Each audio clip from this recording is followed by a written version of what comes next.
Okay, we should be live. Is F11 this? Oh, no, not F11 this. This one.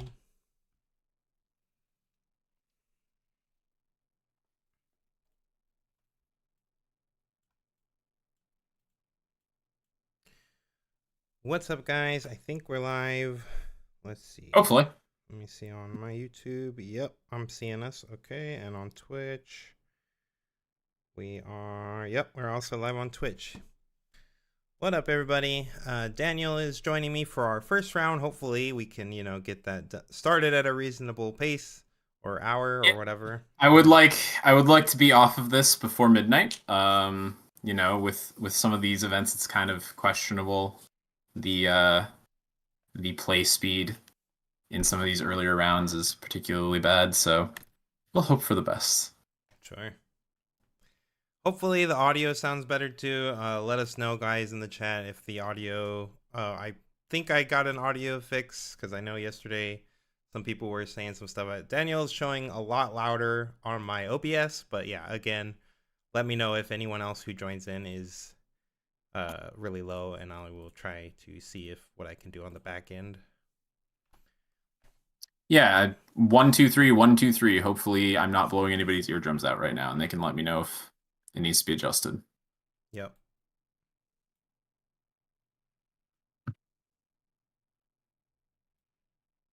I guess while we're still waiting for this to get started, I can pull up the chats.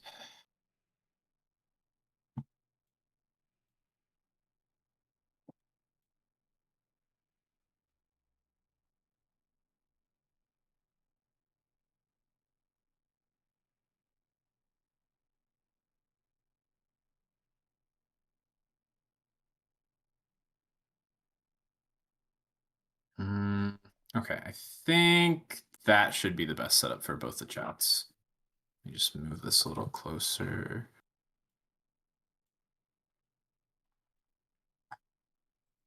All right. Should be good. Oh, are they already Looks giving us like stats? 22% Draven. Wait, is this for this weekend? Thinking so, right? Was Kaisa number 3 last week? I feel like it might have not been. I honestly don't remember. Last weekend was the one that I saw the least of because I was at the think event. last weekend was the one that Fiora barely squeaked out higher than Kaisa. Okay. But then after Kaisa winning last week, it makes sense that we're back to Kaisa. Yeah, it makes sense that we'd have a little more Kaisa representation. This Jax deck that they're showing on stream, I think this is one of the highlight decks from last week, one of the spicier ones. Yeah, they top 8'd, I think, right? I think they did. They? Okay. Yeah, I think the top. Jax honestly, a very good performance for Jax. That's very impressive. Yeah, for sure. I know Daniel's been a fan of the green Jax for a while, so I wanted it to be good so bad. Yeah, that guy is nice. I just want an excuse to run Yi colors again, man. It's just so hard. Yeah, being able to play Brutalizer at instant speed is basically Draven's Axe. That's really nice. Exactly. It's Draven's Axe. So you get to, and it doesn't even cost power. Yep, no power Draven's Axe. If only, man. Please just give me an excuse. I should probably run that. All right, next thing that I test after I'm off stream, I gotta test the Jax deck. Give it one more go. Yep. Got the Ezreal. Yeah, what else do we got? Ezreal prize card? Yeah, okay. I mean, the prize card is very pretty. Is this the one that they're going to be giving out for set 2 in Bologna as well? If we're getting those. Maybe first place, but I feel like they said first place is like a Bork or something. I thought it was top 8 as a Bork. Maybe top 8's the... one of them was like Bone Shiver, and then the top prize is like some other thing. I thought maybe Bork. But... Is the entry a Bone Shiver? Wait, the entry is always the same as the top 8 promo, right? It's just different, different foiling. Yeah, maybe, or they might have changed it this time around because there was a lot of complaints the last time. But okay, we'll find out, I guess. Ultimately, it only matters once you get it. Yeah, they're showing the best ofs. Of course, we just got that news that best ofs have been. They are going to rotate, so every 3 sets, you will no longer be able to play. You can still play those champions, of course, but you have You won't you be getting any won't be metal getting a leaders best for them, stuff. which Yep. is, I mean, that is a really good way to rotate leaders. You can still play Kaisa, but you better get first place because nobody else is making any money playing Kaisa. Yeah, it's kind of interesting because it'll. We were already mentioning how like it kind of fudges the numbers a little bit on like what true meta share is because people are like incentivized to play these lower tier leaders to try to win these really fabulous prizes, but then like now with this rotation system, it's like okay, well, it also is going to kind of force people to try the more butthole leaders like later on down the line once like everything's pushed out of set one. So we'll start to Yeah, see more once you representation have of all your like crazy stuff from set one, like Kaisa, like Annie's rotating, Kaisa's rotating. You'll have to start playing some questionable leaders from future sets if you want to be getting a medal. yeah, which will like skew the results more towards newer Yeah. leaders.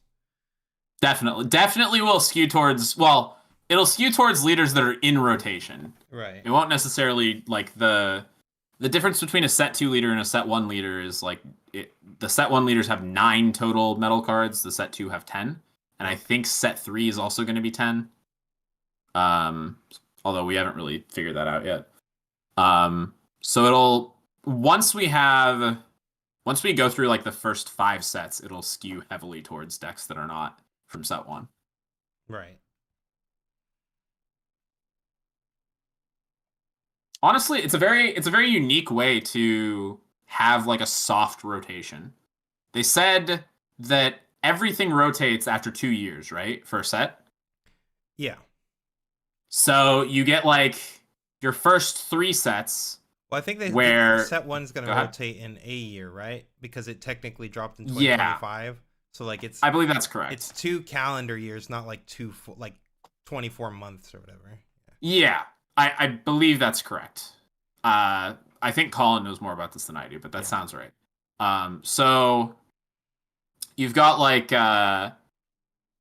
after 3 sets, you get a soft rotation, and then after 2 years, you're hard rotated. You're no longer able to play the leader. That's a really interesting design. I'm not sure any other game does like a soft rotation like that. Right. Daniel, much Daniel's much louder. Okay, louder. Like much quiet me louder than down. me. Much louder than me.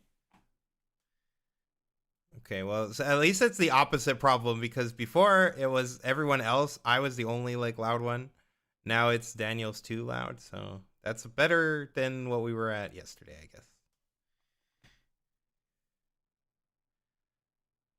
Okay, I Yeah, have if you guys have comments on the audio, it's really beneficial to have it like earlier so that way we can get it fixed before the game starts. Looks like we're still doing announcements, right? Oh no, we're flipping up. now we're flipping. We're already starting. Hey, we're All right, getting into the Draven is action on quick one this time. side. Yeah, getting into the action quick this time. Okay, I lowered Daniel a bit, so let us know, chat, if that helps a little bit. And we got Timo on the other side. Oh, Interesting. Draven into Timo. So I had some ideas for this Timo deck, but I haven't seen anybody do particularly well with it yet. yeah, I mean it can run all the same removal suite that Ezreal can. It obviously doesn't Yep. draw cards, but you do get access to all the purple stuff. You got Bellows plus Watcher. You've got access to the rebukes and stuff. So the only thing notable is that Ezreal doesn't really require holds to gain value, whereas Timo does because his hidden cards are really where the main value of this deck lies. That means that you need to be holding battlefields, which means, of course, that you're setting up Draven for draws. And Yep. obviously, that's not really typically where you want to be, I believe, in this format. But maybe this Timo player's got the sauce. Maybe he's figured it out. Yeah, I mean, I was doing okay as far as holding against the Draven deck. If you have like 2 units plus a set card and like an interaction piece in hand, it's probably fine. Um, but usually the place that I would struggle was against exactly the card Falling Star. Yeah, That card just cleans up against Timo. It's really hard. many such cases. Yeah, that color combination is has a very tough time into Falling Star. Also, something that I noticed, Draven is running Targon's Blind. Yeah. That's not something I would expect, although knowing that it's Timo, maybe you assume that they can't really punish it. Looks like the Draven got the play anyway, so never punished. Never punished. He just knows he's gonna get the dice. Feel Yeah, tip. he's got, I assume they use judge approved dice, but Yeah. he's just got the loaded dice, He's he's got the got heart of the the he loads into dice. roll 20. Yeah. Yeah. Hand is pretty reasonable. I Yeah, I would mean, see like I could reasonably see even full keeping this, but I'm not I sure could how see good full Axe keeping is this. in the matchup. I'm surprised we're thinking of throwing the axe given that we're on the Targons, but maybe it's not that good in the matchup. I mean, if you're playing around a lot of the same stuff that Ezreal has, then I would think the axe might be pretty good. But he opts to ship it, so he Yeah. must I could feel that it's see not that good. I'll be the first to admit I do not have intricate knowledge of the Teemo Draven matchups, so it's possible that it's correct to mull the axe. It's also possible it's incorrect. I'm really not too sure. I Yeah, could be convinced either way. saw a called shot in the Teemo's hand, so it looks like we are going to be on some I think kind of purple package. it was like Called Shot Ride the Wind. I think I saw a Yes, Merchant. and then it Didn't was see two. the It was fourth card. a merchant and another two drop. It was two Okay. drops. Cool, Yeah. cool, cool. So Draven's getting the first. Yep. Starting us off. Yeah. Draven had a Gonna get very the good call. hand. Edge of Night. Probably a pretty nice combat trick in this matchup. Yeah, for sure. Teemo's gonna probably start us off with a two drop, I would guess. Oh, he did pull the wages, so could consider Yep. passing to just leave up wages. Oh, Um, the extra two drop was an overzealous fan. So yeah, yeah, I think holding up wages here is probably pretty bad. yeah. If they They just could just burn you and play yeah pass their turn and you're Draven. miles behind. Yeah, they just play Draven pass. I agree. All right, so Draven gets to go to 1. The freebie, they get their Targon's Yeah, trigger. we get a Targons. They've got 2 shiny runes and they chose those ones to untap. Very nice micro decisions. And We've we got a just Draven in base. This guy knows that we don't need a stack. playing the Draven, and it looks like we're also setting our Edge of Night already. Yep. Wait, did he? Okay, something I don't know. Do you know if you choose 2 runes with Targons, do you have to untap exactly those 2 runes? Yeah, so they do target. So the Draven player chose the 2 shiny runes and then put a shiny rune back for Edge of Night. So I don't think. I think I mean, officially he should have 2 runes untapped. However, I think Right. according if that is correct that you have to choose which runes, he's technically not supposed to have 2 untapped. Yeah, I do believe that is correct, but I guess in this case the judges let it slide because it's pretty non-important. I mean, it's just like a straight blunder. Right, right. If it's a thing, it's Yes. the type of thing that really shouldn't be blunderable. Like if I could be the emperor of rules in this game, I would have it not be blunderable because I think that's a really dumb way to lose a game. I 100% Ooh. agree. Especially when you create a game like this that has the power costs. Like, Uh-huh. yeah. So sorry, not the Lucian. The Draven has interesting technology with the Lucian's guns. Throwing the guns for the mirror, but I mean, guns are just like Falling Star is very good. Guns is also very good into decks that are weak to Falling Star. Yeah, it's gonna be great in this matchup. Yeah, I would imagine so. Oh, we're riding the. Oh no, we're looting. We're looting. No, we're ditching it Wait. to Merchant. Oh, for merchant. Oh, Wait, we already conquered though, right? He missed his. Yeah, he no. It's during combat, but they're probably ruling that the team missed his trigger. Okay, Oh, they had him. Okay, they had him it. resolve it. I mean, we haven't conquered yet because we didn't get the mill, so that makes sense. Yeah. I don't know exactly what they did with. They've changed the trigger rulings. I'm not sure exactly where. Well, this guy's still on Mundo too. So I saw Mundo and Convergent Mutation. We're still kind of on the old Teemo plan, but with some new technology. Yeah. Okay, we've got our fan. Overzealous fan. We got a push on a body.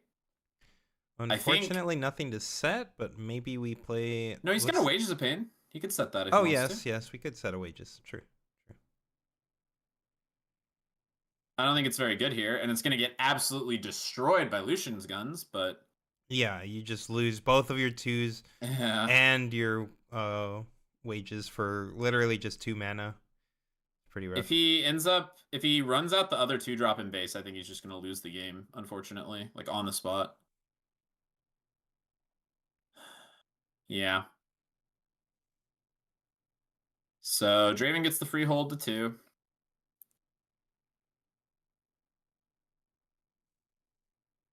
Looks like he drew an Overzealous fan for turn, I think. Yeah. I mean, I think in this position we're running the guns. It looks like he pulled the guns to the front. Yeah, I It, assume he's slamming the yeah, guns. the I'll be guns interested to see guns whether are he so nice here. whether he does double or single. I guess what would be the punish for doing a single? Maybe Edge of Night. Maybe yeah, if he's playing around Edge of Night, sure, he gets to keep one of his Looks like units he's gonna do a there. single. He's just He's going gonna for target yep, both in the point. just going for a Hmm. single here. Seems fine to me. I don't think there's a whole lot of counterplay. They can Yeah, like you said, it's pretty much just Edge of Night, which yeah. would be a little bit of a pain, but The Teemo player screws up by not. Oh wait, does Wage only target your opponent's units? no, I'm pretty sure you can target your own units. Okay. If So Wages can target your own units, then he yeah, made a minor we should have mistake by just not making a gotten a gold. gold here. Yeah. Correct. Okay, Draven gets his mill, conks to 3, probably playing an Overzealous fan to the Draven point. To the Draven side. Yeah, I could see that. Keep yourself safe from like Stupefy, I guess. Our 2-drop is just kind of stuck here because of the Edge of Night, but it's not too bad because our opponent only has a 1.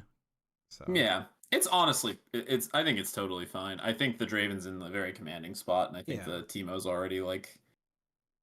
Yeah, the biggest problem with Teemo, even in set 1, was just when you get into exactly these kind of positions where it's just like, all my value requires me to be able to take a battlefield. And if you're just sitting there and Yeah, you have the capability to hold the battlefields well and interact really well, then like, if you ever get both sides, I'm just kind of cooked.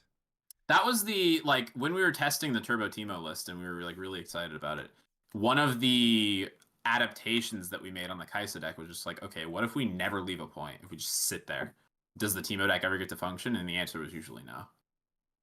Yeah, it looks like we're just firing off this called shot raw here. Yeah, I mean, desperate times, right? Like, Yeah, we need to find some I didn't answers. see any. What's up? I said we need to find some answers, so yeah, it makes Yeah, sense. we need to find something. Yeah, something. Anything. Playable. We are looking for playable cards. Notably, if we had Wages of Paint ourselves and got a gold, we could have saved a land, but Yep, we just have one extra land here. okay, Rune. Rebuke Rune. is right.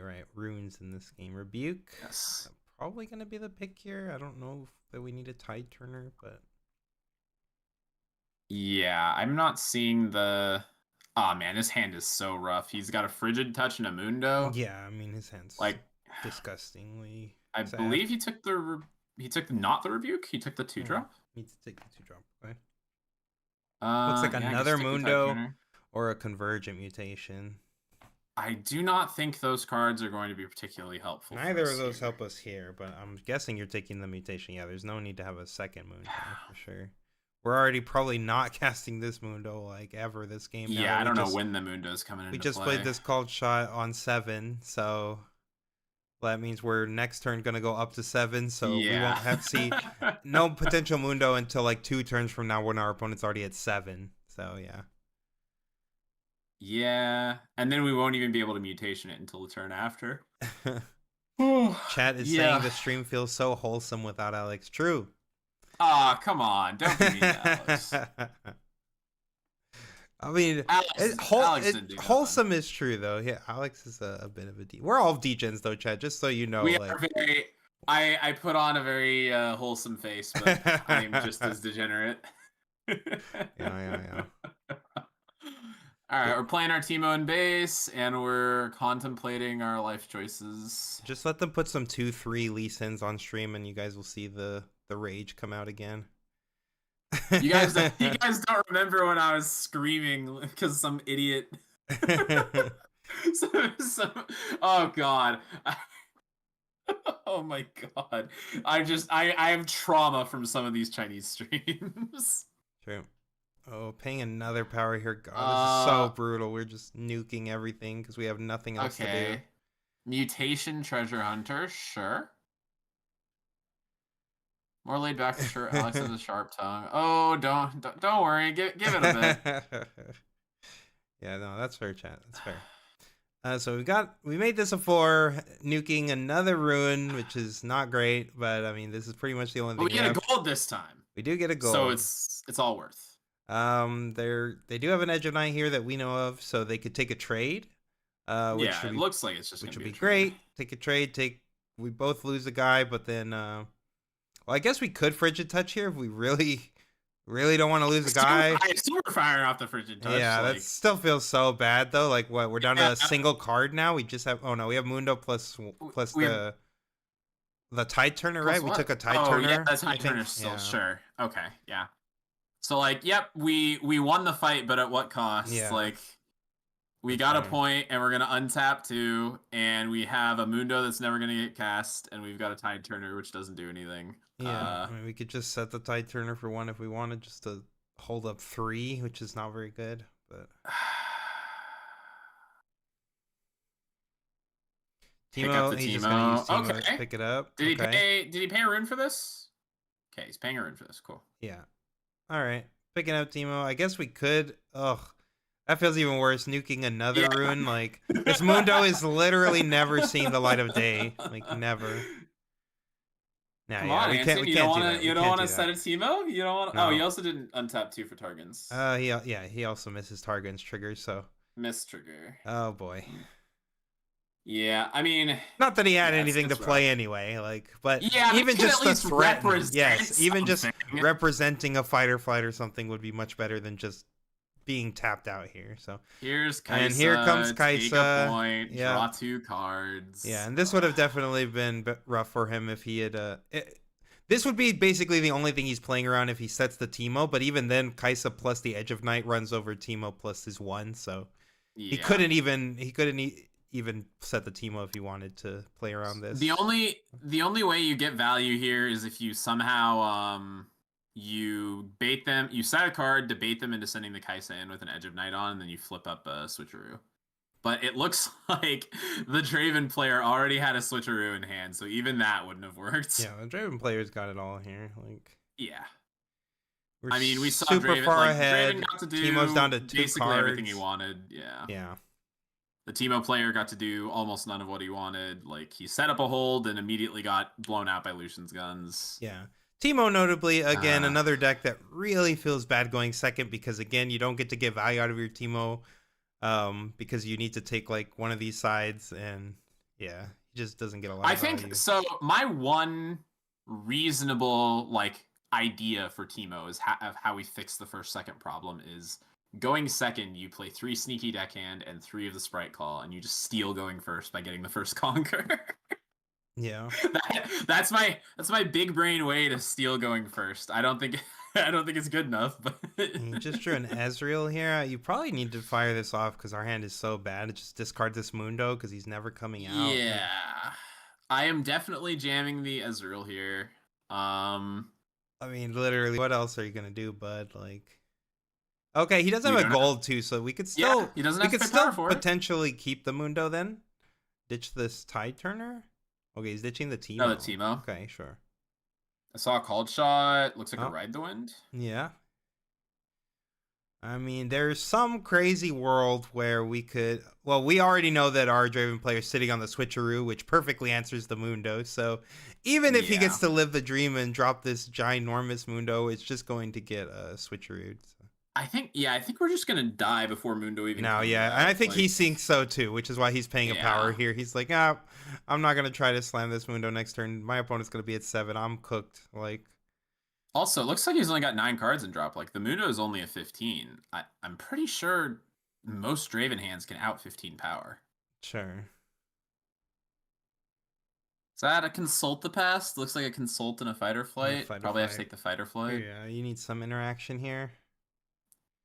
Even though draw 2 Yeah, I would mean, feel nice, like this is gonna be you're so never hard. you're never getting to set this Yeah, draw 2. how are we So getting into the point yes, without exactly. without our fight or flight? Yeah, for sure. But I think if we were okay, so if we were committing to, I guess we didn't know that we were gonna draw the called shot, so it kind of feels bad. But yeah, like we probably should have just ditched the Mundo then, like if we were going down this route. This Mundo is just gonna be a break forever. We did find a Rasa, so that's some actual might we can put on the board.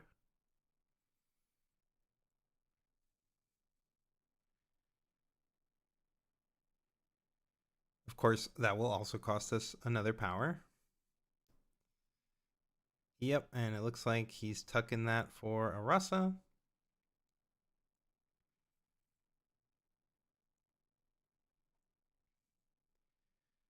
And probably just gonna play this Tide Turner just to put a body on the board.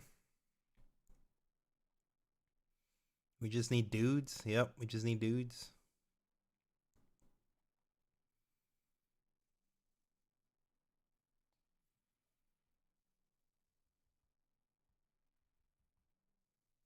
Yeah, we're just holding straight to 7 here. It's pretty gross.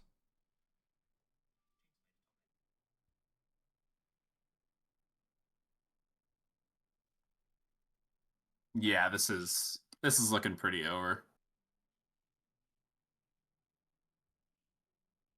Also, sorry I was staring at my phone. My buddy tells me apparently I'm in our pre-release, which I thought I never got into, so I guess Oh, whoops. oops. It starts in 3 minutes, so as you know, I will be somehow getting over there. I mean, yeah, my opponent's sitting here on like basically no cards. This Mind Splitter's looking pretty tasty, but we can also just put up infinite interaction. Okay. Yeah, play a fan. Play a hopeful. Yeah, play a random dude. All we need to do is hold one side. We got a switcheroo, toss Yeah. the Edge of Night on somebody. Yeah. Uh, Yep. Toss the looks Edge like of the Edge Night of Night. on Yeah, maybe Draven or Kaisesh or. I think he's just gonna try to hold the one side, and fair enough. Yeah, he's got a fan on the other side too, so. Oh yeah, and we get to set a card too. That's another banger. Yeah, I think you want to sit on the side with more units. Yeah, definitely. If there's anything the Teemo player can do, it involves some sort of like double rebuke or rebuke fight or flight. Yeah, and we still have Axe in the hand for even more. So yeah, this is Yeah. just gonna be really tough for the. I don't think the team of players anyway to out both sides for sure. Maybe he could. There's a world where he could out one side, but not both. And even one side is a tall order for sure. Yeah, even one side. I don't know how we're beating like overzealous fans, switcheroo, axe. I don't know Yeah, how we're for getting through sure. that on one side, let alone we're still gonna have to conquer over the Draven. Yeah, yeah, for sure. We could like fight or flight the Draven side, fight or flight the Draven, and then run over the fan, make him crack himself. I guess. But yeah, it'll again like you're never outing the other side. The other side's way bigger.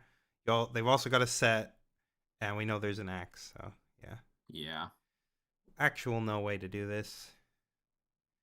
He's gonna tank a little Certainly bit, with but open information, this there's is no way. this is this is a wash. Is there a Billy Billy link? I think so. Yep, pumpkin, another all nighter. Oh yeah. Well, I won't be here all night, but Anton will. Yes, I will be here all night, and we'll have various members of the cast and crew coming through to jump in. Yeah, it's either Colin or Alex coming in next, right? Yeah.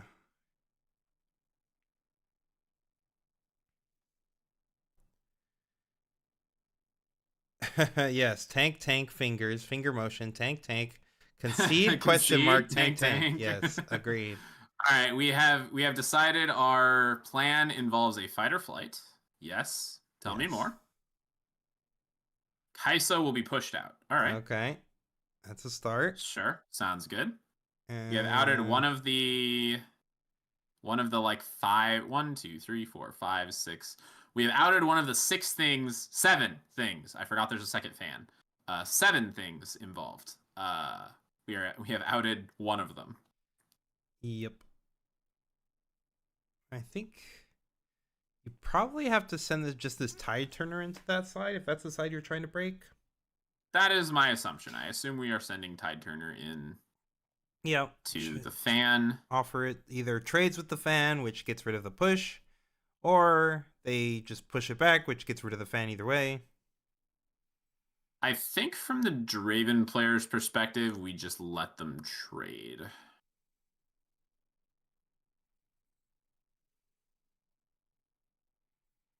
There is like a little bit of appeal to trying to axe the guy, but then if we have to push out, we've lost the axe as well. Yep. So I'm perfectly happy just declining the overzealous fan trigger here. Yeah, I'm not really too scared of anything that this Teemo's doing with his 4 energy. Like, Uh, eh, okay. this is okay, but I think it's worse than just letting them yeah, trade. I don't know that we needed to run this out. Like, yes, this is fine. Um, I guess there's not a ton of punish on the Teemo side for this.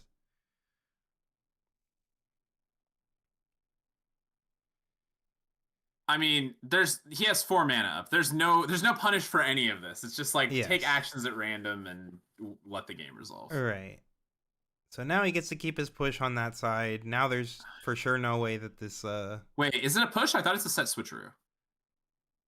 well, I'm saying the fan is the push because the fan if the fan doesn't Oh, die, he still sure. has a push. Yes. Yeah. Sure. So he gets to keep push on both sides this way and draw a card. Not that the Okay. draw a card. Yeah, Nice. okay. We're going to the next game. This should have been next game Thank a you. while ago, but Yes. yes, the punish is the time they put us through. True.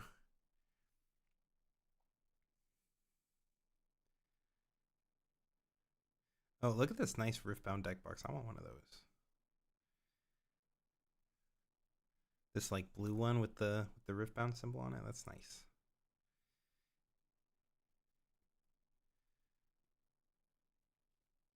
All right, let's hope Do you know? we are not waiting too long in between games. Eight Yeah. 8 minutes of sideboarding or whatever, you know. 1 minute All per right. sideboard card consideration. Perfect time for rapid fire Q&A. Yeah, yeah. Anybody? Yeah. This is the last Chinese stream, by the way, guys. So they get Yep. 4 in a row. This is going to be the last one. So everything now that we see, all the meta that we see going forward is going to be developed in the West. Yep, we'll see if anybody can beat the Draven Menace. Yes, we will see if Dave is right and that we are all able to figure out the secret sauce that beats Draven. We just I know the haven't seen secret it sauce yet. that beats Draven. Do you know the secret sauce that beats Draven, Hinton? Yeah, Draven. The deep dark secret. Yeah, Draven beats Draven. More at 11. Someone says Rapid fire Ezreal is Q&A. S tier. Someone says Ezreal is S tier. How do you respond? I show them our testing sheet. Yeah. I tell them they should seek help. Before this stream, we were playing Ezreal. We were playing Ezreal Draven. Ezreal took 2 games. 2 games. Yeah. So it's the best deck. I respond by telling them to go sub to our Metafy. Yes, yes. Where we offer coaching and deck guides and all of the correct opinions. Min says, I do believe our Draven versus Draven matchup is 50%. That's not bad. That's about the best you can hope for. Yeah, that's man. where you want to be. Any deck that's doing better than 50% right now. True. What's y'all's take on Riot saying there's unexplored answers to Draven and other purple decks? Generally, I side with the people that are grinding tournaments for cash over the developers. Generally, the incentive structure is better. We have ground. Let me check our testing sheet real quick, just to get you like a rough idea of how many games we've played looking for Draven answers. So I believe we're at around 250 games that I've recorded. And that's not including like the random games that we did at the start of the season where we didn't know what was going on. Yeah. So we are at 257 as of right before this stream. That is games strictly dedicated to decks trying to counter deck Draven. And Draven's win rate in those games is 68.53%. Yeah. So when somebody tells me that there are unexplored answers that we have not found, I would suggest that they are wrong. Yeah. Most respectfully, they are wrong. Yeah, I mean it has such an absurd win rate. And keep in mind, chat, and this is no, I'm really not trying to throw much shade Dave's way, but this guy who is telling us that there's these unexplored answers is also the same guy who said that Annie and Yi were unplayable. Like, so what with their testing clearly shows different results than our testing internally. To say that those two legends were like not even good at all, to play Yeah, with those two thinking that they're legends like the and worst legends in the game and they're yes, actually two of the top three legends in the game, I would say is a bit misguided. yeah, Um, yeah, I'm skeptical sometimes. I think the dev team sometimes evaluates cards differently than players do. yeah. Kyle Um, asked if Orin is yeah. any good against Draven, as some other creators are pushing that, but I am skeptical. I would say no. I don't know what those creators are doing exactly, but Orin takes a lot of time to set up. And on top of that, it's a reactive hold deck. And any kind of reactive hold deck immediately gets shut down when you hit them with Bryn here Thundersong. So, like, even if they Yes. have all the counter spells in the world and all the interaction in the world, you hit them with the Bryn here, you lock out all their counter spells, and then you throw the rebuke on the Ornn. And even if that guy's sitting on like triple Spellsonger, I will send all my lands back because I'm going to 8 and I win. So it doesn't matter. Yeah. Yeah, and so we were testing for the most part with the Ornn deck. We were testing the best game for Ornn, and it's the Aspirants game where they get to hold. It's one extra turn cycle essentially to go to 9. And what we found is that in game 1, as long as Draven sees Bryn here, they will be able to break you every single time. Post board, it gets worse for you, not better, because they have access to Thermo Beam. So Bryn here, Thermo Beam is an additional combo that you just can't beat. But on top of that, there is an 8-point. Instead of having to go to 9 points, you have to only go to 8 points, which means you are one turn cycle closer to killing Ornn at the start of the game. All right, heading into Oh, game looks 2 like we are now. going. I think we're back in game. Yeah. Yep. We've got a Ride the Wind. Oh, he's shipping the Ride the Wind and another card. Kept Yeah, a looks like he two kept drop. Tide Turner Consults, is Yep. what I think I saw. Yep. 2-drop and a consult when you're going first. That's what you want to see with Very Teemo. nice. That's exact. I see a switcheroo and a fight or flight being in the Draven player's hand. Okay. Um, We just picked up a fight or so flight Teemo side, I ourselves. think I saw fight or flight and traveling merchant. Oh, I was wrong. It's hard bargain and switcheroo are the two that he's keeping, and I think he sent back an overzealous fan and a fight or flight. Sure. I mean, we are starting with the obelisk, so we're just gonna play our Draven turn 1. So it makes sense to ship Yep. the 2-drop. Yeah, we don't need the 2. We're just gonna play Draven. Very, very nice. We get to play the best 4-drop in the game on turn 1. Very nice. I believe I saw Bryn here and Ride the Wind were the cards he drew. Is that correct? I did not. I think I saw Bryn here. I did not see right, but Okay. maybe that's correct. We'll find out. Yeah, it looks like right. Yep. Obelisk Trigger remembered, thankfully. Yep. Ezreal has joined the fray. I think we're still jamming the merchants. Yep. I Merchant like looks good jamming to the me here. merchants. Ooh, Getting what is that second 4. battlefield? Is that Bandletree? Looks like Bandle. Yep. So we could Okay. double hide there next turn. We could like play consult Yep. and something else. Looks like we got a Noxus Hopeful in the Draven side. So that's going to be a nuisance for. I think in general, like 4-power guys and higher are very much a nuisance for the team Yeah, deck. heading to the Bandle tree makes perfect sense. I would guess we're going. I'm Mhm. not sure we're gonna pitch here. Maybe this. I see an Overzealous fan. It's actually it's a pretty tough It's kind call. of a I would go tough. with. Yeah, it's kind of a tough pitch. Ooh, Ooh, the we're consult. pitching the consult. Oh, Yeah, that's rough. that's always. That's rough. I don't know if it's right, but it's always painful. Yeah. I don't want to ditch my draw 2. Let No. me have 2 cards. Draw 2s are nice. Yeah, especially for 1 mana in this Teemo deck. Like, it's beautiful. We play a fan. Overzealous fan and Fan the looks good points. here, and then we could also Looks like we're probably. I hide assume we're setting 2. Teemo and hide the consult, or maybe we could hide. Yeah, I like Teemo plus consult hide, but maybe if you don't want to telegraph the Teemo, but you need a lot of might because this Draven's like a menace, right? Okay, he set the fight or flight instead. Double set. Yep. That's fine. Fight or flight's also fine.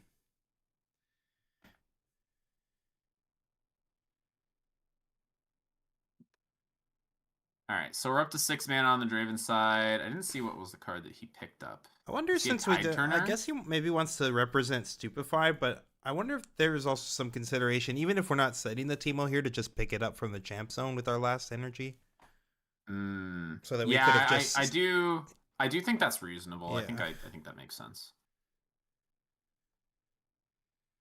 Yeah, Draven's Draven's Yeah, gotten wants Drake's none of like, that wow, side. that's 2 set cards. I don't It's want to like get anywhere near that's that. 2 set cards and an overzealous fan. I'm good, man. I'm good. Damn, bro, chill. I just wanted to get a point. Like, you don't gotta do Yeah, yeah, yeah. that. Makes sense to me. This, yeah. Tide Turner Noxus, pretty reasonable for turn 2. Yeah, and then he just passes.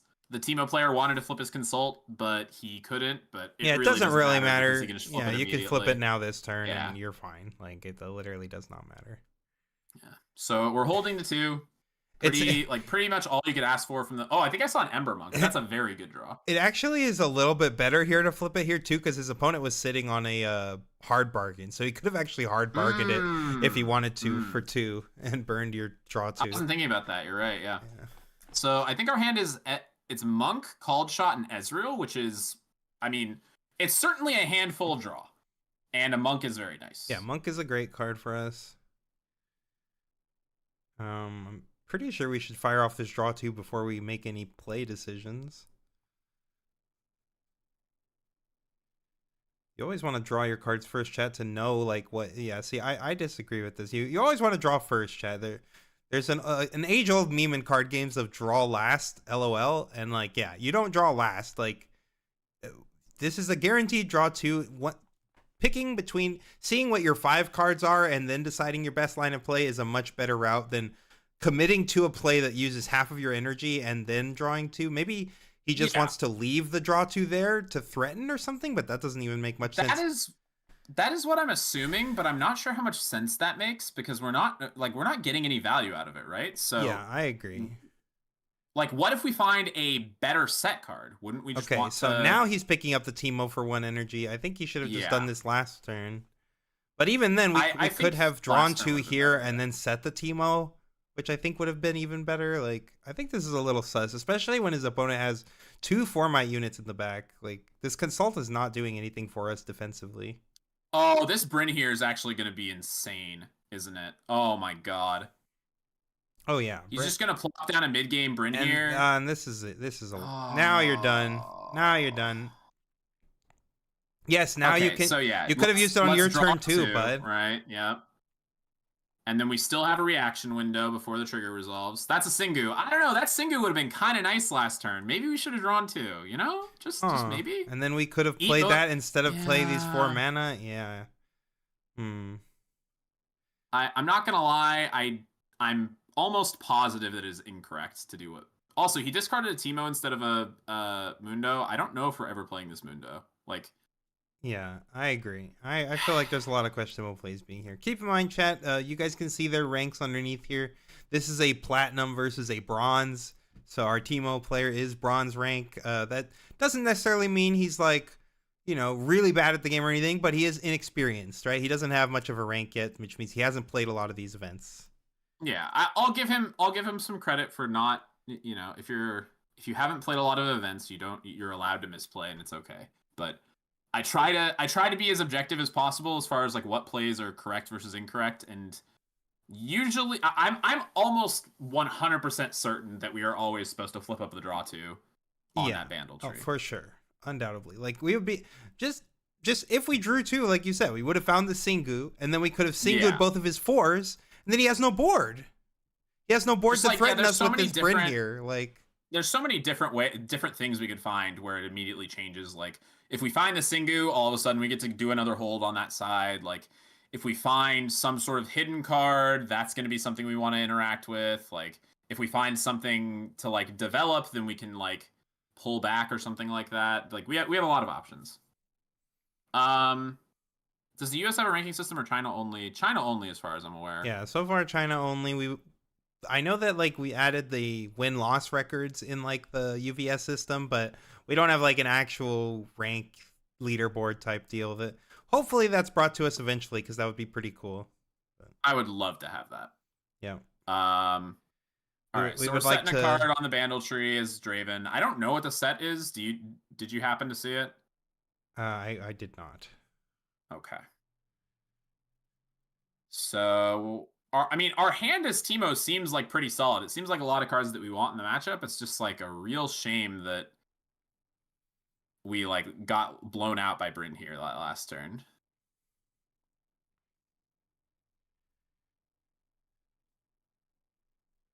Yeah, for sure. I mean, I think, like we already mentioned, there's a few plays that could have made this much better. If we drawn two, use the singularity, taking the 2/4s off the board, then the Bryn here doesn't matter because you've got no material to attack us with. So Exactly. that was the big punish, and we're seeing the punish. Like we are definitely punished by those plays. So Yeah. I mean, we probably went from now a need to spot that fire was this like Singu off. somewhat yeah, I think we're gonna fire off the Singu. I believe I saw an axe in the Draven hand, so it's gonna get a whole lot worse for us. Yep. Um, yeah. So there's our two going back. Looks like we're jamming the Singu. Yep. He's gonna hit those two sides. Draven and the Noxus. Wait, did I see? Was that an axe? Was that not an axe? Did I?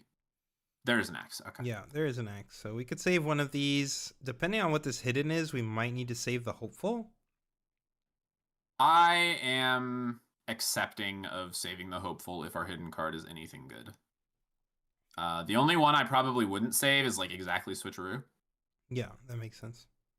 Any other hidden card, I think I'm gonna save the Noxus hopeful. Yeah, Zuhair, this is round one. Round one, game two Yep. right now. Correct. Correct.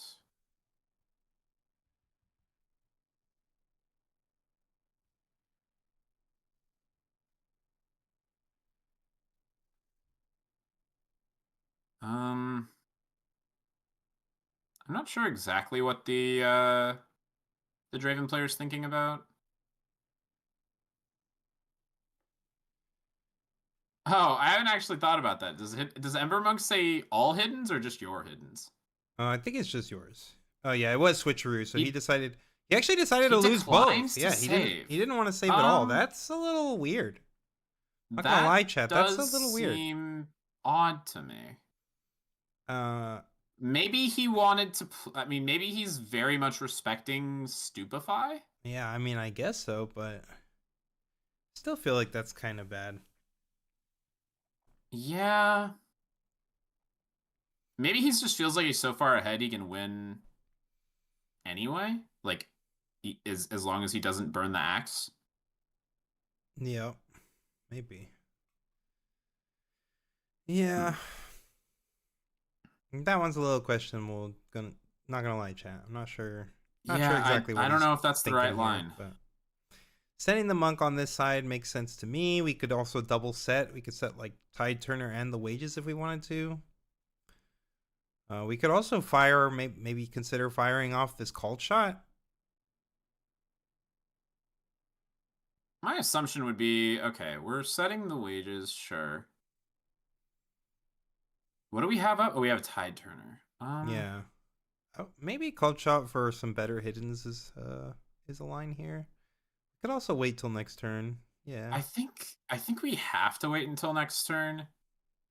I just feel like we if we're jamming called shot here and we're paying 2 power, I just feel like we're gonna be so far behind on like we're just gonna lose the grind game when they have the ability to spend more than us. Yeah, for sure. We picked up a fight or flight. We could fight or flight this guy off of the point and try to check him to see if that hidden is actual interaction. But it looks like I think we can wait until we're in, right? we can't wait to because this way It's like yeah. this way we get to draw a card with the Draven. So yeah, this makes more sense Yep. for sure. We also know that we're sitting on hard bargains, so we're really not afraid of anything. If he was to flip a card that we actually are terrified of, we have hard bargain to counter it. So Yeah. I assume we're on since it's post board. I assume we have multiple hard, but I don't is know this if we even? needed to. Yeah, I don't know that we needed to Oh, hard you know bargain what? this I either. think I think this is actually fine because it negates the Ember Monk's bonus, right? So Yeah, it's I'm not saying it's guaranteed, right? But I'm saying like it negates it gets rid of Ember Monk's bonus, so it actually just straight up wins the fight. I think personally, I would rather spend in this matchup. I would rather spend a fight or flight than a hard bargain to get the combat win. yeah, I agree. But I can see his logic. I guess is what I'm saying. Yeah, it's not terrible. I do think I would, like you said though, in this matchup, thinking of the relevant cards, I think I would rather hold my hard bargain for a little bit more. Yeah. We're Like, gonna set another card on the Tide Turner. I yeah, think I saw both a Fight or Flight and an Edge of Night. I Looks like think you you set set the the Edge of Edge of Night. Yeah, Night. you just Yeah. drew that one off of the combat. We seriously have 5 mana still up? Oh man, this is gonna be so hard for Timo. Yeah. Timo got a Fight or Flight, I think. Does Timo even Yep. have 2 blues to play this Mundo? No. I believe I see 1 blue. Yeah, I think it's just one. Hello, Min and Coco's new team. Hello. Hello. If you are a fan of Our Min or most Coco, then you are now a fan of Challenger. our most recent additions to the roster. Yes, we did add Minwin and Coco Lopez to the team, so shout out to them. We're happy to have them on. Those guys are grinders. They've already been in like the team chat every day with us, so happy to have Yep. some real grinders grinding. I know I saw them jamming games last night. I think Alex was in there with them. And then I think it was Min who was in earlier, and Coco might have been in right before we headed over to the stream. So Yeah, Teddy. If we might actually have we might have them coming on stream tonight. I know Coco said he might want to commentate a game or two. I'm not sure if Min wants to or if Min has time to, but we might get them in for a game or two.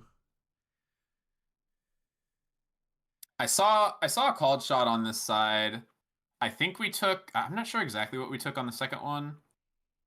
I saw a ride the wind go to hand. Yes, I believe they were at the most recent CCS. Didn't they both do Yeah. well at the last CCS? Yeah, Coco won the CCS, and then I think Oh yeah, just won. You know? he won the thing. Didn't just do. He Yeah, won. he won the 25K, and I think Min was in top 4. So yeah, they both did very well. Just reasonably placed. I me asking that question reminds me of somebody at my locals who was like, "Oh, you did well at the Houston event, right? I did okay." Yeah, I did all right. That was like when Alex first met Min. He asked him like, "Oh, I heard you're pretty good are at you good at magic? you were pretty good I'm at all magic, right?" Like he's like, "Yeah, I'm all right. Like I went to Worlds. Like no big deal." No, it was I've been on a few pro Yeah. tours. I went to Worlds. Yeah, I've been on a few pro tours. Went to Worlds.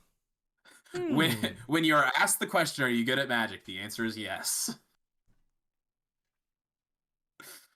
Uh, sorry, I'm getting distracted by the random nonsense. This Teemo game is very very very intricate. This was Timo's game to win, chat. Like they had everything they needed. They had the play, they had the double set, they had the draw 2 into the Singu, like, and they just threw it all away by making some really weird plays, honestly. I mean, I don't even know if they were destined to win this game, but they had like a really good opener. They had an insane opener, for sure. They had like everything they wanted. It was like consult, fight or flight.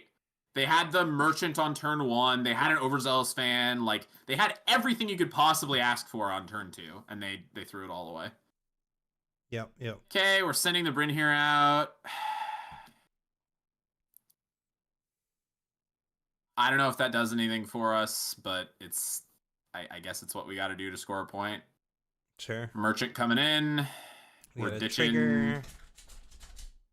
I assume we're ditching this Mundo. Finally ditching this Mundo that we should have ditched Infinite ago, or no? Are we we're still copiuming on this Mundo, maybe?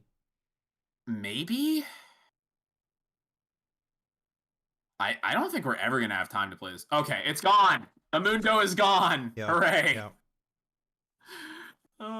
It lets them ride in for the point. Yeah, it lets them ride in and get pushed out. I agree. Oh, no, it's the ride. The defensive ride to hold for potential game. Oh, no. So here's the ride coming in. The Bryn here is going to conquer to 6, and then he's going to hold twice for game. Yep. That makes sense to me. So Goodbye, we Timo. never get to conquer. We never get to set any cards. Like, yeah. This is pretty much it. Still 3 mana up, by the way. Yeah, just in case, you know, I think this is a good time to show the hand and be like, still have all these. Yeah. Here's a Rasa in base. We have 1 mana up. We are going to concede. Wait. Yeah, wait. Does Bryn here? Do they not have Bryn here get the conquer? Did Why? they not count the conquer point? Oh, wait. Did they screw up the ruling because he previously controlled it? Oh. Oh, He he did. controlled it at the beginning of the turn, but he didn't control it, but he lost control of it and then rode in. So I'm pretty sure he was supposed to get the Yeah, he conquer. was supposed to get the point, right? Unless I'll go through the 10,000 page rule doc again, but I'm pretty sure he was supposed to get the point. I don't know if we missed something, chat, that you guys missed, but maybe you guys saw it. But yeah, as far as Well, I I saw him understand, move it up, and then I think the judge had to move back down. So, sure. um, my understanding, based on the last time I read the rules relating to Ride the Wind, is that if you uh the conditions for you to score a point are that you haven't scored on that battlefield that turn and you didn't control the battlefield at the start of combat. And I believe both those conditions were met. Mm, Nah, game should be over. Okay. no, Yeah. yeah, game I should mean, definitely have been over. Yeah. it's not going to matter. Yeah, However, Draven's just exerting his dominance by just saying, you know what? I'm gonna win twice in the same game. I'm going to win anyway. I'm gonna beat you, and then I'll be like, you know what? Even if I didn't have this right to win, let me show you that I would beat you anyway. This reminds me of back in a different card game where I beat somebody so fast that, well, they weren't very clear on when we could start the game, so I just started like Oh, we thought we could go, so we just started. wait, it Uh, looks. I think they might have caught it. I think they might have okay, caught it because they cut away. So I think they caught it, chat. I think they know that Draven won. okay. Hopefully they're gonna issue a correction, Yeah. but I get to tell my fun story where I 3-0'd a guy. So we started. They weren't very clear on when we could start, so we started immediately. I was like. I was about one turn away from lethaling, and at that point they said you guys weren't supposed to start yet, so we had to completely reset our game. Yeah. And so I ended up I had game one won, I had to reset, win game one again, and then win game two. And this is what the Draven is doing. Yeah, Min said this is the equivalent of boxers fighting after the bell. It reminds me of the like stop, he's already dead. That meme. Decent Teddy asks, in between games, can I get a quick introduction from y'all? Well, my name's Billionaire. I'm our video editor and also one of the members on the competitive team. I've been playing card games for Infinite. I'm older than everybody, even Min and Coco, and those guys are old, but I'm even older. I've been playing card games for literally forever. I got some tops so far at these different 10Ks, and I topped at the 25K as well. And then Daniel can introduce himself. Yeah, so I've known the guys from the team for like three years now, something like that. I don't do a whole lot of the content because I have a real-time job. I just do a lot of grinding behind the scenes. I got second place in Houston. I was the best of Master Yi. I've had a few other tops in like the smaller events. I did top 8 in Portland. I did what did I do before that? Oh god, what are the events I've gone to? It's such a blur. There was one other event maybe. I like scrubbed Vegas and then I did very poorly at Charlie's. Oh, the Orlando event. The Orlando event where I got like top 8 in the 5K, scrubbed 10K, top 8 in the 5K. So I have done my fair share of playing in this game. I've been playing card games for like 20 years or something like that, something crazy. Daniel is my #1 fan on the Discord. What's your Discord in game? What's your name? Maybe I'm your #1 fan. Man, I am in fact older than Coco, believe it or not. He said 3-0, sign the slip. Yeah, I mean, it's gotta feel really bad to get like a freebie where you get to reset and still lose 2-0. Like, that's rough, man. I think I even had to re-roll the die, too. Like, imagine, lose the die roll, get smacked, get a game reset, get a dice roll reset, lose 2-0 anyway. That's bad. And it was a mirror match! Like, come on! It's just Avery, okay. Hey, I know this guy. Those guys are ancient at the LGS. Yeah, I am the true elder nerd. We Oh have yeah, teamed you up know, with one person. I recognize you because of the profile picture. Yeah, yeah, yeah, yeah. I like this guy. I like everybody in our Discord, but I like this guy in particular. He's cool. Yes, everybody in our Discord's great. Shout out to the Discord. By the way, guys, if you haven't heard, we do have a Discord, and you can access it through our Metafy, metafy.com, Challenger TCG. And that is our subscription. So, like, not only will you support us in our content and everything like that, but you also get access to the Discord where we're in there every day. We do testing in there. We're doing Q&A in there all the time. We're offering up our deck lists, like including the deck list that we're taking to these events, like the exact card for card deck list. Like Daniel, for instance, had the Yi list up there. We had our Yi list weeks before we ended up playing it. Like every single event that we have sent the Yi deck to, we've had the list up the night before. The changes that we made right before Houston, we had those up the night before. The minor tweaks that we did at Orlando were up the night before. If you have questions, like I want to play this deck, my meta is something like this, we will probably be able to get them answered for you in the Discord. I'm very constantly in there. The guys, when they're not working, are also constantly in there. Like for the most part, you will get your questions answered by somebody from the team if you post them in the Discord. Yep. And we're trying to share all of our information, like anything that we have, any kind of secret tech, like that's going to you guys as well. We're trying to keep everything out in the open and just help literally everyone in the Discord level up. Like we want you guys to level up just as much as we want to keep leveling up. So we're just trying to make everyone as best as they can be. Yep. And I think as far as I'm aware, it's going pretty well. We have a whole bunch of people talking about how winning skirmishes, yep, doing well in their like 1K, 2K events. Like Manch from our Discord like won the last online. What's the tournament series? The Runes and Rift. Like, Runes and Rifts. That's one. Yeah, he is a regular in our Discord. So like we are trying our best to help everybody achieve everything they want to in this game. Yeah, we're also the biggest Riftbound community Discord right now. So. Like, yes, I agree, man. Joining the Discord is basically joining the team. Like, you are, if you're trying to be Challenger, like, this is the Discord to be in, for sure. There was one question that I grabbed right as the game was starting. Pumpkin asked, do y'all think it's specifically Draven that's broken or purple in general, and Draven just takes advantage of the broken cards best? My 2 cents is Draven has the best leader ability, the best chosen champion, and the best color combination in the game. And also signature spell is like one of the top few.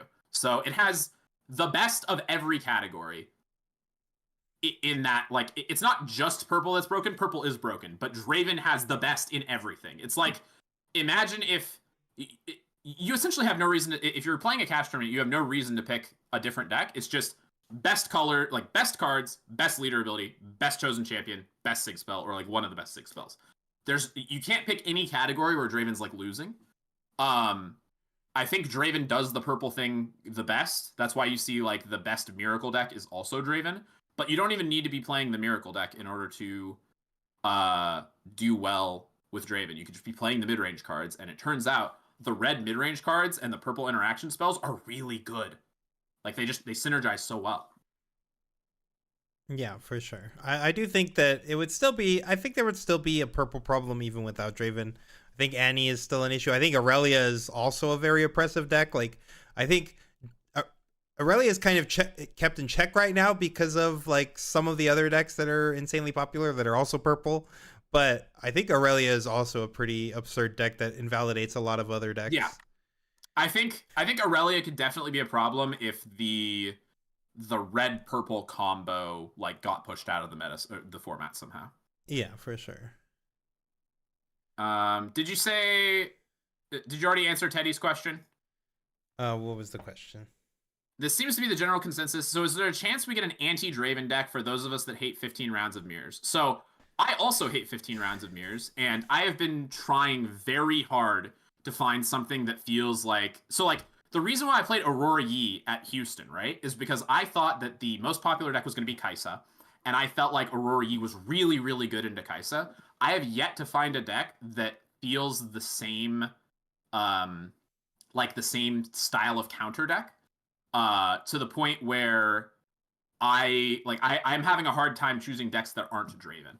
Um, I would like to say that there's like something out there, but I've tried really hard to find it and I've failed. I think the best thing you can really hope for right now is to have like a 50-50 matchup into Draven and then just feel like your matchups into the rest of the field are very good. That's where I'm currently at. Yeah, I don't know. Like when I think of an anti deck, I'm thinking of like I'm at least at the bare minimum getting a 60-40 like always. Yeah, exactly. And even then, like 60-40 is not, super polarizing or anything, Yeah, but it's just favored, it's right? just favored. Yeah. And I don't think that we found anything that we really feel is actually is hard favored. Like Yeah, I we're can at just tell best you maybe we hoping for like a 55% with like a couple of yeah, these decks.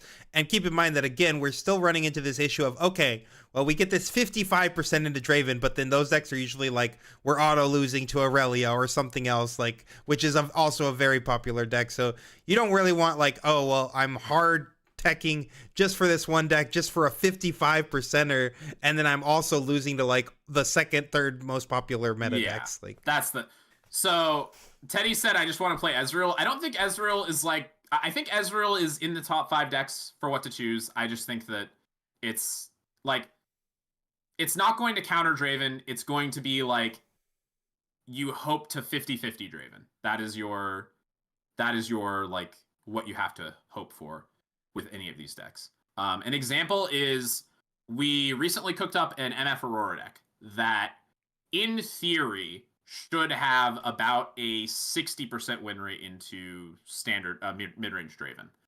Um, However, I think in practice, it's going to have a lower win rate because there are certain configurations of cards that Draven can get. Like, if they ever get the double Obelisk game where they're going second, they can play turn 2 Mind Splitter and they can take your Aurora, and then, sorry, you lost the game. They can play Thermo Beam, and if you don't hit a Mind Splitter off the first Aurora trigger, sorry, you lost the game. Um, so realistically, I think the best thing that MF Aurora can hope for is like a 50-50 into Draven. Whereas with the Yi deck in set one, I felt confidently that the Aurora Yi deck was like 80-20 into Kaisa. It was like a real genuine counter deck. Like the amount of games that I won, obviously you win like almost all your games where you play turn 3 Aurora, going second. You won almost all your games playing turn 4 Aurora going first. And then uh going into game 2 where you had Obelisk going second, a lot of the time you just needed to see like Dead Bloom Zonia's Catalyst. Instantly game 1. Game's over, go next. Like you're done. Um And if you ever saw I, it turn yeah. 3 going first, you guaranteed Yeah, won. you You go always one. won that one. If you if you go back to the Orlando stream, I played against a Kaisa, and I don't think you can hear the audio, but I hit turn 3. I won the dice roll, and I hit turn 3 Aurora going first, and within like almost immediately, he was like, "When am I allowed to concede?" Because we're on stream. Yeah. It's like that felt like a really genuine counter deck because as long as I hit 40% of the games I'm going to win for free off turn 3 Aurora. I'm going to win some of the games off Dead Bloom Zonia's. Like I had so many different ways to free win, and then sometimes I can just grind it out as well. Um I don't feel like there's anything like that for Draven. I think you got to find a coin flip deck and then feel like you'd rather play it into the field. That's where I'm at. Yep. I think Pumpkin had also mentioned earlier that they were testing, and we've talked about it a few times too, that yes, they were testing these legends in like with 3 or 4 sets in mind, not just within set 1 and not just within set 2.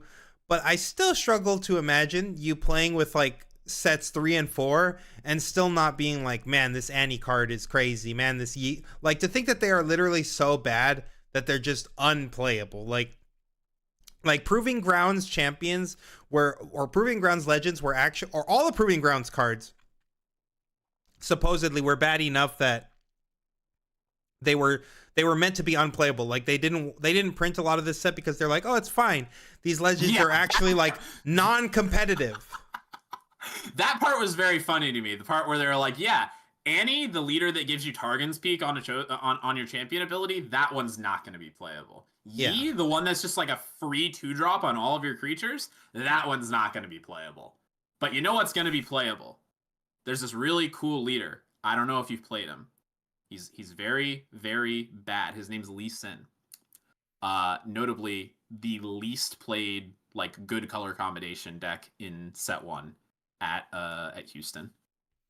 Lee Sin makes the cut for playable in the format, but this Master Yi guy, this guy, nah, nah, nah, nah, nah, nah, nah, nah, nah, nah, nah, nah, nah. We don't like that one. Nope, nah, nah, nah, no. What That about one's bad. Miracle Sivir or Miracle MF? Those decks seem like extremely strong color combinations, if hard to pilot decks.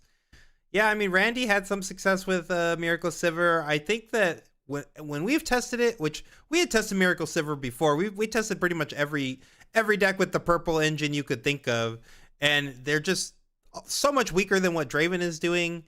And I just don't know that like the juice is worth the squeeze again. Like I think that you could pull wins out with these decks, and they can still do the unfair, turbo through your deck, play a bunch of Rasas, yada yada thing. But like, it just doesn't feel all that powerful, honestly. Like it just feels like you're playing a much worse version of Miracle Draven.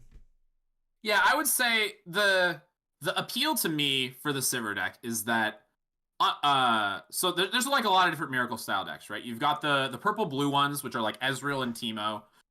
The main problem with the Ezreal Teemo is that you just like don't have any 4-power units, and so you're never going to beat the card Falling Star in like a million years. You're just like every single Falling Star is going to kill 2 creatures. It's always going to screw up your board really badly. The red purple ones that aren't Draven, their main issue is that they have to run turn 2 plays in their main deck because their chosen champions can't really be good turn 2 plays. And so the problem comes in, especially with the Annie deck, is what we were testing like a few days ago.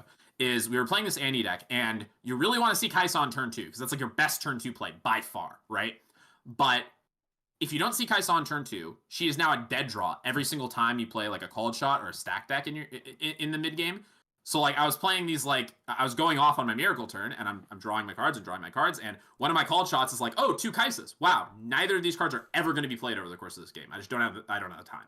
So my called shot just drew me nothing. And I already had another Kaisa in my hand, so I just had 2 dead cards out of my miracle combo. I think the Draven's deck's like strengths are on top of having a draw power ability on your leader to help you with your miracle plays. You also get access. You get access to a 4-drop on turn 2. That's like very good. So you don't have to run any 4-drops in the main. And then because you have all this extra space, you get to play the card Battering Ram, which is just like sometimes this card is just like a 1-mana 5-power, which is crazy. But even on your bad turns, like I've had a lot of games playing this Miracle deck where I'm just going like Ezreal plus Seal, play a 2-drop, and then play for 2 mana. I now get to play a Battering Ram. So I got to play essentially like 10 power of guys for 7 mana, which is 3 over what you're supposed to be able to get. And I also got to ditch and draw 2, and I got to play the Seal. Like, so now I've cycled through my deck, and I've played more power than what I'm supposed to be able to play. So that's like your average turn, and then like the upside is, oh, sometimes I just like go crazy and play 2 Battering Rams and like 2 Rasas, and I just have like 20 power and play for no reason. So Yep. I feel like the Draven deck does it best. A lot of different decks can do a similar thing, but they can't do it as well as the Miracle Draven deck.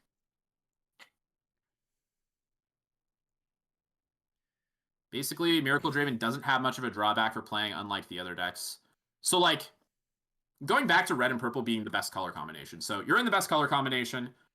You get to see all of your cards. So like if you play like 1 Falling Star, you're always going to get to see it. And then you get to not have to run 4-drops in your deck because it's just in your chosen champion. I would say, yeah, there's basically no downside to being in red and purple.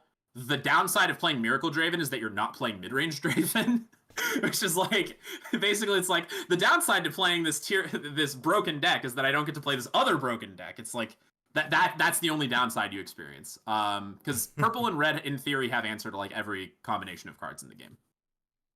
Yep. Whereas like the like purple blue doesn't really have answer to like big guys, or like it doesn't have answer to big guys that are sitting in the points until later in the game, at which point you've already like assembled enough points to usually win. Or alternatively, they don't have answers to the card Falling Star because all of your creatures before 7 mana are 3 power. And then Sivir has last thing, and then I'll let you take the floor. No, you're good. Sivir has the issue of in order to like get into points, you just have like no power. So in order to get into points with all your small guys, you have to like punch first. And so you're basically spending a punch first every time you want to get in for like more than 4 power. Um, the one thing that I think is an advantage of the Sivir Miracle deck compared to some of the other Miracle decks is that it gets to run 4 power, the 4-drop Sivir, which means you actually have a good turn 2 play. I don't think, unfortunately, that compares to what Draven gets out of it. So the main there's some appeal there, but I think it's like the best of that color combination at doing the Miracle thing, but I think it's still not good enough compared to Miracle Draven, mid-range Draven, things like that. All right, I yield the floor. I apologize for taking all of your stream. No, you're good. Teddy asked, you didn't answer the Kaisa question, right? No, I have not answered that yet. Do we think Kaisa is falling off or still unplayable? It seems like Smokescreen is extra good now after the rules change. I think Kaisa is not falling off. I mean, we just saw Kaisa win a regional last week. It's the third most represented deck once again this week. I think Kaisa is going to stay in the top 3. I do think Aurelia is a really good. Aurelia is kind of the thing that's keeping Kaisa in check right now, even though I do think that what Aurelia is doing is kind of unfair, and I'm not really happy about it, but it is actually keeping Kaisa in check right now and basically making this more of a. But it's kind of a triangle format because I do think that Kaisa has a very playable Draven match, a pretty unplayable Aurelia match, and then I feel like Aurelia has a good Kaisa match and like a sort of playable Draven match, and Draven beats both of these decks and Draven, but it does have a slightly, maybe slightly unfavorable Kaisa match. So that's pretty much where things are at. I think that Kaisa's still good though. I think you're still gonna dump on like most of the other decks, especially any of these decks that lose to Falling Star out of Draven are gonna lose to it way worse against Kaisa. So the thing is, right, there are some of these decks that just like, because of the way that their units are built, they never beat Falling Star, right? Kaisa gets to run 9 Falling Stars. You've got actual Falling Star, you've got Singularity, and then you've got Lucian's Gun. So you just have all the Falling Stars. Every single creature they play, just fucking slinging spells at them. All of them are dead. That is the really nice thing about playing Kaisa. Personally, on my end, Kaisa is still in my consideration for a deck to play at Bologna because I'm looking for something that like has value as a meta leader and has value at winning the tournament. And Kaisa seems like a middle ground where I might be able to get both, but I'm still not locked on anything. I think the deck is good enough that I would not fault you for playing it at an event. Definitely in that category.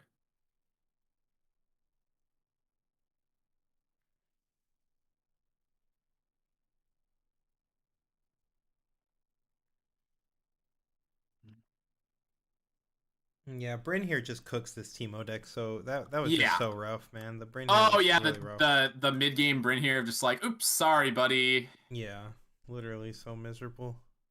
Yeah. Pumpkin said, I do love Spawn Camp Kaisa. I love not letting. I am kind of a toxic card game player. I really like winning when my opponents don't have any agency. Like, I love turn 3 roaring people. I love Spawn Camp Kaisa. Like, in Yu-Gi-Oh, this is gonna show that I don't look like a boomer, but I am a boomer. In Yu-Gi-Oh, one of the first decks I fell in love with was Junk Doppel, because I could just like spend 10 minutes comboing off turn 1, make a disgusting board, and just be like, yep, have fun, buddy. I have a negate 2 trap set and a drill warrior coming back next turn. Someone make another synchro. Like, fuck off. Yeah. I just like, I'm a very toxic card game player in that sense, where like I love strategies that are like fun for me but not for you. True. Major League Nerd said Spawn Camp Kaisa is a horrible name. I love it. I don't know if it was originated by Riot Warp on Twitter, but that's the first place I heard it. Yep. Oh, Lantern Control, best deck in Magic. I never actually played Lantern Control in Magic, but it seems like the type of deck I would be very... Oh, you know, a good example of a deck that I played in Magic. I really loved the 0 creature win condition Teferi deck that, like, your plan was to ultimate Teferi and then play a draw spell, exile all your opponent's lands, and then kill them with, like, a single land making a 1/1. That deck to me was like, oh, yeah, sign me up. I want to take all your permanents out of play. I want you to do nothing while I kill you. Yeah, Teddy, I think Kaisa is still a fine. Like, I don't think you're going to be wasting your time taking Kaisa to a big event. Like, I don't think that is one of the decks that I would consider myself taking to a big event. So, if you're like, if you already have Kaisa and that's like a deck that you just want to like upgrade and get familiarized with her matchups in this format, I think that that's extremely viable of a choice for sure. Yeah, if you're feeling like you really can't, like you don't want to spend a bunch of money on the new set, you just want to like take a set one deck and make it better, like adapt it to the current meta.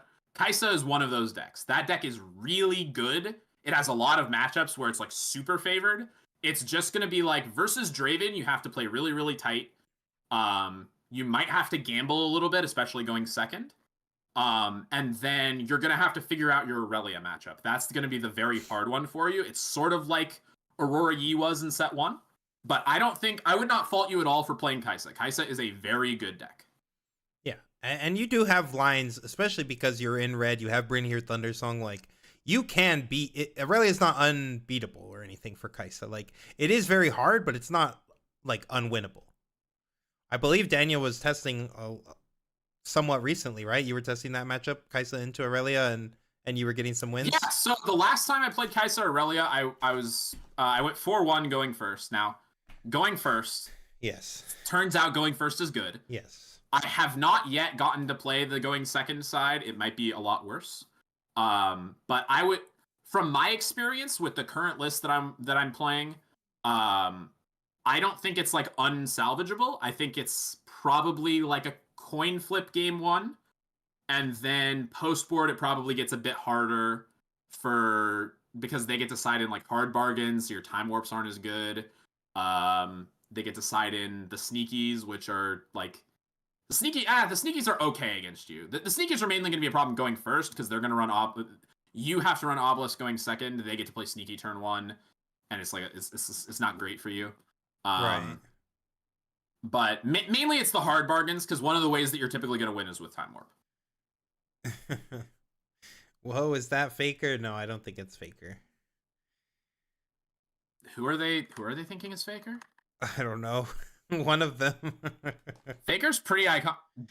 Definitely not the two people I'm seeing on screen. Yeah, Neither of those people appears to be Faker. they're doing that game where they have to guess the word on the other person's Oh head. yeah, Yeah. yeah. I wish I knew what the words were on this so I could play along, but I yeah. No idea. Unfortunately, I am not fluent in Chinese, so I will just have to assume people are having fun. Yeah, it seems like they're Um, having fun. uh, let's see. Oh, Min was talking about Lantern Control, disgusting, but he also played it. Yep, many such cases. Wow, disgusting deck. I hate it. How do I play it? The middle one is Faker. Damn, Faker's hot. The middle one is Faker. I've been lied to my whole life. That cannot be Faker.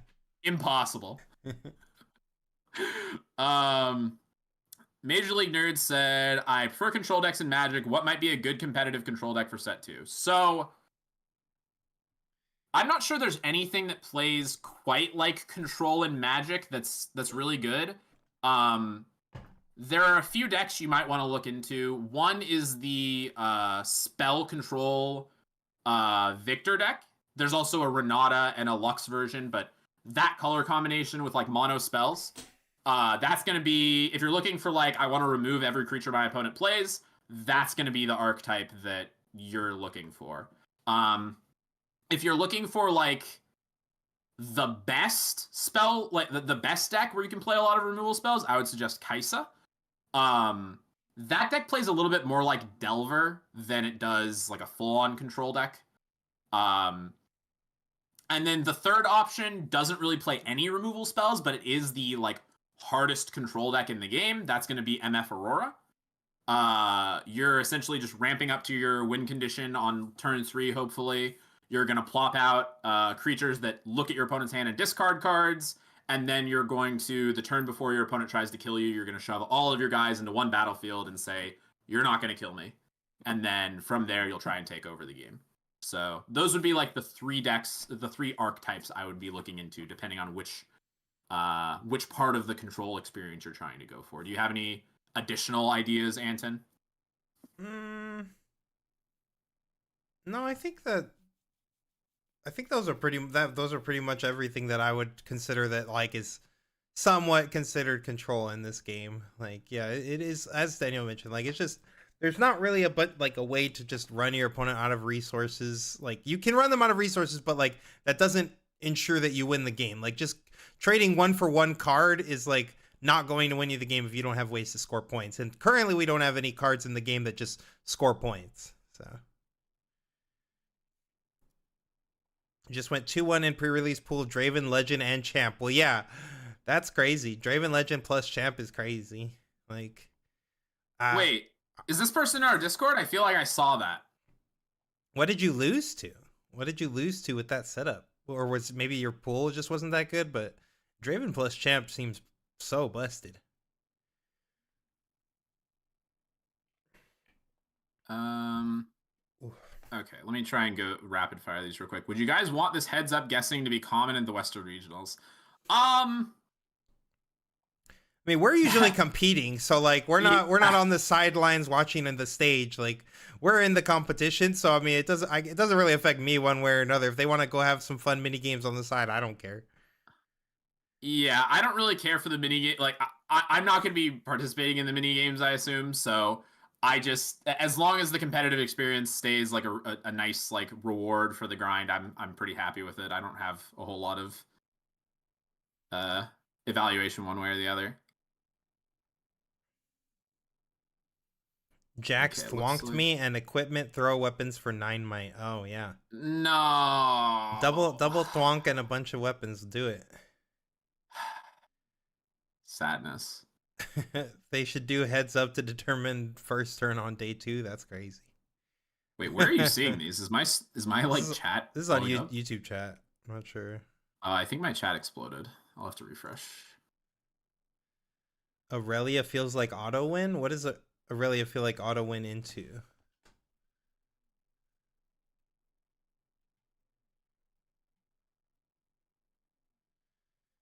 Only loss was the crazy build on Jax. Yeah, I mean, you are playing sealed, so like even if you parts of your deck are nasty, like if your opponent just drafts a really nasty deck, like they could take it.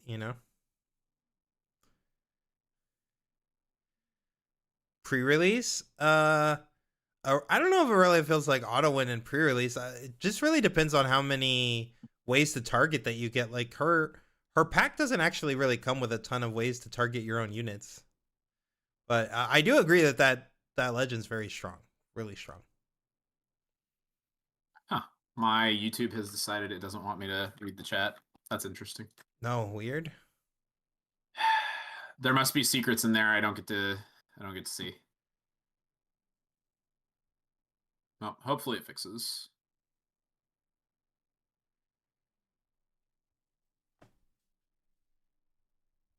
That's bizarre.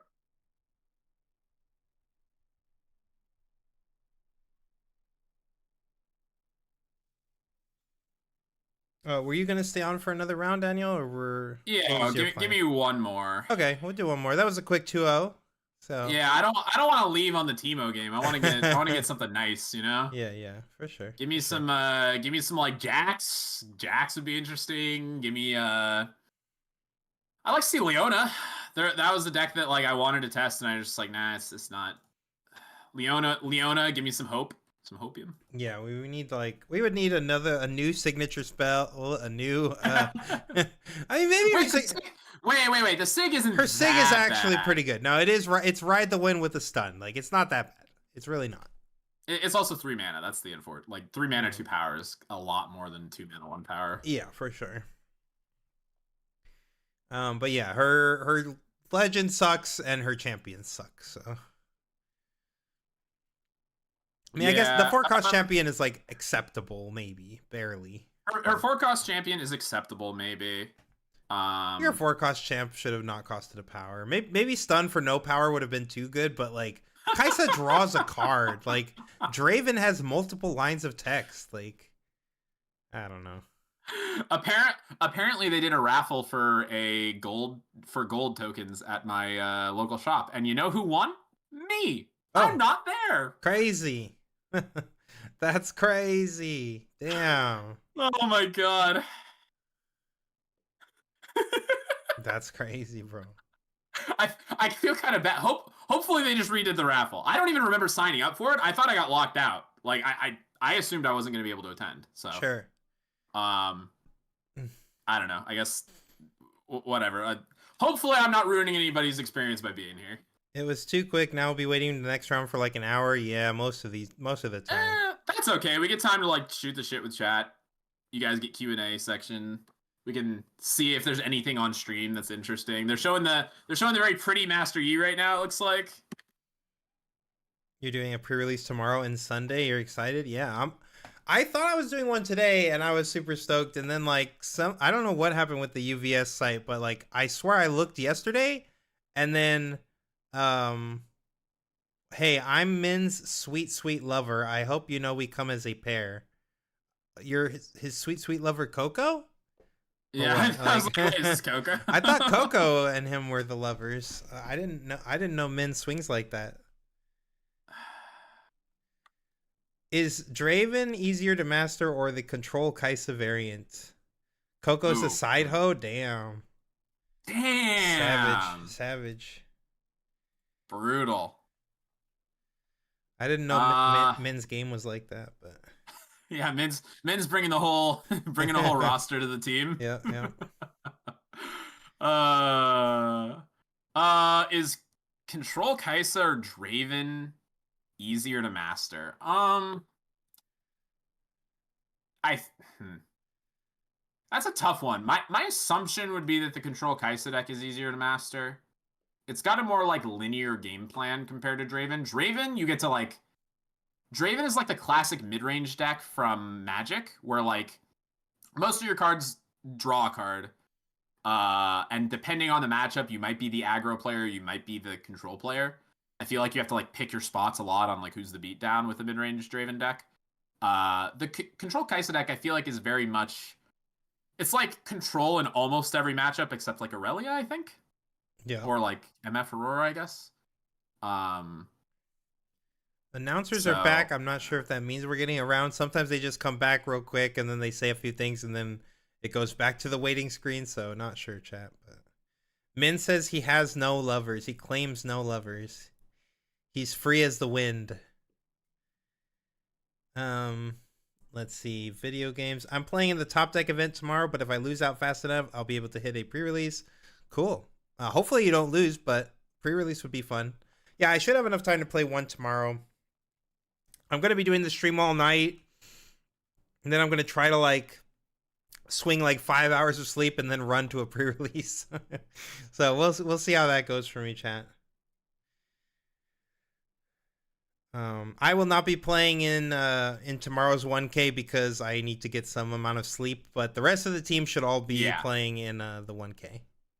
outside of me sleeping through my alarm, I will be playing in the 1K. As a matter of fact, even if I sleep through my alarm, if I get a round one loss, I might still be playing in the 1K.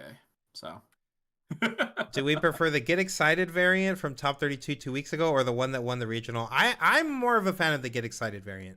I am also a fan of the Get Excited one. I might be a little biased because when I saw that they were playing 3 Progress Day, I like that is basically my favorite thing to do, spend mana, draw cards. So I might be a little biased, but I do like that arc. That's the one that went 4-1 into Aurelia going first.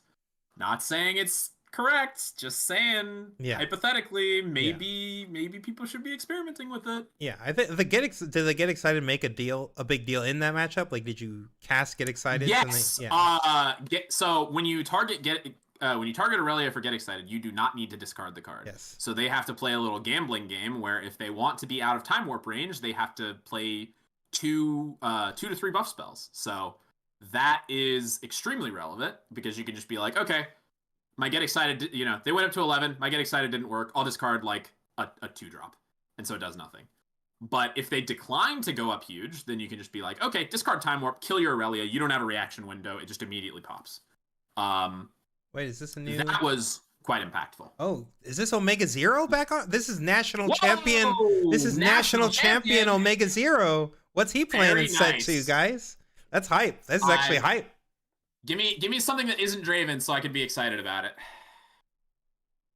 I mean, Omega Zero is actually a broken card game player, so most likely I would expect to see him on Draven, but let's see. No, he's on still on Kaisa. He's still a Kaisa Kaisa! fan. All I right. really hope he's on the Get Excited version. Yeah, that's hype. Omega Zero. Yeah, no, that is not Faker, guys. That is Omega Zero.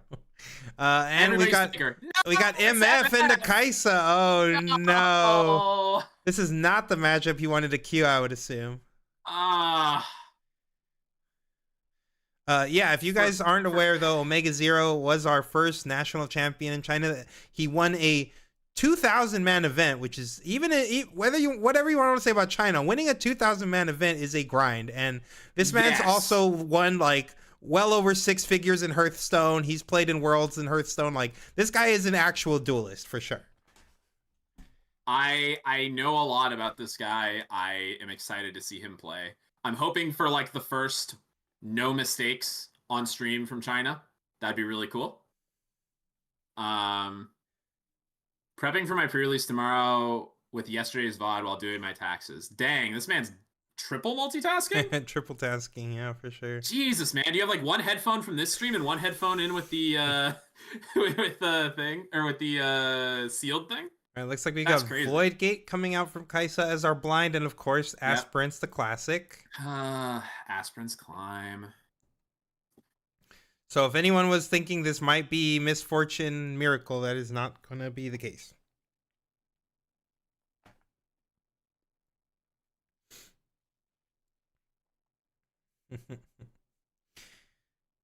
Literally everybody in China is about to start standing up. I'm Faker.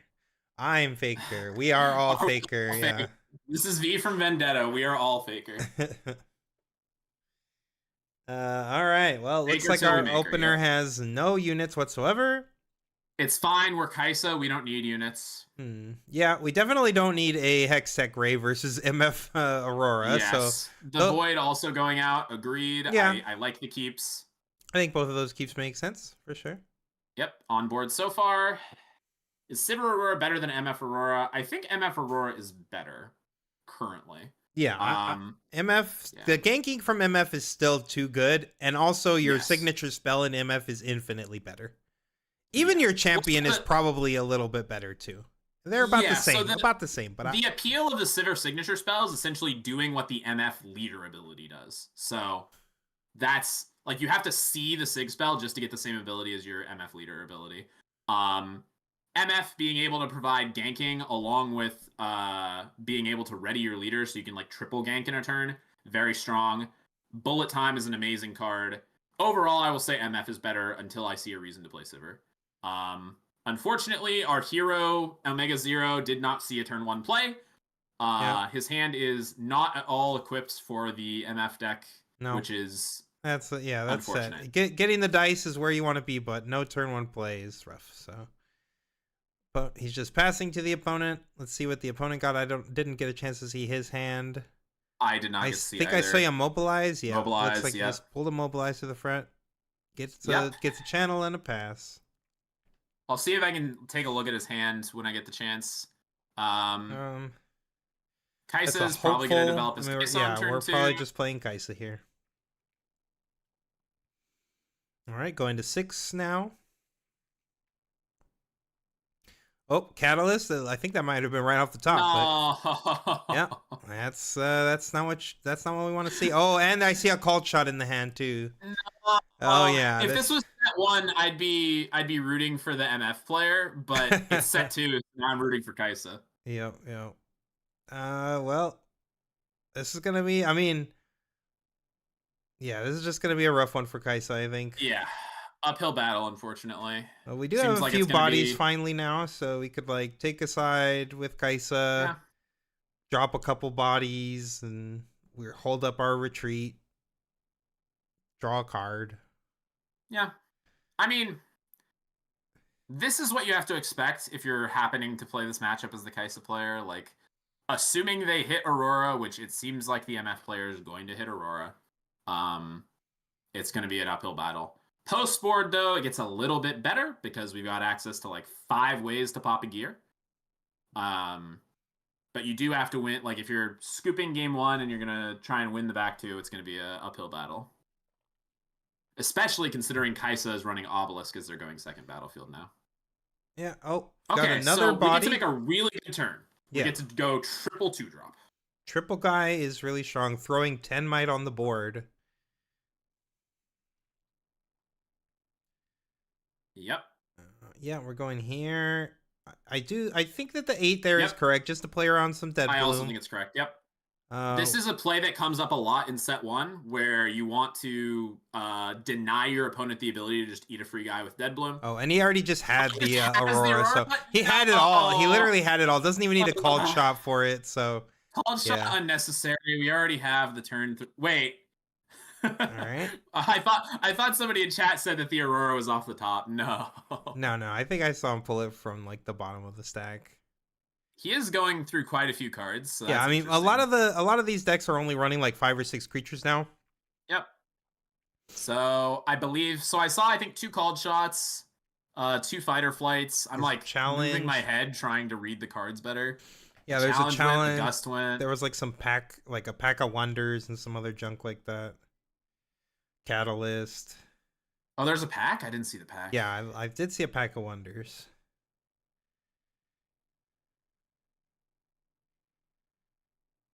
Zero's writing it all down. Or at least he's writing down some cards. We don't know if he's writing the whole thing down. Of course, these do get shuffled, chat. So, like, while you do know that they're, what 12 cards or whatever are going down, like, you don't know what order they're in. But still good to know what interaction spells are in the bottom half of their deck.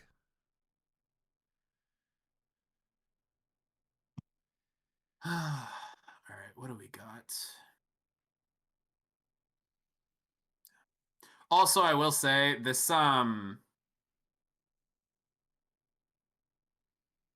not actually a fan of this MF Aurora deck being like popular in the metagame if it ever becomes popular, just because there's going to be so much. You're going to have like if you want to play optimally against this MF deck, every time they flip over their deck because they don't have creatures in, you're going to have to look at every single card and figure out what they drew, because that's like information that you're able to get if you just track everything. So It does look like the Mind Splitter took a Watcher, which is a good one. Yep, taking like one of MF's or one of Kaisa's best cards versus you. Yep. Are And these the Aurelia sleeves? These are the Aurelia yeah, sleeves, these are right? those Aurelia lunar ones. Man, those are nice. Those are Are we pretty. getting those in America? I think they might come in that Aurelia lunar kit. That's what I assumed. Yeah. If that comes in the Aurelia kit, I might actually buy like open one for myself. Yeah, the kit They're came with pretty like the nice. Aurelia. I think it comes with the sleeves and like a playmat too. It's pretty good. Okay, that's pretty cool. Especially for $40. I thought that was a deal. Yeah, well the packs like break you even already, right? It's like Yeah. 8 packs or something. Yeah, something like that. So like yeah, I'll pay. I'll get some free sleeves and a mat with my packs. Poro Sounds good to off the me. top. I mean, we can stupefy Singu this if we want to, which looks Yeah, like he might be setting up. I'm a big fan of the Stoop Singu. Keeping them off creatures seems perfectly reasonable. Yes, keeping them off creatures is really important. Like, oh, we have a star. We have a Oh, star. we have star. We Okay, don't even sure. need a The star, single here. Yeah, sure. It's we even have a bunch better. of creatures in hand, so the star is even better. Yeah. Yeah, yeah. Star is better here. Um. We could still develop Yeah, some we more can develop creatures double this way. conquering Poro. Yep. Yeah. I'm curious how many warps are in the Omega Zero list. That'll tell us like how hard he's teching for Draven versus how hard he's like respecting the other decks. All right. 2 more 2s. Keep in mind, chat. These MF decks are running far less creatures now, which means that the odds that you're flipping Splitter is much higher. So Correct. you're just like Yes. kind of shredding your opponent's hand at a more consistent rate than before.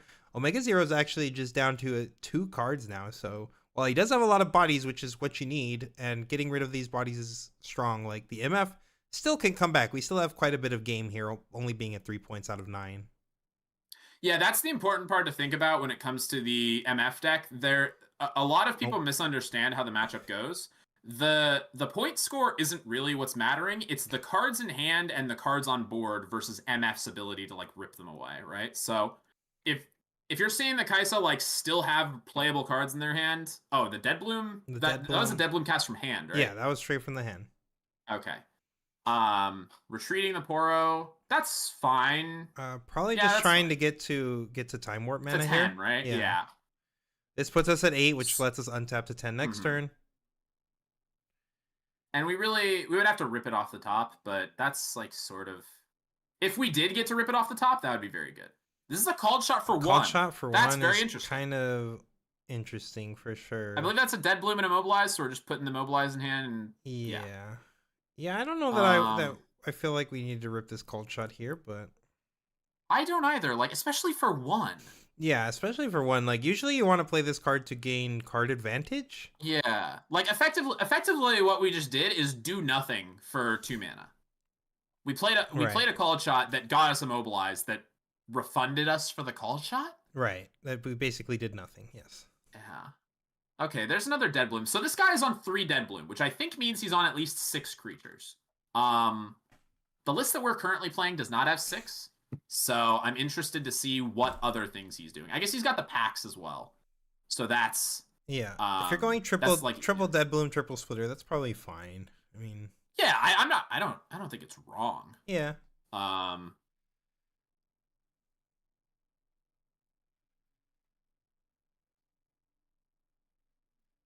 Once again, writing down all of our tricks. It looks like there's 2 punch first going down. I see another fighter flight. Yeah, this is going to be important. This is like a good heads up thing to do versus Aurora, or sorry, versus both Aurora variants, but MF in particular.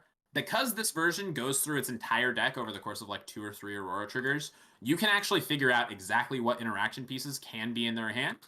Um, and so that'll help you a lot in playing around, like when you're trying to go for your lethal push. Like if you see 2 bullet times go to the bottom, most lists only play 2. So you can usually not play, or you can disrespect that card. If you see all the challenges go to the bottom, then you know for sure they don't have a challenge. If you see all of the fighter flights go to the bottom, you know they don't have a fighter flight. The ones that are going to be a little bit trickier are cards like Rebuke and Punch First, because they don't always run 3 copies of those. But you can sort of figure out, like, over the course of a match, you can get more and more information about what amounts they are for each copy of, like, each of those cards. Sure. Yeah. So looks like Kai's untapping to 10. Yes. Yeah. Looks like 10. Our opponent's tapped out, so we could like Draw a card. okay. Oh, Watcher. Watcher's really That's a nasty good here. one. We did not put the dead bloom on the void gate. So Watcher could just run over this dead bloom by itself. I think we still send Kaisa to the other side just to get an additional draw and see what we're working with. Could potentially send some Poros with her as well if we wanted gold. We can. Oh, that is true. The gold might matter. Do we know? I saw 1 bullet time go to the bottom. Did we see the other one? I think we've only seen 1 go to the bottom, but I'm unsure. Some of the stack was hard to see, so. Okay. So if there's 2 bullet times to the bottom, okay, I'm pretty confident we can run the. Okay, he likes the send. My assumption from Omega Zero, this guy's a pretty good player. I think he saw both bullet times go to the bottom, or he's under the assumption that he just can't beat bullet time, and so he wants to, max EV here. Okay. Yeah. I'm hearing from chatters that the Lunar Kid is Chinese only. No, I think someone said that's what they thought, but no, yeah, it is. It's going for pre-order next week. Next week it'll be up for pre-order. Okay, so. I definitely need to get as many of those as I can. I would like 2 or they are doing it as a raffle again, so we're gonna get to sign up to hopefully order one. Yeah, raffle. Hey, your reward. You get to pay us money. Yes. Somebody was asking about if you're on 5 or 6 creatures, aren't you scared about running out of creatures? No, the new technology from Spirit Forge, you get to run, I don't know the official name, but we call it the Shovel. The Shovel has, as part of its equip cost, you send 2 cards from your discard to the bottom of the deck, which means conveniently, if your creatures are dead, you can just plop them back in and then flip the Aurora again. Yep. Yeah, that was a real issue in set 1. Like, Daniel and my game plan when we were playing Yi Aurora was because we ran more creatures than them, we would literally just run them out of creatures, and then their deck is just churning through the rest of every turn, trying to find something, and there's no more creatures in the deck. But now, with the Shovel, there's no way to to actually run them out of creatures, because you can use the shovel to summon creatures back from your discard, but more importantly, you can use it just to shuffle them back into the deck, which now means that Exactly. your Aurora's pulling them out for free. So Yeah, essentially, assuming there's a creature in your graveyard, every single turn you essentially get to pay a power to put your creature back to hit with Aurora. The last two MF matches I played, my game one plan I just ran them out of creatures in both game ones. Like, turns out when my units defend for 2 more and I play more creatures than you're just gonna run out quicker than I do. Like, that's a nice 10 power guy running into my Dead Bloom who's also a 10 power. Then I'll conquer over and now I have another 10 power defender. Like, I'm gonna keep slinging them until you run out because I play more. yep. So yeah, Fox eats the Dead Bloom. Of course, we do not have Master Yi +2, which is always unfortunate. Just representing 8 might on each of these battlefields, which makes it hard for the Dead Bloom to crash in. We saw at least 2 Punch Furs go to the bottom. Yeah, I do remember seeing at least 2. So unless our opponent has like a Fight or Flight or something in their hand. Okay, we're splittering here. Gonna see what the Kaisa has. I mean, Kaisa's tapped out, so It's gonna be Darius. Yeah, I think the Darius is getting taken. The yeah. Darius is the best of those 2 cards. Yeah, I mean, Singu's not doing too much here. Like, you could make an argument that he could, like, if he does push up units here, he could, like, Singu both of them and then send some units into them, but I think it's probably better to take the Darius. In my head, Darius seems like the right call. Maybe there's something I'm not thinking about, but it seems very, like, the Darius is always going to be 7 power. Singularity only, like, if we're hitting a mind, I think we should. There's also a chance we're just hitting another splitter, and we're gonna take both of these anyway. Oh wait, sure. Aren't we guaranteed to hit the splitter? Because we put one Dead Bloom to the bottom, right? So yeah, unless the third splitter's in our hand, then yes.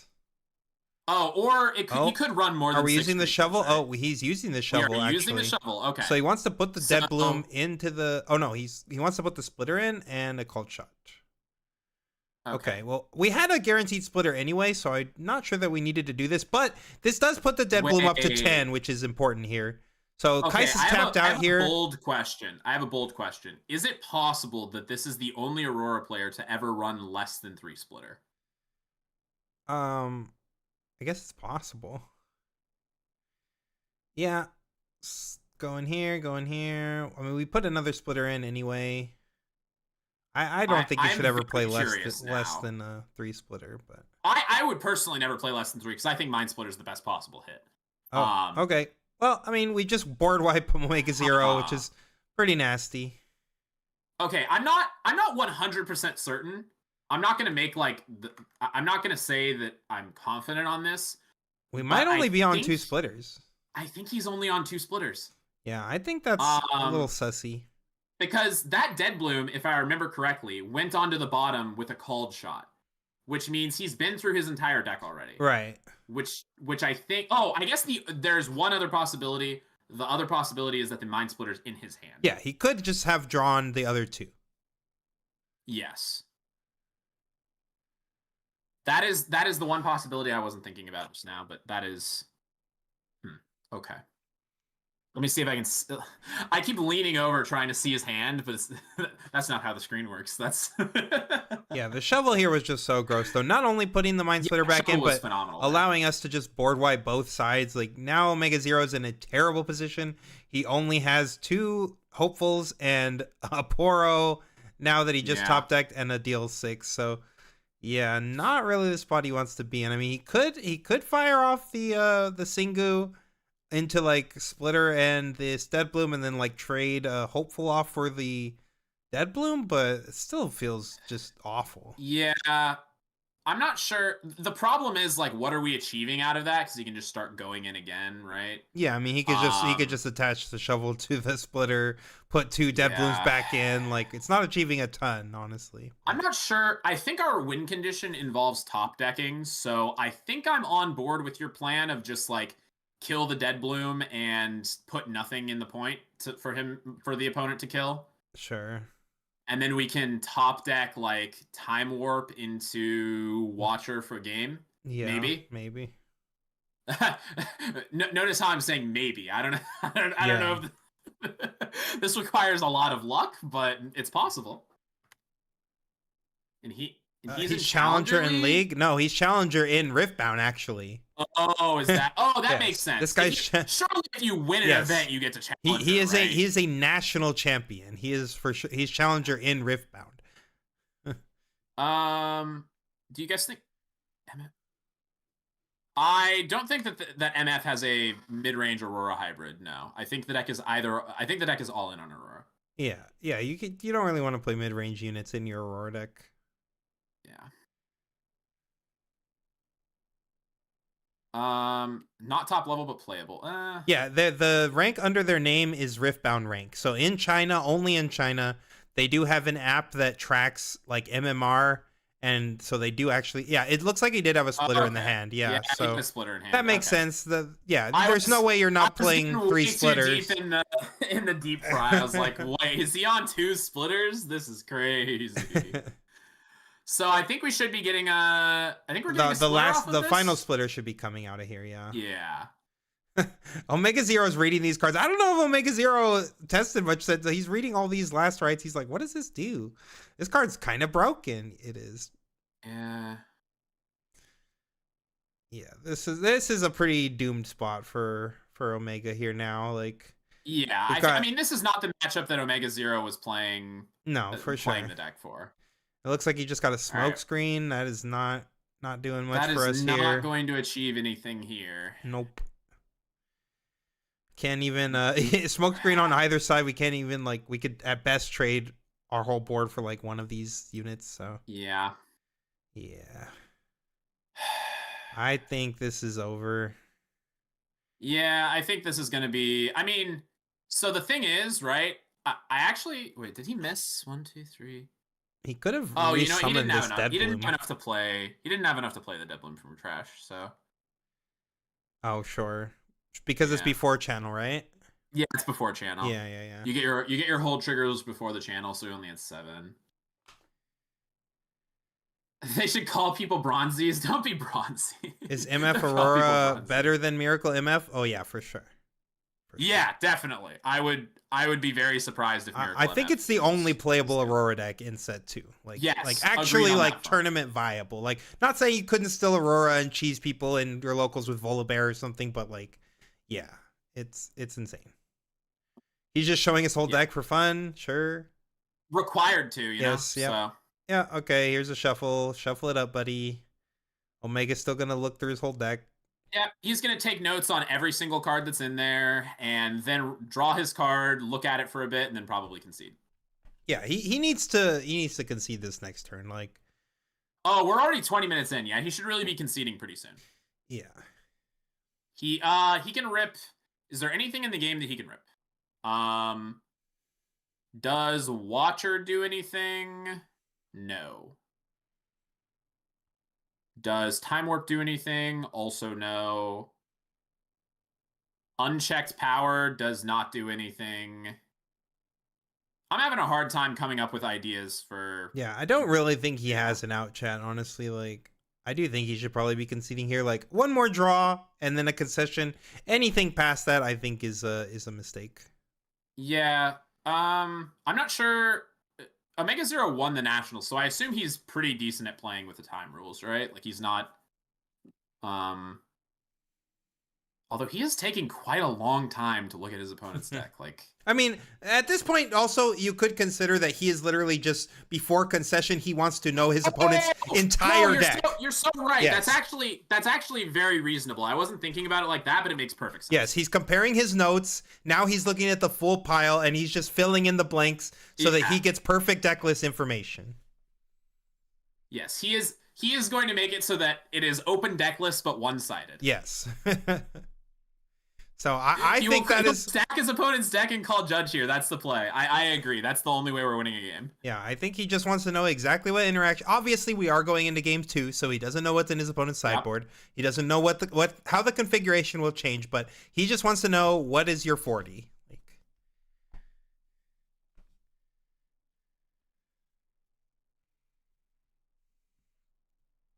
And that's smart. That's really smart to do. Like typically in like other games that have sideboards and stuff, and I will do the same thing. Like I will if I have time at least in the round. Of course, it's reasonable. It depends on the time, but if you want to know exactly what your opponent is working with, I think that it's a very smart move. Yes, But yeah, I do. I do the same thing. What I try to do in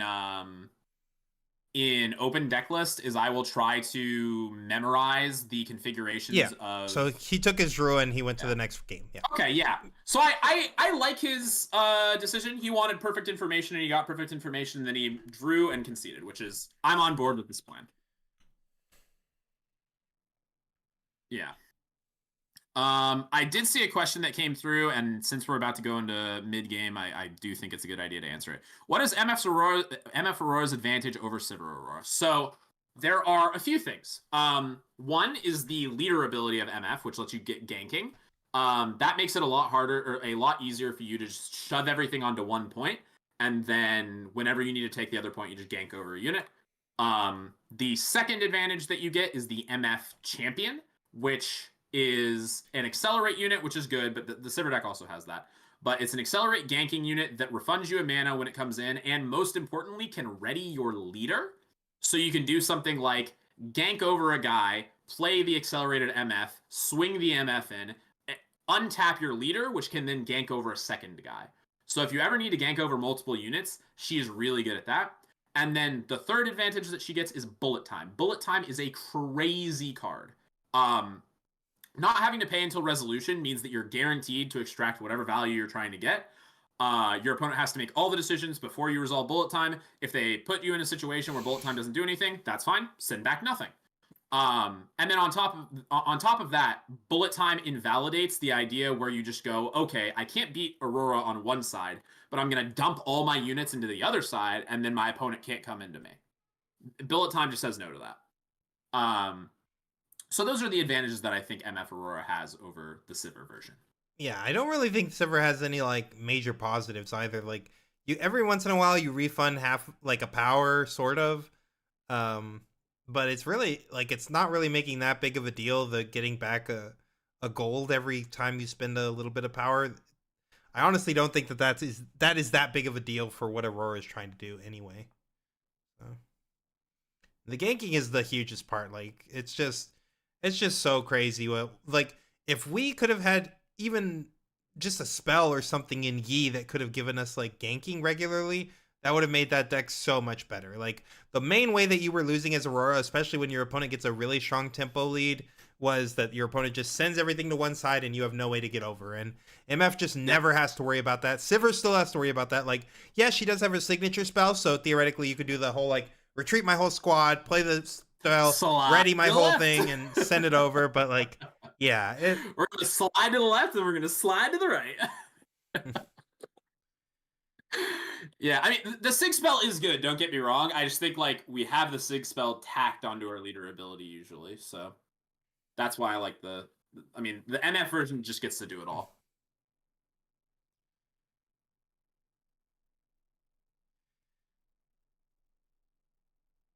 yeah. Good morning, Mohammed. How you doing? Yeah, I don't think he was taking notes on the full 39 to be honest, chat. Like I think he was mostly taking notes on the interaction spells. Like he might have been reading some of the other stuff just to like see what was in there, but I think he's just taking notes on what the actual important cards are. You killed 3 Gem Jammers today and got to cruise. Yeah, ganking is a really powerful effect in this game. Agreed. Gem Jammer's a nice card.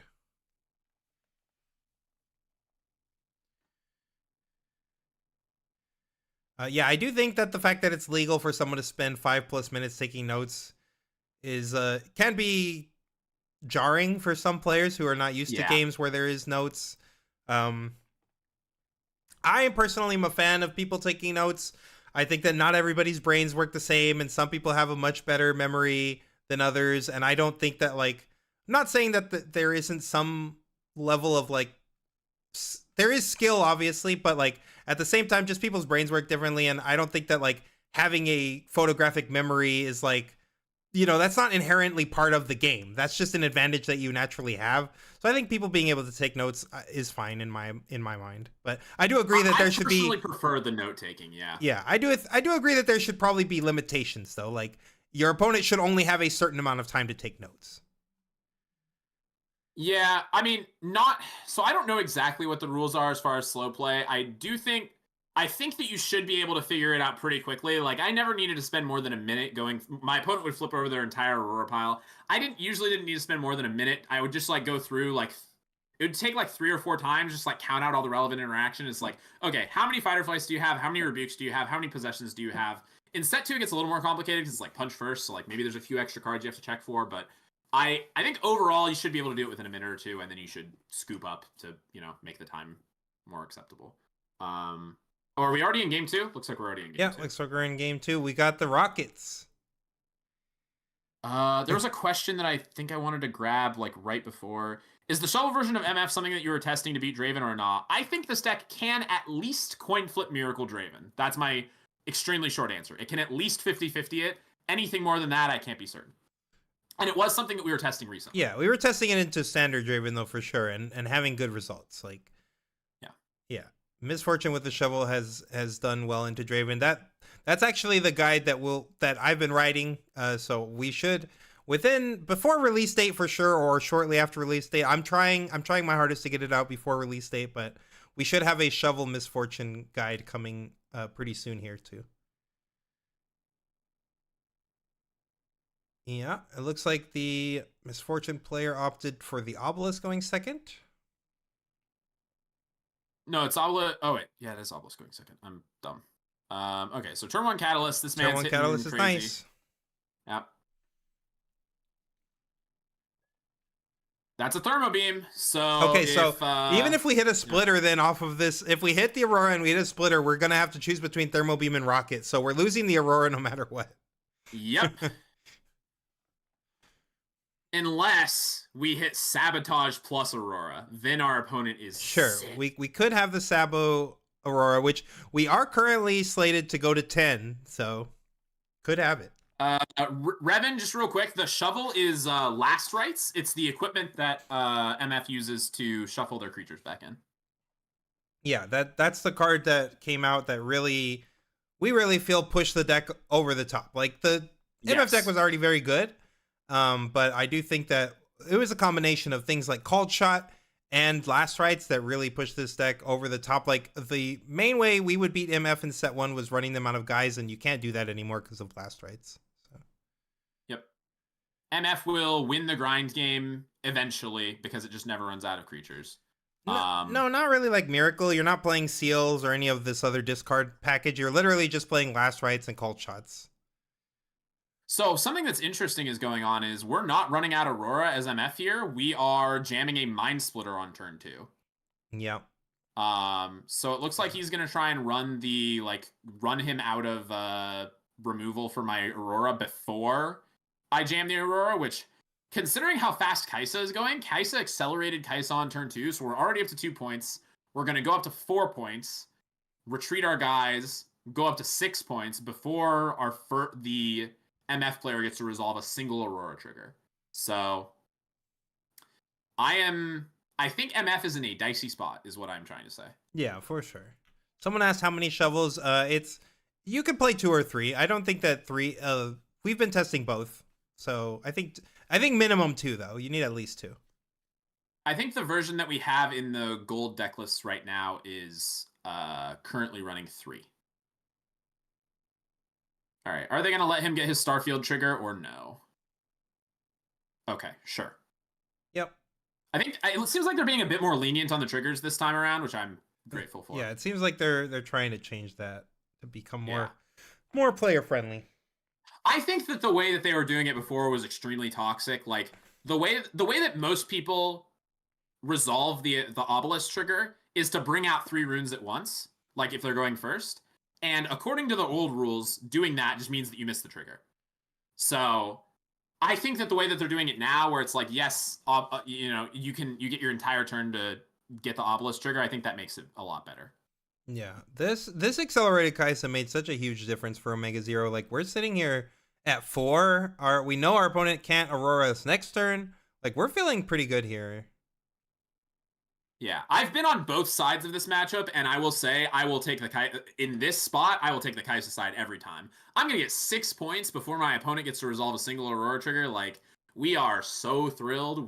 We've got a star tip that just ramped us one. Like we're gonna have a bunch of creatures in play. Yep. We still have a Thermo Beam in hand, so if our opponent misses the Mind Splitter off the Aurora, we just get to take the Aurora. Like such a good spot for us. Something that I'm just now noticing, Omega Zero still has Hextech Ray in his deck post board. Yeah, interesting. Um, Might have just do not you have think? more cards in the board that matter. Yeah, but like Hextech seems like the first card that would go out to me. Am I wrong? Yeah, for sure. I agree. Typically it is. Maybe I don't know. That's interesting. I am curious to see what his list looks like. It's clearly not the get excited version. It's Yeah. more like classic Kai'Sa with all the tempo creatures. Yeah. He's running like Singularity as like his anti-Draven, I guess. Singularity, was he running Lucian's guns as well? I don't remember. I don't know that we saw the guns in game 1. Okay. So it's just Singu. Yeah, we saw Singu for sure. Okay. Okay, looks like what are we playing here? We're spinning a power? Oh, challenge? Sure. I'm not gonna lie, I feel like this is just a losing line to be on the MF side. Like, okay, I guess we're gonna Catalyst, There's sure. another, So yeah, like there's a Catalyst. We have Aurora Mana next turn. uh, We have, Bullet Time, Called Shot, and Gust. Okay, so I'm pretty sure this Aurora player is gonna get steamrolled within 2 turns. Like, this is just not. Yeah, this is not good for the Aurora team for sure. yeah, agreed. Yeah, I mean, we're just going to get blasted here. Omega's going to like 10 here. We I get, think we're gonna lose. I think we're gonna lose our Mind Splitter, and our opponent's gonna be at 6 points, and we're gonna have to like bullet time a small guy and flip a Dead Bloom. No, we're not gonna even. No, we'll have enough mana, so we're gonna bullet time a small guy and then Dead Bloom off the top. yeah, Omega And if could we, like smoke screen Bolt if he wanted to here just to clear it with spells. uh, do we even need a smokescreen bolt? What if we just smokescreen and walk in with the We Noxus, could and then also if our just, opponent fires off anything that punishes us, then we can bolt it after. yeah, we could do that. Maybe into punch first. That might be a little rough. Hold on. So Mind Splitter goes to 3, Mind Splitter goes to 8. I mean, we have a stoop, so even versus punch first, it's fine, I guess. Right, but we lose our hopeful that way, right? Okay. Sure, I could see it. Maybe the logic is that the bolt is so useless in the Yeah, the matchup. I bolt can is see it. actually useless, so I'm trying to find any use for this bolt. Sure. He's gonna start off with a stoop. I'm fine with Yeah, this. cycle, see what else you get. Oh, there's a warp. I think we are winning this Oh, game no matter what happens now. oh yeah, baby. Yep, that is exactly what we want. It looks like he's gonna go for the Darius line, Yeah, which Darius is is fine here too. another I way to mean, do yeah, it. make Yeah. him a 6. Make Darius comes in as a 7. This Yep. is fine too. I mean, Say, hey, buddy, again, you got like punch first. I've got the answer to punch first, but I'd love if you would burn it and keep yourself off Aurora for another turn. yep. So if they punch first here, we have the smoke screen. So Yep, we have the smoke screen to trade. if we really wanted Um, to, we could also play with the we could send in one of our little tanks so that we don't even have to trade our Darius off. I don't even know if we're like that's just sacking a guy for free. I think considering where we're at, we're okay if we have to trade Darius for the splitter and punch first because like we're still trading, right? Yeah, So yeah, and we're our just trading opponent is taking themselves a little crappy off guy of. I though. guess they're not taking themselves off of Aurora mana. Okay, Yeah, he decides it's yeah, good, and I think the I'm tank's not gonna fine fault. here. I'm not gonna fault this guy because he's won a Chinese national. Like clearly he's thought about this more than I have. But coming from my end, it doesn't seem like the Yordle is necessary here. Maybe is he considering the? I guess he could. The gust doesn't matter. He could use the bullet time here if he wants to spend 7 lands, but that is pretty brutal. I think at that point, I mean, it is a legal line. Yeah, Now okay. he's just letting him take it. Takes the Yeah, Yordle, sure. We go 5. We get to go to So from Omega 6. Zero side, yeah, we just go to 6 for free, and then we pass turn. We have Warp Mana, Yep. and we have the, like, if our opponent doesn't hit Dead Bloom, we just win. Um, if our opponent does hit Dead Bloom, we still have the Warp, so we win. Yeah, maybe. I think he's Um, considering if he wants to move this Hopeful up with Darius to play around the Bloom on that point. we already have Smoke Screen, so I don't see Yeah, a I don't reason. think we really need to. I agree. Yeah. Oh, wait. Maybe he's considering moving it over to the Yordle to play around Dead Bloom on that side. Sure, to smokescreen that side, or even Bolt to trade. Yeah. He Personally, on he's my got end, he's I got 3 think, energy, so he's always representing smokescreen Bolt. Yeah, yeah. okay, he's I going think on the we're. Darius side.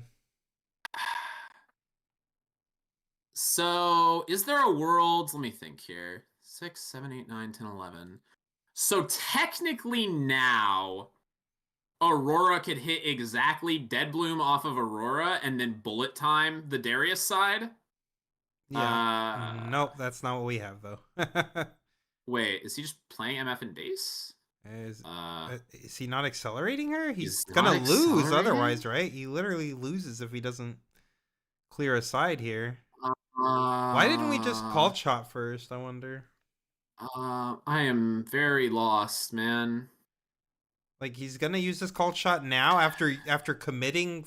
This is not what you do, chat. Yeah, Okay, so this, you do I'll just, not. yeah, Sorry, go I'll ahead, just give Daniel. you a quick, I'll just give you a quick, you should always, if you're going to draw cards during your turn, you should do it before Yes. you make any other decisions, I right? wish Like, this was the first time in this stream we had to say this, but no, we've already mentioned draw last lull.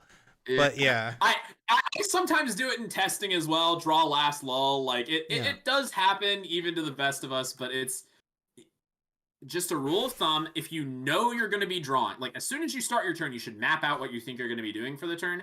And then if that includes a draw card, like a stack deck, like a called shot, you just fire it off first, you know? Just So he's gonna get be the able to draw card out of the sabo way. this time warp, but who cares? Your opponent is literally holding for lethal right Yeah, now. I So don't I don't understand what wait, he he didn't thought even was take the like warp. the uh so does he have like challenge plus bullet time? Is that his win con here? He's gonna bullet time the Darius side and then he's gonna. Oh, he has Ride the Wind. Okay, I wasn't thinking about Ride the Wind. So he gets to eat. Sure. He... Wait, is It's Ride the Wind better than just. Is Ride the Wind better than Accelerating Misfortune? I don't feel like it is. It It uses the same amount of uses power, but 1 mana one more more. energy. Yes, exactly. Huh. Okay. I just think we're just taking random game actions at this point. Like, I am not sure what this man is thinking. Um. yeah. Yeah, this is definitely a little sus for sure. Like, I'm really not sure what he's thinking here. Um, I mean, Omega Zero could easily kill this, right? All he has to do is just fire off this smoke. Oh no, he took the smoke screen. He could still use the bolt though to trade. I don't. I think I would have So what's considered using left? the bolt here to trade. I'm not sure he cares at this point. I'm not sure like what. Yeah, I'm not sure at all. I think maybe he's just holding the bolt so he can like get his Darius in on the other side. Okay, so here's the bullet time. This is what I was expecting to happen. Yeah, so now we're going down to Um, like one land though. Oh my goodness. yeah. One So rune it's is gonna be rough. MF writing like it's gonna be the solo MF prayer. Yeah. Um, Quite a prayer for sure. I feel like there were errors made on the Kaisa side somewhere. I don't feel like we should ever be in a position where we have no units in play. True. Okay, so Uh this, I now understand. This is the reason why he ran the Ride the Wind play. It's so that he could get this third point. That is the only reason. Oh, there's Falling Star. Bye-bye, MF. Goodbye. You are gone now. Yeah, Sayonara. you're going up to 3 runes next turn with no board. Like, good game, buddy. Good Yeah. game. Oh, he just gives it up. Thank God. All right, we're Yeah, going to yeah, game yeah. three. We're going to game 3. Okay, okay. Okay, game three. Yeah, so I'm not I'm not sure if the line for Ride the Wind ever makes sense because going up to 3 is pointless. There's no like we're not getting anything out of going to 3. Why don't we just go to 2 and preserve the one rune, right? And Yeah. preserve the Ride the Wind too. Yeah, for sure. Yeah, I think Omega should not have had that bolt in chat, but I do think that I think I would have ran the bolt there. Like he didn't use Kaisa hero power. Like this bolt's never getting any more value. Get the trade with the guy. That's what I would have done. It didn't end up making a big difference. We were going to get bullet timed anyway, but we prevent 2 points and we take him off of the board. Like, Yeah. Best place for Bolt. Yeah, I mean, I'm not sure what was going on in the Aurora player's brain, but it was very very weird. Like almost none of the decisions made in that game made me go like, yeah, that makes sense. yeah, yeah, especially towards the end there. Like, yeah, I don't know if he was just like someone in chat mentioned he was just so giddy that he had beaten the Yeah, national I mean, champion in game one. He was so like, I just beat the national champion on stream, woo! And then he just like started punting for some reason. sometimes this has happened at least once. Like certainly when I was less tournament savvy, I had a lot of experiences like, oh shit, I'm playing against somebody like famous, like I'm shaking in me boots. Um, so I get it. At the same time, like I'm gonna try and not be critical of him and just say like these plays are suboptimal. We should be doing things differently. Agree, I'll agree. try to not be rude to the man because it seems like he hasn't played a whole lot of these events. Like I shouldn't be cruel. Like yeah, me, my 20 years of playing card games. Of course, I can say that this guy's making garbage moves, but this guy might be playing his first event or like his. Oh no, it can't be his first event because he had a ranking. So it's got to be like his second or third event or something like that. Yeah, for Um, sure. yeah. Our favorite man Z Rob said sup. Hello, man. Hope you're having fun. What's up, Z Rob? If you guys haven't heard Top Deck GG, that is the best tournament software on the market. We've now played in multiple Top Deck GG events. We're not even like shilling, like we might be shilling just a little bit because he's the GOAT, but like honestly, truly, like I have played multiple tournaments with this tournament software now. It is so much better than the official Riot tournament software. It's so much better than like using Melee. Like I've just had nothing but a great experience with this software, and I think if anyone's thinking of hosting a tournament for this game or for any other TCG, you should go to Top Deck GG. If you use promo code Challenger, by the way, you get a free month of that, and if you use Challenger 25, you get 25% off your whole year. So Yeah, I'll just add to my man Anson real quick. I was shilling for this product before we got sponsored. I went to obviously I played at Houston and the average round time was something like 90 minutes per round. I go to the Orlando event ran by PPG and they're running Top Deck. They're using Top Deck as their software, and I'm noticing like, wow, these round times are start like as soon as the round's over, we immediately have pairings for the next round. Wow, that's really nice. Like everything's running smoothly. We aren't having any issues with like crazy round timers. Like and then it turns out we just happened to be sponsored by the guys that are using this cool or that made this nice tournament software. and So I will be a Top Deck GG shill forever. I love this software. I really hope that we move to it on the official events.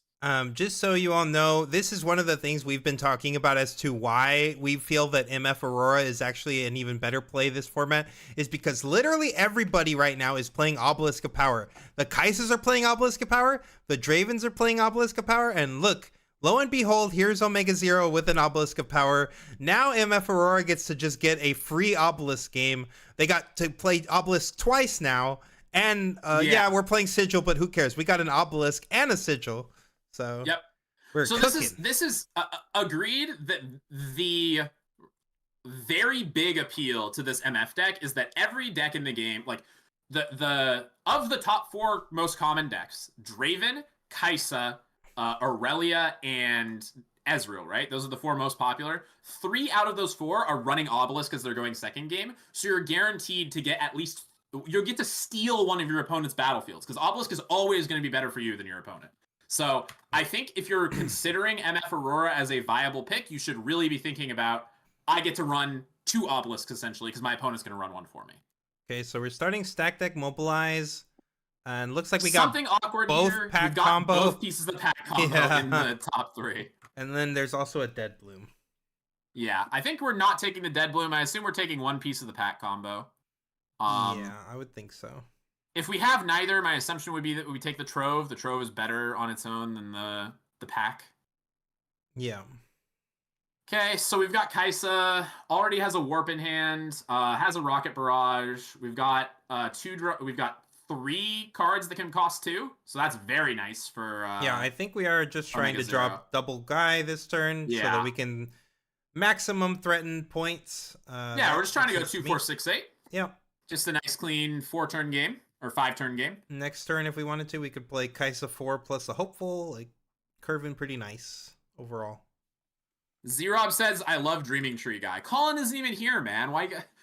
No love for me.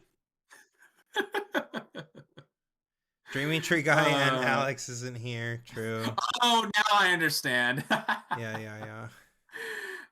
Mobilize stack deck, please. Always cast your spell before the RNG spell, even though it doesn't actually matter here. Yeah, I mean, just in general, if you're gonna make a decision that draws you cards, do it before you do the thing. Like, if I assume with 5 mana that I'm always gonna run stack deck Catalyst, play the stack deck first. Does it matter? Are you still gonna run Catalyst every time? Yeah, probably. But I'd like to know what. It's never bad. There's no downside. Yeah, we love the 2 guys on the stream too. Oh, thanks, guys. Thanks. Aw, appreciate you. What's Dreaming Tree Guy's name? I think it might have been Cody, Corey. You can't say Cody. That's actually a person on the team. Corey. Oh, you're saying Anton's the dreamy guy? Aw, somebody's got a crush, man. Colin Kaisa or something? Yeah, Colin Kaisa. No, it's not Colin. It's Colin Kaisa. Oh, nice. Colin Kaisa. Yeah, I really love that Colin Kaisa guy. Yeah, he's pretty cool. Yeah. What's the most metal card deck I can take to Atlanta? I don't know about Atlanta. I don't know whether that's set 2 or set 3 format. I will try to have like ideas for like I'll just say for Bologna, some metal cards I was considering. I was considering Ari, I was considering Annie, and I was considering Jinx. Those were like the 3 decks that I was like really considering for metal card grind. For Atlanta, I think that's too far in the future for me to comment on. But all right, so yeah, go ahead. We're on 9 here, and we have a called shot. He does not have the Aurora, but he is able to utilize his called shot because he's at 9 to float 2 energy, and then we can search the top 4 for an Aurora. Unfortunately, did not find one on the top there. Maybe the next 2. We really need to find it here. And nope. Ooh. We've missed. That's tough. Sorry, buddy. Didn't find another one either. Like, yeah. He has a second cold shot. We have another cold shot. Okay. No, yeah. Wait, okay. No. He doesn't have a second purple room. He only has orange. Oh, that's so God, rough, the situation dude. I was talking about as to why we need to run 7-5 actually came up. Oh, that's so rough, chat. That's oh so no. rough. Oh no, man. Oh, well, now, that's awful. Now we used one of our 1 for the stack deck, so we can't play it this turn anymore anyway. Yeah.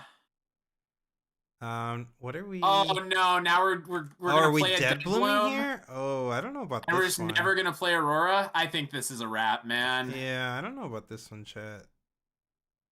I mean, I don't know. We might have to. But... It's a full tap out though, and our opponent has 8 on board already. Like, yeah, I guess that's true. Literally a stupefy anything here just takes our only guy off the board, and now we're set back 2 turns before we can hopefully resolve anything. Like. Oh hey, how convenient! That does appear to be a smoke There is literally a stupefy too. He could literally just stupefy, pay with Kaisa, and then run over it. Like, I think he's gonna run Stup plus smoke screen, but maybe not. He could. That is a lot of deflects, but yeah, no, he's just doing the Stup. I think this makes sense. We don't get a draw from Kaisa. He has a gold. He can he does have a gold. Sure. Yeah. So he's at 7 runes. He'd go to 6 runes. It's fine. It's probably fine running it. I mean, like, you get to keep your Kaisa alive and you get an extra draw. I think that might be worth it, honestly. Like, yes, you are spinning 2 runes back, or only 1 because you have a gold, so it's really not that bad. Dead Bloom hides Zonia's game too. Sorry, man. Wrong Aurora deck. We're We're on MF in set 2. Yeah, I No see him Aurora tapping for 2, me. so I think that's what this is. Yep, he's pulling the smoke. Yep, he's going for the smoke. I like Yep. it. Yep, I like it. I like with it. the gold for sure. With the gold for sure. Yeah. If it was taking me off of time, if it was taking me off of like even runes, I might reconsider. But it's perfect. It puts us at 6 runes. So if we have 2 more cycles of Yep. runes, we get to go to 10. Like Yeah, it's I like reasonable. this. We get to go to 4. We get to draw. Yeah. That's We drew a Yordle, the which draws us Yordle's another nice. card. Yeah. Yeah. Yi Enjoyers are not winning, unfortunately, in set 2. Yi Enjoyers are winning in set 1. Yeah, for Yi Aurora sure. was nice. Probably gonna play. What are we thinking? I mean, our opponent's only going to 7 next turn. Like, they could accelerate this MF. Or they could play a Mind Splitter or basically just pass. Like, so we're not Mind really Splitter we actively don't care about, I think. No, it's a full tap out, and they're just playing a guy in the base. Like, who cares? Yeah. Yeah, he's looking at the MF here.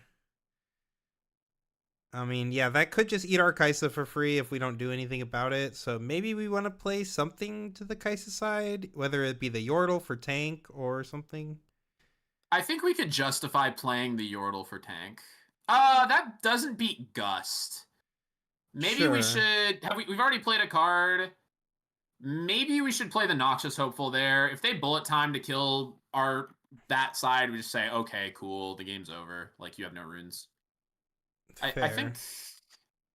think we can afford to play the Noxious Hopeful to the Kaisa side. It's a consideration. Or we could move our Hopeful up. Oh, yeah, that's true. Do we need the Yordle draw right now? I don't know that we really do, but it's probably okay. He decided to play it in the point. I think it's fine. He likes it there. Oh, a bolt. I mean, actually pretty relevant here. Actually pretty insane here. Quite relevant if he happens to go for the Accelerate MF plus Gust line. Yeah, the bolt's actually crazy. Yeah.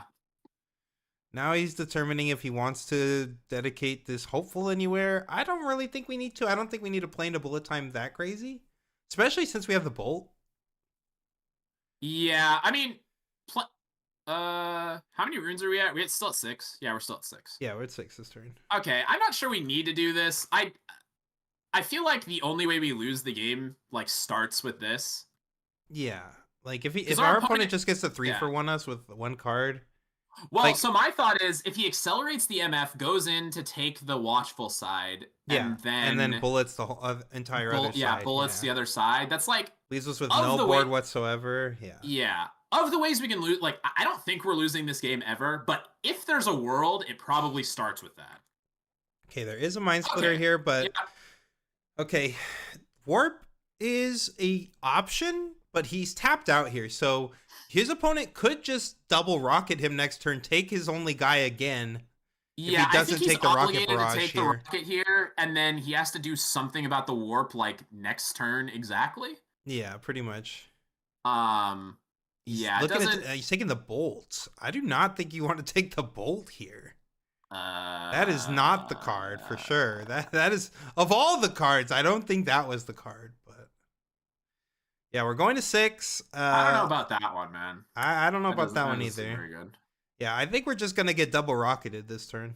Yeah, I think Omega Zero is gonna be like, yes, that creature does have less than 8 power. I would like to repeat this rocket barrage. Double rocket does keep us off of warp, which is like the only small downside, but like we're just gonna go to 8 without warp, but then we're at 6 with no creatures on our opponent's board, and we have 4 dudes. Like, I don't think we care too much. Yeah, and we get to pull them all back, so he can't even Zonia's into he can't even Dead Bloom into the point. Yeah, so, like, he likes the rocket play here. Yeah, I like the rocket, and we're just gonna pull back, right? Pull back. I think we pull everything back. Yeah. Just pull back the Watchful, man. It doesn't matter if you have to send a rune back when you conquer. Just it doesn't matter. Just don't let him Dead Bloom. Yeah. Oh wait, I'm sorry. He doesn't even have Dead Bloom. Yeah. Excuse me. He's still on 7. He does not even have Dead Bloom. He is cooked. He is cooked. Yeah. This does appear to be a wrap. Yeah, I do think our MF player got a little unlucky here with the called shot, of course. And I think he should have, and obviously the multiple lands, as we said, like he wanted to have a second purple so that he could have like double called shot that turn. Because even if you like, I mean, it's kind of scary into Kaisa now because they also have rocket, like they have multiple ways to clear your gear. So I could understand maybe not going super crazy in on the cold shot versus like a Draven. You would do that for sure because you know you're not getting punished by too much. But this game was just really tough to watch. Yeah. Yeah, I mean it's the unfortunate like MF has a fail rate as far as just like not getting to play the game. And in this case it hit the not getting to play the game setup. So, Yeah, for sure, for sure. yeah. Unfortunately, like it happened this happens to me at this happened to me at Orlando where I was playing the Aurora E deck and I just had it's supposed to be like 1 out of 10 games where you just don't get to play, and I had like 2 of them in a match, and then I had 2 of them again in a match, and I was just like, okay, well, not my weekends. It, you know, I feel like I chose a good deck. I feel like I was playing okay, and just sometimes you get varianced out, and it's really sad to see. But Yep. And yeah. yeah, I mean, Oh, a smoke screen just to rub it in. yeah, just we have smoke screen plus Void Seeker. Like there's Plus a Darius. We just got like yeah, we got we got everything, a bazillion flip over things. and still have all these, buddy. Yeah, still had all these. D's. Have you guys ever heard the Patrick Chapin rap album? It's actually pretty crazy. Wait, what? Yeah, he made a song. Yeah, Patrick Chapin made a rap album. I think it's called like The Gathering or something. And like they literally made a Oh song my called God, Still. I think I have. Yeah, Yeah, I they know made a what this song is. called Still Had All These, and it was crazy. The first one that shows up is Jace the Mind Sculptor. Yep, that's the one.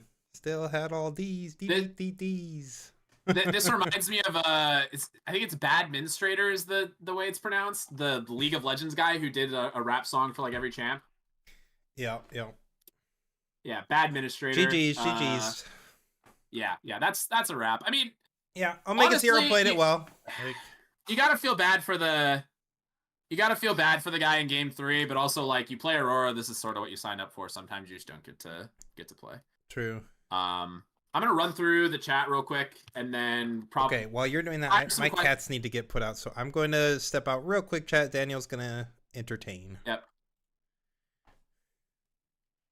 Yep, I will do as much Q&A as I can, and then when Anton gets back, and we were probably going to have somebody sub in for me for the next few matches. So somebody said, great seeing Daniel on here. Wish we could, hope we get to see more in the future. I will try. I try to be here as much as possible. Juggling work plus testing is really hard. I do enjoy doing these streams, and like I would stay on longer, but I haven't gotten like a real testing session like more than 2 hours in quite a while, and I really need to jam because we're getting close to Bologna. So I'm gonna hop out to go jam some testing. I think Alex or Colin is gonna come in and keep you guys company. And I'll try to be back on more in the future. Hopefully, you know, if I win another medal card, it makes it a lot easier for me to be on because the suddenly when I'm making like 50 grand off medal cards, the whole full-time job thing is a lot less appealing. But yeah, I'll try to be on as much as I can. Let's see. Something about the wedding invitation. What happened to the other 48 Alexes? I have no idea. I think Alex is going to be on, so you'll get one of the Alexes. I've seen so many Aurora players that have a higher win rate if you don't let them play Dead Bloom when they're on 8 runes. Yeah, so I've noticed this too, where a lot of people will have like a turn 4 Aurora going first or a turn 3 Aurora going second, and they will decline it to instead do something that is not that. And I'm sometimes confused by that decision. It doesn't make a whole lot of sense to me, but I think when you haven't played the deck a lot, you might be under the impression that like you need to get on board quicker than you actually do. You're a control deck. Like you're trying to only interact with them on the last possible turn. So, yeah, this shouldn't have even gone to 3. I mean, the game 1 looks pretty bad for Kaisa. Still had all these. Jason Mind Sculptor's great. The Storm is also really fun. Yeah, I haven't heard these in forever, so it's like a blast from the past. They still had all these song. How many hours a day does the team typically test? So we have people like in the testing call from like 8 or 9 a.m. until usually 8 or 9 p.m.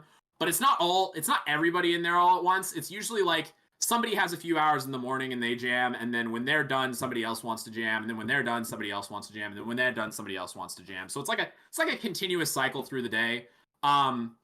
It also depends on work schedule. Like Anton's sometimes Anton usually has to spend some time doing the editing. Alex is usually, for recently at least, has been writing the Rek'Sai guide, which you should all check out. It's on the Metafy. Colin sometimes is writing the guides. I think up until recently he still had the full-time job, and I think he had some other stuff that he was doing. But then he's usually in, like usually when I'm on. So it's like I would say reasonably we get in something like 5 or 6 hours of dedicated testing every day, and then sometimes more when people have more time. Any tips to beat 39 spell Victor with Kaisa? It feels like I lose every time I go second. One mistake that I see a lot with the going into the spell deck is people will just like throw their creatures in like every time they have the opportunity. The two things you need to think about with the spell Victor deck is you either need to, when you only have like one creature to send in and they have open mana, you just like don't let them burn the removal spell on it. Burn their mana for free, right? And then once you're in a position where you have multiple guys to send in, you want to, instead of not sending guys in, you want to like overload their removal spells. Because all their removal spells cost like 5, right? So if you have like 3 creatures to send in and they have 10 mana up, they can kill 2 of them, and then the third one's always going to get in and score you a point. So those are like the two concepts that you try to go for. You either try to deny them value off of their mana or overload their mana by going in. When they tap out for Armory, that's like a really good turn where you can score 2 points for free. And then the best cards you can play against them are cards like Hard Bargain to negate their spells, Ferris Forerunner to like outlast their spells, things like that, or like other counter spells for Imperial Decree or like Bellows Breath, but part of the combo. Those are going to be really helpful. Kaisa, I think, is not well designed to beat the spell control Victor deck because all of your cards are like built to beat Draven and like other mid-range decks. So I think in order to beat the Victor deck, you're going to have to rely a little bit on the post-board games where you're bringing cards like Thermobeam and Rocket Barrage to kill the Vanguard Armory, and you're going to bring in cards like Ferris Forerunner to outlast the removal. I think the way that Kaisa has to be built in this format, it's going to be hard to beat them game 1. That's usually how the spell matchup works, where your deck usually isn't built to beat them game 1, but in games 2 and 3, you have like a huge edge. Try to snipe the game 1 wins where you can, using those two concepts I talked about, either denying them value for their mana or overloading their removal with your mana or with your creatures. And then in the post-board games, you get a lot more wiggle room to work with like the Ferris Forerunner and the Hard Bargain. Well, you're not Hard Bargain in Kaisa, but Ferris Forerunner mainly in Kaisa, and then the gear removal to make sure their Vanguard Armory never gets off the ground. Let's see. What else do we got? I don't need to test. I just win. If you don't need to test, good job, man. This is the only case because I'm a Diamond Metafy member in the best team Challenger TCG. Yes, perfect. Thanks for writing the guides so I don't need to test as much. I think that if you are trying to compete at these big events, you should all be buying whatever guide is for your deck of choice. If you are going to play Rek'Sai, you should be getting Alex's guide on Rek'Sai. If you're going to play Draven, Colin is currently in the process of updating his recently made Draven guide for all of the things we have discovered in the few weeks, I think, since it has come out. I think Anton's getting an MF guide out soon, right? As well. Anton, are you there? Oh, hello. Okay, I don't know if Anton's there. MF guide might be coming out soon, and then I think there might be an Aurelia guide as well, but I think that's still in the works. That would be, I would say, if you're looking for a competitive edge, I would highly recommend the guides, or just joining the Discord. In the Discord, you can get access to, like, you can ask us questions directly, and for the most part, we'll be able to answer them. If you have gold tier, you can get all of our deck lists. Like, every single deck list that we have from the team is in those. If we have some secret sauce, like if we've got some spice in the MF deck that makes a matchup playable, you have it now. Our exact testing lists are in those gold deck lists. So like Colin's current Draven list, the one that he is considering playing for Bologna, that one is in the gold tier deck list right now as we speak. So if you're looking for a competitive edge, highly recommend getting the either the gold tier or the guides, whatever you prefer. Sorry, I'm back. Hey, Alex. I just walked on in. Oh, this is a different angle than it. Revan said, thank us a ton for the help tonight. Really appreciate all the answers on my questions. Lifesaver. Yeah, we try our best. Usually when the matches are going, there's like a bit. It's a bit hard to talk, but we try to get in as much Q&A as we can. Min said, take advantage of teams. Yeah, we have, like, I think I checked the log earlier in the stream, but I'll check it again. I think we have 257 games logged on the spreadsheet. That's not including the games that we just, like, we weren't sure about the format, so we didn't include them. Like, those were the early testing sessions. If you don't have time to test 300 games on the format, come to teams like us who can provide you the answers that we found. True. Hundreds of hours, right up. It's a life hack. Yep. Thunder Song should be good from the sideboard into the spell decks too, right? Yes. Bryn here is one of the best cards into those into the spell decks because on the turns where they can't tap out to kill your creatures in base, they're gonna hold up their cards like drag apart, drag down. The 5 mana pop anything in a battlefield spell or like Comet. And you just get to go, oh, nice 10 mana you're holding up. Here's a Bryn here Thunder Song. You don't get to use any of your mana this turn. Also score 2 points. And so they now have to go into next turn, down 10 mana. They have to spend their removal on the creatures in the point, and then you get to do the same thing again on the next turn. Bryn here is great into that matchup. Mind Splitter is great into that matchup. Hard Bargain's great into that matchup. Those are the things that you're going to be trying to do to get an edge. Drag Under, that's what it's called. I'm sorry. Are you guys coming to Vegas? I believe everybody from the team has a ticket right now. Is that correct? Yeah, correct, I think we should all be there. Okay. I know I'm going. I think most of the people have tickets. And then, sorry, I've been ignoring the Twitch chat a bit, but I think YouTube's caught up, so I'll try to get to them real quick. Y'all bangs with Oreos. I don't usually do sweets anymore, but when I did, Oreos were like, they're like a 7 out of 10 for me. I think Alex has more experience with Oreos recently. He was on some chocolate covered caramel. Oreos, yeah. Yeah, I'm on a health kick, so. Yeah. Is that some nice alcohol on your health kick? Yeah. Zahir Galaxy, do you guys play League? I used to. I quit, and it has improved my mental health since. League was never good for me. Anton, you said you played League, right? Yeah, but again, it was like, I played a way back when. Like, I like TFT more these days. If I do engage with League, I'm usually playing TFT. I'm just too boomer to, like, play Summoner's Rift anymore. Though, every once in a while, like, if it's just the homies or something, I might jump in a Summoner's Rift or an ARAM, but pretty rare. Okay. And then Alex has never played a game of League in his life. I Literally, think Colin has. not one. Yeah. Colin definitely has, for sure. Yeah. The esports guy. Let's see. Zuhair said, is there an Azir build that utilizes the green Azir? The best thing that we found for the green Azir so far is in the Ornn deck, right? Yeah. Using it to, like, swap, basically conquer both sides each turn. Give your Ornn ganking, yeah. The typical thing that you want, you want your chosen champion to either do, like, really impactful things in the late game or be a turn 2 or turn 1 play.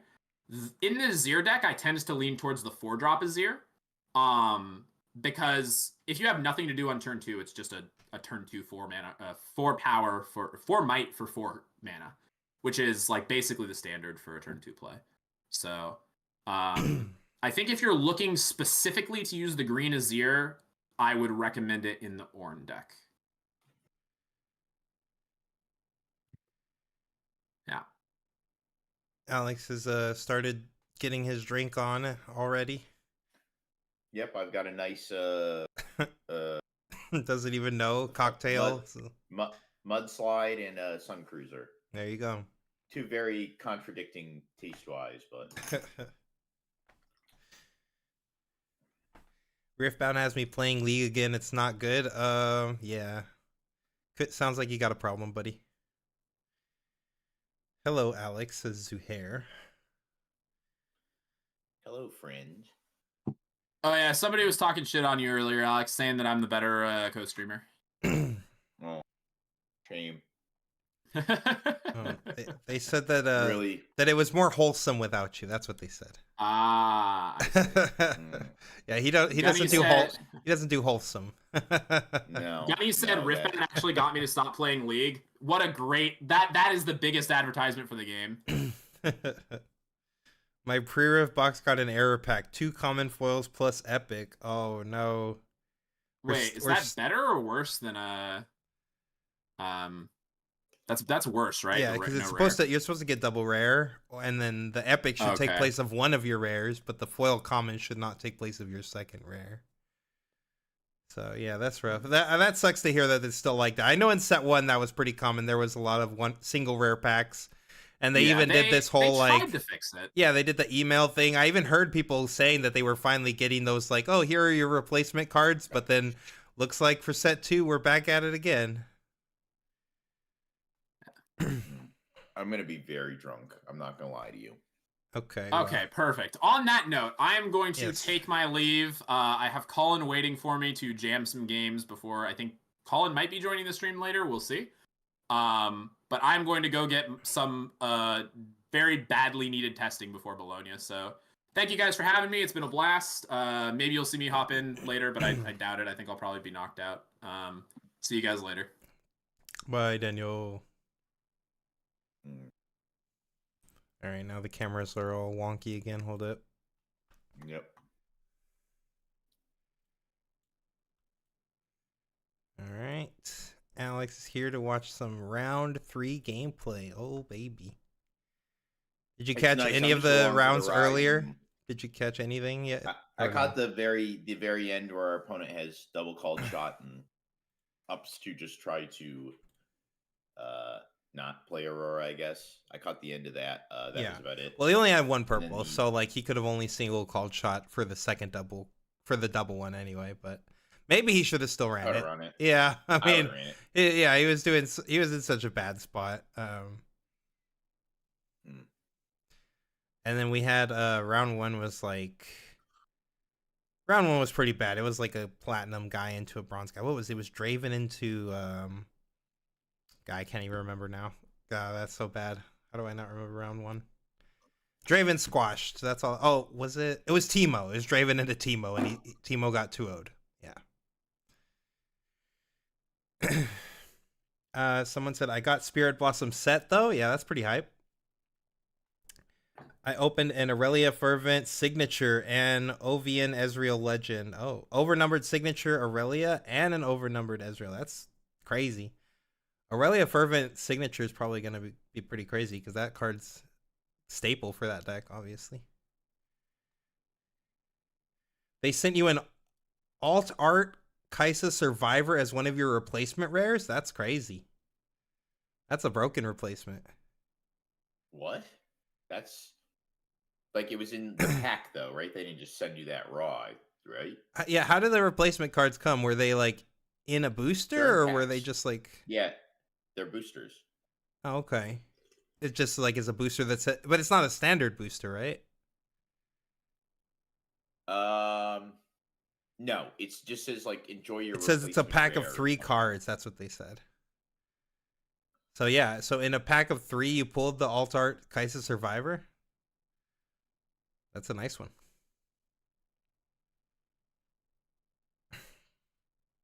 We only had to wait a few months for that, but you're up.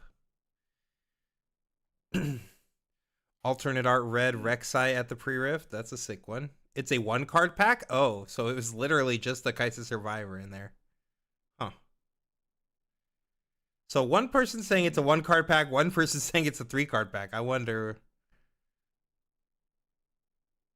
Can order one and find out. You can order one? Where do you order the replacement packs? That's crazy if someone's like actually scalping these like exclusive Riot apology packs. Oh, they have been in the Facebook Marketplace. Oh, nice. They've been scalping them crazy. They're like, it's a guaranteed rare, guys. Oh, it could even be a watcher. Yeah, I mean, scalpers are a double-edged sword for guys like us because on one end, they've driven the price of the hobby up, but on the other end, they've actually made our hobby worth money. So, like, I will tell you this: without the scalpers, this is going to be a crazy statement, but without scalpers, Challenger TCG probably isn't nearly as big as what it is today. No, for sure, I agree. Scalpers, as much as they are detestable, scum of the earth human beings to a lot of you, they single-handedly they pay the bills. Players. Yeah, 10 years ago, me and Anton were happy to get first place and win a $500 medal prize card. That was gas. $500. Yeah. Now you get entry promos that are like half of that. Like Yeah. I sold my entry playmat for $200, and that's what I used to look forward to if I got top 8. Like, Yeah. We were so yeah, literally beating each other up for peanuts, like yeah, we were like, yeah, in the it's just like trenches, crazy. 9 rounds deep for fucking walk away with my Yeah, well, $50. Whoa. for absolutely fucking nothing. So I will give it to the scalpers. They kind of help they help the hobby appreciate to where people can now, like us, can now do this for a living. Yeah. So on the other side though, holy fucker, getting cases of the set hard. Like, god damn. Yeah, they are all while helping us as competitors, as far as people who want to create content for this game and who want to see the game grow, they're not doing a great help for us. Like, it's great that we can win these broken prize cards and like pay our bills and stuff with that, but then when it comes to like, hey, we want more people to come into Riftbound because we want them to go to our Metafy or we want them to find our YouTube and subscribe. Well, they're not looking for Riftbound because they can't find packs anywhere, and boxes are like twice the price of MSRP. So like the casuals are just like, I'm gonna pass on this one, Chief.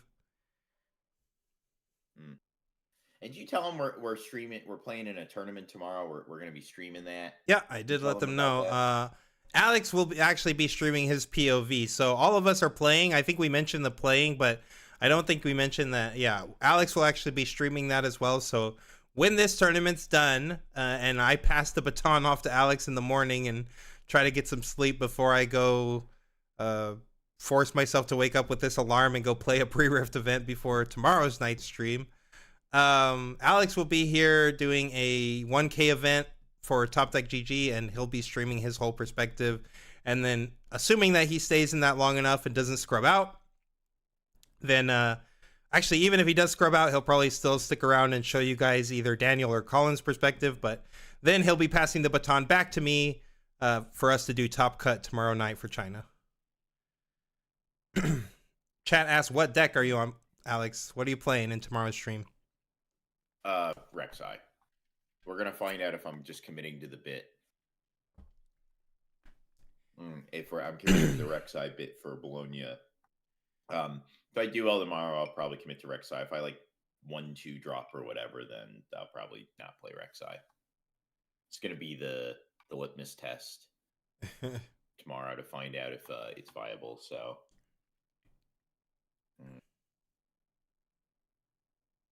I don't actually. So I know exactly what I put in it. It's Bailey's, Grey Goose, Heavy Cream, Kahlua, and ice. Yeah. Yep, that's the concoction. Holy shit! I don't think I've seen you with your glasses off in a long ass time. I forgot what you look like without glasses on. It's not that different. I'm Clark Kenting you over here. He's like, whoa.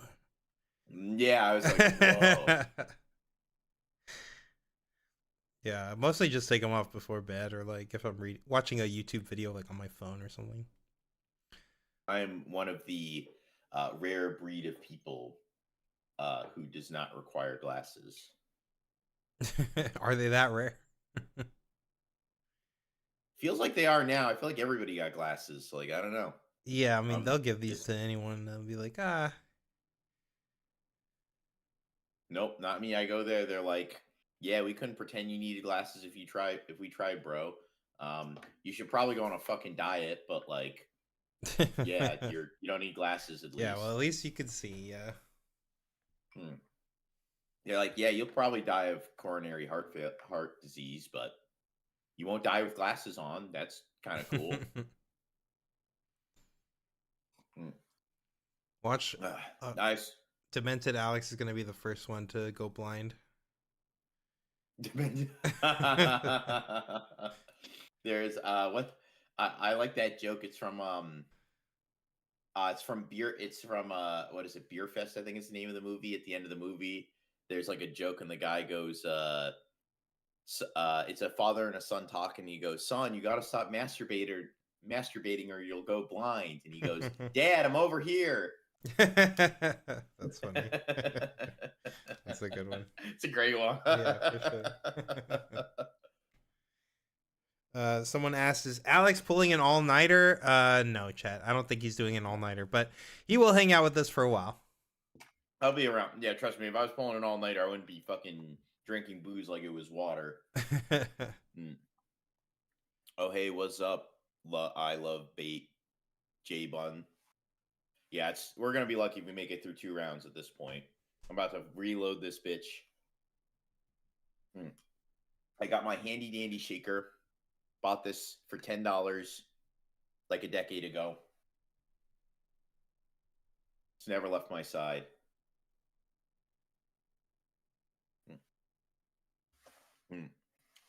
When did he get subbed in? I got subbed in like maybe 15 minutes ago. Yeah, I don't normally drink on stream when I'm not running it because there's a lot of multitasking. I got to stay up late, blah, blah, blah, blah, blah. So no, for me, I'm not, I wouldn't be drinking if I was running the show here, but since I'm not, usually I drink on Friday night. I drink once a week, typically once, maybe twice a week, typically. So.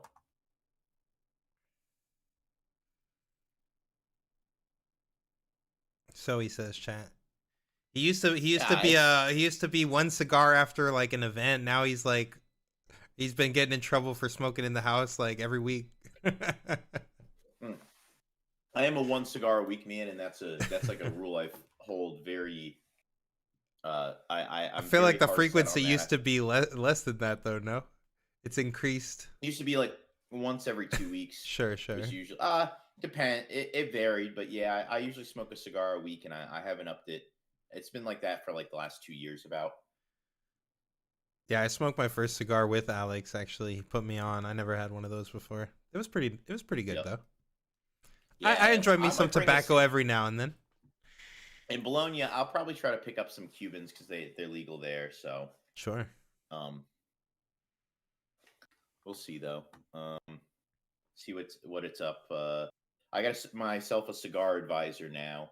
Guy I met through a friend in Star Wars who just knows everything about cigars. So anytime I pull up to like a humidor with nice shit in it, I take a picture, send it to him. I'm like, "What do you like in here?" And I usually take his advice. So.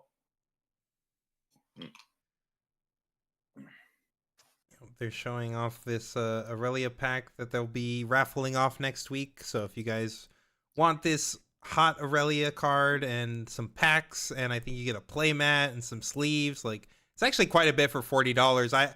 It's kind of crazy that like the Riftbound or the Arcane set, which I've heard people are actually starting to receive.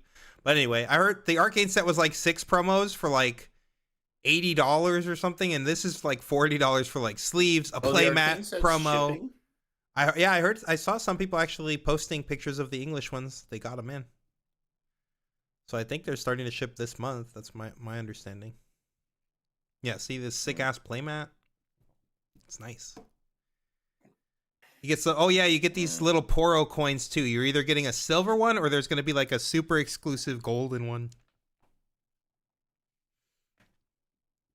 I wonder if they I'm looking right now, chat, to see if they shipped mine out. They did not. You remember last time he smoked in the house on stream? Yeah, for sure. Classic. Who did that? Who else? Oh, yeah. Who else? Yeah, the room still smells. My wife bitches about it. She's like, the room stinks. I don't know what to do about that. And my wife truly is a saint because she puts up with all my bullshit and she makes way more money than I do. So. What's the first type of ship that gets destroyed in the Battle of Endor? That's a question for you, Alex. That's got to be a Zuhair question. That is a Zuhair question. What's the first ship? The type of ship that gets destroyed in the Battle of Endor.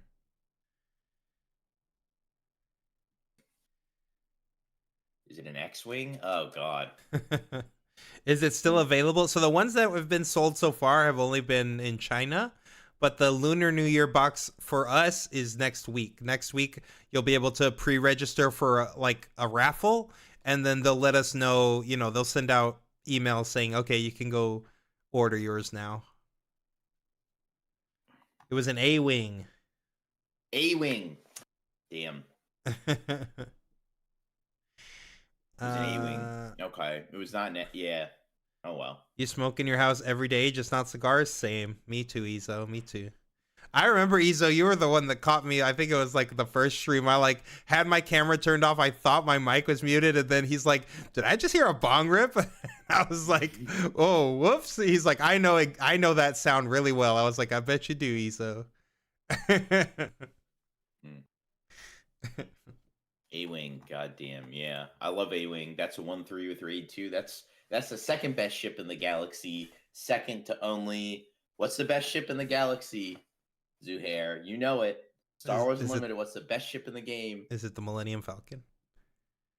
Goddamn right it is. The motherfucking Millennium Falcon. That's a goat. What a piece of junk. Millennium Falcon, if you don't know, is that's my one of my favorite Star Wars cards of all time. If you were to come home with a B-Wing, my dad will whip my ass and say, "You better come home with an A-Wing next time." Classic Asian family. Yeah, as Zuhair said it, he's like the Millennium Falcon. He knows. He knows. Made the Kessel Run in 12 parsecs. That's broken. All right, looks like we might be starting with round 3 soon. Got the announcers back.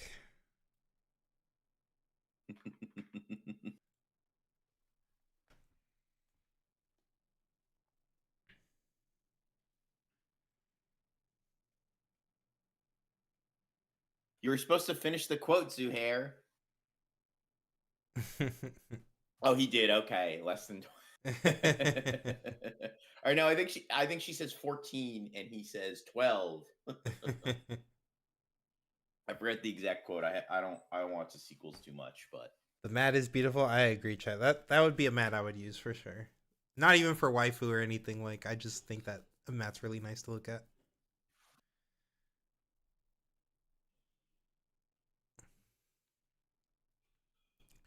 This guy's always so styling. The one on the left, this guy's like always like in a leather jacket. He's got like chains, looking like a Final Fantasy character. Dude, or something. Like I was saying like, say what you will, the Chinese players, they play slow, they play sloppy, their runes are crazy, they're not good, but these motherfuckers drip is crazy. Like, yep. They would put any US player to shame with the level of drip they show up with. Like, definitely. Star Wars trivia in between rounds. Hell yeah, brother. A few more of these drinks, I'm about to rip the bong on stream myself. Yeah, Rye don't fuck with us anyways, so whatever. Fire it up, Anton. No. I'll pass. It's fine, chat.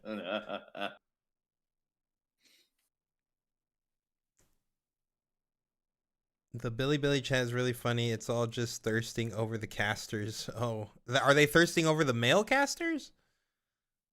I mean, yeah. I mean, that guy's pretty handsome, I guess. The lady that was doing the there's my wife doing the yeah, she was on earlier. The lady that was doing the like guessing game or whatever, she was here earlier. She was looking good. Your wife will kill you if you smoke inside. True. This is regular Zero, not to be confused with Omega Zero. And then we've got this guy. I don't know what that symbol means. So, all right, these guys look determined. This guy's looking locked in. Oh, we've got the fancy Aurelia. Nice. Very cool. With an overnumbered Aurelia over there. And then what are we playing on this side? Oh, an Aurelia Mirror. This seems like it'll be a Clown Fiesta, but I'm not sure. I have not played a lot of this mirror. Can't not say we've done a whole lot of this, but we're gonna fuck around. Yeah, we're gonna have to see how it goes.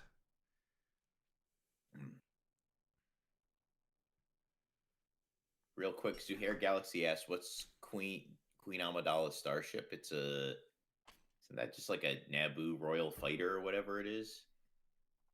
That what it's the same model ship um as the Mandalorians, right? Min says the casters look like me, so I get the appeal.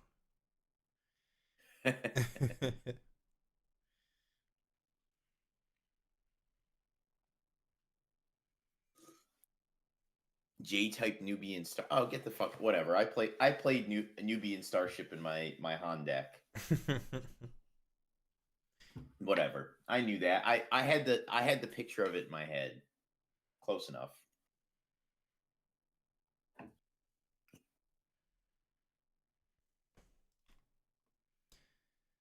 All right, let's see who's starting us off. I mean, no matter what, and Aurelius going first. That is true.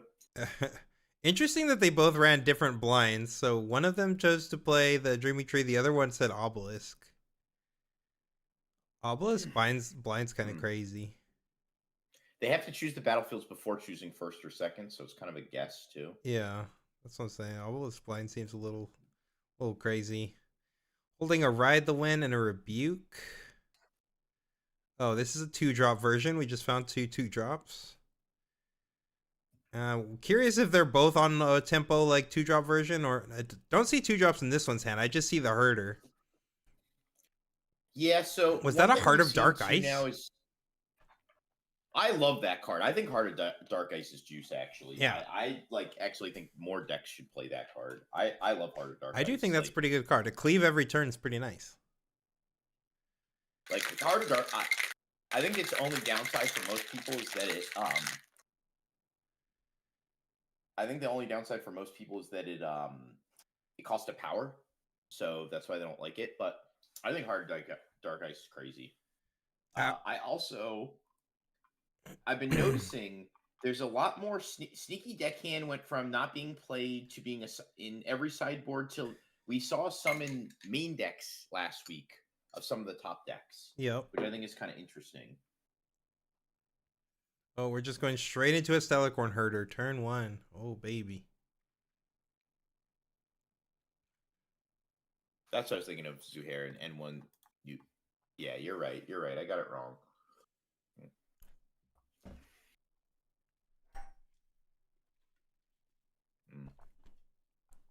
Curious what the move is here.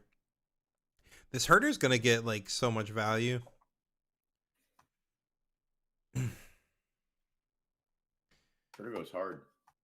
Yeah, especially turn 1 Herder. I mean, like, we don't have a charm or anything to really get rid of it. Not that we have the stats to get rid of it anyway. We'd have to like have discipline and charm here. And even charming it, they still get a card out of it. Looks like he's thinking of just playing this Ride the Wind here for like a double points. Yeah, I guess so. He's just trying to bum rush the points. Go to 2. Gets a Dreaming Tree trigger, sure. There's a Defy. And we could just pull our guy back, play another 2-drop. Or is he just passing out? He's just passing, so he's leaving the discipline up. Pretty sure the Herder is, and without having a lot of experience in the I'm pretty sure the Herder is just the name of the game here. Yeah, I mean, this Herder's going to go crazy this turn. Okay, he played the Heart of Dark Ice. So now he can just pump the Herder up +3. He could definitely take on this little Poro. Gets a draw. Yeah, I mean, he's got tons of interaction. He's got 6 spells in his hand. Like, he's not worried about whatever this guy's got going on. Like, even the discipline here just brings your guy up to 2. That's not doing much. What is he? Is he rebuking this? Oh my god. I'm pretty sure he has a not so fast, so this is actually doomed. This man is just going to no lands immediately. Wow, I do not think that was a good play, chat. Yeah, I don't think, like, I know that this Herder is going to be wrecking us quite a bit, but yeah, I don't think it's going to be having to rebuke this early is just really brutal. We're down to a single ruin, like. I mean, this is just like this looks rough. I think the Herder just like Just one player having the hurt or one player not seems like it's just a wrap. Yeah, for sure. Hmm. Like this deck doesn't really have a lot of ways to deal with herder, especially a herder that can be so mobile. Try your one of Gust. Yeah. And hope they don't have a pump. Yeah, we get to draw one. We could like ride the wind over to the other side, or just equip it with like this GA and go to the other side.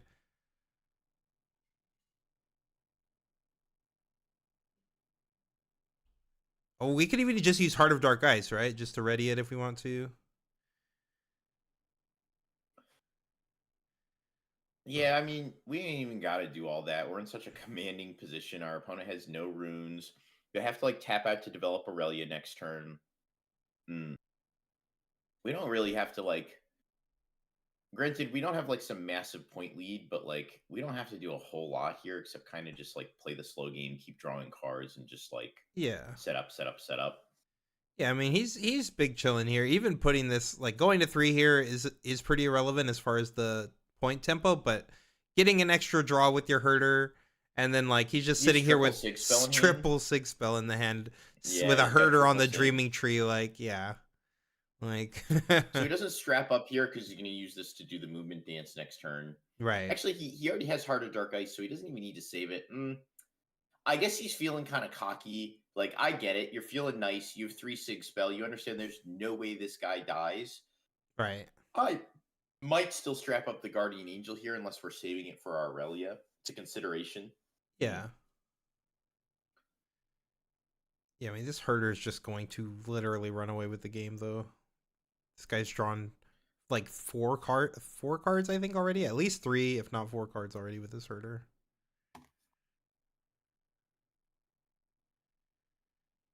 World TCG, thank you for the subscribe to tier. Wait, I'm Outer World TCG. Yeah, aren't you Outer World? I saw that earlier. I was like, how did Outer World sub to us? Like you literally are here unless you did. I'm Outer World TCG. All right. Well, thank you, Outer World TCG. Much appreciated. He got so drunk he subbed to himself and didn't remember chat. Yeah, that's. I'm gonna have a word with my lawyer. I am here, Flacco. What? He's speaking now. Outer World's in the chat. Oh, it's flat. Okay, there's a story behind this, but yeah, it's Flacco. Okay. I like clicked on the account. I'm like, is that my Outer World account? Who logged into this? I haven't used that account in like a decade.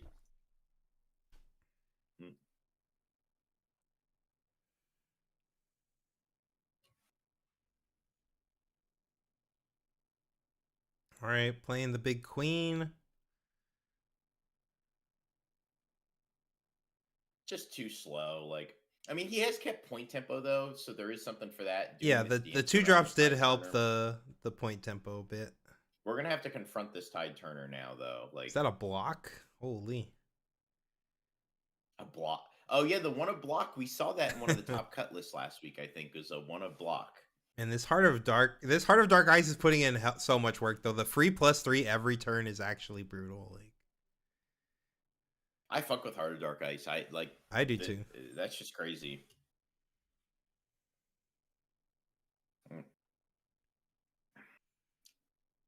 If you guys caught our how to win your pre-release, Heart of Dark Ice was in top 3 rares for Calm. Good card. So we're gonna pull. We're just riding to the other side. Oh no! No! Get munched. Not so fast. Well, defy. Yeah. I was gonna say not so fast, but I meant not so fast, like the phrase, not the card. All right, we're going to 6 here. We've got infinite cards in hand. Literal infinite. Yes. Triple 6 spell on guard. Like, yeah. You can see this guy. Like, look at the look on his face. He's annoyed. Yeah, he knows what it is. Nobody ever like most of the people never smile on these China streams. It's something I hate about watching them. Is like some of them do. Some of them do. It depends, but yeah, a few of them. But like me, I'm on that stream. I'm getting hype. I'm fucking. It doesn't matter if I'm winning. I'm losing. I'm like screaming. I'm falling over. I'm yelling. I'm having a good time. Like even if my opponents or the judges aren't. I agree. The judges definitely look like they're never having a good time. They're like the dudes outside the British Royal Palace who like have no emotions or don't react to you. Like, Is Heart of Dark Ice a one of? Not sure in this list. I don't think you'd they be playing too smile with many of their those, but oh, we gotta ride the land over with our big chick. Yep, this is a wrap. A block. block, big block. Block's crazy. Plus This guy's 3. flexing though. He's got triple sig spell in hand. He could have just done that instead. Yeah, he's doing whatever he wants. I guess he doesn't have to pay power for the. This guy doesn't even have a GA or a Zanya's on his girl. Like, he's so sick. Oh, we don't have a way to stop that, though. We actually do not have a way to stop the rebuke here. That's pretty brutal. Wonder if maybe we shouldn't have played this block. So there's a little mana intensive here. We could have probably just been fine with like an on guard. I mean, we can. We can also sure like we sig can spell double- him to doom with our herder if we wanted to. Yeah, but it's like a risk, right? We don't know how many defies our opponent has. There's a Yeah. fight or flight in hand too. This is gonna be so funny if he actually does the sig spell. Oh. His opponent's unit is at what, 5? Just we've got 5, yeah. And his opponent's going with the discipline. So that's gonna be a +3.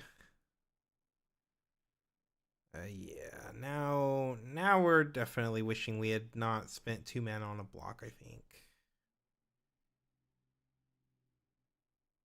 So I think we could have fought through here if we had had all these sig spells, but it is what it is. His opponent's not threatening lethal yet, or even like counter lethal. Like, it's gonna be kind of tough for him to get to 6 points this turn. So we'll give it to the non-zero player that despite his opponent drawing endless amounts of cards, he did a pretty good job keeping tempo and keeping the point score pretty even. And he's even kind of in a like not losing position right now, which is crazy considering his opponent, I think, drew 7 cards off that herder. Yeah. Someone said I look like I was having a good time in my feature match at the Houston Regional. I was, even though Gale Wins was putting it in me fiercely with his freaking Yasuo deck, a deck that I had like basically no testing on. It was actually just crazy to see him put those wins together. I'll be honest, like it was a good time for sure. And he was a funny guy to play against. He was cracking jokes and stuff. It was a good time.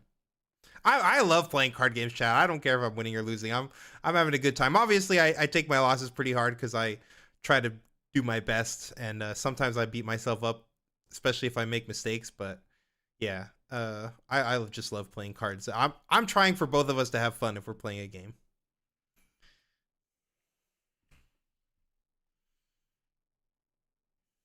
All right, gonna GA. We've got Heart of Dark Ice for a bunch of pump here. You always look like you're having fun. Yeah, I'm always having fun. Oh my god, I'm literally always having fun.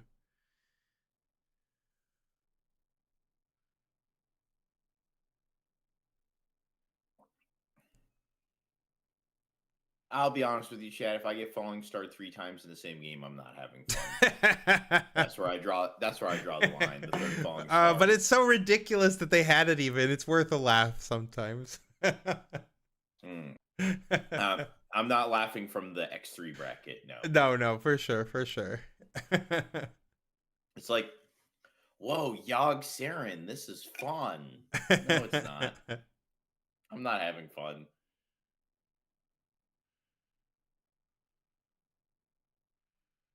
Yogg. So we've established the 7 with the tap out.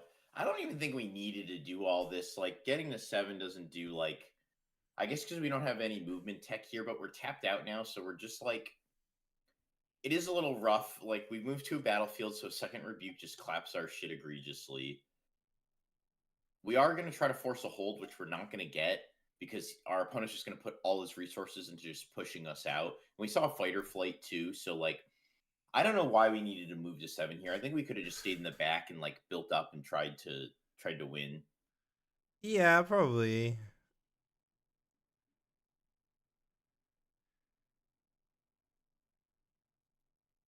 Hmm. I mean, his opponent is on pretty low resources, though. So I think the line here was leave in the back, build up. We go combat. We choose our guy after we move into the battlefield to untap it. We win the combat. We untap Aurelia. We retreat. We retreat. Or wait, do we have to win a combat or conquer? I forget. Wait, he just had to. The Aurelia just died. Wait, he had a GA. What? Why didn't we GA Aurelia if we were just gonna send it in and trade? Am I drunk? Yes, but that's not relevant. What is going on? Why did he just send the Aurelia and trade on the GA when he had a GA in hand? Chat. What is going on? Okay, well, here we go. We get the win. I haven't had enough to drink. I don't know what's going on here. I don't know, Zuhair. I don't know. I don't know what's going on anymore. I haven't had enough to drink, apparently. Yeah.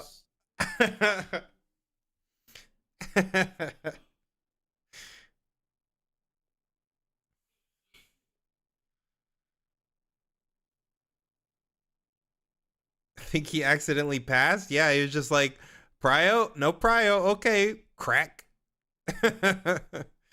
Not really sure what happened there, chat. Honestly, like, can we rewind that? We can rewind a little bit. We got some time. Can we go back to that? I need to see if there was like a judge.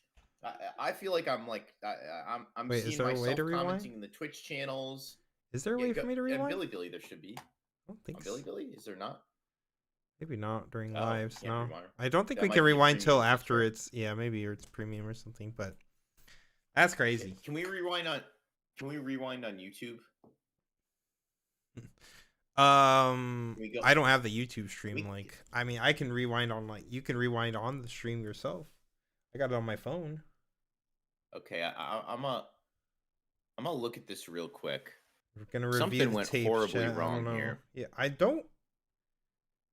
Like, I think something went horribly wrong. That's all that happened. I don't think a judge interfered or anything, dude. I think he just was like... Yeah, I'm looking at it right now. He didn't.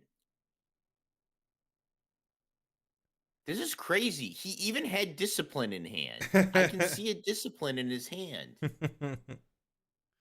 Yeah, dude. He had Sig spell too, I think. He had like multiple points of interaction and his opponent is tapped out. This Aurelia is completely tapped out with just a GA. Like, any interaction you have, make sure that your Aurelia doesn't trade. And he just runs it right into the wall and just says pass. What the fuck just happened? I've like rewind this like 4 times trying to figure out what the fuck just happened. So he moves in.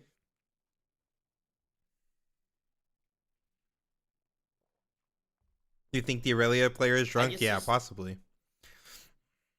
I can see he doesn't even make a hand gesture like pass. He must have just said it. What are their records? Are they both 2-0? Yep, China best region, chat. Yep, China best region ever. Jesus.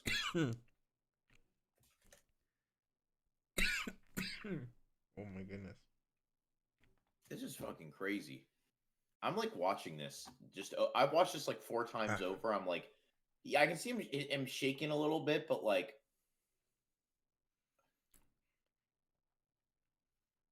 this is crazy. That's also, I think, the fastest China match I've ever seen. That was, let's see. That was only 15 minutes. That's the game the way the designers intended. Yeah, for sure. That was a 15-minute game 1. Yeah, that was wild. I wonder if the judges have been better about the slow play, because like they have to be reading the socials, right? Like there's got to be someone at Riot like talking to the judges, like the head of the judges or their organized play manager, and being like, "Hey, people are really complaining. You guys need to enforce slow play better." So I'm curious now if that feedback has been taken, and the judges now on stream at the very least are like, "You need to make a play. You need to make a play," because this was like lickety split. Like this was much faster. Even the last round I felt was a little bit faster Yeah. than what we were used to. So I'm guessing some feedback has been given to the judges, to the head judge, and then or the organized play guy who talks to the head judge, who talks to his floor judges, and says, "Hey, the streaming people are pissed. Like they're saying like people are playing too slow. We need to be on top of people." So pay attention with me, chat. Let's see how fast the pace of play is in this next game. I want to see if it's faster now, or if we see maybe judges. They're probably not going to make a hand motion, but we won't be able to know because we can't hear them. But I'm curious now if judges are telling players like, "Hey, speed it up. Like you guys are playing way too slow." Right. There's no way they haven't seen it. Like everybody on socials talks about how slow these Chinese players play, and to their credit, they do not have time at locals. Like locals are untimed, so they're probably used to that. So it's not like it's not. I'm not saying it's their fault 100%, but man, Yes, we are way more used to round timers than they are. Like we've had decades of round timers that we've been under that we're so used to. Like, okay, must maintain a pace of play, whereas like they're just like, oh, all of our locals are untimed. Our competitive, we never really have too many TCG competitive events here anyway. Like, almost had a nearly fumbled the bag there. Sneaky D, in comes Sneaky D. oh, we got Come a on. sneaky D and a herder on two, or a yeah, sneaky D into no sneaky D. Oh, okay. No sneaky D. No, I was just hoping. I didn't actually see the sneaky D. I was just hoping for a sneaky D. Is this guy gonna turn one herder again? No herder this time. Just the boots. Give him the boot. All right. Well, we'll be able to. We could take a point this turn, and then we could just drop the herder. Yeah, we're dropping the herder. They got the now. This guy, the guy on the right, has the herder this time around. So.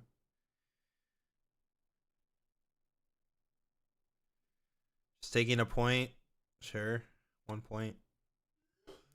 Don't think there's any need to commit this herder. Oh, his hands actually looks like a lot of dudes. He's got like double herder. He's also got purple Draven in his hand.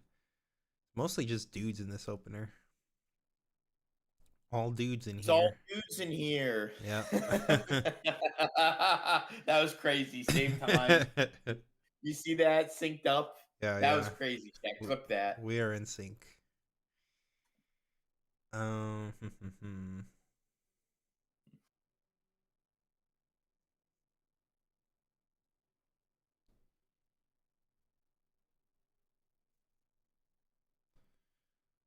Okay, I mean, we start with a draw for sure, right? Like taking this other point, I would guess.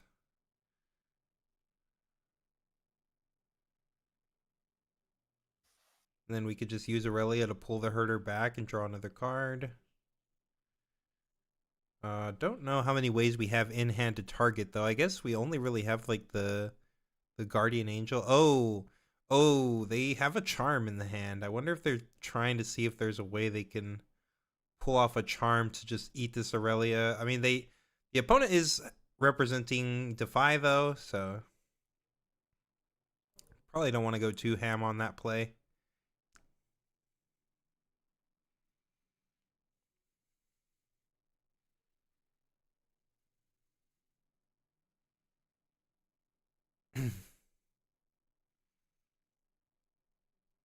What do we think about Riftbound letting you use both languages in your deck? I think it's a good change, mostly because of the product shortage.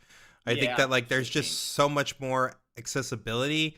The only main issue that I think Colin and Alex may have already addressed on a previous live stream is just the fact that the Chinese printers and the American printers use different card stock. So, we just obviously we don't want cards to have a different level of thickness because then people can use to cheat. So but outside of that, I like the change.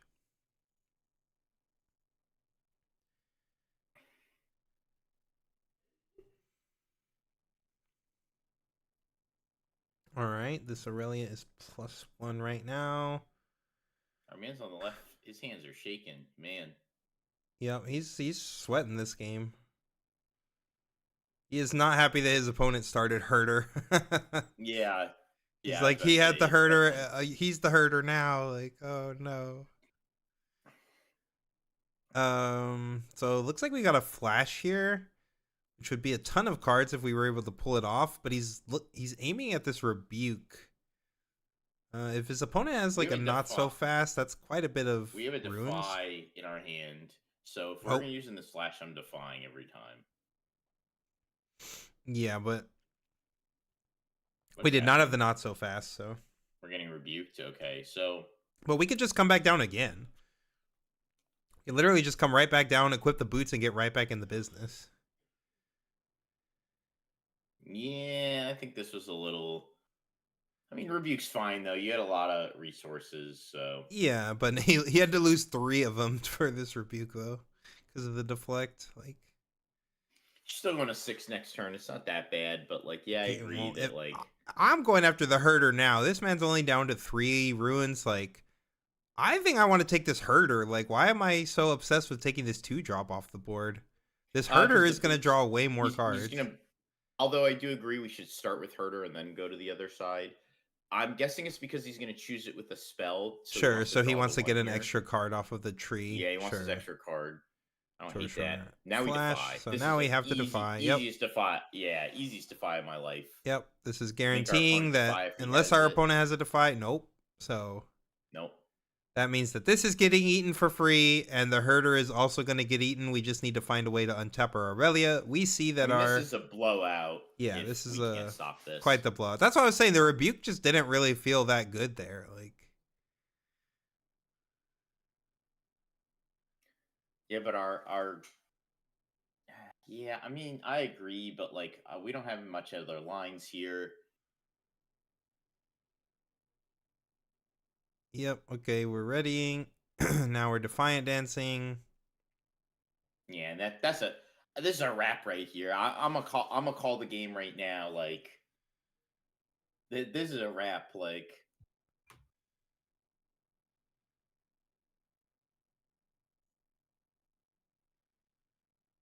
Yep. And then he's going to use Aurelia to send another rune back. He does have a defiant dance of his own, but I don't think it's going to be enough. This Aurelia is huge.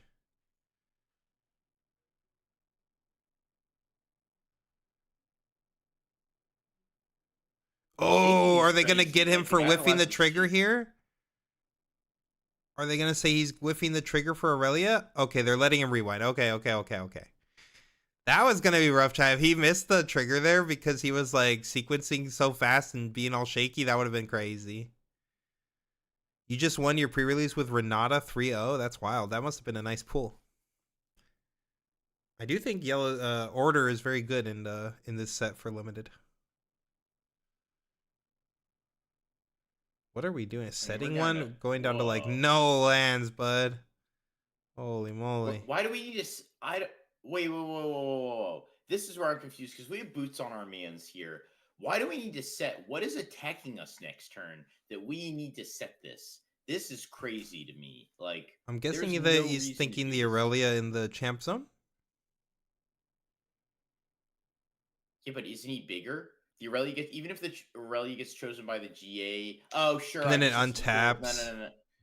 So it gets +1. It untaps, and the GA will proc. It'll kill our Aurelia. Sure, but I guess yeah, we do have the one pay for deflect, so we do have to do so. It's Aurelian Champ Zone. He plays it. Yeah, because he'll have one up. Sure. Okay, this is. Yeah. I guess this It is makes some legit. sense. Yeah. It makes. It's Yeah, just there's unfortunate. some. Yeah.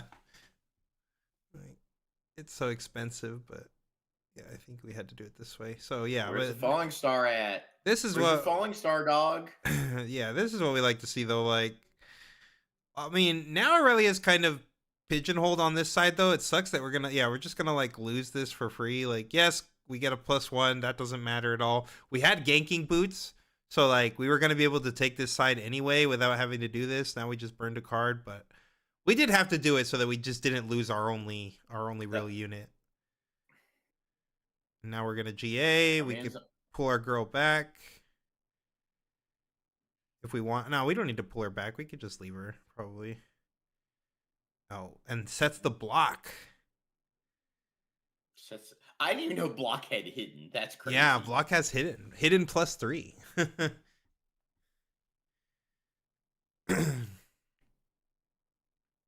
That's crazy. I can't believe that.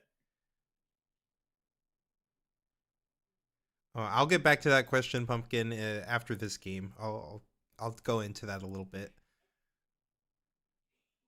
Though or maybe I could answer a little bit here because honestly, like, I don't know that I would rank them. All I know is that I'm pretty sure I would put order on top, and then I would think I would put body next, and then the rest are just kind of like it's kind of dependent. But I think it would go order and body are like the top two in that order for set 2.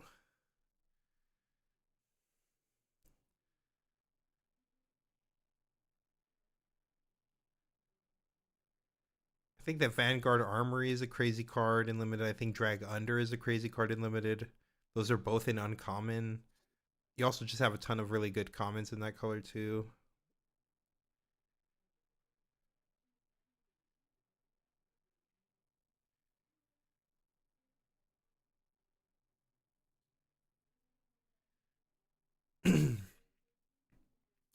Green, blue, red, purple. Yeah, that sounds about right. That sounds about right.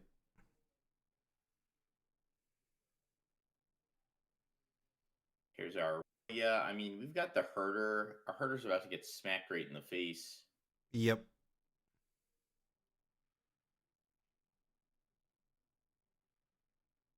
And we see how important the herder is in these matchups too. Yeah, it's so it's so much better for the player who actually draws their herder. Like,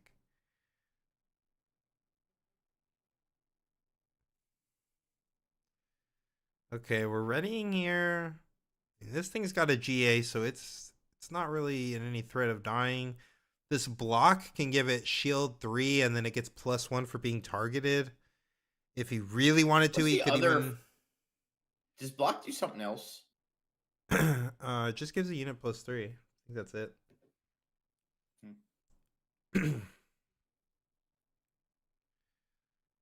Purple being worse than limited is incredibly funny. Yeah, well, the thing is, like, all the really busted purple cards are in set 1, like Fight or Flight, Rebuke. Like, those cards are actually really some of the biggest issues.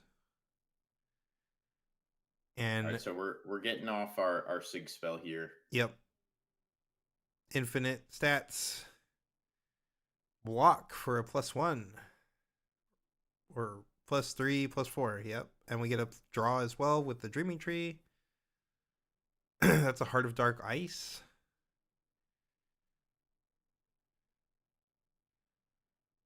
Okay. Here's the block. Block with triple shield. It's got +1, but then it's -2 from the Sig spell. So we are sitting at 7, 8, -2, so 6, but with shield 3, so 9. And now we're running a Sig spell. Oh Why are we God. targeting the herder?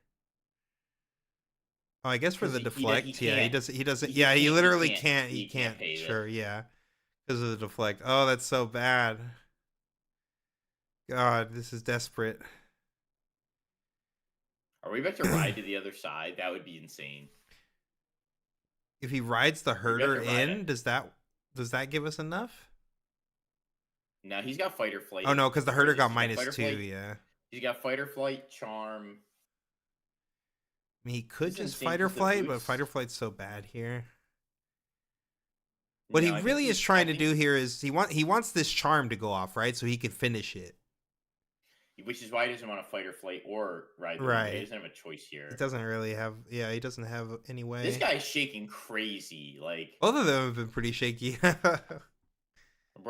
Bro looks like Michael J. Fox. This is crazy. Like, he looks like he's about to drop his cards on the table.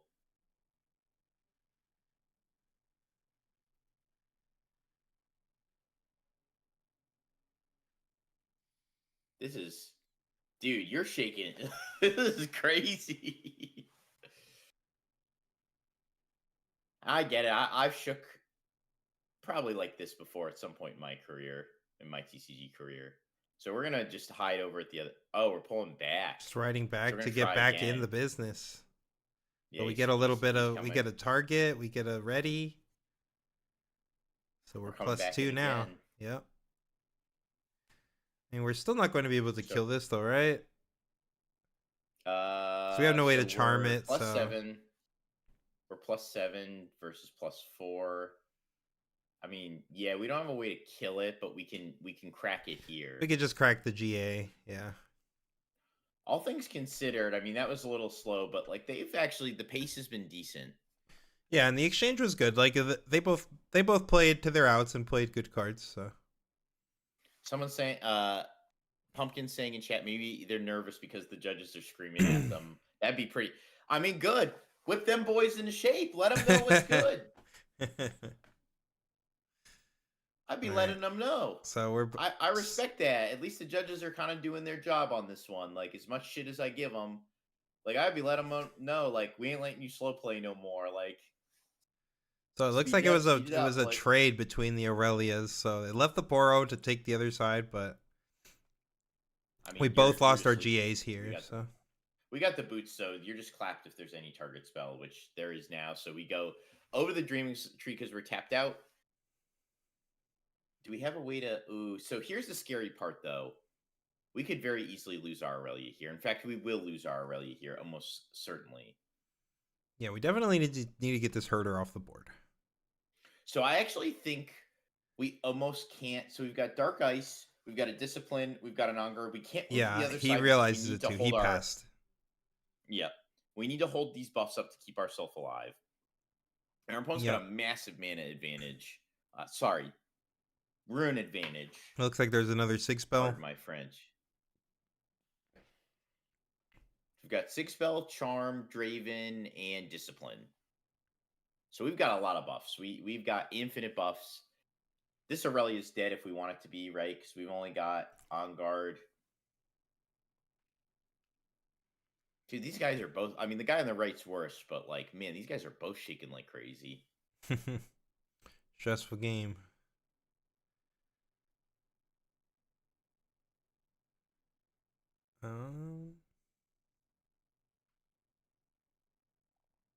I mean, yeah, your opponent's got 2 up. We know that there's either Discipline or On Guard here. Both of which give the same +3 either way. So this Aurelia's like max is getting to 9. Oh, and he's using the 6 spell with Prio, so he's sending 2 back. Get a +5 swing here.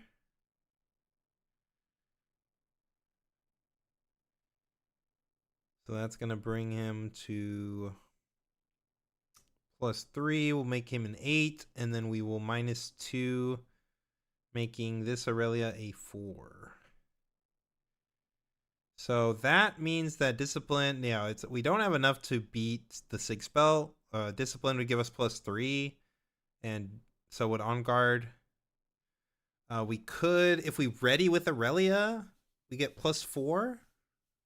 Yeah, exactly. Yeah, I think if we ready with Aurelia, this becomes a +4. And that is currently trading.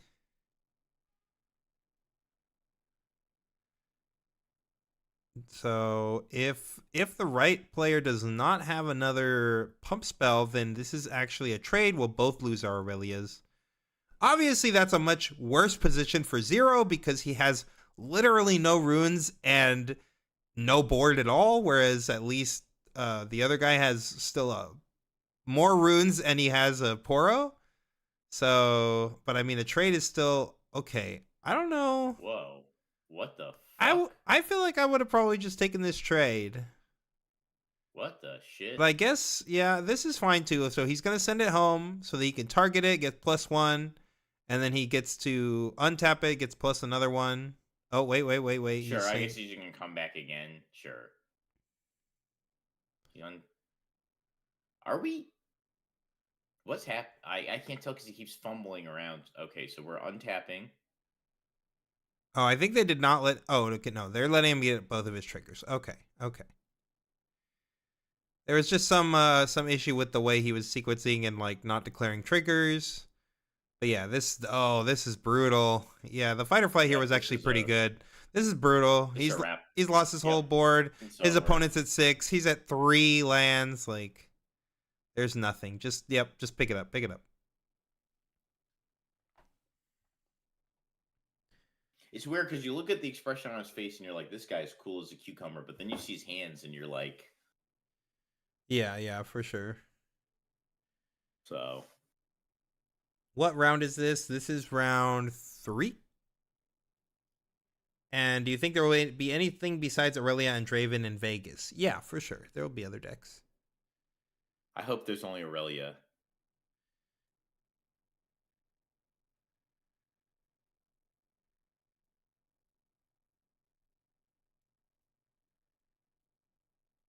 Looking at any SWU decks post rotation, Alex asks Kreckles. Hmm. I mean, you know me, I love Han, so like Lando is pretty much the new Han. It's I mean, pretty much anything with Chewbacca, like you know, like Chewbacca calls me like the Green Goblin mask. Like I don't think there's an answer for Chewbacca, and that seems to be the sentiment that I'm getting from talking to a lot of players. Is like you just play any Falcon or you play any ship, you put a Chewbacca on it, you go to town. The clown car's still in rotation, and so is Han. So you just like assemble the whole clown car, and I don't think there's a real great way to stop that right now. So I like Lando. Like just being able to play a 7-drop on 4R is pretty insane. And I like Chewbacca. I just don't think there's a way to stop Chewbacca. There was plenty of outs to Chewbacca this set. Not I. So at the most recent sector, I went 8-4. And I can't tell you how many of my games I was just like, well, fuck it, I lose this game. I guess I'll just put Chewbacca on and hope it works. One, just literally just like, yeah, fuck it. Here's Chewbacca. Like, deal with it. And there's plenty of good enough outs to Chewbacca before rotation, and people weren't stopping it. Now there's like none. So I like Lando. It's very similar to Han. Has a very similar function. I think that looks pretty good. Haven't dived much into it yet. I'll probably there's a 3v3 that's supposed to be coming up in March. I don't know if I'm allowed to say that, but supposedly there's one in March, and it's not on the weekend of any of the Riftbound events. It's going to be somewhat local, driving distance at least for me. So I'll probably go to that and try my luck. But I haven't played much SWU post rotation yet. Been kind of just Riftbound focused. Yes, if Zuhair asks if I am a Star Wars enjoyer. I enjoy Star Wars the franchise, but I did not play the card game. I unfortunately have a vendetta against Fantasy Flight games, so I don't really play Fantasy Flight games products anymore. Yeah, I also have a vendetta. They won't give me my Season 0 Player of the Year award. Give me my goddamn award, FFG. I know you're watching this. Give me my fucking award. Yeah, I was playing Universal Fighting System way before it was Universes or before it was Jasco Games. Fantasy Flight was in charge of UFS back then, and they did some really scummy stuff towards the end, and then they literally just like said that they were canning their TCG division, though once the bubble happened, somehow all of a sudden the TCG division is brought back and here's Star Wars. But yeah, I didn't like the way they handled UFS, and they just kind of screwed over me and my stores. So I just didn't want to play their games anymore. Also, that was where L5R went to die, which is my favorite card game of all time. So double screw them for that one. Yeah, I do agree that their LCGs are great, but those are like products that they didn't like Netrunner's Broken. That's a great card game. Wow, what a game. But like it just like goes there to die. That's where good games go to die.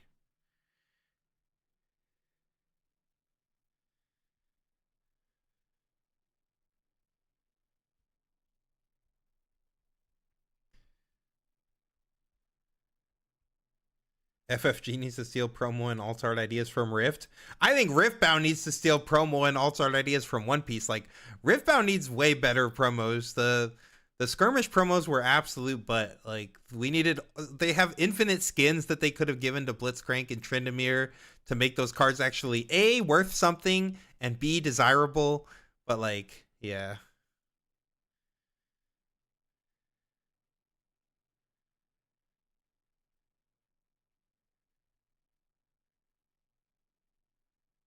Looks like we're coming back. After a 20-minute sideboard, we've returned.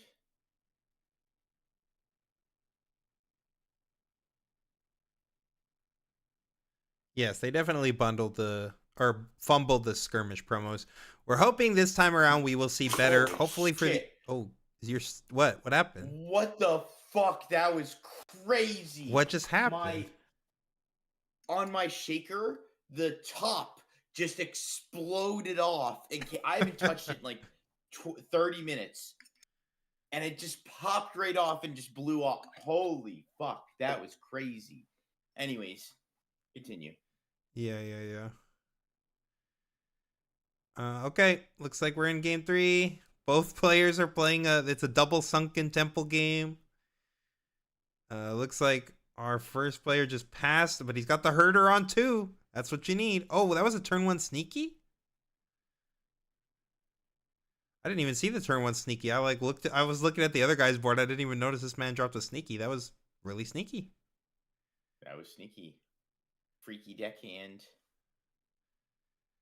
All right. Well, I mean, we could take both sides if we really felt like we wanted to go to 3 here. I don't think that we really need to push that, though.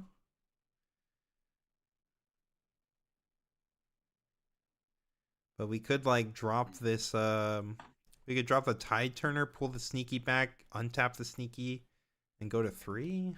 I really don't feel like we need to do that, though.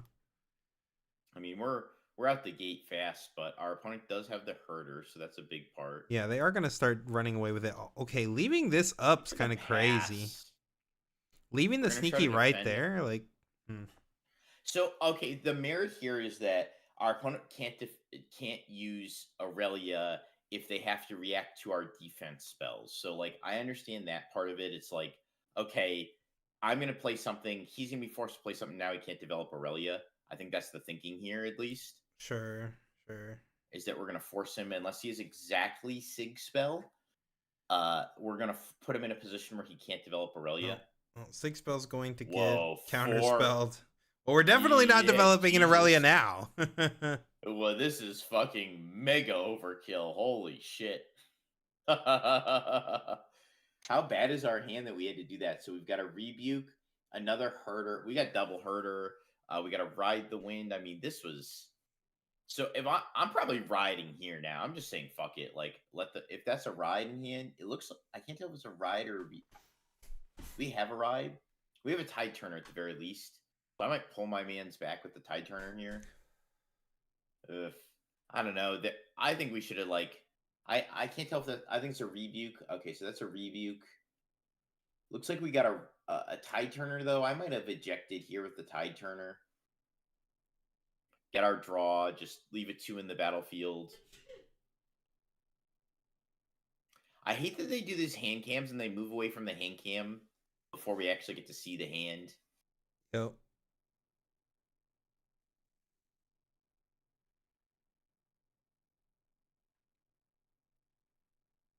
Yeah, sometimes their cuts are like super broken and sometimes they're just really random. Okay, playing this GA. Do we just is this a free A? Like The free A? Tap your lands, buddy.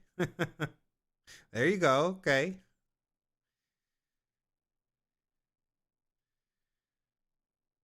All right, going to 3. I mean, we can't really do anything to take this other side, right? So, not really sure what we're really thinking about here. The tide turner, like, doesn't really do all that much. I mean, I guess we could just play it to have 2 more might on the board. But this herder is about to get out of control.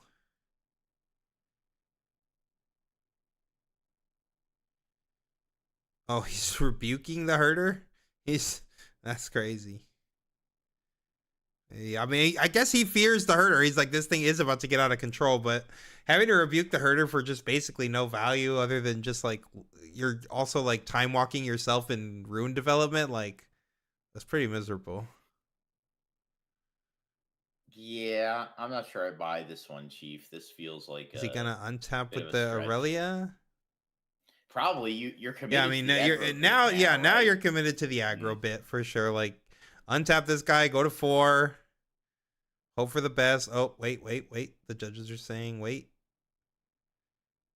Are the judges? Oh, they are. I Yeah, think we the can see the triggers hand are of yeah, God. the triggers are.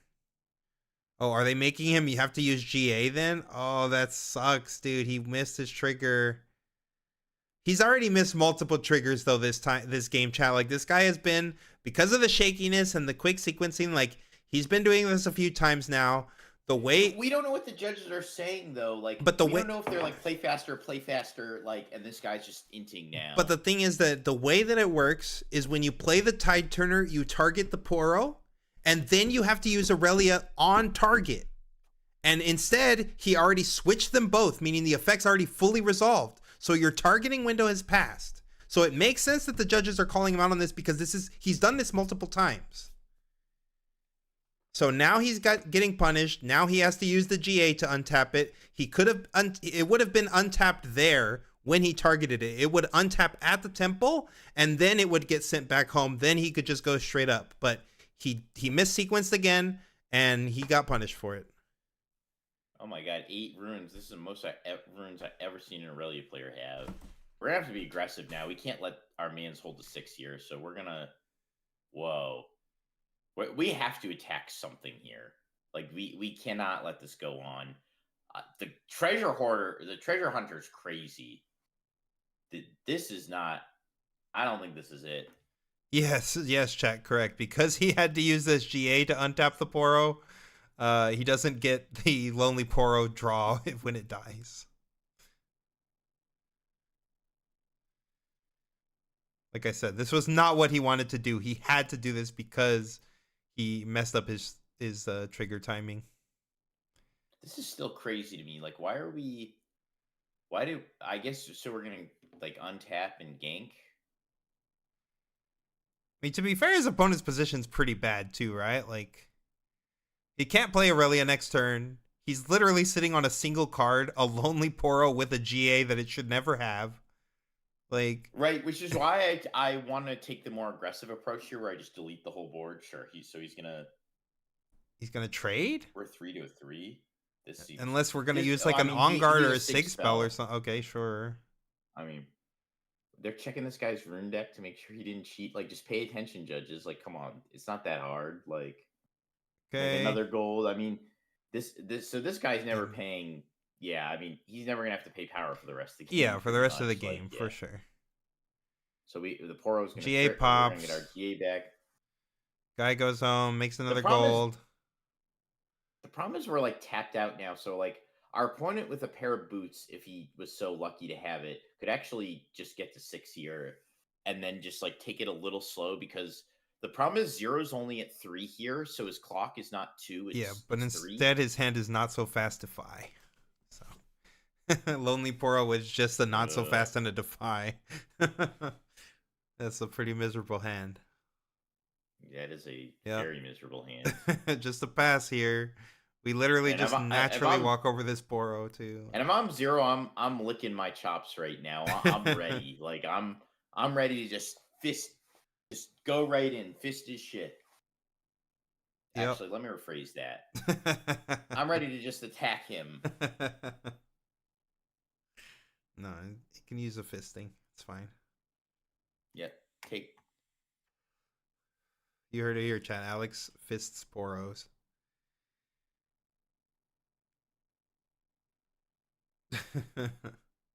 GA Lonely Poro is crazy work. Yeah, agreed. That was a crazy line.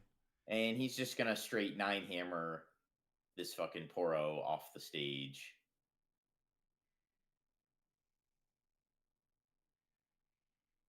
Yep, and the boots. Take the other side. Just caught up just like that. So now we take a turn off to Aurelia.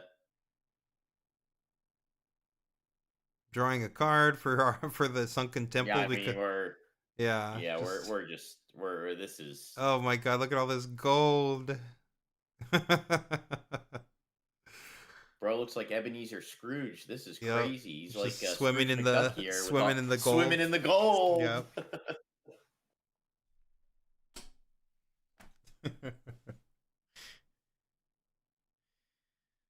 Alex always ready to fist his opponent. True. Aurelia pass. Yep, and we lucked out. Our opponent's only at 5, so he can't actually get the game here. Yeah. There is a route where he could get the game here, but I don't think he doesn't have it in the hand. But yeah. What's the route where he gets the game? No, because we know he has the defy, but yeah, it would be Charm Draven. But we know there's Charm a defy Draven, anyway. sure. Yeah. Okay, here comes Aurelia. We just take this other side with this little booties, right? And okay, I mean, we could do whatever we want, honestly. Like, at this point, we could literally do whatever we want.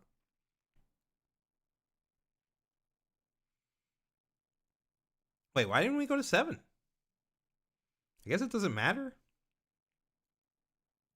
No, but then it's the same. You don't have to. But then why not pull back the tide turner then? Like, this is that part's a tilt. Yeah. Although I guess we do, like, if our plan is to just force our opponent to play things, because if we do have the we have the 6 spell in hand? That's the only reason I could think of we might do this, but like, yeah, I don't think there's a real good reason to do this. Yeah, just giving him the tide turner for free. Yeah, okay. Yeah, again, just moving a little too fast. I think he's just moving a little too fast. Pinnacle play.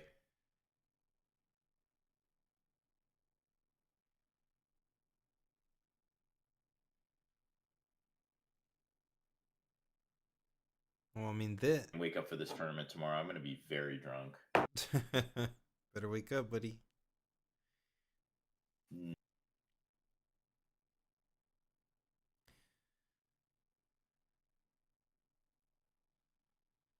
I mean, I think this is a wrap. I don't think there's any way this guy's sitting on 3 cards versus this other man's like 7-card grip, way more lands. We got, yeah, he's okay. Defy that, sure, bud. How about defy for your defy? You got something else? Counterwork. I got a not so fast. No, I can't not so fast. Yep, sorry. Can he not so fast the fighter flight earlier in the chain? He still can, right? Yeah, he could. He doesn't know that though, so we're not going to tell him either. That'd be against the rules. I think he's looking at it. He's thinking about it. No, yeah, he's doing the not so fast. The stack's still going on. Yeah, okay. Yeah, stack's still going. I didn't realize the stack was. Yeah, the stack's still going. Counter war. Okay. You can pull that defy out of your grave, but you can't cast it again, bud. I don't know why you're. The rebuke. Oh, straight to the shadow realm. Goodbye. GG's. What? You're reading rebuke, buddy. You play purple. No. You played this card. Way. You used this card on his Stellacorn Herder. What are you looking at? Oh, he's looking at Battlefield. Oh, he's like, I can flash. Okay. Because he has Ride the Wind in hand. That's fair. He was making sure. Why? Okay, is it only Battlefield? He didn't know rebuke. I guess he didn't. Yeah, he didn't know. Bro, the way he's got his grave is gonna tilt me crazy. Okay. His fucking yard. He's gonna. This is where you have to use this ride, right? You're not gonna beat the Aurelia on the other side. Like, you got to try to stop this 3. This man's yard. Like, this man's yard is a mess. I agree. He's got a messy yard. He should mow that shit. Like.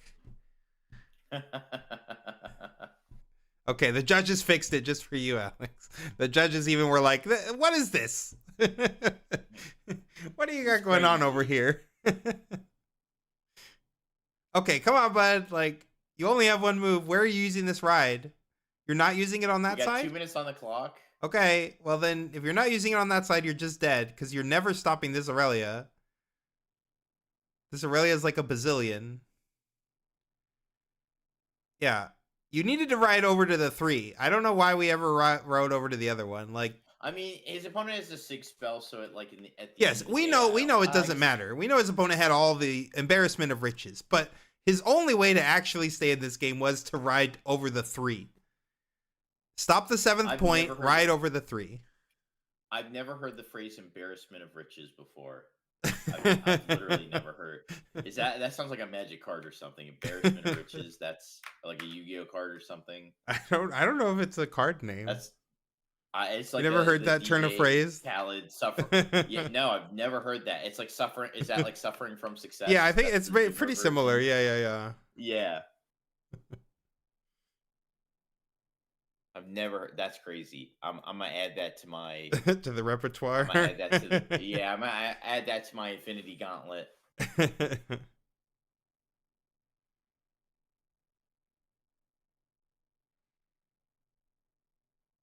Oh, thanks, Min. Me, the guy who knows common phrases.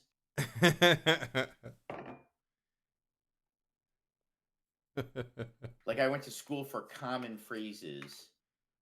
I didn't go to school at all. It's not that common, to be fair, but yes, I've definitely heard Winner it before. 0. 0 wins. The lesser cousin of Omega 0.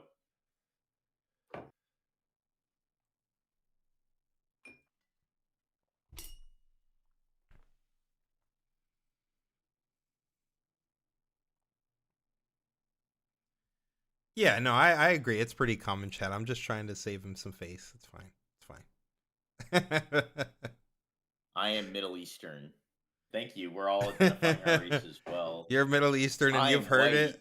I don't think most Middle Eastern people speak English as well as you. I don't know about that one, Manch.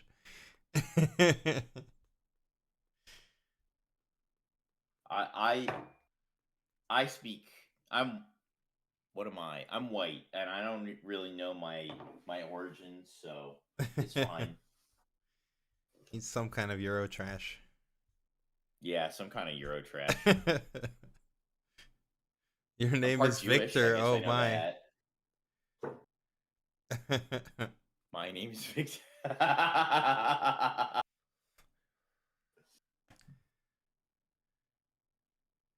Is it Victor with a C or with a K though?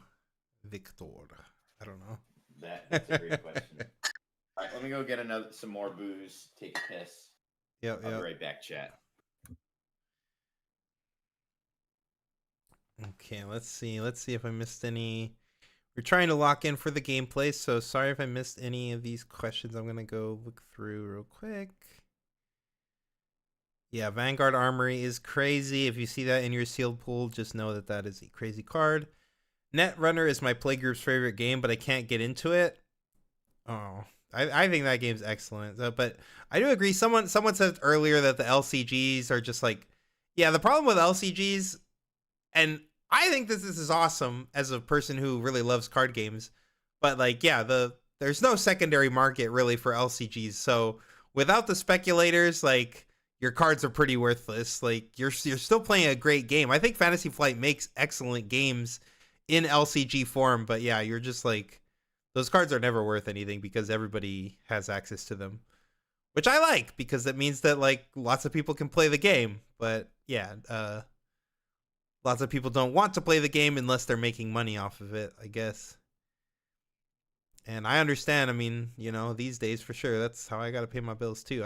I play games. Obviously, I'm happy that I'm fortunate enough that the last 2 games that I've played have actually been games I would have wanted to play anyway. Like One Piece, I love One Piece, the IP and everything. I love the manga. Like, I've been reading that since way back in the day when the first Shonen Jump magazine dropped in North America. So like, I'm such a big One Piece fan. So I was glad that that card game took off, even though from a competitive standpoint, I'm not that into that card game, but I do think it's a great game. And obviously it's done really well in the secondary market as well. So when I was winning events or doing well in One Piece, it was paying some good bills. But I'm also a big League head. I've played League for like, I don't even know how many years now, honestly, like well over 10 years, 12 years, something like that. So I was happy that the League IP and Riot was getting into the TCG space.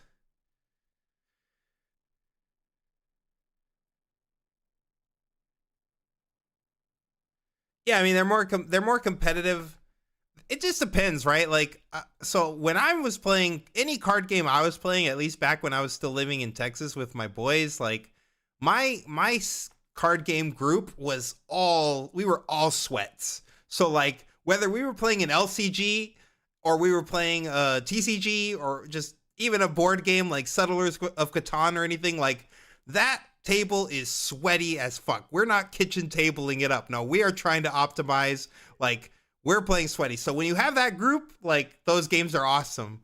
But yeah, I agree. Like if you're most people are only in it for the money, so like you're not typically going to find people who are just there for the love of the game, but that's why my favorite people when it comes to card games are in it for the love of the game.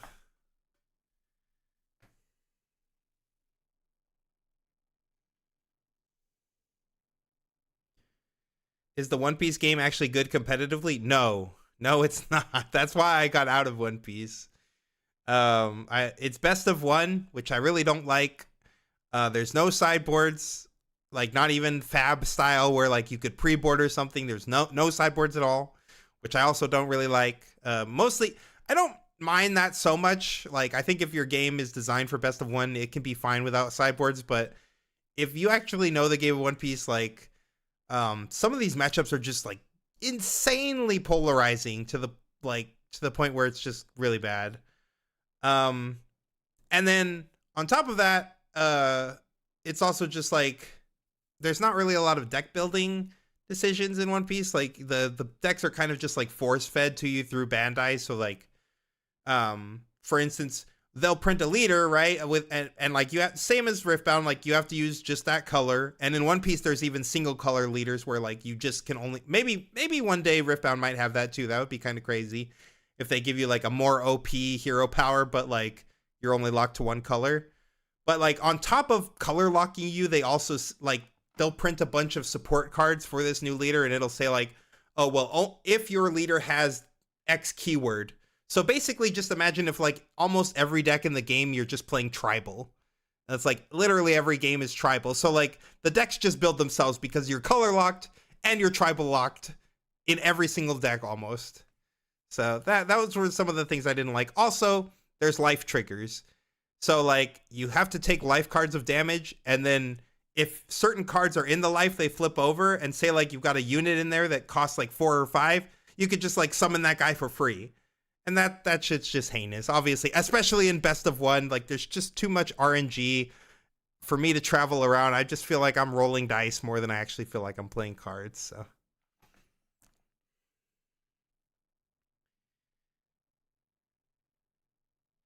yes, you can literally get blown out by a card in your opponent's life stack. Exactly, Pumpkin. And like it's happened to me multiple times. I've played like perfect game sequences, like absolutely perfect freaking game sequences. In One Piece, I have more reps than like most people out there because One Piece actually has a sim.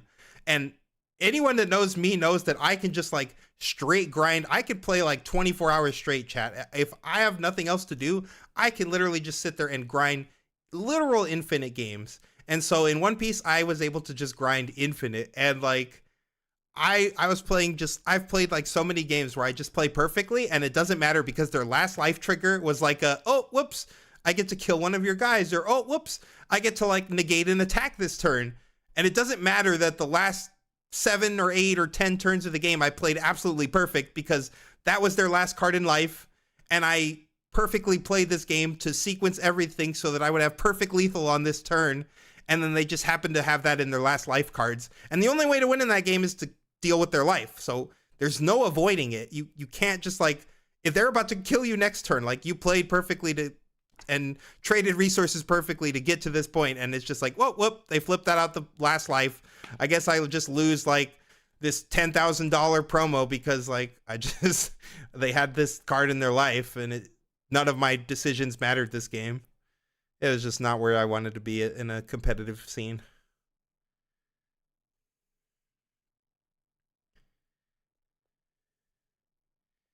I love variants in card games too. I like the variance of drawing different cards out of my deck. That's as much as my variance love goes for.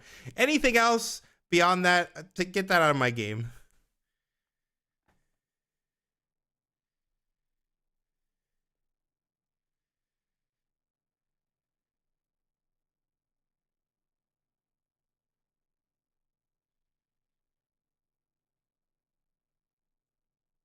How much have you drank so far, Alex? That's what Min asks. Alex, I think you might be muted. I'm so slow. I've been trying to talk this whole time, and I'm like, damn, Anton stops talking. I start talking, he just cuts me off. I'm like, damn, bro, okay. And it happened like 5 times where I tried to talk, and I'm like, damn, all right, I see how it be. Anton's on a roll, fine. I get it. Like, I talk a lot, so I'll let Anton go off, and then like the fourth or fifth time it happened, I'm like, all right, this is just disrespectful, Anton. Like, come on, man, you're not gonna even let me speak. Like, come on. I didn't even say anything about the One Piece thing. I actually let that rant go off. I didn't even give my input on One Piece. I like uh looking at the Twitch. What color are the clone troopers' blaster bolts? So the stormtroopers are red, the clone troopers are blue. Like in the clone, like they're blue in the Clone Wars, I think, and the stormtroopers are red. Um, someone said, George was right. Alex is just funny on accident. Did I share that story, or did he tell you that? he said that to me when we were out one night at Atlanta. He was like, he said when you're trying to be funny, you're not funny, but the character of Alex is fun. Like the existence of the character of Alex is funny. Like just like someone like the idea that someone like you exists is funny. Like you don't understand that you're when you don't understand when you're funny and when you are but just like just that a character like you exists and like the things that like how you operate as a human when you're not even trying to be funny is just funny. True. Or he explained something to that effect. I don't remember. I was pretty drunk then too. How are your and Alex's pre-riffs today? Neither of us played, funny enough. My nearest pre-riffs is 45 minutes away, and Anton got hoed deeply, so. Yeah, my sword just kind of like dropped me apparently. I was literally I had it say joined. I checked it the night before. I made sure I was joined, and then like I checked today and there were 16 players and it was capped, but I was not in there somehow and it didn't give me the join button anymore and I was just like, what happened? So I didn't get to play today, unfortunately, but I should be able to play tomorrow, assuming it really depends on how long this stream goes because like, yeah, I'm going to try to like go to sleep immediately after the stream's done and then wake up maybe like 5 hours later and try to hit this, hit one near me, so we'll see if I can get into a pre-rift. If not, I'll play. They're running all the way up to the 12th, guys, so like even if you don't get to play this weekend, there still should be stores running them throughout the week, assuming that you have locals that run events throughout the week. So I know there's some happening with me somewhere between like Monday through Thursday, but we got a lot of stuff to do to prep before we hit Bologna, so I'm leaving in like 10 days, so I'm trying to like juggle all kinds of things. Well, I don't know how many pre-riffs I'll be able to go to, but I want to do at least one.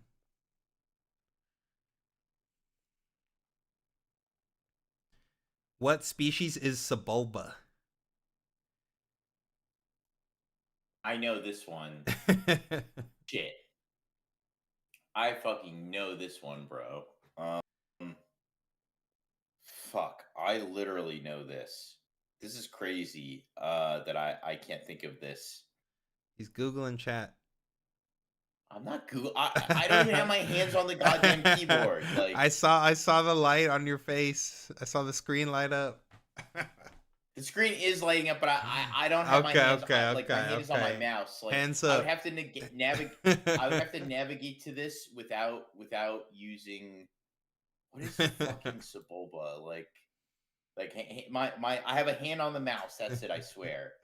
I would accuse him of knowing how to use the keyboard on the screen chat, but if you know Alex, he's a freaking boomer, so he doesn't know. There's a keyboard on the screen. You can make his keyboard that you can click, just like make clicks. I actually. Okay, so I know. What is Watto is. He gave a hint. He said it starts with D. I don't. Okay, better question, Zuhair. Counter question for you: who finished third place In actually, who finished second place in the pod race without looking it up? I have to trust you. Who finished in second behind Anakin?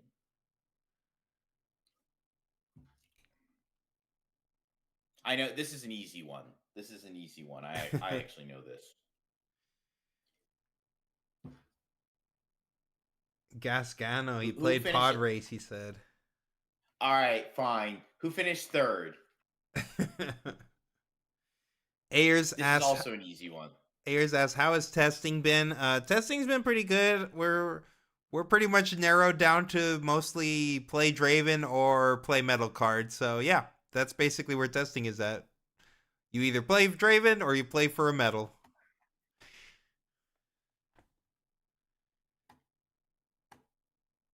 He said, "Was that Aldar Beto?" I actually don't know. I'm a bit real. I only know the second. I was gonna say Ben Quadraneros, but Chewbacca. but no, wait. No, it wasn't No, Chewbacca. I thought it was Ben Quadraneros, but did Ben Quadraneros he got wrenched, right? So Bulba tossed the fucking wrench right in his shit. And not Chewbacca. Yeah, Ben Quadraneros didn't finish. You're right. No, you're right. The one thing I admire about George Lucas is that every fucking character, no matter how irrelevant in any Star Wars movie, you pull a character out of the background, they have a backstory. Every single one. That's like the one thing I really truly admire about George Lucas's like in-depth in storytelling is that like you can pick any character who had like 30 seconds of screen time, they all have a backstory. Yeah. So Bulba is a Doug. I actually wouldn't have got that. I ain't gonna lie to you.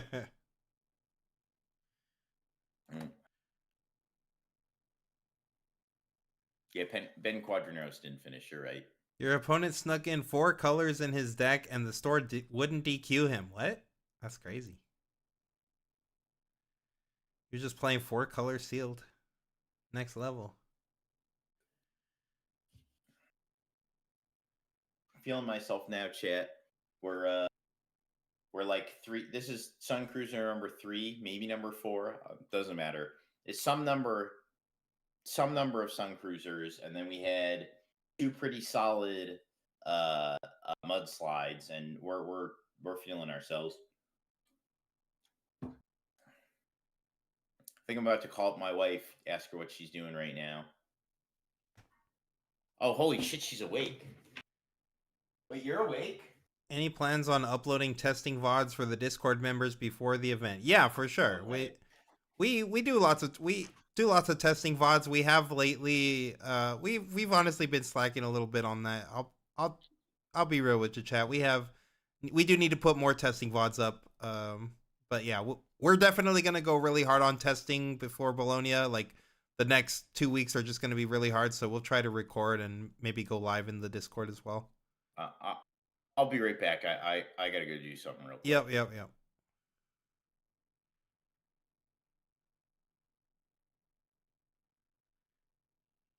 I don't think that I've seen him rock the trophy husband shirt yet, Kreckles. We're trying to rep the Challenger TCG shirts, but yeah. Riot should have sealed in future events. I would like to see draft. Sealed is like a little too RNG fest for me, but I don't mind it. But like I would prefer draft for sure.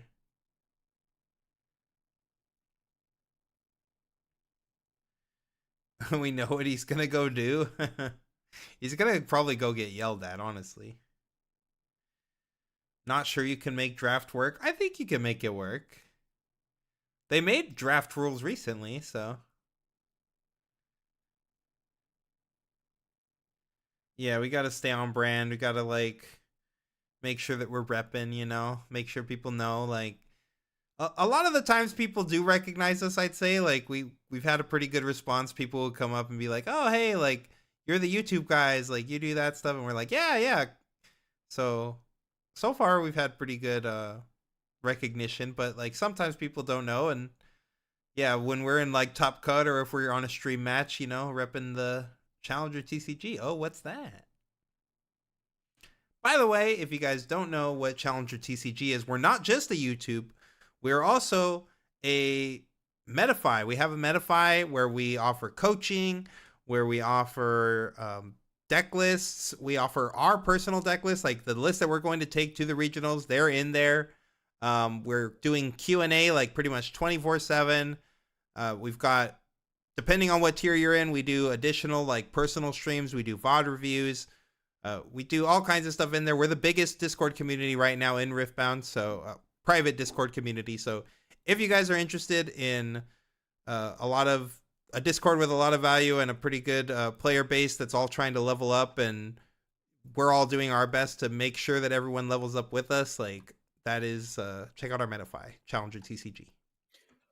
We've even got tournaments running now. I don't know if Anton's talked to you guys about this, but now we have tournaments through Top Deck GG. So what you can do in there is you can go in there and you can queue up to a match, which anybody can join, but it gets crazier than that. Now, through Top Deck GG, we have a leaderboard. We've got a full leaderboard where when you win a game in our server against any other player in our server, you get points on this leaderboard. And at the end of every single month, we're going to be giving out crazy prizes. We don't know what that is yet, but we're pretty. I'm voting the top of the leaderboard every month gets a box of whatever the newest set is. So if you're looking for games, that's one of the biggest things that people have been complaining about is I want a way to get games. I want a way to get games. Well, now we've got a way to easily find matches through an automated system that does matches for you. And again, that leaderboard is there. It's all through Top Deck GG. We're not scribbling notes in a notepad. You don't have to check some separate channel where we update the points daily or something. That shit's all automated. You can get right in there and you can grind yourself up all the way to the top of the leaderboard and win some prizing for it too. And I think as in the next couple days, we'll have a more refined version of this where we'll have all the prizing laid out. We'll have a better direction. I'll probably even explain it to you on stream. Like I'll just screen share it and be like, this is how it works. This is how you do it. It'll be easy. Like it's a great way to get games, especially against people. You don't want to play against the chaff players that are on TCG Arena, the guy that is asking you how basic rulings work. Well, now you've got a great way to do that because a lot of our players are well informed. We're updating everybody constantly. This is a great way to play against like-minded players and play against them easily too. I'll work on that sales pitch. I'm a little drunk, so. Just watch the replay of that Aurelia Mirror. What the F did I just watch, bro? True Nova. What's up, brother? Good to see you. Yeah, I bumped up his volume a bit, so hopefully he's a little better. Send out shirts for prizing, says user hyphen random. Did you actually choose that name? Is that a default YouTube name? I've seen you in here before. He's definitely been in here before. Name? Yeah. So yeah, that's something we talked about. We talked about playmats. We talked about shirts. We're working on that. Hats. We've got hats coming. We'll have hats soon. So we're talking about all this different merchandise that we'll probably be giving out for these tournaments. Incredible way to get games, though. We just launched this today. I mean, shit, like it's crazy, and we got to thank Zane from Top Deck GG. Like, what a good job he did on this system, integrating it all and setting it up for us, and very fast too. This was kind of his proposal. We've been trying to figure out how to do tournaments, and he kind of just came in last 2 nights ago. He was like, me and Anthony in the call. He's like, hear me out, this tournament thing. I'm like, yeah, we're going to do that down the road. He's like, no. This is really easy. You guys don't have to do anything. And he pitches it to us. And I'm like, oh, this is crazy. We have to implement this. So we're like, within 48 hours, we had this shit implemented. We're like, the matchmaking, the leaderboards, we had it all ready to go. So, yes, Anton needs a branded beanies too. We're getting there. Yeah. Slowly but surely. Coming up on those. I literally said that because we're getting our social media guy. He prefers trucker hats, so we like ordered a couple of trucker hats for him, and I'm like, just like Colin was saying, like I don't even wear hats. I was like, I wear beanies, so I need a Challenger beanie. But yeah, we're getting there. Gonna have like the C or something, like right there, the big C. I don't know. How often do you all plan to run them? We'll have a league running every single month. So it's like if you've ever been to like a Pokemon league at your store or something, it's just like where you kind of just show up, you play games. It's not like an actual tournament where like you have brackets or anything like that. You're just in the Discord, going into a specific section, and then it'll get you into a game with someone else, and then you guys play your game, you record your match results, and then it'll start adding points. And you guys can like wager points and stuff, and that's how you move up through the leaderboard. Juggernaut is definitely a trucker hats kind of guy. Someone asks, you rocking the Trophy Husband shirt in this game? Sadly, I'm forced to wear the Challenger TCG t-shirt. However, on some day one events, like smaller events, you might see me rocking the Trophy Husband t-shirt. But for the most part, I do have to wear the branded merch, so not as much Trophy Husband in this game. Which clone commander served under Ayla Secura? Oh, I do know this one. I'm honestly pretty impressed by Alex's Star Wars trivia, to be honest. Is it Commander Bly? I'm pretty sure it's Commander Bly. I watched the Clone Wars kind of recently. Oh, you're correct. Yes! See, yeah, we get some. Even drunk, he's got it. Yeah. Clone Wars, highly recommend. One of the last things that George Lucas on before he sold his soul to Disney. Highly recommend that. Rebels too. It's like two of the best post Disney products that Star Wars has produced. Yeah, Rebels is very kid like, but very like if you can look past the kid friendliness, it is very good. Are you guys looking forward to playing this set? Once Draven's gone, I will be. Or Rebuke. I'll take either. Yeah, I'd say I'm a little more optimistic, but I do wish that things were better. But like, I'm still so far enjoying Riftbound a fair amount. So I'm excited to play Riftbound more so than I would say I'm excited to play this specific set. But yeah, I think that I would be more excited if a few things were banned or if just balancing was a little bit better. Hopefully, as we get into set 3 and set 4, these complaints will be a little less. I'll also be just a happier person because I love deck building, chat. Like that's my thing. I really love coming up with new decks and finding new win cons and coming up with crazy stuff. And when there's only a couple sets, like my brewing skills can only go so far. So I'm really excited to keep playing as we actually have more sets.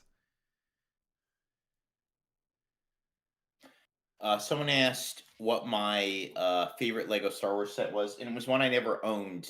I always wanted as a kid. It was the ATT, which is the little walker that the clones use in the Clone Wars. It's like this like 4-legged walker beetle looking thing. I always wanted as a kid, never got it. That was the Lego set I always wanted and never had. But the one out of the ones that I built, the Millennium Falcon, the original Millennium Falcon Lego Star Wars set, I have that. It's still somewhere at my parents' too. It's fully constructed and everything. It's probably worth something, to be honest. I have the Millennium Falcon.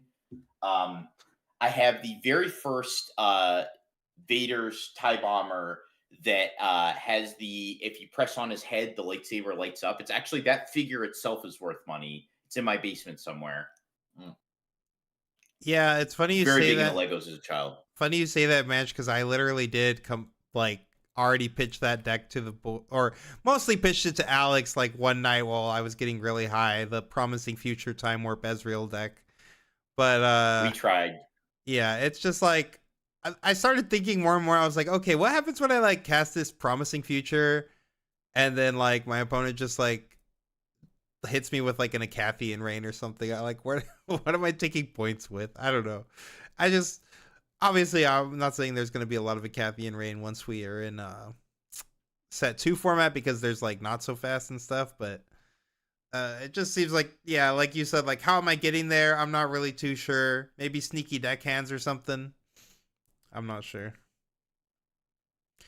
Is Ornn pit crew anything? You can't play call, which makes it probably a little worse, but it might be like okay. Like pit crew might actually be valid in Ornn, honestly. We didn't really test that. What else we got? Yeah, I mean, it's not something. Hey, easy now. No kissing on stream. No PDA. Oh, you want some attention too? Oh, I love my puppies. They're so cute. Okay, easy there. We got. Let's see. Used to do Star Wars trivia all the time. What is the pod racer event called? It's like the Bunta Classic or something. That one's easy. That's too easy. It's like the Bunta Eve Classic or Bunta Classic or something. Yeah, Bunta Eve Classic. Yeah, that one was easy. I was trying to think of it before when I was talking about who finished second. I was trying to think of the name of it.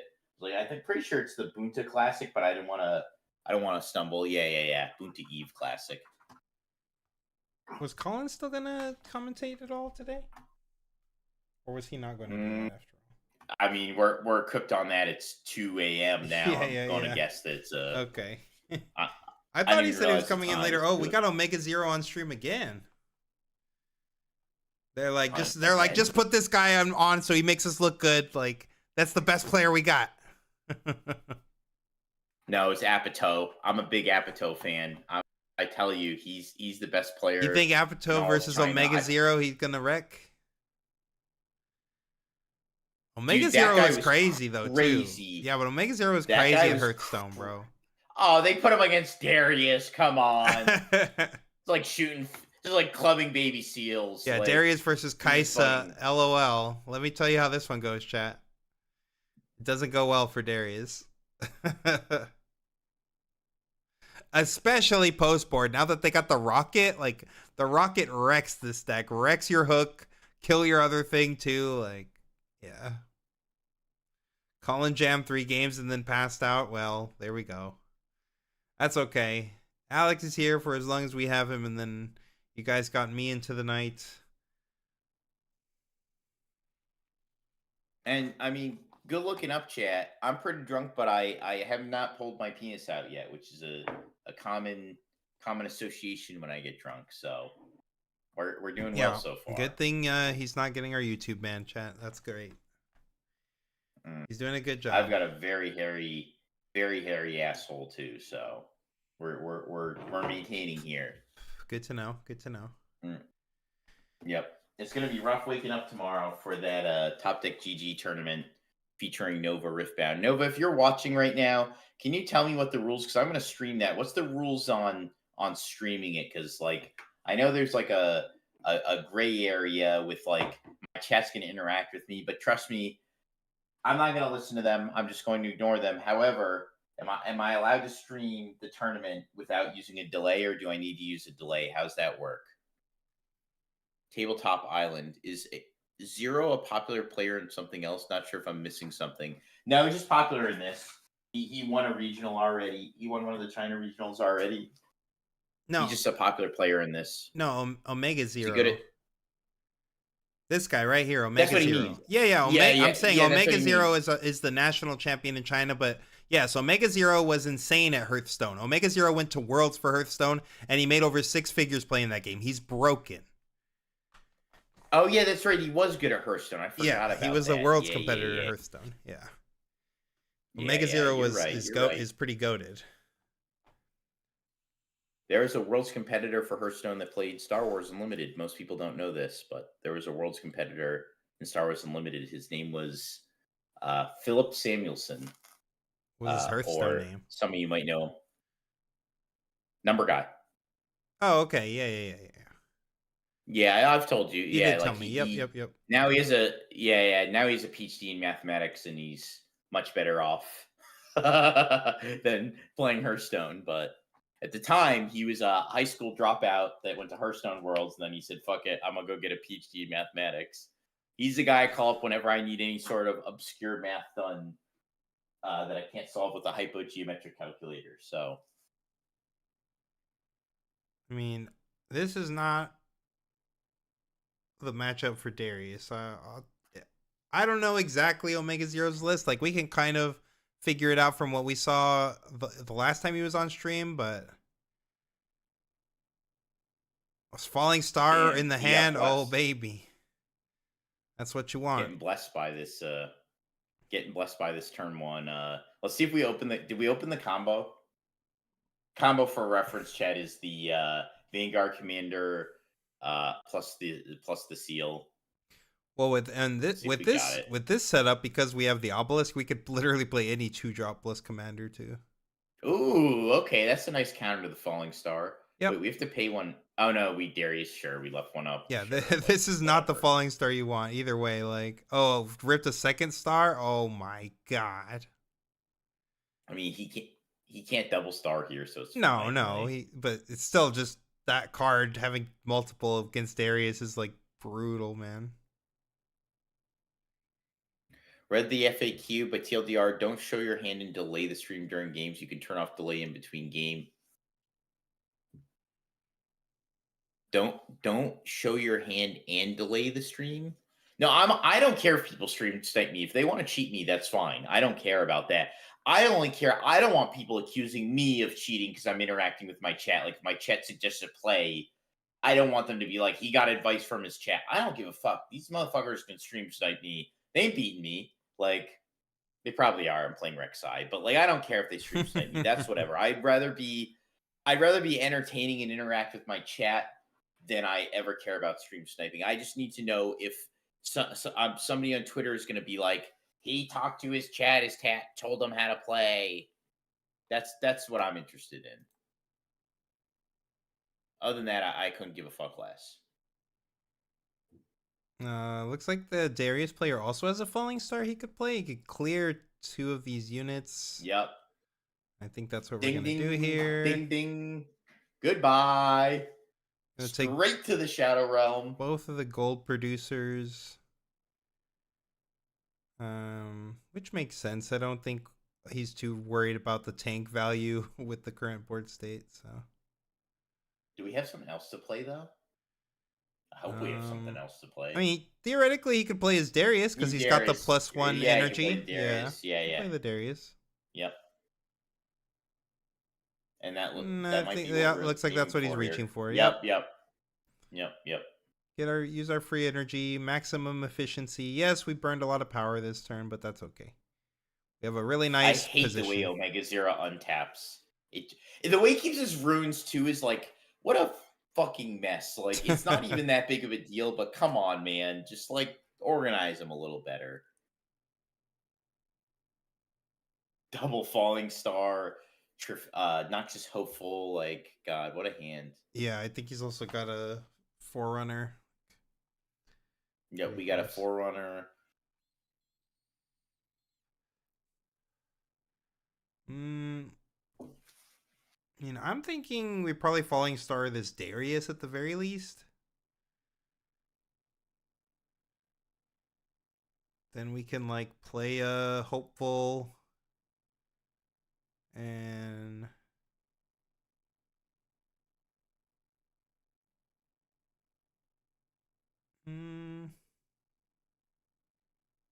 I mean, theoretically, we could take his whole board. Oh, no, we don't really need to do all that, though. I think it's just like Falling Star here. Okay, we're watching. Interesting. Okay. So we're going to develop a body into our Falling Star. We're going to crack the double hold and pull back.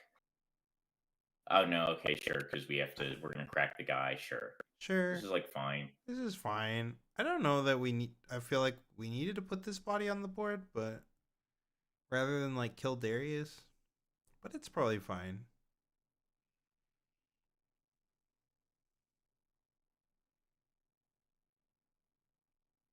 I mean, this Darius is not drawing hook. I don't even know if it is a hook deck, to be honest, but like this deck just doesn't do anything when it doesn't draw hook. Like, I mean, he is 3-0 so far. Both players are 3-0. Thankfully, they learned a bit, and they've been putting people on who actually have winning records, so that's nice so far at least. You can hide your hand or do a long delay on stream. It has to be one of the two. Can't be real time with hand revealed. CBA dealing with all of the people challenger team says 2-0 your chat, so you got to pick one. I'll just hide my hand. Yeah, you could just put like an image over it, or just a black box, or crop it or something. Now I'll figure it out. Yeah. I mean, long stream delays, like, that's a pain in the ass because I can't interact with my chat, and at that point, why am I like, I hate that.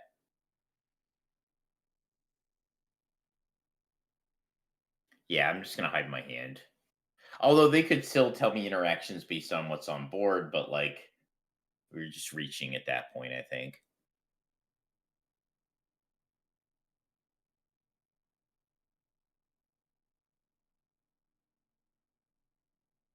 Nova, are you British? CBA is a British phrase. I never heard any American use that phrase. Did he read salvage? Is that what just happened? Oh, he did, because you want to know if he could play it without there being a target. Yeah. Okay, that's why Target. he read it. What is Is that rightmost card in his hand? Oh, true fair. Okay, it's Noxus, the rear guard. Yep. Legion rear Guard. guard. Emoji only chat? No. When you make an emoji only in chat, it just incentivizes your chat to get like more degen. What did we set? I didn't even see.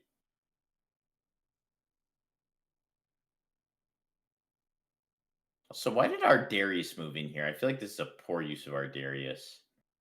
Yeah. Oh, What do we set? he's stuck in the mud now. What? I'm not really sure. Oh, it's the knife. It's the knife. Yeah. Move this back. I'm Pass. American, but I'm no red coat.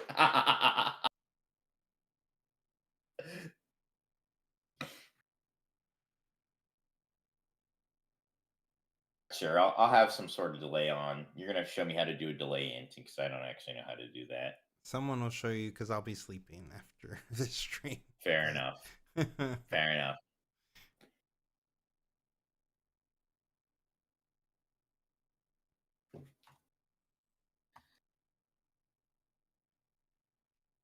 I mean, I'm thinking we're just running this fox over the Darius. Like, if he gives us 2 cards, okay. I'm not really sweating it too much. In like a precarious position. Yeah, he So could we're gonna also delete run the Darius and yeah, I don't know. oh. Oh, okay, he's going for the backline. I like this better. This is what I wanted to happen. Yeah, yeah. Yeah. Now I'm actually probably drawing 2 if the whoa, the fox. What else do we have in the end? Do we have another falling star? We do have a still the second other falling star. Yeah, we still have a second star. Was Oh that wait, what is this? 6? 6-1? Oh, He's it's just fair. playing the Forerunner? Sure. Yeah, I guess the Darius can't retreat. That's Yeah, fine. I mean he's like I kind of fuck with he's that. not under a crazy amount of pressure right now, so like yeah. Especially taking out the backline, like there's not a lot that this Darius player can do to get to the other side. He drew yeah, the death grip's not doing anything here. Looks like there's another Darius in. Oh, we can give ganking though. We can't give ganking with the gem Tabletop jammer. Zero says Omega's Tabletop Island says Omega Zero does a good job hiding his tells and card positioning. Rex is giving away a lot of tells for free. Tabletop Island, why don't you tell the chat what you do for a living? Because I know you because I recognize your profile picture. Tell the chat what you do for a living that makes you qualified to talk about such a thing. This is really interesting, actually. So Tabletop Island is someone I know from playing SWU. I don't even recognize his username, but I recognize his picture. I want him to. I was going to bring this up later in between rounds, but now that he's talking about it, I want him to go through it.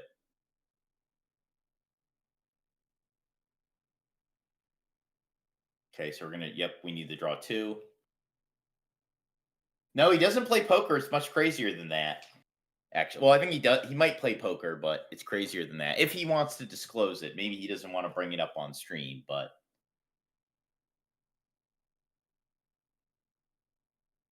+2. he might prefer to remain private. God, the vile. Oh,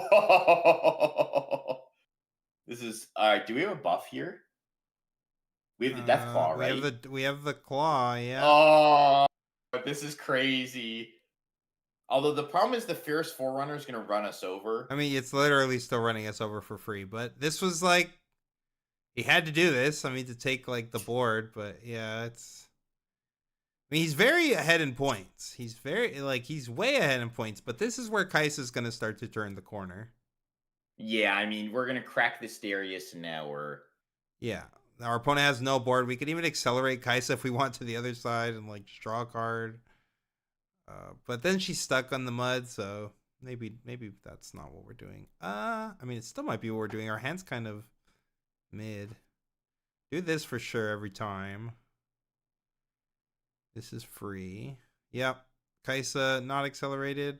Sure. I'm surprised. And We could. I guess it depends what he does here, but we could accelerate here. it's going Maybe we're scared Kaisa of a plus that. Sure. Darius. We're I scared think he of just Darius doesn't number want her to three. get stuck, but I feel like I don't know. I don't feel know. like We this get to isn't a 4, matchup it where you need accelerates like our insane. clock. Yeah, I agree. I agree. I like it. Like leaving this one up, like the bolt is not really doing all that much. I guess against maybe like exactly a Legion rear guard or something, the bolt does something, but.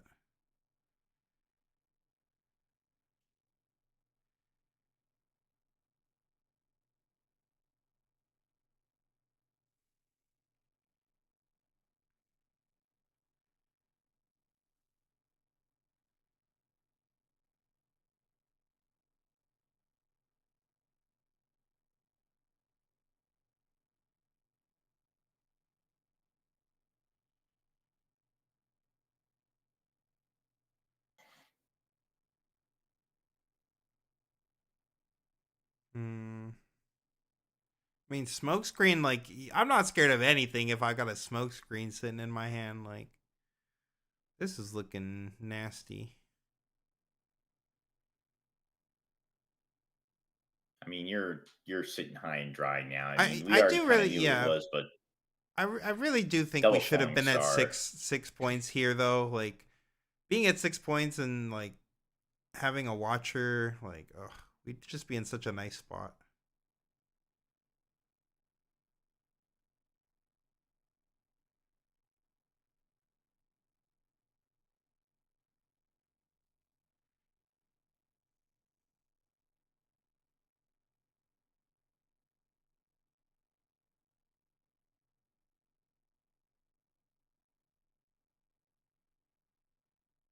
Got the knocks. Let's see. We got a hopeful. I mean, we're sitting pretty high and dry now for Kaisa. I just think we were supposed to accelerate Kaisa. That's the part I'm like annoyed with, like because we accelerate our clock a turn.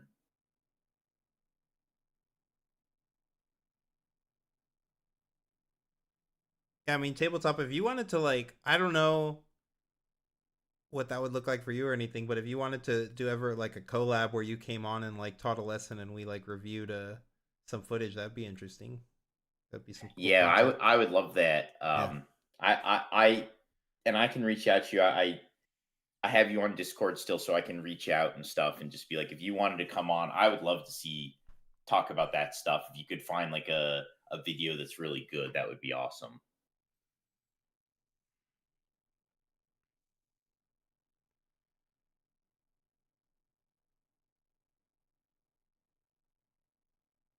I know you're a busy man.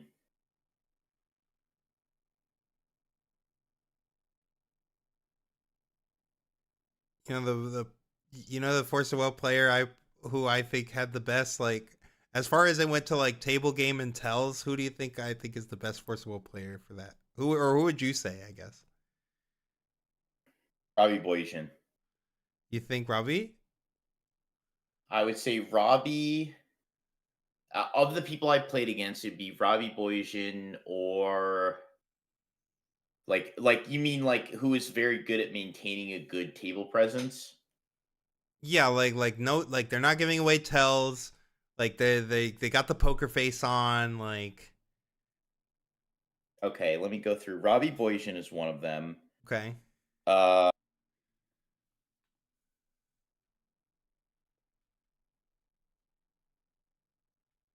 I'm trying to go through the good Force of Will players and who I think had a really good non-tell.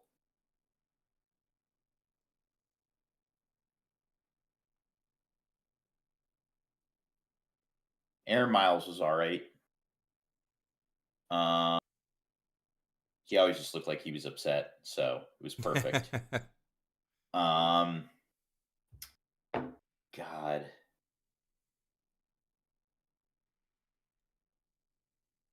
who is the best to read? Who is like, mm, who had the best table game? Because I can only count people that I played against and like observed. So like I never played against Zach Tufford, so I don't actually know. Like I don't know sure, 100% with him. that's fair. Robbie Boyce, I just remember the one time we played. I remember thinking this guy. Like I remember thinking too that he was pretty solid. Aaron every time we played was pretty. He just always looked like he was suffering. So um, God, I'm trying to. All right, tell me who is it? I think it was Riser. Riser's crazy, dude. I knew you were gonna say Riser. I knew you were gonna say Riser, but I never played I never played Adam. Oh, The only okay, time we well, played, he scooped to me. yeah. So that's why I knew I wanted to say Riser, but we never played, so I couldn't Sure, sure. Yeah, no, couldn't. his table game was absurd. I literally could not read this man's hand at all. I could not read whether he was in a good or bad position at all, and then he just like smokes me every time. I'm just like, that was crazy. No. Yeah, I wanted to say Riser, but I was like, I never played against him, so it's hard to Sure, say. sure. It's fair. Yeah, Robbie, I remember I played Robbie in year 1 of Worlds on the bubble, and he was like that the end of that game though, he was just so like jittery and stuff at the final turns of our game. He actually got pretty like in the moment, but it was a really close, sweaty one. So I don't fault him for that. Yeah, I'm trying to think. Apparently, Nova Yeah, got I smoked just at a YCS by Boyajin. um Yeah, Robbie's the boy. That's my homie. He's my local now.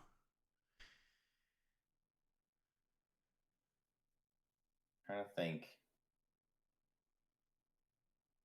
I'm trying to think of like people with good people who are just like emotionless, like I'm a little drunk right now, so it's hard to recall. But I'm trying to think of people who are just like totally emotionless in my interaction, just like not even Force Will, but just like card games in general.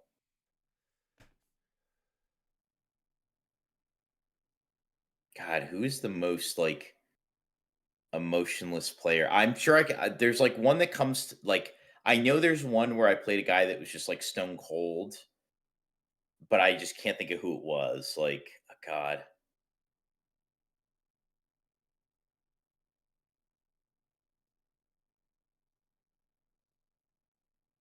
fuck.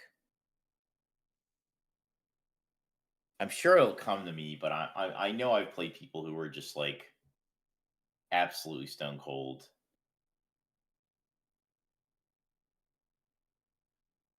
Someone said Ronnie, like Ronnie Martin.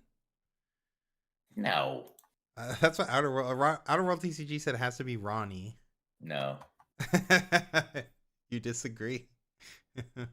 Yeah, Omega Zero Ritsu takes it. Luna, Like I said, that was where he Omega turned the Zero got it corner. down. He was we saw, right, Chad? His opponent was at 6, but literally like that's all he had left. He used everything just to get that Darius there, and then it gets eaten for free, and then it was over. I honestly think that if he accelerated the Kaisen, we could have finished this a turn sooner, but it still worked out either way for him. So Ryan's definitely easier to read than Aaron. Ritsu Luna. Speaking of which, how do I know your screen name? You've had that screen name for a long ass time. I recognize your screen name. I trying to think who you are, but I know your screen name is gonna drive me insane. Is that Steph? No, that's not Steph. Ritsu Luna, I know that screen name. I've seen it 8,000 times. I'm sure I even have it on Discord. I know that. I know that nickname. I am 99% sure I know that. I know that I've seen that screen name before. It's deep in my brain somewhere. Do you remember that shirt I had made? What was it about Ronnie Martin? What was that shirt? What did it say? Fuck. Who is Ronnie Martin or something? Yes. Who is Ronnie Martin? Do you remember that shirt? Yeah. Yes, I do remember that. I do remember that. Ritsu Luna. Oh, I know who it's. You're from not Spain, Portugal, maybe. I know. God, I know you're from somewhere in like Europe. I know this. Yes. I know your screen name. God, we talked to CCS Atlanta. Portugal. Yes. Yes, that's what it is. I know this. Okay.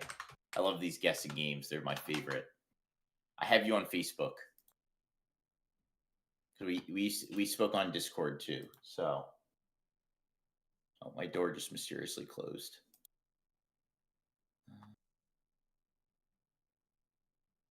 It starts with an R. It starts with an R. Ruben, right? Ruben is your name. Hey guys, Good, what's Austin. up, Austin?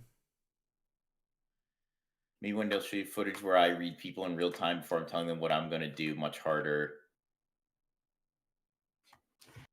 Tabletop Island, I think you're the only person to ever best me. You're one of two. Okay, you're one of two people ever to beat me in a Han Solo mirror. The other being Ian Klein. Although I beat him in finals of that event, so he beat me in Swiss, and I beat him in finals.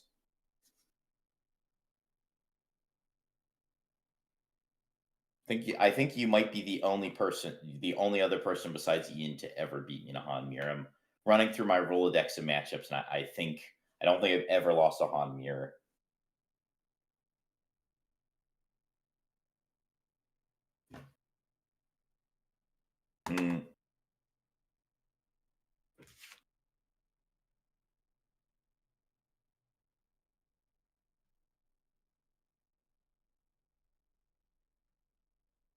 All right, heading into game 2.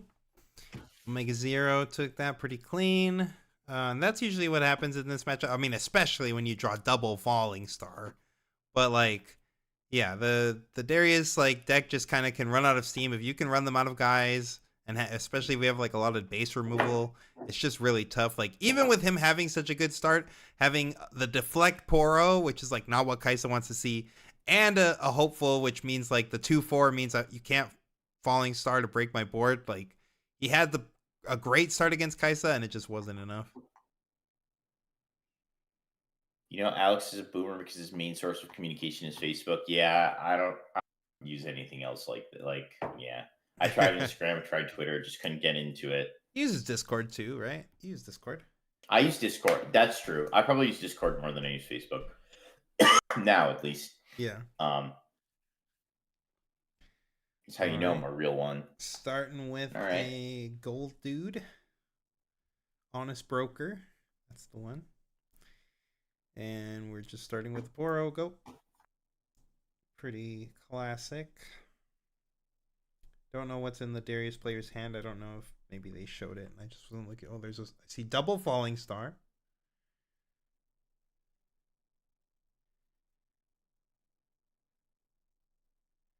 Looks like there's a Death Grip. I think a Hopeful. And I couldn't see the last card. Going to the Death Grip is what I call it when I'm cranking my hog. I'm sure. Just playing a Hopeful for 4. Okay. Ah, that's a 4/4 for 4. That or 4 might for 4. That's It's acceptable. yeah. It's could be worse, I guess. Could be worse. God, if we have Stoop Falling Star, it's just a wrap, right? This is Oh just yeah, like if absolute we have the smoking. star. We don't have the stoop though. Oh No, wait, the no, I Stoop, do see the yeah. stoop. Yeah, we No, do we have do the have the stoop. Stoop. Yeah, we do have the Oh Stoop. no, the stoop star chat. It's classic Kaisa. Oh, we got double star again. Oh my god, he can't miss. This guy's draws. Wait, did he just? Wait, what? Huh? What? Oh no, it's the same thing. It's the same thing. It's the same thing. Why is it the He same just thing? runs it over because he just runs it over with the 2 Oh, swimming sure, stars. The guy in the back sure, line. sure. It's the same thing. Yeah. There's no difference. Sure.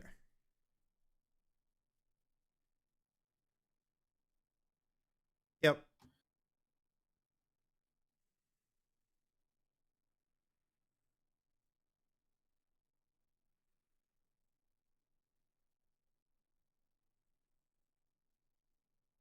Naporo, pretty good.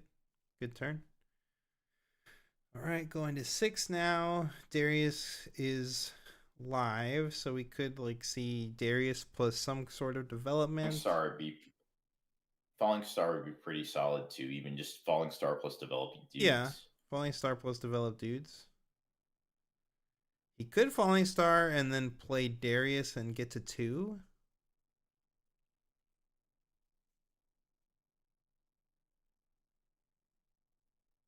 Maybe he'll take that line. Yeah, okay, we're definitely doing the star. Paying a gold. And then now it's up to what's he gonna do? Is he gonna use this Darius to go to 2? I don't even see what he has. So I guess you get Darius. That's probably the line. I think that's what he's going for. We know that he's sitting on another star, which is just could eat this Darius if we want to next turn. But he's still getting to 2 here, which is pretty good. We could also set the Hidden Blade. I would almost guarantee you this Rex guy played Magic. Okay, not setting the Hidden Blade. Yeah, the reason I say that is because he uses the Darius like a mana rock. Like instead of tapping the Darius first, he taps the Darius like it's a land. I'd almost bet money this guy played Magic. Wait, did we activate? We didn't use Dawn Warrens. We did not use Dawn Warrens. It's not Zon. It's the other one. It's the new one. If you take both sides, you draw a card or whatever. If you control both sides. Is that what it is? It looks. Yeah, they look similar. The color they look similar. Oh yeah, they do. Oh my god, yeah, that's crazy. Really similar. I thought that was on. Oh, just playing a big man, the Forerunner. Yeah, so we go to that side because we don't want to get Void Seekered, because if we get Void Seekered on the other side, it just one shots us. So that makes sense. Accelerate the Kaisa. We're tapped out, so do we accelerate the Kaisa here and retreat the Darius? I think that makes sense to me. Okay, we got a Forerunner. We have a Forerunner. That's a pretty good one into Kaisa though. But I agree. I would like to stay on 4 points. I would like to be on 4 points. But he's got another Forerunner in hand, it looks like. So like maybe we're just gonna stack up the Forerunners. Yeah. Double Forerunner is really nasty into Kaisa. Though, it's crazy how much Seat of Power looks like Zon Warrens. I still can't get over it. For sure. They're both very yellow. I'll be right back. Seat of Power, that's the one. Yes, Seat of Power. Curious to see Omega's deck list. I mean, honestly, it looks pretty similar to most stock Kaisa lists that we've seen so far. I mean, we haven't seen everything, but so far it's been looking pretty stock.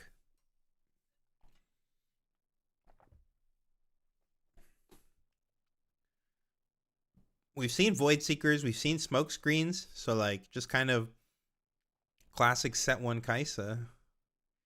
And with some Forerunners in there. We haven't seen like Thunder Songs. I mean, I don't know if maybe those are in the board. Okay, killing the Darius, sure. This thing doesn't spawn 2 tokens, so it makes sense.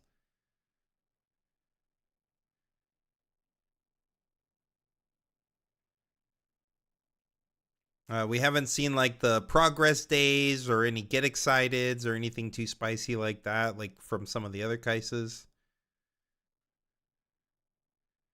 Is there a Challenger TCG list that's updated in the Discord? Yeah, we have a Kaisa list up. Might have a couple Kaisa lists up. We have like Collins list. I think Daniel has a list, a version as well. So I think we have a few Kaisa lists.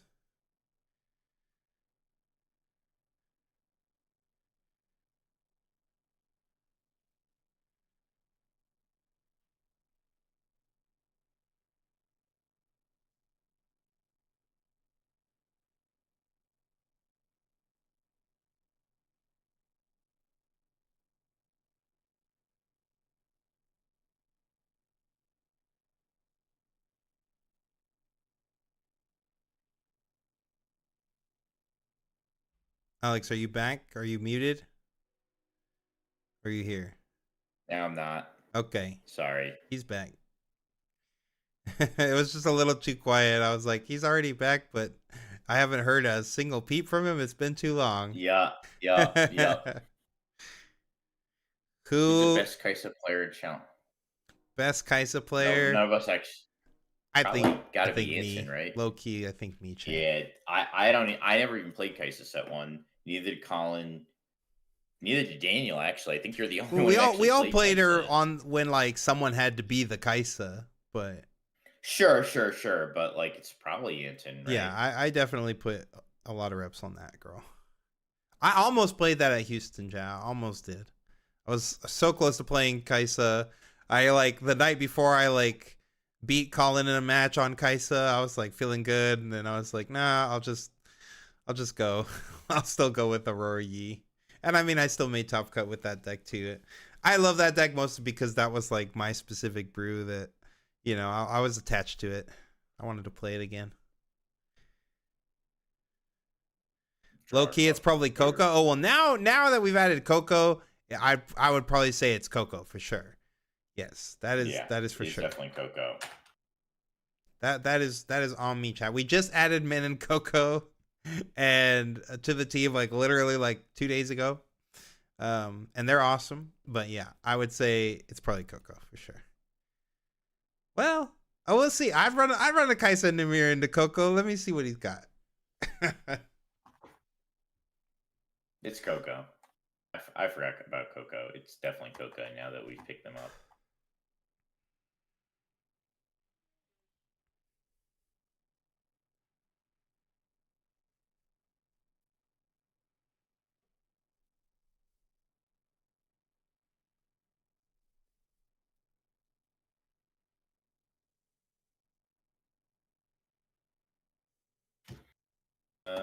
Let's see. So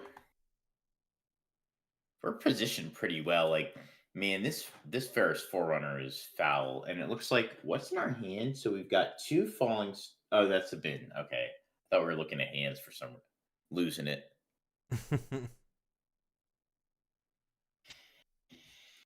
Who's ready to watch me scrub with Rek'Sai tomorrow? I'm ready.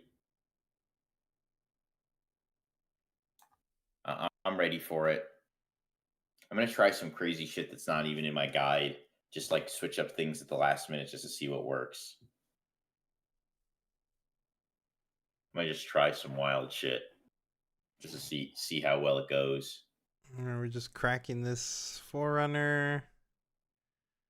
I mean, Kaisa could get in now and draw a card, but maybe we want to. We don't have like I haven't seen Cleaves in this list or anything. I mean, if we're not on Dreaming Tree, maybe it makes sense that we don't have like any Cleaves.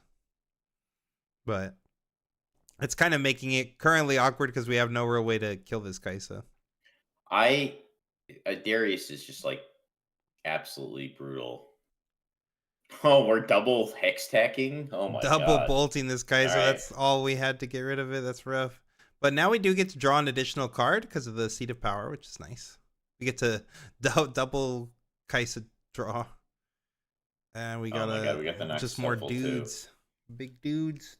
Dudes are good. I mean, a Blood Rush here is an absolute pounding, right? We just like Blood Rush, target both guys, run, get to 7, and just try to hold out.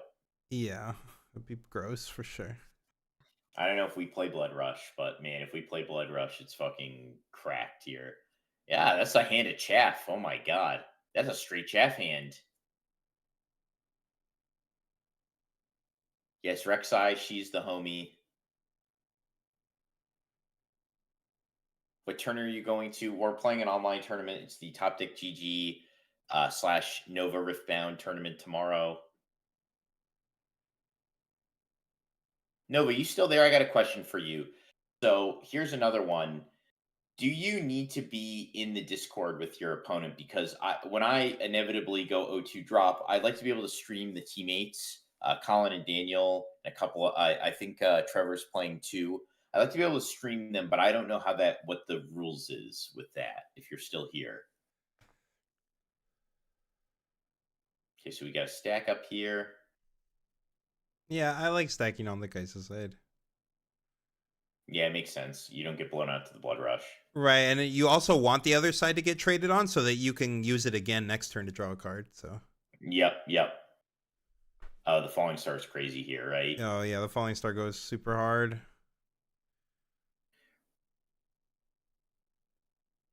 Because our opponent's tapped out, so we go 3/3. Yep. And even if they have the Stupefy, we still just. Well, no, it's Void Gate. They just get cleared. Yeah, it's Void Gate. They just get straight cleared. It's so nasty. Straight clear. And then we have the Death Grip, so we can go capture. We can go capture the battlefield, Death Grip to the other side, run over the other side. We don't even have to do that because we get to 6, but we are technically. Omega Zero's hand is actually so bad right now. If we run the Death Grip line and he doesn't draw something off the top, we actually win. This is actually super funny. So we can even play a guy in the back. That's what I would do. Is I play a 2-drop in the back. Then I go Death Grip to run over the 3. I mean, this would be mega heads up. This would be crazy heads up. Because we do have the Hidden Blade too. So we could go Hidden Blade, sack the guy in the back, run over the 3, set a Hidden Blade on either side. And that's a wrap, dog. You can scoop your shit right on the spot.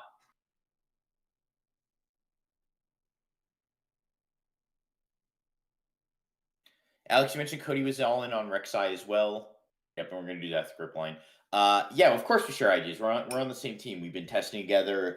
We're thinking about both playing Rek'Sai and Bologna and just preemptively chopping the meta leader. So if either of us get it, we're just cut in.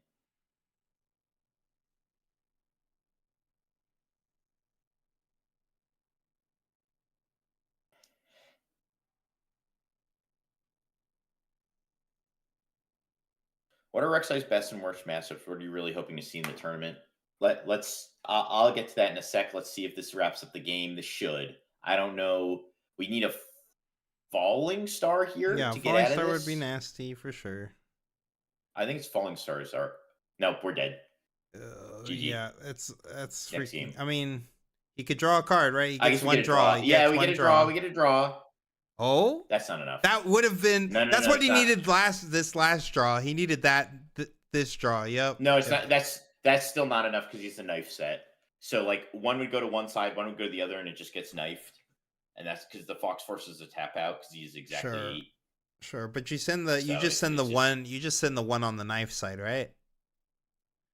But then I guess he blows up your 1, and then you're still dead anyway. Yeah. You're just. But did he not? No. What was his lands though? Was he at 8 or was he at 9? He's exactly 8. Oh, okay, sure. Yeah.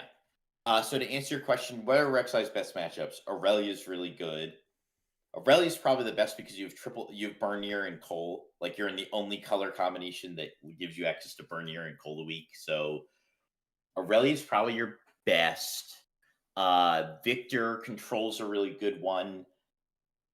Kaisa Control, like the spell version, is a pretty decent one so long as you see the sun discs. Although post-board it does get a lot harder when they start in the rocket barrages and potentially the thermo beams.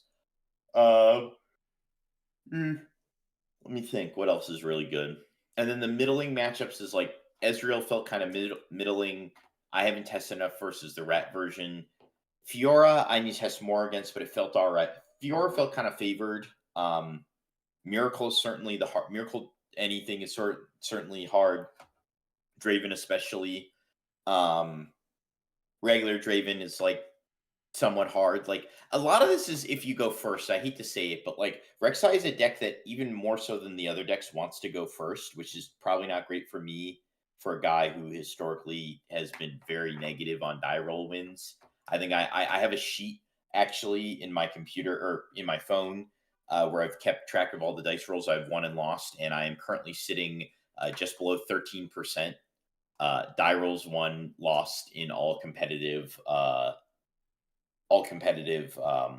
Riftbound events. So that's probably not a great sign for me. Your chosen champ But is like I'd a say solid play though, right? Like, yeah. So like, what are Rek'Sai's strengths? You can't if you're going second, you literally can't miss a drop. That's like probably one of the best parts. But again, when you're going second, uh, you have the best removal suite in the game, I would say. Arguably, you've arguably the best removal suite in the game. Obviously, the purple shit is like some of that's not removal; it's just like interaction. But you've arguably the best removal suite in the game. You have I think you have like arguably the most accelerates in the game. So that all that stuff is cool. The downside is like none of your units have might, so you're just always losing the fight to like everything, which sucks. Like you can't break battlefields like pretty much ever, which is ass. Um. So yeah, it's it's like 13%. I can even pull it up and I'll show you tournament by tournament what it was. Like because I wrote how many die rolls I won versus lost for each tournament on my phone because I keeping track just to be salty about it. Definitely to be salty about it. If you were at CCS Atlanta when I was down, I think it was I won not a single die roll day one in seven rounds. I played 8 rounds. One of them I drew, which was with Min. I lost all 7 die rolls. Day 2, I lost the first 4 die rolls, and I think I won my die roll round 5. I literally got up and screamed, "Colin, I did it! I won a die roll! I finally won a die roll!" So I was, I think I won 2 die rolls in all of CCS Atlanta I played 15 rounds, 16 total, but I think I drew one of them. So I played 16 rounds total or 15 rounds total, and I won the die roll in 2 of those 15 rounds. So good odds. Yeah, I think at Charlie's I won. Oh, go ahead. Sorry. No, I was just about to say that I don't. Oh my god, any rips of Star? Yeah, I thought that this. I don't know if he mulliganed or if this was a keep, but I was looking at Omega Zero's hand. It is just super nice. He's just got a great hand here. Yes, he's also going first. So yes, he's got a great hand and he's going first. Yep. Now this is a Zon Warrens, Alex. They look the same. They literally do look the same. They literally do look the same. Yeah, SCG. I think I won 2 die rolls at Charlie's 10K in Atlanta. God, it's like just like recalling the regional. I won 2 die rolls. In I think I played 7 rounds before I dropped. It's just like it's bad. Like you want to look at my lifetime die rolls, and it's not even like I don't even like thinking about it how bad it is. Yeah, once again, the Darius player had the ideal like anti-Kaisa start of that's a Poro plus the hopeful. Yeah, this is a pretty solid Falling Star. Falling Star would go pretty hard here. No Star. 5 reds is crazy. Omega Zero does have this is heads up from Kaisa players, especially like you do not need to send out your 2 here. You're just gonna give it away for free, and you want your opponent to push in anyway, so you can decide how trades are gonna happen. You're trying to run them out of resources. You are not the beatdown. So a lot of I've seen a lot of players just run guys out just because they're going first, and they'll just run. Oh, Draven! Wow, that's big. Well, is that the first time we've seen Draven? I feel like it is. Yeah, I don't think we've seen Draven. We haven't even seen Hook. I don't even know if this is just like mid range or if it's even playing Hook. RNG after guarantee, so he should have definitely looted before he moved this guy in. Right. His opponent's tapped out, so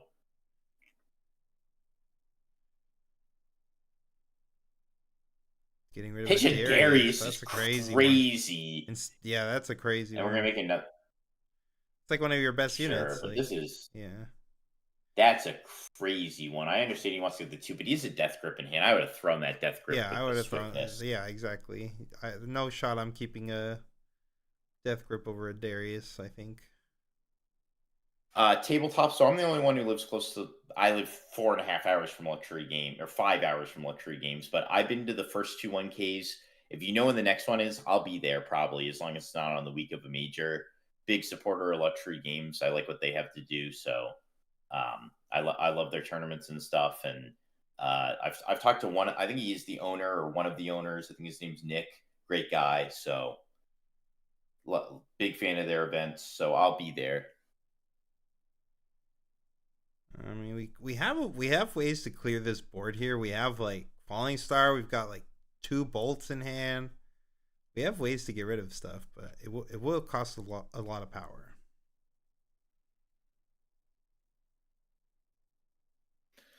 Someone said, "What do you think if they do lol w chess, where the system itself just says who won the die roll and the pairings?" It's like the same. I don't see a difference. Like, I see no difference. I make my opponent roll the same dice as me, or I roll the same dice as them. So nobody's getting me with the weighted dice. So I don't personally care. I'm indifferent. Oh, smoke screen.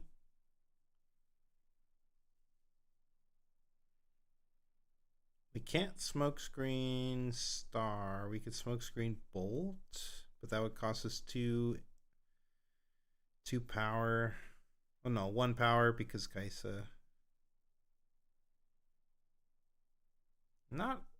We don't have a great way of answering things since we played this this Yordle, but we wouldn't have got the smoke screen if we didn't play the Yordle anyway. So.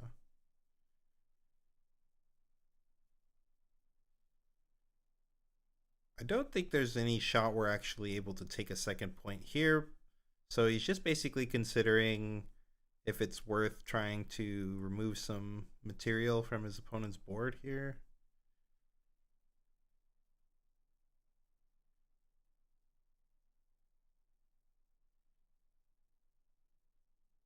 Just passing. Whoa. Well, if I'm the Darius player, this is like the best. Like, this is like the best go signal I've been given so far. He gets the ramp for holding the star tipped.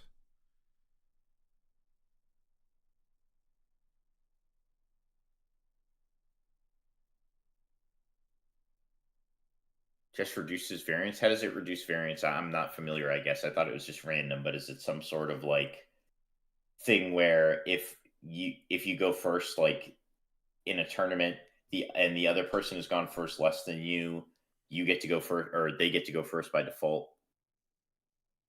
This is crazy. I mean, he's walking blindly into, like, come on, man. You know your man's just didn't just do this for fun. We do have the death grip, but like we have to do something to ready this. So like, yeah, we're not even leaving death grip up to do whatever he's about to do. Yeah. So We're just gonna walk right into like any. So the smoke screen's not enough, but I think he has something else: a smoke stoop, a he smoke has bolt. smoke bolt. I guess it's a trade. So that, at least that's a trade, though, I guess. But and it does cost him a power here. Right.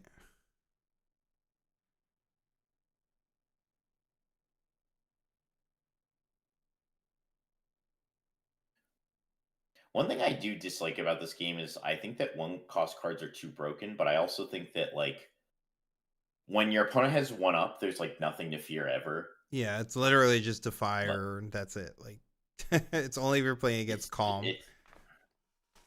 It's like defy, retreat, bolts, On guard. stupefy. That's it. Those are the only on guard. Sure. Yeah. These are like the only 1 cost cards, and they're all broken as shit because they cost 1. But like, I wish they would just print some like okay 1 cost cards.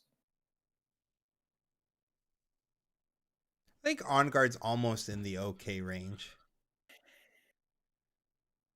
Cause like no, it's not like every deck's running On Guard. Like sure, that's fair. And when you're just like when you're not solo and it's just a +1 for 1, you're like, Punch first is 1. Yeah, well now punch first. Yes, now we're in the punch first meta, guys, for sure. Sure, punch first is a mistake. That's not. Oh, he didn't. This is crazy. So he really This one's needs this really extra crazy. resource. He must have.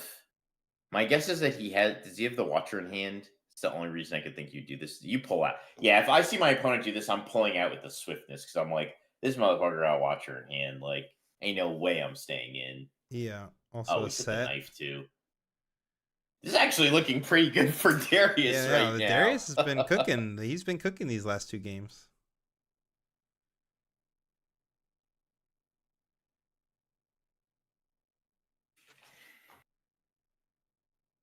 Oh, and there's the rain, baby.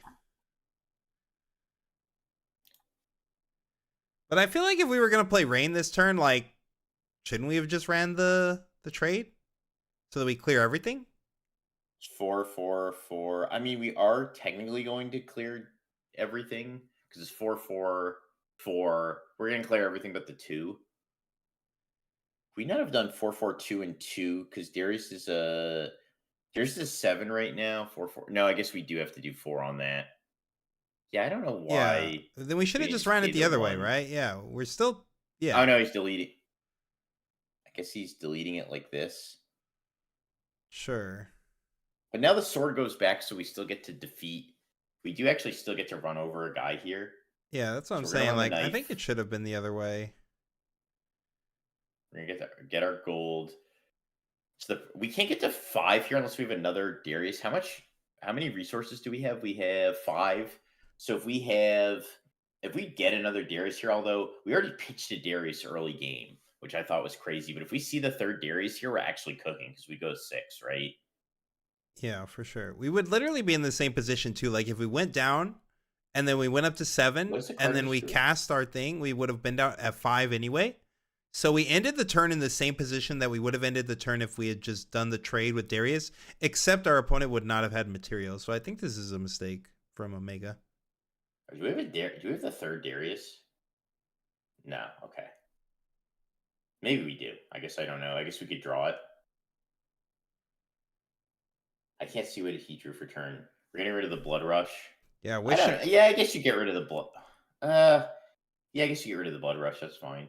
I bet we're wishing we didn't pitch Got that a Noxious Darius. Hopeful. Oh no, it's a Bushwhack. Bushwhack's crazy. We could actually Bushwhack if we have a Noxious Hopeful here. That would actually be pretty crazy. Oh, we're holding No. 5 up. That's insane. I might have Bushwhacked and try to get just. See, we should have just captured first. If we captured first, we could. It's like weird. So if we captured first, we could have pitched something other than the Blood Rush. We find the Bushwhack off. If I guess you would have to know not to pitch the Blood Rush. You find the Bushwhack, you Bushwhack, you play the 2, you Blood Rush over, and now you're actually holding for game right here. And granted, his opponent's not going to let him do that. He's got like 7 cards in hand, but still. I think they're arguing with Holding 5 up is about missing this trigger on the starter tip peak because he drew his card before he did the hold trigger. Are they arguing? He drew his card before he did the No, hold trigger. I don't think that. I don't think that counts anymore. Star tip is also no. Star tip's a May. Oh. Yes. Okay. It's a May. I didn't know that. Mm-hmm. Okay. I didn't it's either originally. Right, I've only found that out after I had that judge dispute in Vegas regarding this card. Oh, he did draw another long sword, so that's pretty hype. So his opponent, does he have some sort of removal here? He does have a falling star. Granted, I don't know why he would try to falling star here. So not that the long sword will do anything, but be kind of funny. So we've got a long sword, a Kaisa, a Bushwhack, and what's that last card? I actually can't tell. Yeah, it's hard to tell as well. I guess because Rex is only at 5, maybe he might falling star just to keep him from getting to 6. I thought we were at no, because we captured. Yeah, maybe there's merit to the falling star here because you do keep your opponent from getting to 6. Sure, that. We're debating which 2 to play.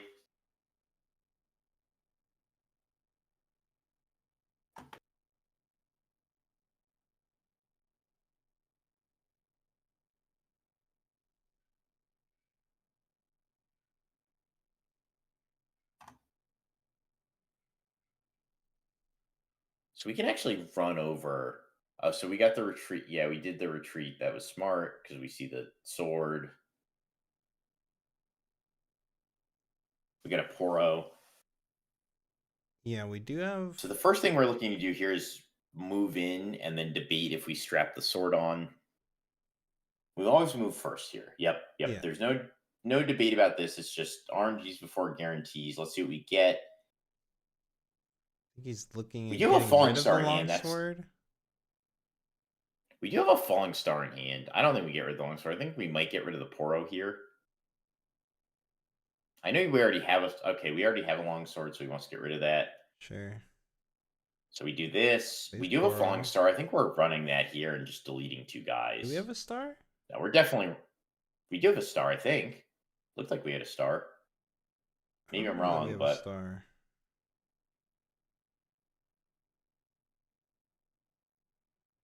are we really debating whether or not he played a card? He played 2 cards this turn. Come on. I thought we had a star in hand.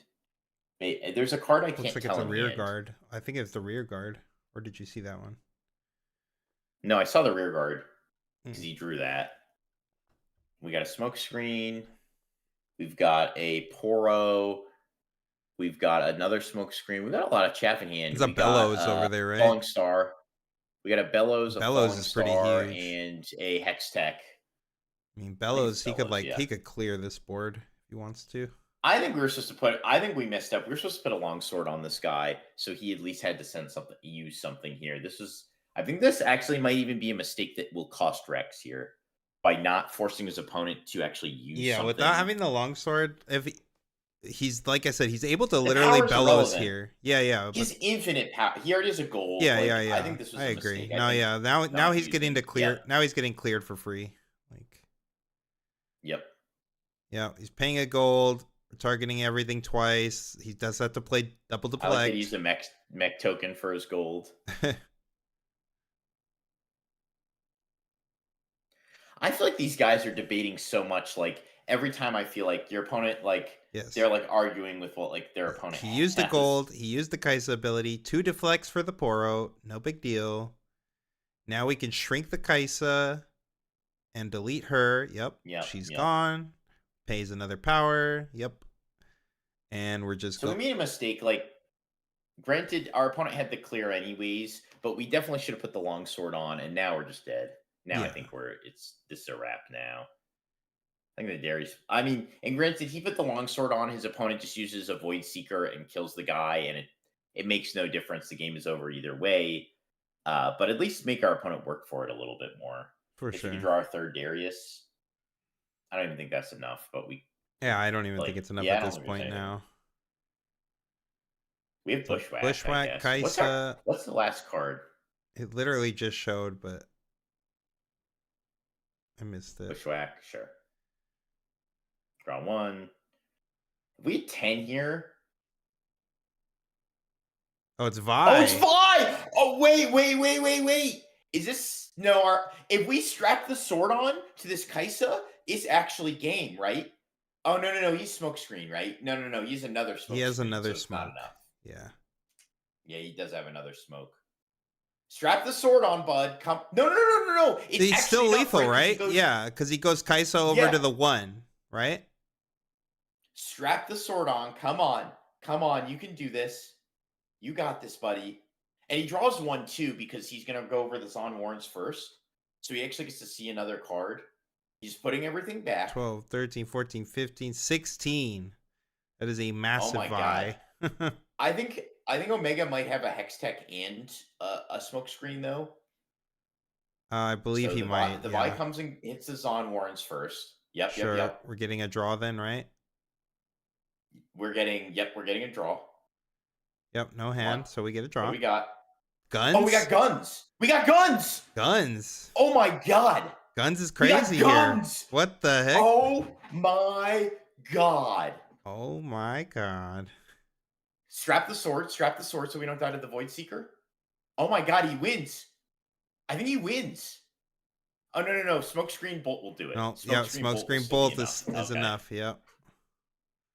Smokescreen Bolt. The lands are nuking us. Oh my god! But we're not dead. No. We're not We're like not dead. out of the game yet. Opponent is out of cards, though. I We mean, reattach. we need to strap this we Vi. Yep, reattach you here.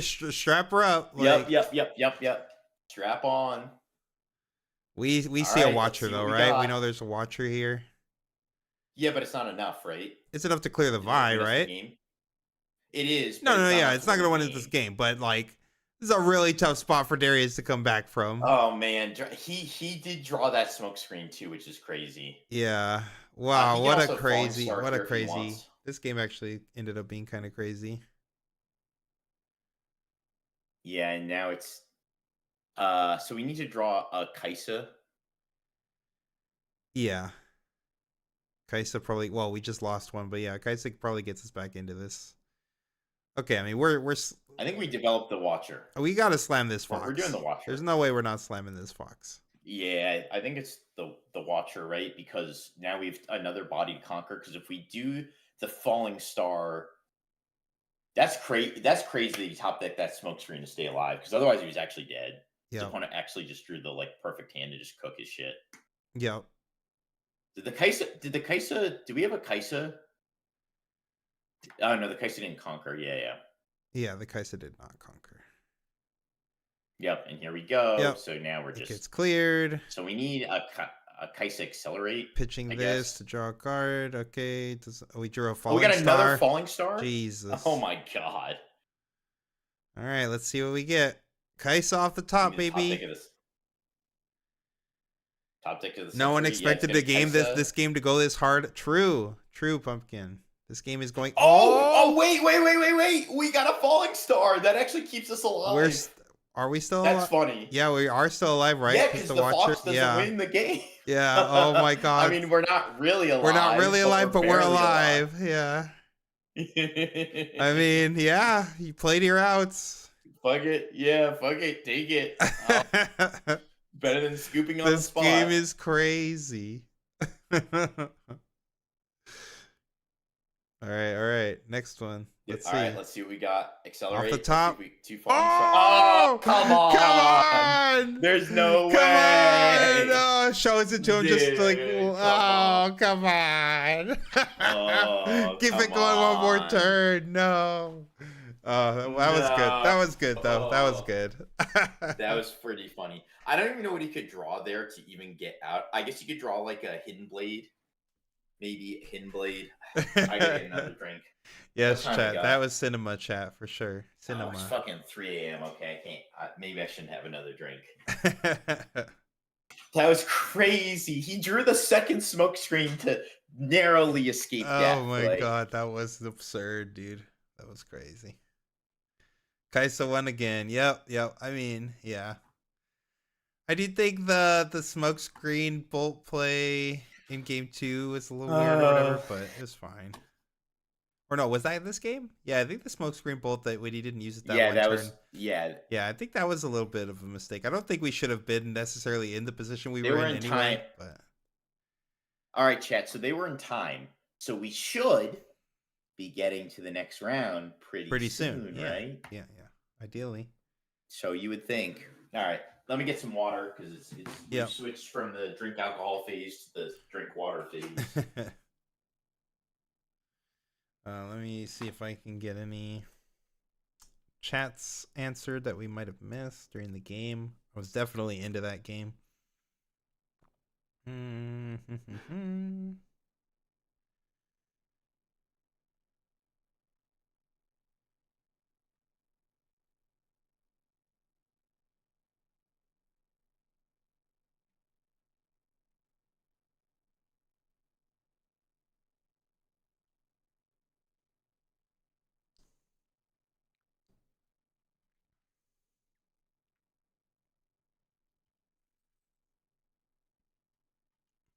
Yeah, what a crazy game for sure. Too funny.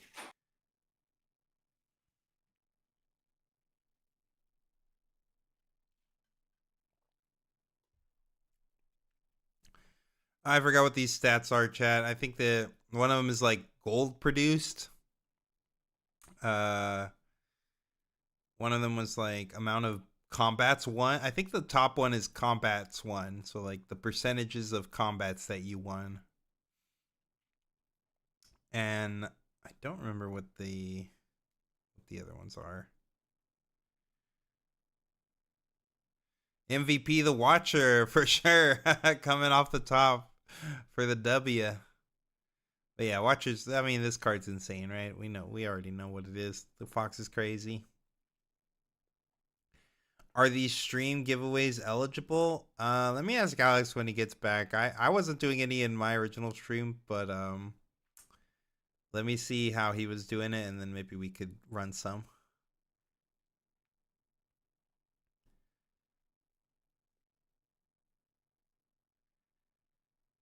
Basically, completely useless stats. Agreed. Gold use and equips. I Okay. see. Someone was What are asking we if we doing? were doing. Are these stream giveaways eligible? Are we doing any giveaways? Yeah, we can do this some stream? stream give. Yeah, we can. So pretty much the rules of stream giveaways was just if a deck wins on stream and we have a guide for it, we're giving it away. Oh, And you can sprinkle a few in there if you want. Like we do have a Rek'Sai guide now, but you can sprinkle some shit in there. Like I did a few wild cards where it was just like we're giving away a guide of your choice or whatever. But yeah, definitely start running those. And then while they're stuck here waiting for the for us to give away the guide, you give them the advertisement where you're like, if you want to talk to us, if you have a parasocial relationship with us, you're right. if you just want to get better at the game, join Discord. Yes. I have shilled a few times. If you want to run the legendary Alex shill though, while you're here before you go to bed. I already did like a little part. I've had too much to drink now, so it's gonna come out badly. I've now sent 8 unresponded messages to Sabrina Carpenter, and she still will not respond to me. I mean, at least you have her number. So I have her Twitter. Oh, okay. Which me you and just send her DMs. 5 million other people do. Sure.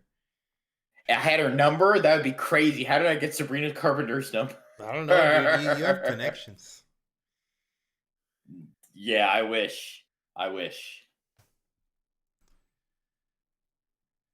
But you know what? I looked up her previous boyfriends, and the first one I saw, I was like, I have a shot. I think I have a chance. He thinks he has a chance. The last 3, not so much. She's definitely moved up the ladder. Oh, so thanks, Manch. Manch says we are his favorite parasocial friends. Yes. Min says she's his future ex-wife. You guys are gonna have to have God, in the words you guys are gonna have to roll some dice for that. God, what's his name? It's Ian. What's his name? I'm trying to remember. Ian Malcolm. In the words of Ian Malcolm, I'm always looking for my next. What's he say? I'm always looking for the next ex Mrs. Malcolm. I think that's his word. If you know what movie that's from, too, props to you. But he says, I'm always looking for the next Mrs. Malcolm. That's what he says, I think. Jurassic Park. Yep. You looked that up. There's no way you knew that. You definitely looked that up. You 100% looked that up. There's no way I knew that. So I know some. It's Zuhair. It's Zuhair. You guys are the trivia guys. Okay. I'm looking out for a future ex Mrs. Okay, Zuhair got. Okay. Yeah. I'll give you. All right, Zuhair. All right. Good shit, Zuhair. I'm glad you knew that one. Yeah, I'm like sitting here trying to think what his name was in Jurassic Park, but it's Ian Malcolm. Little fun fact about that. So that book was written by that was a Michael Crichton book. And in the book, Ian Malcolm actually dies in the first Jurassic Park book.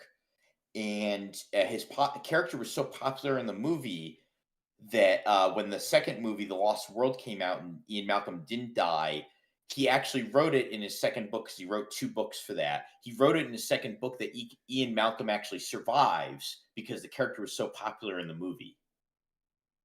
Shout out Michael Crichton, the GOAT. Yep. Shout out Jeff Sorry, go ahead. Goldblum, the goat. Yeah, Jeff Goldblum. So true story. So one of my buddies who works in film, he actually worked with Jeff Goldblum like a year or two ago for some shoot. I don't remember what it was. But he works in film editing. He lives in New York City, and he was telling me that Jeff Goldblum was a real weirdo.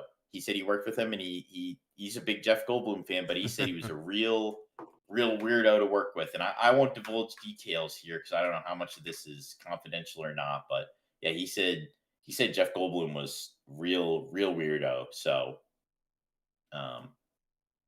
yeah, Yeah, Hollywood people. he said never meet your heroes is what he said to me. So.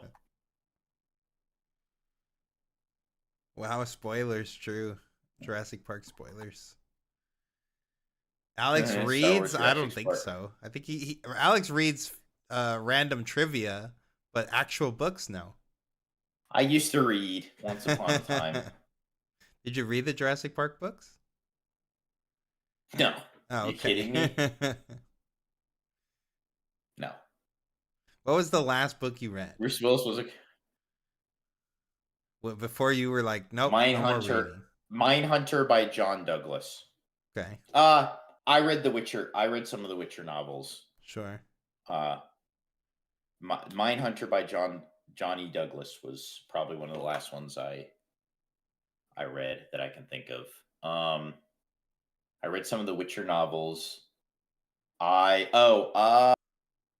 read some of the Master and Margarita.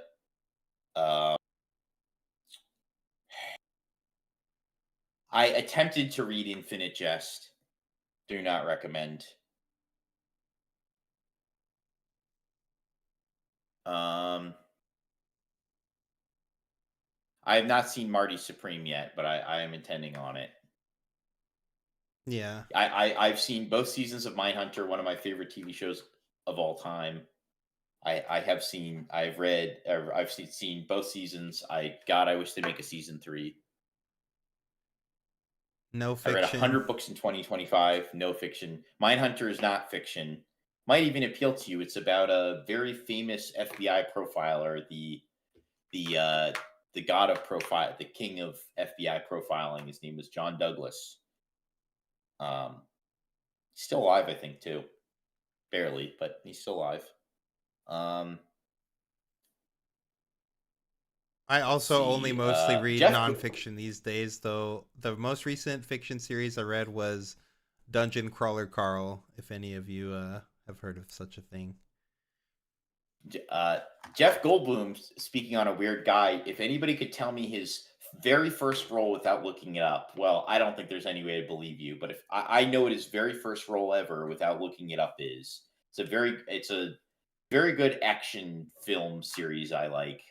But Jeff Goldblum in this movie series, his very first role ever is he is a rapist. That is his very first. That is what he's titled as. Actually, like, I think he's credited as a rapist 2. And if you know that film series, I would be shocked. Even Zuhair, I can't imagine knows. Yeah, Zuhair doesn't know that. It's very, very hard to know, but it's a good action series from the 80s. Stars Charles Bronson, if you know who that is, if you're as boomer as I am.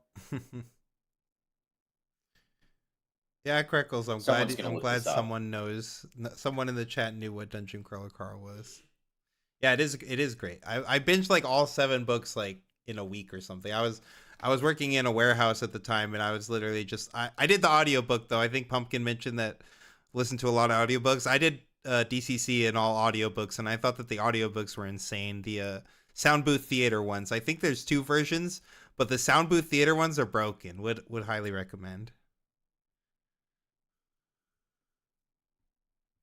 Yeah, I didn't know anything about Lit RPG, literally nothing. I was just I was working at Card Kingdom at the time, and there's just like a bunch of Magic players and like Commander players just like always in the lobby, and they were just like shooting the shit and talking about books. They were talking about like a book club, and someone was like Dungeon Crawler Carl, and I was just like, fuck it, I got nothing else to do here in this warehouse. I was like running out of YouTube video essays to watch, so I was like, I'll run through a series, and I tried like the first book, and I was like, I got pretty addicted right away. So they were pretty good. Yeah, but my reading mostly consists of Wikipedia articles and useless information articles. I don't watch YouTube. I don't really watch Twitch, so like all of my information is fueled just by like random Wikipedia. Is Jeff a method actor? I don't know, actually. I think he is. Um, he might be. I don't know. I have no. I just don't know enough about Jeff Goldblum. I like him as an actor. But yeah, don't know enough about him. First pre-rift event in 2 hours. Wish me luck. Yeah, good luck, and hope that you watched our video. 2 hours. Oh, Europe. Okay, that's a Yeah. different. I forgot there are different time zones in America. Were the original heir to the Empire is better than the new Thrawn trilogies? Yes. Are you kidding me? Yeah. What kind of question is that? Oh my god.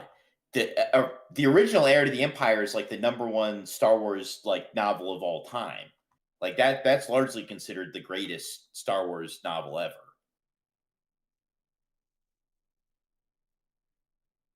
Oh my god, yes, yes. Not even it's not even close. Like they've done Thrawn an injustice in some of the Disney like Ahsoka made him look like a bozo. Like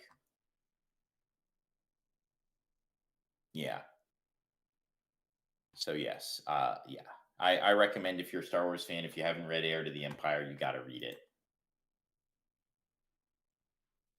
Let's see. It's 9 a.m. in Poland here. Oh boy. I almost had a dream where I was in Warsaw.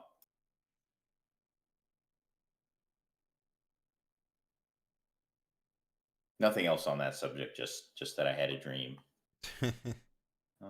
We got commentators back, so we might have a game happening soon. Yeah, we got a game.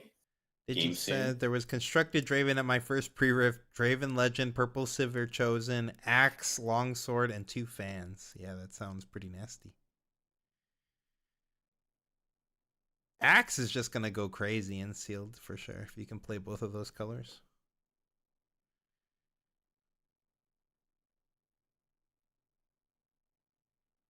Yeah, I mean, so I'll show you guys. Oh, I'll show you this real quick for you Star Wars fans. I have it. This is crazy.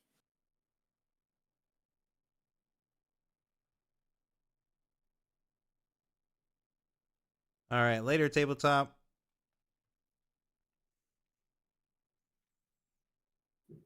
You scraped a 401 with some trash cards. Was the pricing good for 401 at least? I have this. I'll show you this, chat. This is Han Solo Showcase, the only leader I played in all of Star Wars Unlimited. It is signed by Harrison Ford. That's broken. And if you know anything about Star Wars signatures, which probably no one does, Harrison Ford is pretty much the hardest person that's still alive of the original cast to get to sign anything. Even of the people who were on the original cast when they were still alive, Harrison Ford charges only signs about every 5 years, and he charges about a cool $1,000 a signature. So, did you get that signed yourself, or you bought it off someone? No. I got it signed myself. Oh, so you went and met Harrison Ford, got him to sign it? No, I believe me, I would have got a picture and everything, but I was a mail-in signature. Oh, he doesn't do in-person meetings much. He doesn't like go to Comic-Cons or anything like that. That's crazy. So he opened up a window for people to send stuff in, and he charges you a wreck. Yep. That's wild. Yep.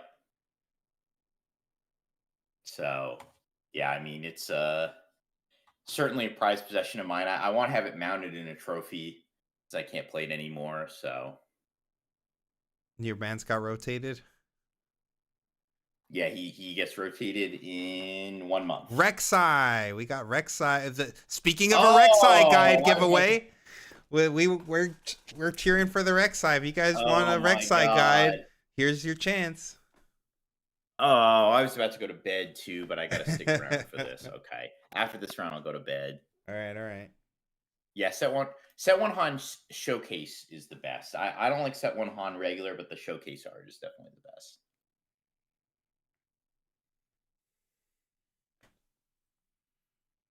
And what did it show what the other legend was? I had my glasses. I was cleaning my glasses. I didn't see. Did they Just show get it? the Sketcher shirt on. They did show it Wait, already. no, that's a Oh, it's different Skechers. Draven. It's just Rek'Sai versus Draven. This is gonna be tough. Rek'Sai needs to play here. Draven's going blind Targons.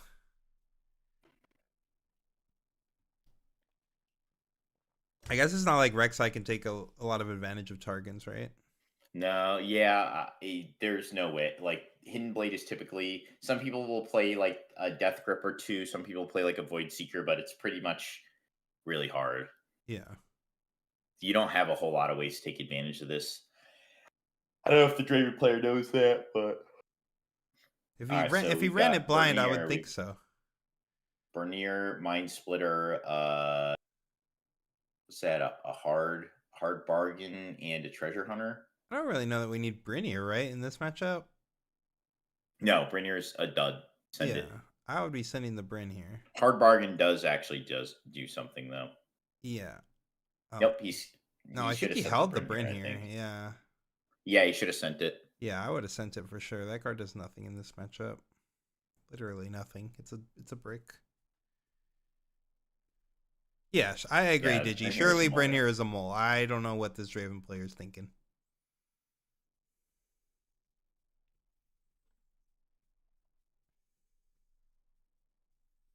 Alonsky said his colors for Bologna are red and yellow. Thoughts?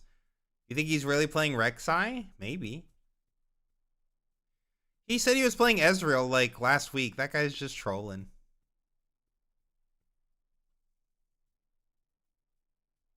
So we got the treasure hunter turn 1. Draven's going first. This is going to be rough. This is going to be a bad beats for Rek'Sai losing the die roll. Really need that die roll. Yeah, I mean we have our guaranteed turn 1 play. Yep, guaranteed turn 1 play. This guy's got the alt art Rek'Sai and the alt art legend. So if the Draven player's privy, he does not walk in here. He does not. If he's going to make Draven here, he does not walk in because the piercing light just guns his ass down. Bang, bang. Unless he wants to take Targons and has like Axe, maybe? That is true. Yep, you could do that with Targons and an axe. Pass. He said pass. Is that what they're that passing game? They're passing before Conquers. Yeah. Just for Prio. Just okay, for Prio. Sure. I was about to say that looked like a pass. Okay, so yeah. So actually, we know here because he's got the bargain. The guns, he can negate the guns if he doubles up. Yep. Well, yeah. So this is where you just run. You actually run the Rek'Sai in against the Draven. You can't actually. It's the axe. Oh, he's got Vi in his deck. Ugh, not a big Vi guy. This is like very awkward now because the Targon's Peak just enables so much here. Maybe a lot of these red decks are just starting to see a lot more. I mean, well, you play the Sun Disc, right? I mean, maybe we don't know if this guy's. Well, now you go to the. We go to the other. We have to go to the other side. Is the problem? Yeah, for sure. We're gonna trigger the Rek'Sai. Yep. Going to Targon's 1. Peak is going to make it miserable with the hard bargain. It looks like he's going to pitch first. Looks like he's, thumbing over the Vi. Gets rid of the Vi. Now we're going to Rek'Sai. That's a Darius there. It is a Darius. How lucky do you feel? So if he runs the Darius into the Draven side, he actually takes a trade with the Darius. That's like kind of a disaster. If his opponent, like, I would be so ballsy because if your opponent has axe, you're like just pretty dead, much just right? dead. Yeah.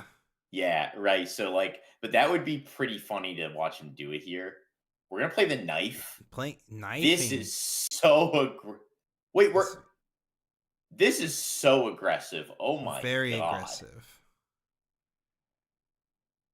This is like crazy aggressive. Okay, well, he's not gonna hard bargain this, obviously. There's no shot. Oh my god, he is You gonna thinking hard about bargain it? it. Maybe he's just trying to cut him off from development. We don't even have like a guy that can come in. I would just does he have a Void Seeker in hand? I would just let this resolve if I have a Void Seeker in hand. No, don't what wow, this is crazy. My god. So we're just tapping out to let him draw 2 cards. I mean, that's best case scenario for the Draven. I mean, if we give this man a Ferris Forerunner, we gave him 2 switcheroos, we're sick. Like, I'm trying to do anything not to see this Ferris Forerunner right here.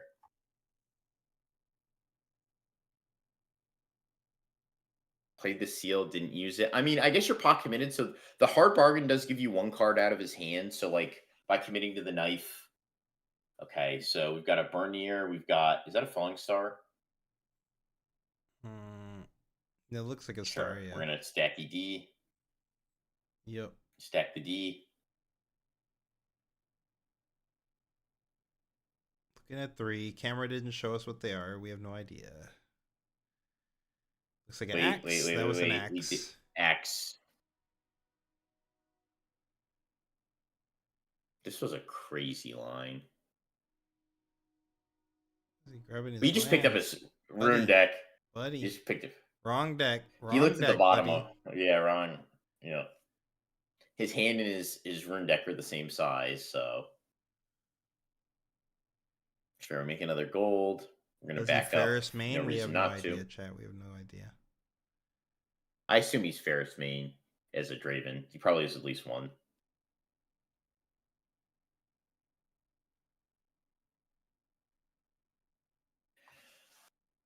So Rek'Sai Man, interestingly enough, any token generators Rek'Sai can actually give accelerate to. So if like he had read my guide and was playing the why is he playing this axe? I don't know. This is weird. Oh, he's gonna ride the wind?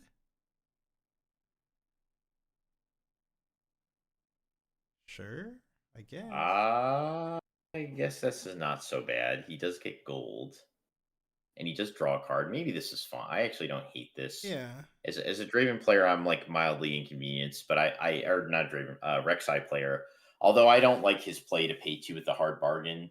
So I don't like any of I didn't like the Hidden Blade. Just a lot of it felt weird to me.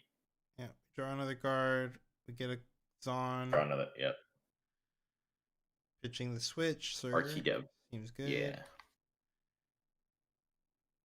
See something else. Move back, make another gold. Yeah, this is. I mean, we're not spending power for the rest of the game now. Yeah, pretty much. I don't know. I think this Hidden Blade just set us down like a very dark path. All right, we got the Phoenix. Show us your hand. Come on, come on, come on. Tilt it towards the camera. Okay, so we got a Phoenix, another seal. This is why you need the Sun Disk. Like, the Sun Disk is so important. Yep, we're going to do this. Do we have another seal in hand? What are we holding this other seal for? We don't even have a Sun Disk, so I don't know why we didn't just play the seal for the seal. I guess my assumption would be that he's holding it in case he needs Darius trigger. Yeah.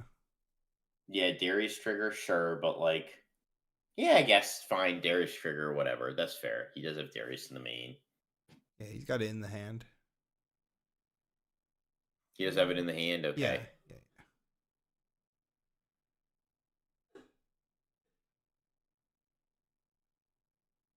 I mean, I'm definitely trying to just get to 4 here.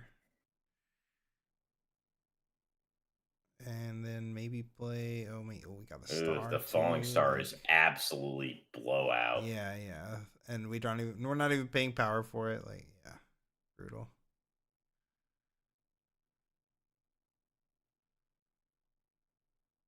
Yep. Yeah. We're gonna get the gold.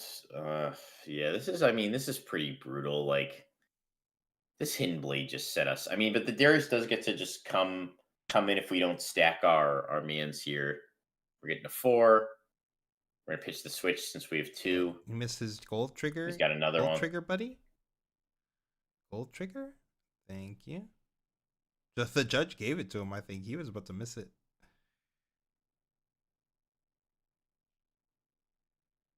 Okay, now you get your conquer. Yes, just slow down a little bit.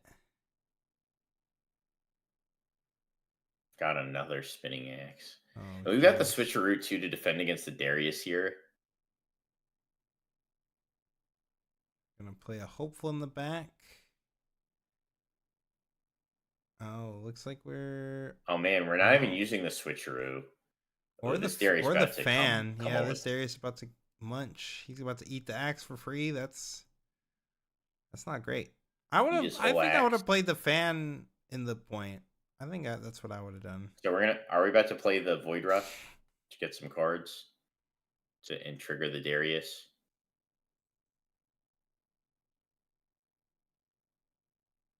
Or the seal, right? I mean, but we don't even need to do that. We have to spend our other 2 in some manner, right? So you might as well just okay. So we're doing this. Why are we playing the Void Rush? This is where I'm confused because Falling Star is like actually kind of juice here. Well, we Or also sorry, the guns. we The get guns are we get the a guns trigger are though, way right? more juice though. Oh, we get a Rek'Sai trigger though. Like we could We find do. Star or something. Yeah, if we found the guns here though off this what do you call it? Off this Void Rush, it's crazy. It goes so hard. Like we don't even need to capture this Darius. So he draws. Sure, you got another Hidden Blade. He got 2 Phoenix in the bin, which is insane. Oh, it looks like Doesn't trigger they're not Rek'Sai. even using Wonderful. the Rek'Sai. Okay, well then, yeah, we should have definitely done That's RNGs before guarantees. this is crazy. But he should have used the Rex because if he'd hit this off the Rek'Sai, Right. he would have got to cast this anyways and have Yes. another one in hand. Yep, exactly. Yes, This is you're right. crazy. You Like, are how does correct. this happen? Yeah, that's why I was saying the only way I could give that to him is if he was planning to play the Rek'Sai ability. Oh my god, that is not what you want to play here. Yeah, you can see his face says it all too. Yeah, I mean, you put them both in But your you hand, deserve- but you're not clearing your own Darius, right? Like, but you kind of like deserve this. Like, you should have activated Rek'Sai, and if you find that, this is driving me insane. Like, it's actually just bothering the shit out of me. Like, we didn't need to play our second seal. Whatever. well, chat. I don't know if we're giving away it's a. just- I don't know if we're giving away a guide this time. If it keeps playing You have like a Draven this, guide. yeah, we can give away a Draven guide. Actually, yeah, we have a guide for both of these. That's crazy. There you go.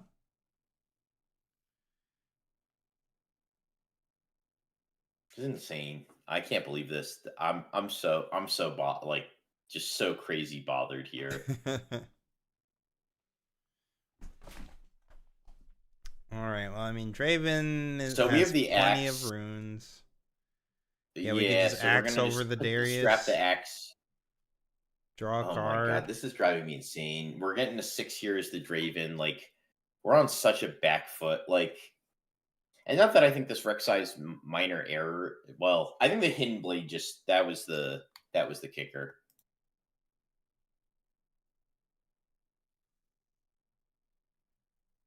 Can we choose the Rek'Sai we guide choose the over the Rek'Sai guide? Draven, even if it loses? Sure. I don't care at this point. Sure, we'll I'll- give I'll away a let Rek'Sai answer guide. your- Yeah, we could give away a Rek'Sai guide. We'll give you Answer's your whoever's MC choice. here. So, yeah, you can choose between Rek'Sai or Draven. Yeah. I wouldn't make these plays after reading your Rek'Sai guide. Thank you, Ferris. True. I'm like so tilted that and it's crazy. The Rek'Sai guy's hand is actually really good right now. Like, he has double Phoenix in the bin. What is happening? What are we? Oh, we're playing Mind Splitter. Sure. We're gonna take a look. Dude, Rek'Sai guy, you can't even be mad about, like, your bad hits with the double Cole of the week when you're just like missing sequences and stuff. Like, Yep. so you're gonna probably want to take one of these Cole of the weeks, I imagine, but you need the Sun Disc. Like the Sun Disc turns this whole deck on. So we've got double Cole, another Darius. Because Cole and a Darius is actually pretty insane here. So he's going to take the Darius because we do see the Darius, and that makes sense to me. And now we're going to make the Axe. So how much do we have here? If we have a Sun Disc, we actually kind of unlock here. Because what happens is he goes over the top. If he moves to the other side to score 6 with the little guy, he gets to go Sun Disc, tap it, Cole, bring back the Phoenix, hit the other side. Yeah, so like we do have a line. So yep, here's the Axe. Yep. The Axe lets us run over the guy. So Sun Disc actually gives us a really powerful turn if he moves with the fan to score to 6. He can draw his card. Yep. He's going to 6. Did we do the Zon trigger? No. Nope. I think we missed Zon trigger. Maybe that's what they're talking about. Yeah. Oh, yeah. That's what the judge was telling him. Bro, send this Bryn here already. Why are we not sending this Bryn here? Why did we throw a Tide Turner? That's actually a real card we could have set. Okay, so a Sun Disc actually goes so hard here you wouldn't even believe it. Like a Sun Disc just goes so crazy for us. He's got a Rebuke. Actually, okay, well then yeah, then it does not go crazy. Yeah, we cry every time. Yeah, we lose. Guns would be pretty okay here. No, because we don't even have a unit that can enter ready. I mean, he could just double Cole, right? Double Cole sucks though. We don't get to win though. Or like we keep him off of winning. Yeah, I mean, like I think we have to do it. Silver lining. We don't get any Phoenix back with the Cole is the problem. Yeah, I guess if he does it this way, you could, but that feels kind of butt. I guess we're slightly upgrading our units. Like, yeah, sure. The Phoenix is just free, so like I guess you just swap your. It's like fine because you get double Phoenix here. You get 2 for the price of 1 because you have 2 seals. So you're just like. The problem is he sequenced this wrong. What he should have done was he should have gone Cole. Yeah, Cole first, right? Then he should have played the guy. Because if he plays second Cole, he eats one of his own Phoenix, right? I guess it's kind of the same though because he's just because he doesn't even have the mana to play 2 Coles. So like, we'll get the second Phoenix. I guess it's the same. He could get it back on the second Cole. It's like all the same. You can play the Cole here and then get the Phoenix back. It's irrelevant. Sure, get them both. Get one of them and then bring the second one on the second Cole. It like does not matter. Yeah, it's the same thing. Yep, sure. Yep, run the Cole. I mean, we don't die this way. At least on board, we don't die. We if our opponent has a Kaisa or a Darius, a bazillion other things, you know. But so I think you're supposed to lose the guy on Zon Warrens because now you could make the choice to loot or get 2 resources back. Not that it really matters. You're probably going to win anyways, but there's a right to win, so we just win. Wait, why is it base? Just win. Oh, he's got a Darius. Sure, whatever. Sure. He has a bazillion ways to win. He could have literally just played the Ride the Wind on his unit, send it back to base, and attack the other side. Like, he's got a bazillion ways to win. What are we doing with all these dice? Just please concede. Yes. Yes. All right. Well, I have a stomach ache from watching this. Draven wins. That was just game 1, chat. Still 2 more to go. Hopefully 2 more to go.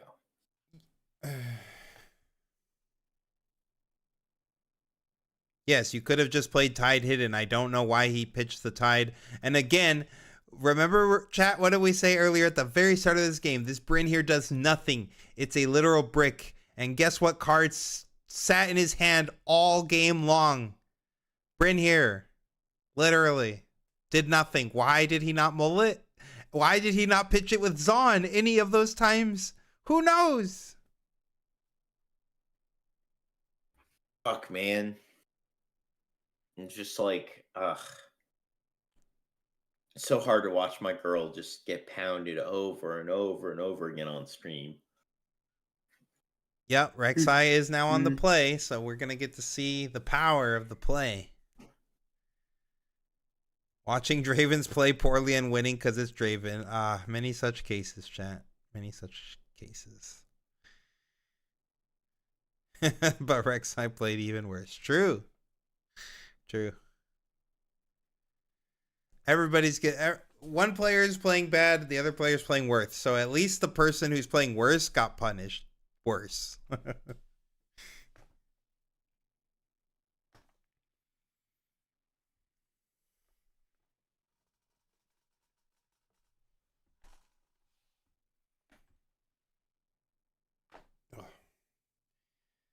Get a little stretch.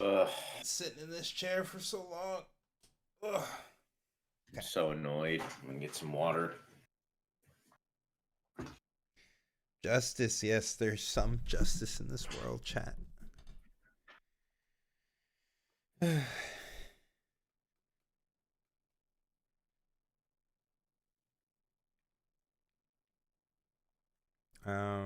Hopefully this guy is siding out these Bryn Hears, even though for whatever reason he held them for infinite.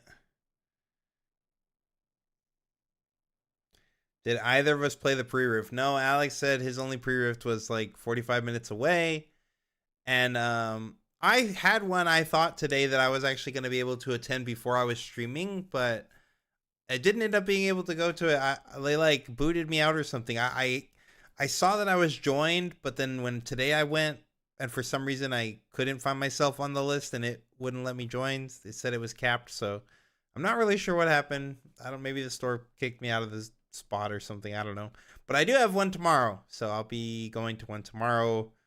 Hopefully. I mean, I'm trying to do this whole stream, so I'm gonna be here till like 6 a.m. my time or something, and then my event's like at 11 or something, or maybe it's like at noon. But yeah, so get like 5 or 6 hours and see if I can do it.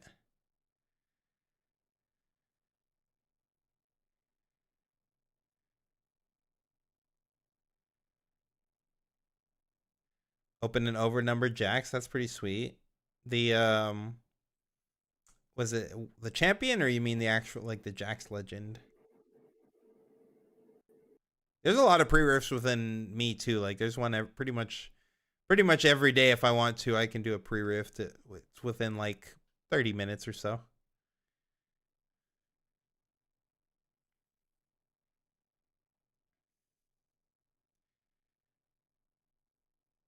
Fizz and last rites. Yeah, I need to get some shovels.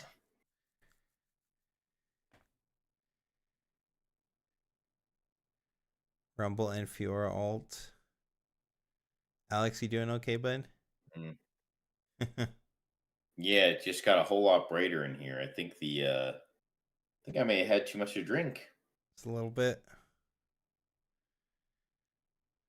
Well, you got one more round, buddy. You can make it. Or if you I'll really be all feel... right. I'm actually quite awake. Okay. I'm actually quite awake now, which is going to be rough tomorrow. But the Rek'Sai, the rage of watching this Rek'Sai player has woke him up, chat. The legend only listing 400 on eBay at the moment. Huh. Well, legend is sick. I wish Jax was a little bit better, but he might be better later. We'll see.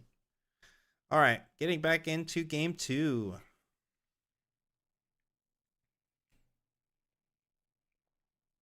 I am hungry. I am actually quite hungry. I had a sandwich today. I had a nice panini from my local convenience store. That was it.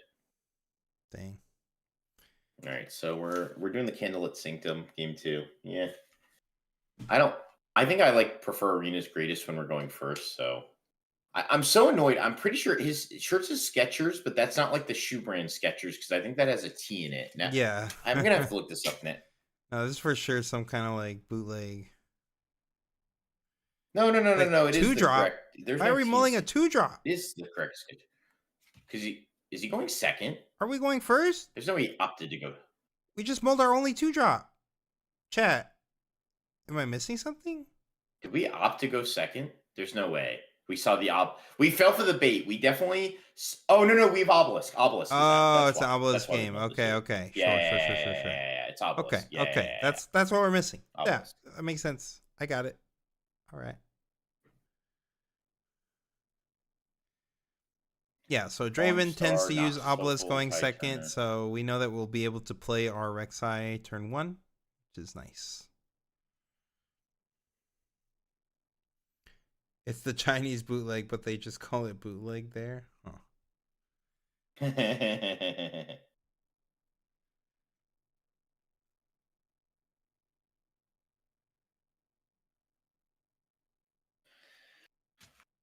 Huh. All right, turn 1 Rek'Sai, passing to the Draven. I would guess we're just going three to... fucking order runes. Yep. All right, so we got the Phoenix, we got a Noxus Hopeful. Our turn two is actually pretty solid. So with Rek'Sai, we're actually looking to pay our power on the odd increment turns because we have so many even cost cards in our hands. So like, or in our deck, it's really just like Phoenix is like one of the only odd cost cards in our deck, and then the Rek'Sai Chosen Champ. So like, we're probably going to go make Phoenix make Noxus Hopeful here, unless we have a Falling Star. That would be like the only exception. Then we'll do Falling Star. Whoa, we cited in the salvages. I don't hate that because they do have Axe. Yeah, I was about to ask you what you think of the salvage. I think I have it in my guide. I have to double check, but... All right, we're going for a candlelit first. Looking at double 2. check what my guide says I'm supposed to sideboard here.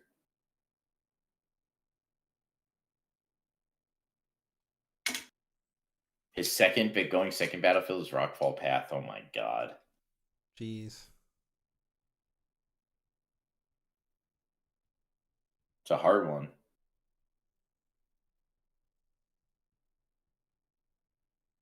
So we're going to trigger Rek'Sai, assumedly. Yeah, right? Like, that's why we did it, right? Hello? No, because, okay, so there is, when you Candlelit Sanctum, I will give it to him. Oh, okay, this is fine, sure. So when you Candlelit Sanctum, there is actually a reason to not do it here, and that is because if the top card of his deck is something that he wants in hand versus on the board, like he saw something that was so good that he was like, shit, I need to not throw this. Like a great example would be like maybe a Ferris Forerunner, maybe another piece of removal like Piercing Light or Falling Star, and he's like, well, it doesn't make sense. Well, Falling Star he would cast there, but Piercing Light he wouldn't. So he would leave that on top. So I don't hate this. Ugh, God, this is a beating. This is the single best card against Rek'Sai. Yeah, well, at least that Call of the Week got value before this thing came down. Wait, it was a Noxus Hopeful. Why did he just play that? He did play a Noxus Hopeful. He could have just... No, but he could have Rek'Sai last turn because did he leave two? I'm not crazy, right? Like, he could have just played the Noxus Hopeful on top of his deck? Because it was a Noxus Hopeful he left on top. Am I crazy? Am I losing it? He went Capture? Well, he couldn't. Yeah, okay. He couldn't because he didn't play a card. Yeah, he can't. He can't. Yeah, he didn't play the Cole yet. But why did he leave the Hopeful on top? Why did he want another Hopeful? That's where I'm lost. Yeah, that one I'm not too sure. Do we like Forerunner and a Draven? I like Forerunner and a Forerunner. Do I like Forerunner and a Draven? I like it when they don't have Rebuke. I think it's very good when they don't have Rebuke, and any other time is terrible. Definitely not playing the guns, so just gonna be a Sig spell here. Void Rush.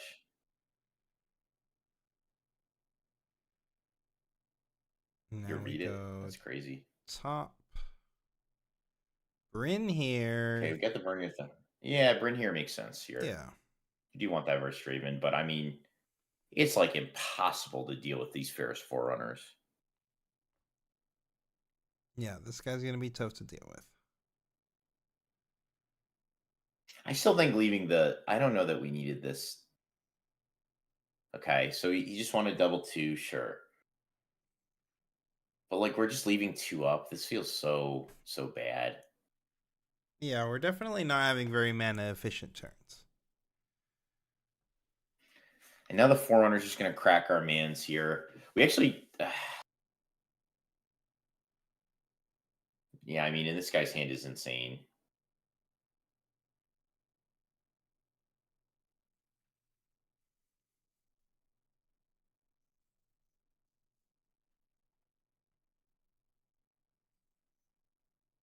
Yeah, I mean I'm we're already just counting this Rek'Sai out. running Yeah, over this this guy start for is so... free. Yeah, I mean it starts ass. Get a trigger. 1, 2. We don't know what these are. Oh, come on, camera. A little bit faster than that. Let me see. Are we gonna get to see? Now I'm just now I'm No, crushed literally can't because see because this guy's wrist is in the way. Alex is crushed. He the wanted to pace of see play has Rek'Sai been... win. yeah, the pace of play has been much better this stream, I will say. Yeah. Or actually, look, we got 4 O's on this screen, and last time we had 3 O's on the screen. Like, goes to show. What do you know? I'm so All right, annoyed. Kaisa. What are we thinking about here on 2-drop or something? Tide Turner? No, hopeful. Yeah, Kaisa hopeful. That's strong.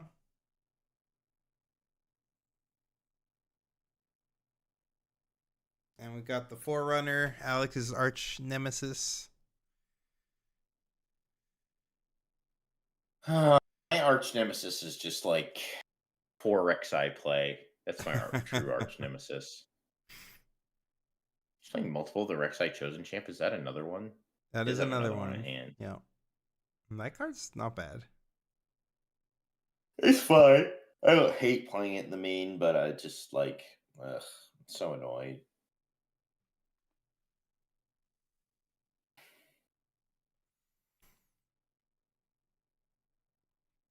The Sun Disc just really unlocks our hand. Like every turn, just having to play this slow is egregious. Sure. Okay, all right. Got a seal. X Tech. Oh my god. I'm pretty Right. sure we're casting the seal The here. seal, yeah, we're definitely casting the seal. Bolt's crazy. I don't like Bolt in this deck. This deck's already too hungry, power hungry as it is. Like, True.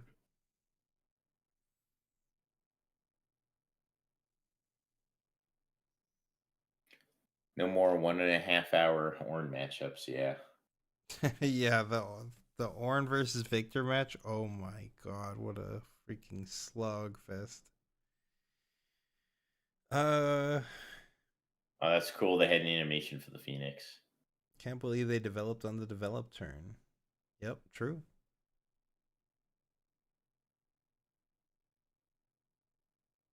Got another hopeful. And the rest of his hand is nothing. Just so inefficient. Like, just burning two. Like, it's just so bad for a Rek'Sai deck.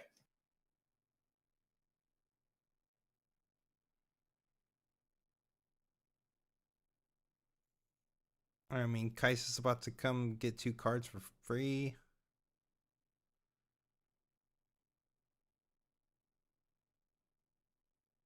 Draven player is about to take point lead too. Like, this is pretty much exactly where Draven wants to be. He's infinite cards. He's got Falling Star. He's got Axe. Got Hard Bargain. I mean, his hand is stacked. He's got fair. The most important thing is he's Fair's Forerunner. Yeah, like that's all sure. he truly needs to win this matchup. The double draw off the Kais is crazy. Like, yeah, the double draw is crazy. Do all the rares and epics have any animation? That's a great question. I don't know if all of them do. That'd be crazy if they made one for every single one. I think the epics did. I think some of the set 2 rares actually have animations. Like, I know I've seen like a GA animation, and I was really like, what? Like, confused. I was like, why does Guardian Angel have an animation, but like Zanya's Hourglass doesn't? So, not sure. There's definitely more animations in set 2.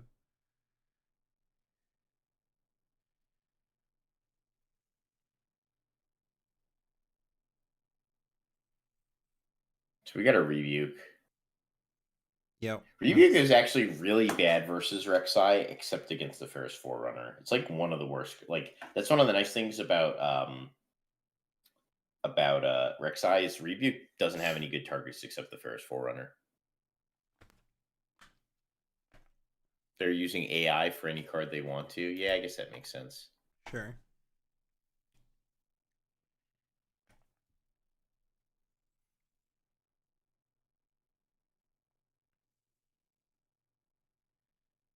This guy's getting pretty shaky. Yeah, the shaking is crazy considering his like facial emotions do not reflect that. Yeah, his position's insane too. But I mean, yeah, we're just big chilling. And this is like so washed for Rek'Sai now. He's just down like his opponent has infinite cards. He's got again Ferris Forerunner. Like the infinite cards isn't even that bad. It's just Ferris Forerunner.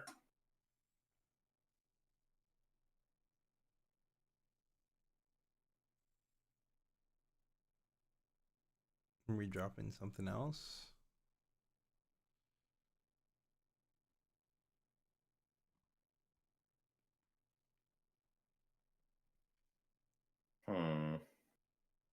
Pass.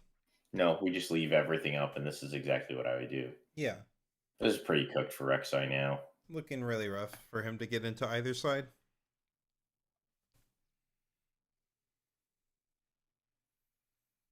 Sure, I'm just gonna draw infinite cards like.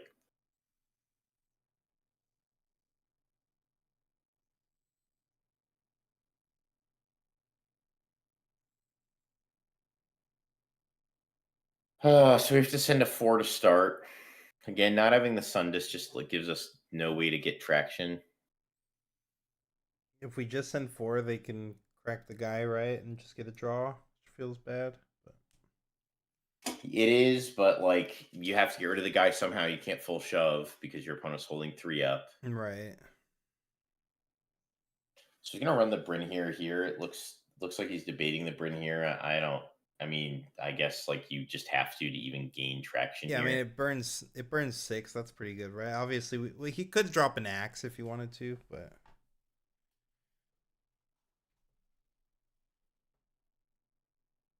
yeah, trying to burn as much as he can. This guy's is why I play 2 Sun Disc. Like 1 Sun Disc is not enough. He's debating the axe.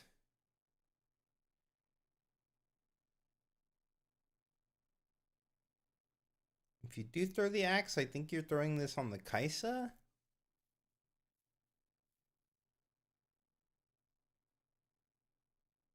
You throw it anywhere but the Arenas fan. Anywhere but Arenas Yeah, fan. for sure. Oh, okay. Well. What the heck is now, this? Why would he throw it there? Now the Phoenix. This guy just got blessed crazy. What? Now the Phoenix just swallows this guy. Yeah. Literally, what? Bruh, you're telling me, bruh, you're gonna use this. You know you can trigger this, right? Bryn here doesn't stop you from triggering your fan. This is just a full trade, though. It's not like it's great for Rek'Sai, I guess. This is literally just a full trade, right? Why. Oh, No, he salvaged. the salvage Yeah, finally comes in clutch. Yeah, because he passed. Oh my god! And now you don't even get to use your trigger because you stuck that there for no reason. Well, I mean, this is. I mean, for what it's worth, where he stuck the X, I guess didn't matter, but yeah. It mattered a little more than this, right? He would have been able to send something back, like. Wow, I can't believe this Rek'Sai player has some life now. This is a complete blowout. Yeah, this is crazy. He should actually dig here for another seal. You should always dig when there's anything you can play because the cards off the top of your deck are always random. So he should actually be digging here because he could find another seal because the cards on top of your deck are random, right? So like whether or not you hit 2 bad cards or 2 good cards, it's just the deck is completely randomized, right? Even if you know the order of the bottom cards. So like you just perform the Rek'Sai here because you could find a seal, and you don't want to draw seal either. So if you hit the seal, you pull it out of your deck, and if you don't hit the seal, fine, whatever. Like, it's just a card you can play, so there's no reason not to do it. Yes, chat. Like you said, this is literally why Draven doesn't auto win every tournament. Like you got nonsense plays being made like this. Like literally, Alex is saying anywhere, anywhere but there, anywhere. I mean, so the hard bargain is just going to clap us crazy here. We actually should be targeting our own Phoenix. Do we have one up still? No, we don't. No, we're gonna send this. We're gonna send in. They're gonna Hidden Blade, and it's not going to matter. Getting a Darius out here too, just for good measure. Just in case it wasn't enough.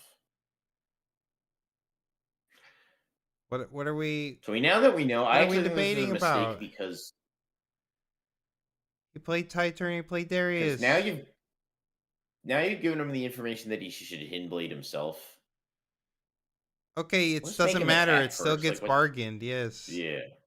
I don't know why we don't at least make him attack first, because now that Darius is readied, right? I guess Darius was always ready. Yeah, because we played the Titan. Yeah, I don't know. I mean, now it's again, we're back to hopelessness. Although, if we draw Darius, we have another Thunder Song in our hand. Are we about to see another Draven makes punt and doesn't get punished anyway because Draven's so broken, chat? If we actually draw Darius here, I think we're actually good. So I'm trying to see. It looks like he has a Rek'Sai, a 2-drop, and he's got 7 in hand. Thunder so like, Song. If he draws a, so he's setting a Fighter Flight. Yeah. He's just stacking now. Yeah, this is. Yeah. He made the right play here. That was pretty heads up of the Draven player. Yeah, stack up, set. Yeah, I mean. Okay, we got a Void Rush. Could find some options. We got 9. We got a lot of runes. 4, 2, 2. Trying to think what we need here. A Falling Star would be pretty solid. Could delete the Darius, and that Fighter Flight will just get invalidated. Yeah. Yep, that would be pretty solid here. Just again, this Ferris Forerunner is just forerunning the house on us.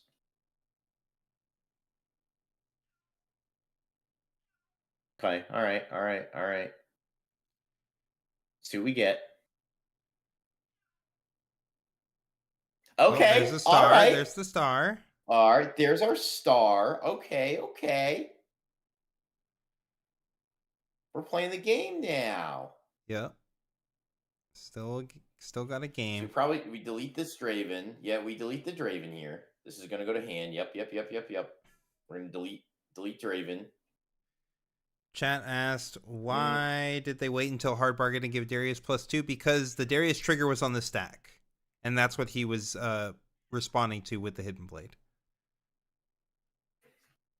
Yep, we get to eat this Fight or Flight. Nice. We get 2 for 1. Yep. So now we walk in and just try to draw a card here. Yep, we're going to trigger our Rek'Sai. Yep. All right. Looking it's coming up, Millhouse. Come on, Rek'Sai mans. Okay, Cole's not what we need. Void Rush. I would run that second Void Rush. We actually want that Cole. So it's unfortunate we didn't have a way. Honestly, if we had Hextech Raid, that Cole would actually be pretty good here. If we had Hextech Raid the 2/2, obviously we don't know we're gonna hit the Cole, so it's really hard to play to that out. Ronan said, "This is what Dave was talking about." Yeah, the secret sauce. Absolutely.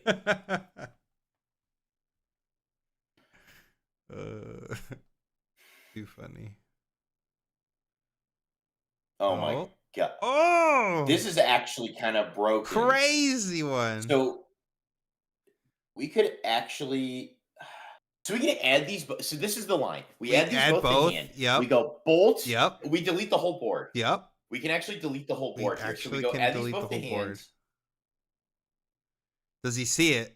Look at that smirk. Does he see it? See it? Because he should go. No, he doesn't. No, he doesn't see it. No.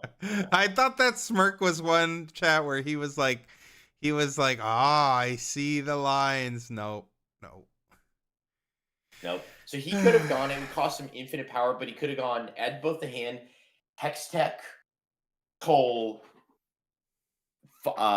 Falling Star, and granted that leaves him with pretty much no power. So maybe that's why he didn't want to do it. Sure. Maybe figures he cannot recover from that point. So Rek'Sai Accelerate. Okay, no, we're doing this. I might have at least considered Rek'Sai Accelerate. Sure, he's going to stack. Yep. And we're going to play a guy in the back row, I imagine. He could actually also consider leaving up the Hex Tech and playing a 2. That's another line I kind of like here. He does have a red left. So I kind of like that if he has a 2 here, we play it, we leave the Hex Tech up. This guy got a pretty good series of runners here. Yeah, his Void Rushes were crazy. This is what Dave was talking about. Oh, that one hit me good, chat. What are they talking about? I don't know what they're really discussing here. The secret answer to Draven is bad Draven players. True. They're checking to see if he bottomed enough reds. Okay. Pretty sure he did, right?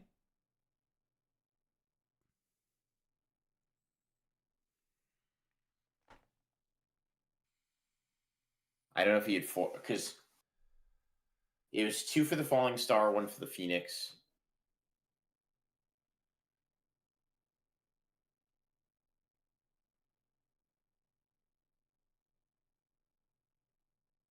Just a bit of a judge dispute. They're trying to figure out if all the power costs were paid correctly.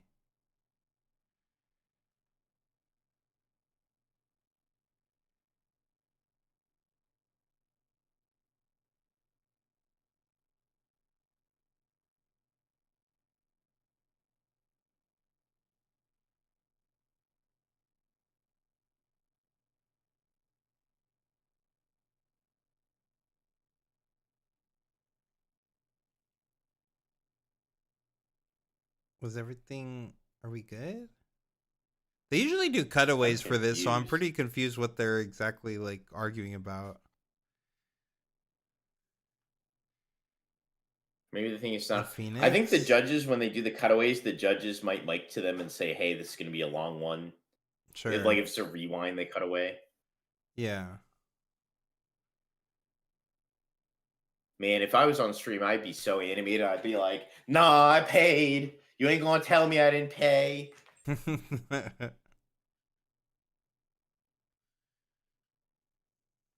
Mind your own fucking business. That's what I'd be saying to the judges right now. Like, mind your own fucking business. Like, is this not their business? I don't know, but that's some shit I would say to them.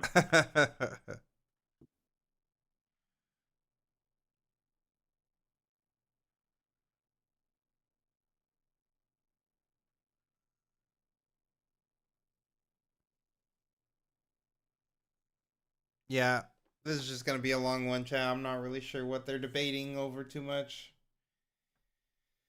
We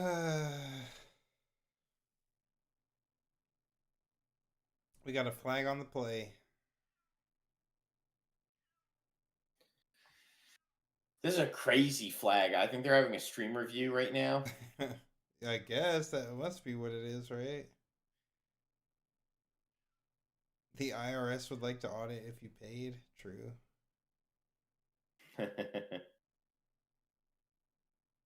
So because we have the 1 floating, we can actually still make the Rek'Sai play if we want. We can make a 2 and leave up that, or make a 3. We can even play the Rek'Sai in the back and leave up the Hex Tech, or we can opt to just run the Rek'Sai in. And I think that's what I would do here is actually, okay, we're not accelerating the Rek'Sai. I actually think scoring to 6 is correct here. I think we're supposed to score to 6 so we get within 1 of the game point. And the tokens only trade with Rek'Sai without an axe. I think I think this actually could be a play that costs us here. But holding up the tech's not the worst. But our opponent's going to score to 6, so they are now within 1. So if we do it the other way, it does Oh, he force our just ripped an opponent axe off the to. top. Well, then I guess heads up. That's heads up as fuck. Like, just knew it was on top. He just knew. Is that X3? It's at least X2. That's definitely at least X2.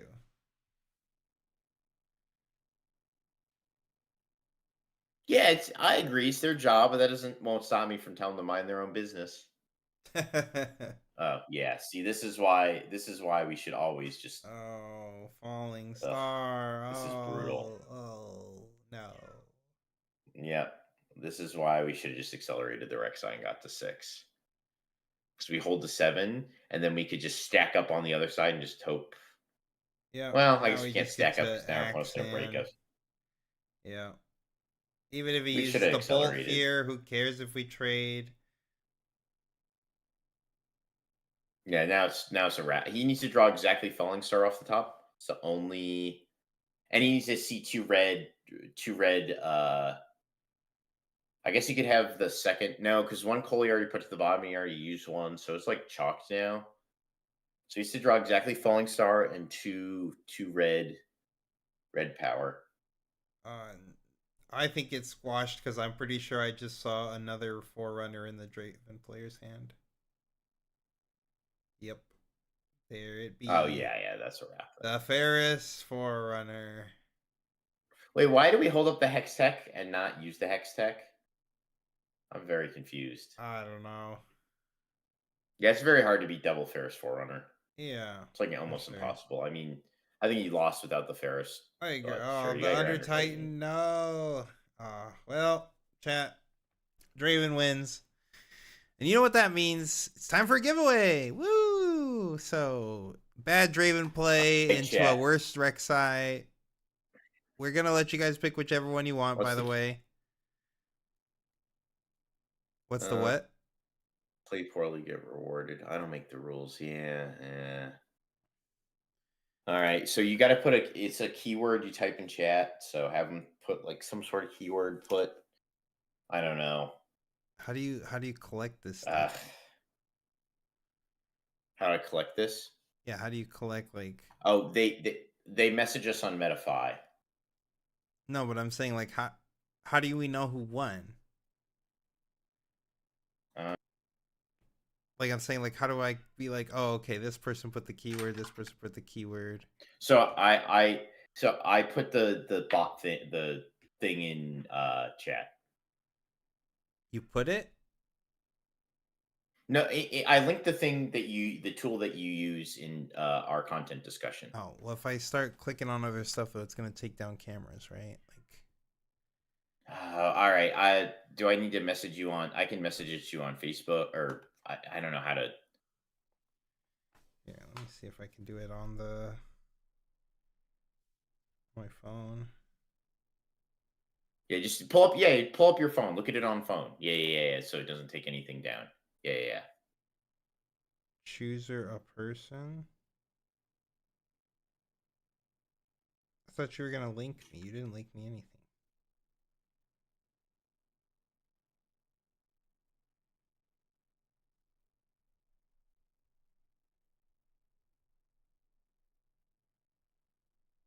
So you just Google this or what?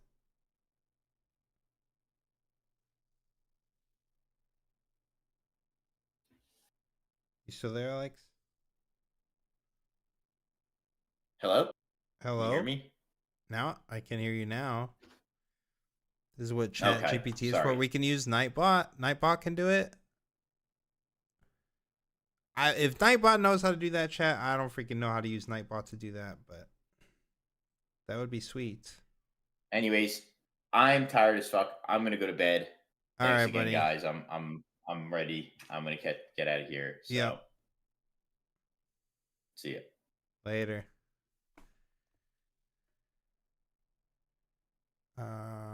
Sorry, one sec.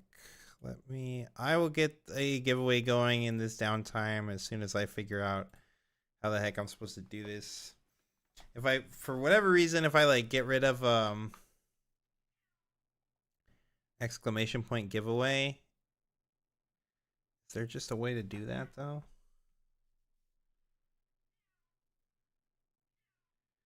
It's because I'm not a diamond member.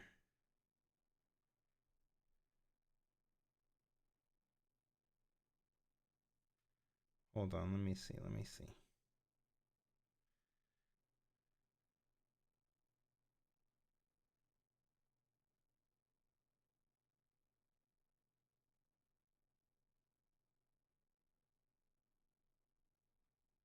Yes, literally, he abandons me when I've never done these freaking giveaways. Like, what the heck, brother? No, okay, I'm gonna Google it, chat. I'm gonna learn right now. I'm sorry if this is boring for anyone. But I got abandoned. Nightbot giveaway. Giveaways.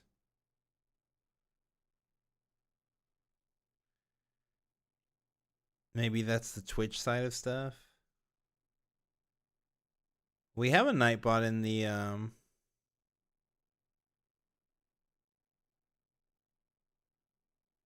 call up Colin. We need a hero. Colin's super asleep right now. Hmm.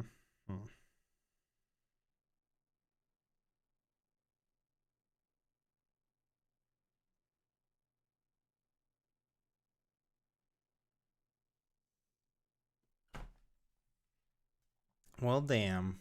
Let me see. Okay, I'm just going to. My camera's going to get all messed up, but I can figure this out for sure. Let's see, in the back of YouTube, maybe? In our live. Okay.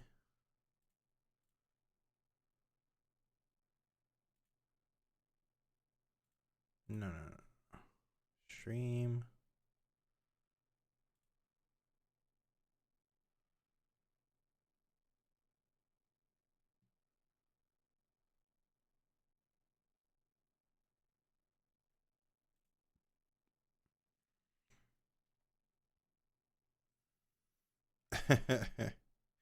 Yeah, I'm trying, chat. I'm trying.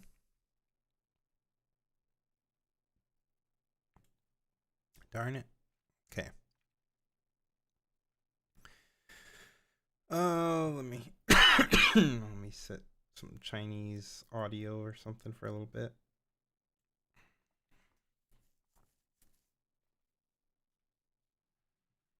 Hmm.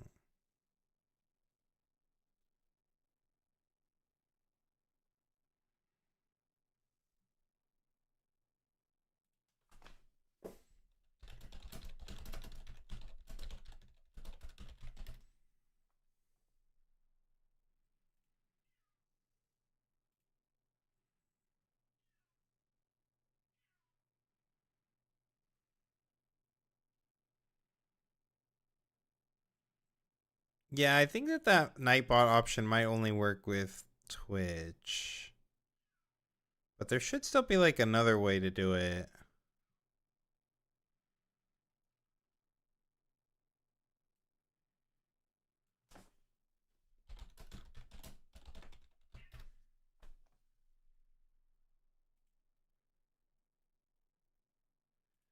Raffle? I don't think it's raffle.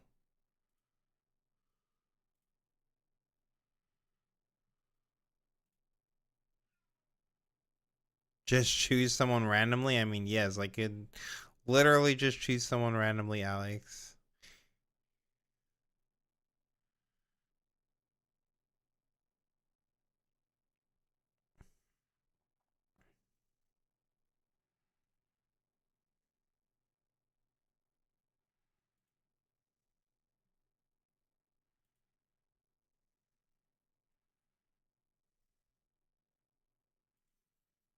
Yeah, these all require like third-party tools, chat. So just go ahead and type exclamation point giveaway, and in the next 5 minutes, I'm just gonna randomly pick somebody.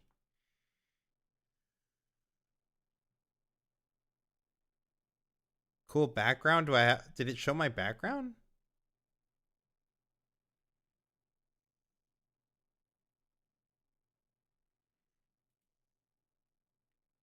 Where's my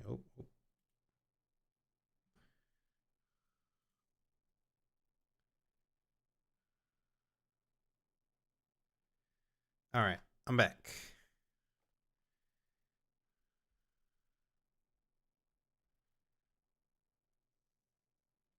All right, let me pull the Twitch chat back up too. It did show my background. What did it show?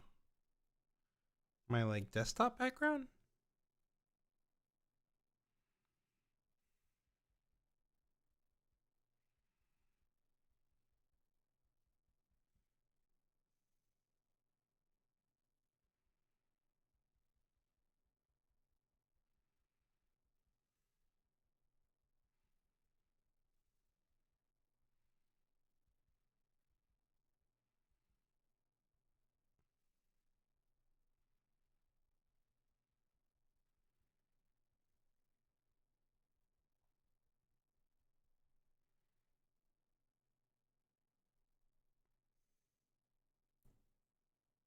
You could snip the chat and have Chat GPT randomly grab it for you, sir. You could do that.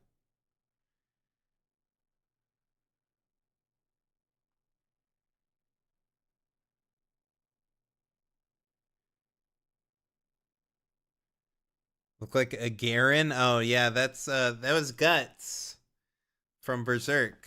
If anyone is a fan of Berserk manga or anime, yeah, that's Guts from Berserk. That's my favorite manga series.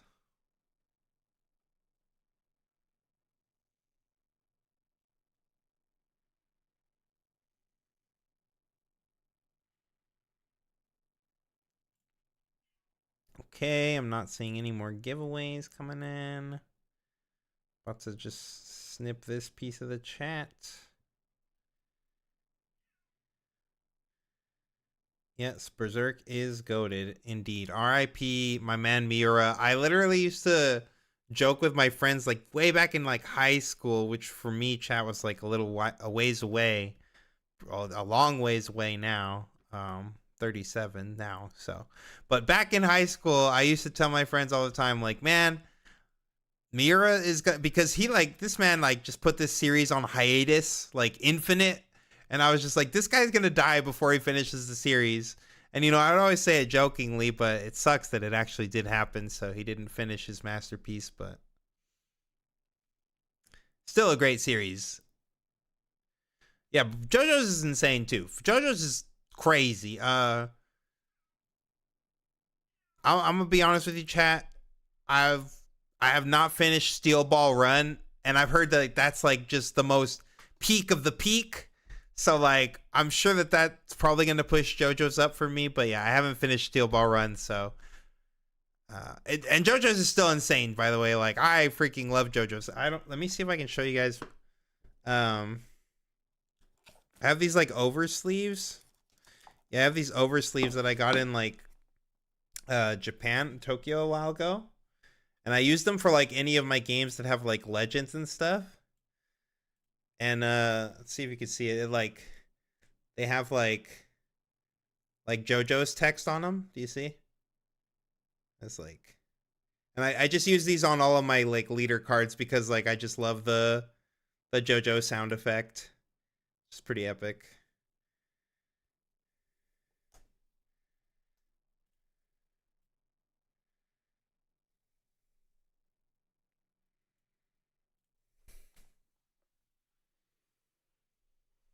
Yeah, right. Those are pretty hype. Yeah, I love them. I got them in some like literally random card shop in Tokyo like 10 years ago, and I still like have a pretty decent stack of them. And I just use them for leader games mostly. But in One Piece, they've made my One Piece leaders look so much more hype, and in Riftbound, they do a good job too.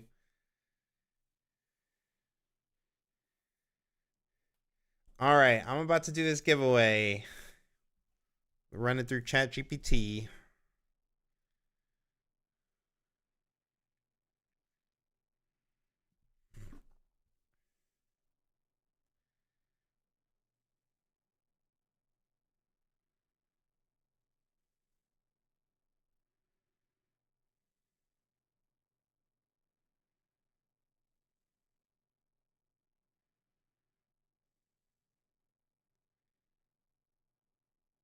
And the winner is Ronan. Ronan M-1. So if you want either a Rek'Sai guide or a Draven guide, just go ahead and head to our Metafy. It's Metafy / Challenger TCG. And then just send us a DM. Let us know who you are and let us know which of the two that you want. And we'll do another giveaway in the next round, assuming that one of these decks matches one of our guides. Or we just might do some other giveaways anyway.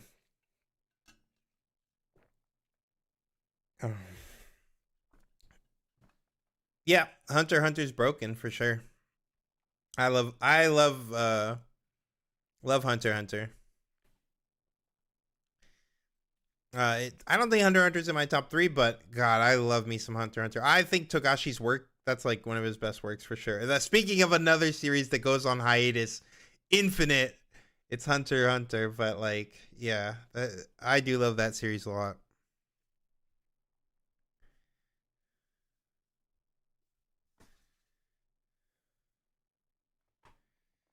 Yeah, no problem, Ronan, for sure.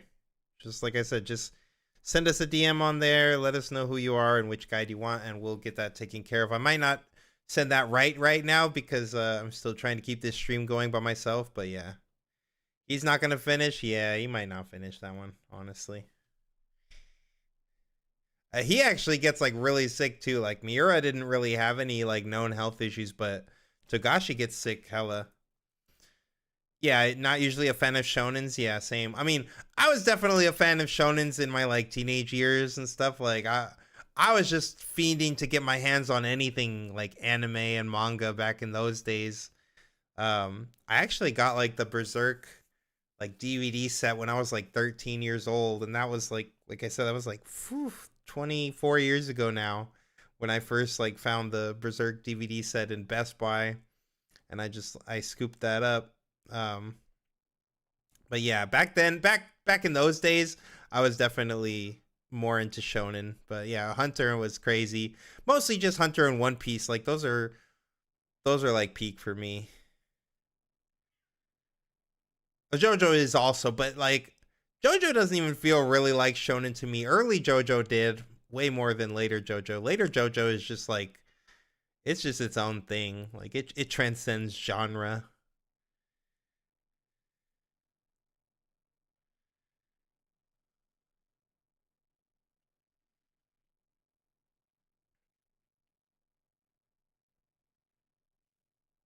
Anyone else in the chat fans of manga or anime? What's your favorites? Did I scare everyone away? They're like, "Oh, Alex is gone. Anton's just here nerding out about manga and shit." I'm dipping.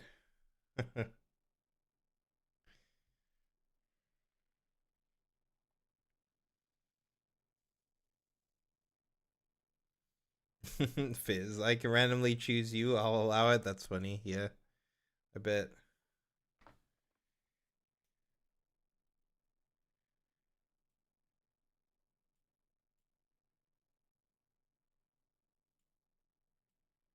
Is this even coming through? Can you guys even hear this? Let me see.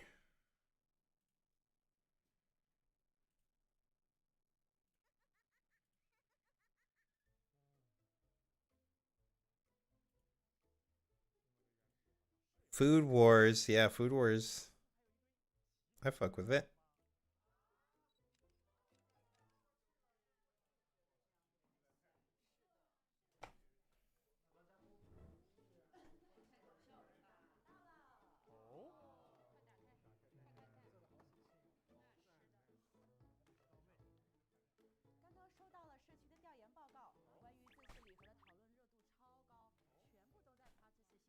Gachiakuto was a fun watch. Yeah, I liked that one for sure. Yeah, no, I know you guys hear me. I was just trying to mess with the audio in my headphones a little bit. Yeah, me and my partner watched Gachiakuta, and that was definitely a cool one. I like the story a lot. It's shonen-y for sure, but like I also think like Soul Eater and Fire Force are like not really that shonen-y. Like I think that creator is also insane. The mangaka's name escapes me right now, but that series was crazy. Both of those series were crazy, but yeah, Fire Force added upon Soul Eater quite a bit. And then the person who did Gachiakuta was she was his assistant on Fire Force, and she's doing a great job with her own series for sure.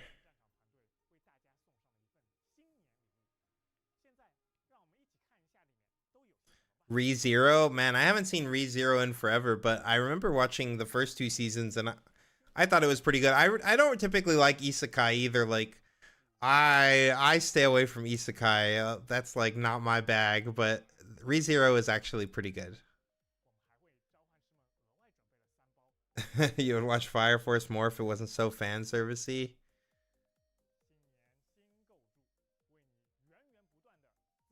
I'm just a pervert, chat. So like the fan service, I don't mind it so much. I don't watch for the fan service, but like I don't know. It just maybe I'm just so entrenched in anime for so long now that I feel like I don't even notice it. Honestly,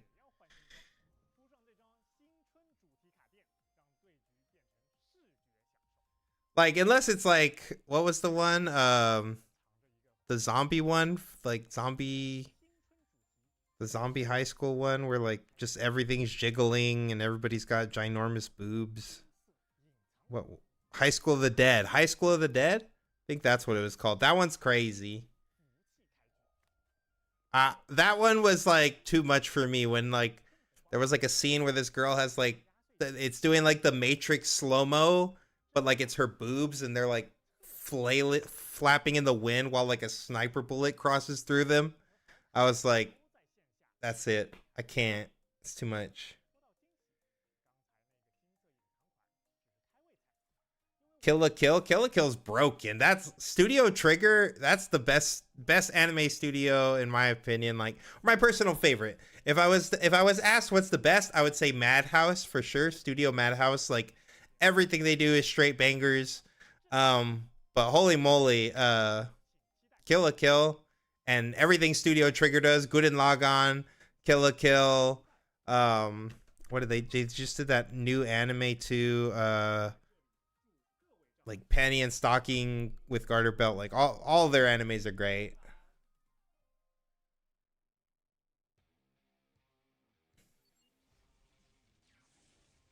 Have they done anything after Kill la Kill? Yeah, they did a movie. Studio Trigger. What was the movie called? It was like about like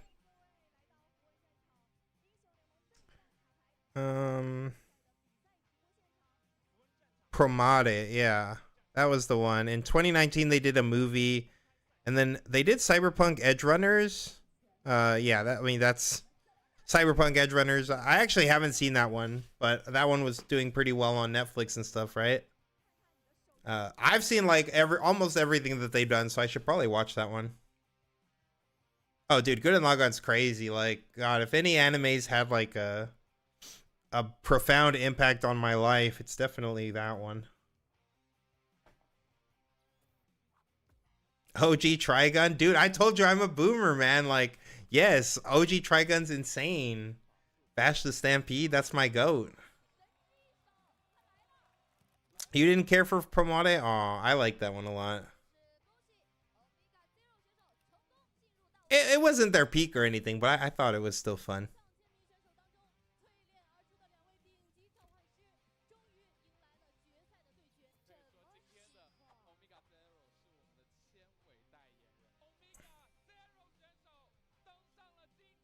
Really don't like the new art direction for the Trigun remake? Yeah. I'm not like I'm not fully against it or anything, but I agree it's a little like it's a little off-putting for me just cuz like I'm so used to the way that Vash looked and the way that all the characters looked for sure. But yeah, the OG one was crazy. Yeah, I had the Trigun manga like way back in the day. I mean, I still might honestly. I have infinite manga, chat. Like not true infinite. Like I don't buy anymore. It's been probably a decade since I've picked up a series of manga, but man, I have hella manga.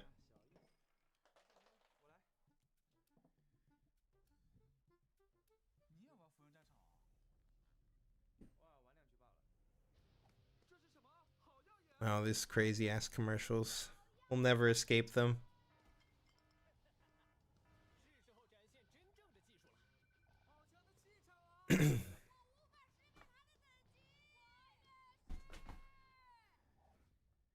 What round was that? We just finished round 5?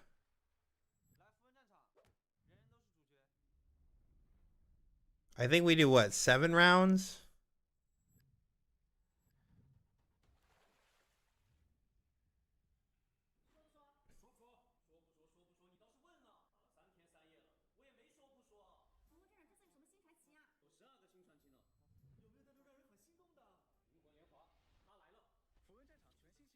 Yeah, it's definitely. I mean, I think the Rek'Sai game was a 2-0, right? So like that's why it's gonna take a while. Like if it's a 2-0, you know, if your stream game is a 2-0, you still gotta wait for everybody else who's actually playing 3 full games, plus their untimed overtime. So like, yeah, it's just unfortunate when the 2-0s happen on stream. You just know like it's gonna be a long break in between.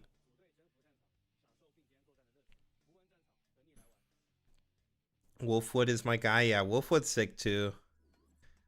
I always get down with like a priest with a like a dark past. Not in the weird creepy way, just like like the Wolfwood way.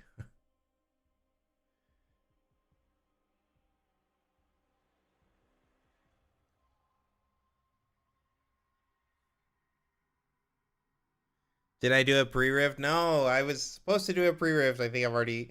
It's fine that I'm explaining it again. I'm just saying I've already been asked this so many times today. But no, I was supposed to do a pre-rift, and then like I was signed up for it. I saw that I was like locked in for it the night before, and then this morning, like I showered, I got ready, I was just about to head out the door, and I double checked like just to make sure, like exactly like what time that the pre-rift was at, and then like it was no longer on my events page, and it seems like I got kicked. So I don't know if like they booted me for some reason, but yeah, I wasn't able to play today, unfortunately. I'm hoping I will be able to play tomorrow, assuming that this stream doesn't go too crazy long. Then I'll like go to bed as soon as I get off of here, I'll go to bed, and then the next day or yeah, tomorrow. Tomorrow I'll do it. Or I guess it's already tomorrow. So later today, I'll like go to bed right after the streams, try to sleep like 4 or 5 hours, and then do a pre-rift. Yes, I've explained it a lot today, for sure, for sure. Free Buke, free stopper combo? Dang, that's broken. Anytime you play cards for free, it's broken. Why did they print Call Shot?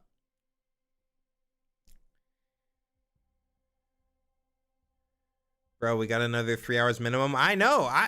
I'm the only one of the whole team that actually does these whole streams. Like Alex will stay on and he'll stay on late, but he'll like dip before the last like 2 rounds or something. Like I'm the only one. Granted, I'm also on the Pacific Northwest.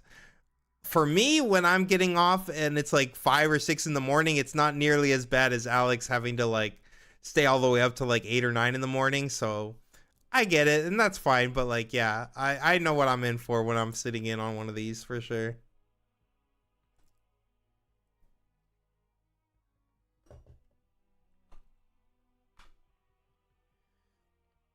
Anyone know if a weapon master equipment triggers Aurelia Legend ability? I believe the answer is no.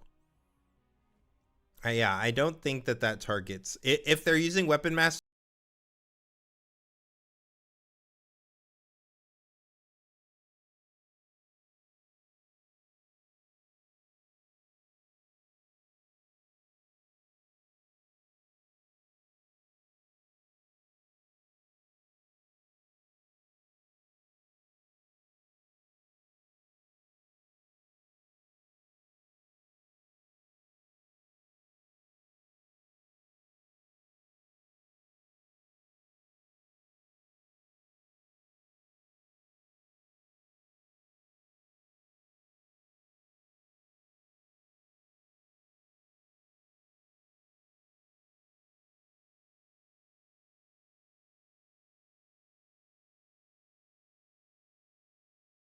been a little bit down than usual, but I wonder if some of that has to do with the pre-riffs too. Like, I think people all over the world are just like going to their pre-riffs. So then I'm just like, no one's watching the streams today. Like, not just for us too. I think the other guys are, or the other, some of the other people who doing the co-streams are also like, viewership's not as high as it usually is.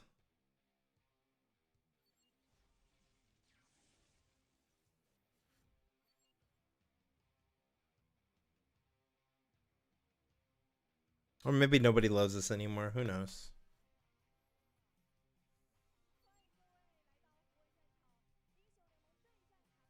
Yeah, been at pre-rift all day. Just got back. See, exactly. Like, yeah, these last 3 weeks, there's been nothing for anybody to do except watch these streams. But like this weekend, everybody's doing a pre-rift. Yeah. That tracks. That all tracks. It's no big deal. We still want to do the stream anyway. Your pre-rift had 80 people while your buddies had 2. That's absurd. Why such a big disparity? I'm hoping this one didn't overbook tomorrow, cuz like I was looking at this one that I'm trying to go to tomorrow, and it also says that I'm joined like up in the top thing, but when I went and scrolled through, I didn't see my name on the list. So I'm like, it says joined, but I don't see my name. So does that mean it's overbooked?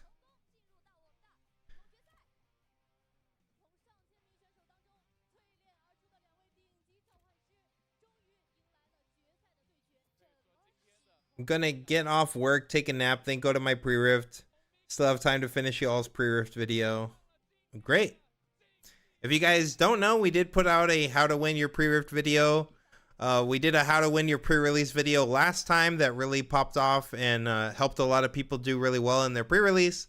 So I tried to go pretty hard for the new pre-rift video because it was a lot different. They switched the formats from modified champion deck to sealed. So they're 2 different formats. So I had to make a new video for how to win this pre-rift event, and so far that video's been doing really well. So we're happy to see it doing so well. But yeah, if you guys want to check out a video on how to win your pre-rift, it's like an hour and a half of information. But you could just like throw me on 2x speed or something. They wouldn't sell at the event with 2 people. They wouldn't sell extra kits because they wanted to make sure they have enough for Saturday. Oh, dang.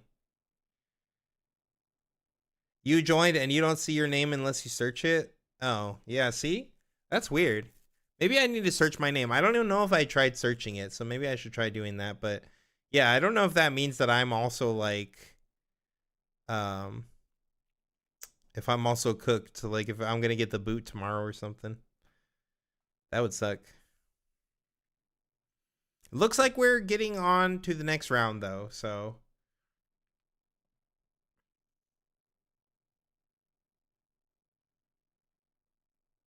I should probably know this, but does anyone, I don't know if maybe if someone in chat already asked, but or someone in chat already answered me, but how many streams we got, or how many rounds do we oh goodness, sorry. How many rounds do we have today?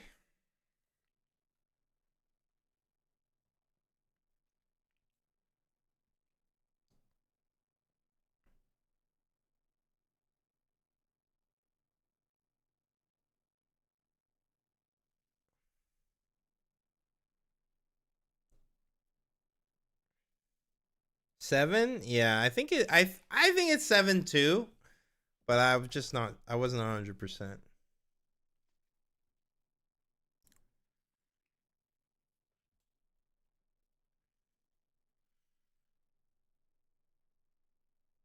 So yeah, we should be heading into round, what is this, round 6?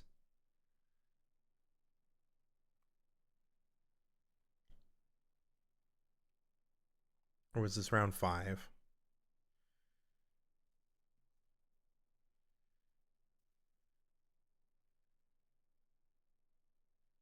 All right, we've got 2 players we have not seen yet. The only one they've shown so far is Omega Zero twice in the repeats. But yeah, I just thought it was kind of crazy. We saw Omega Zero 2 times within 4 rounds. 6, 6, 7. Don't you start, chat. Don't start. Master Yi in 2026? Crazy, bro.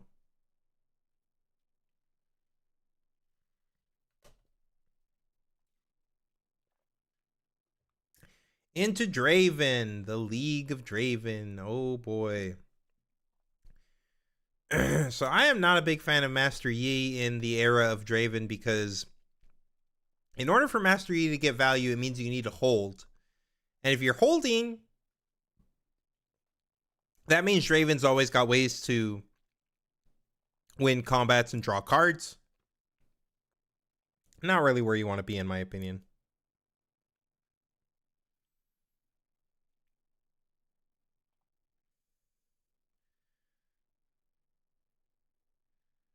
Yi did get some pretty good tools in this set though. Like I do really like the I think Thwonk is a really good card that Calm got. We also got Answers to Rebuke, so we have Not So Fast, which is a strong card too. We're gonna have to see if this Yi is on like the Camel plan, the Camel plus Triforce or something. We'll just have to see what they're cooking up.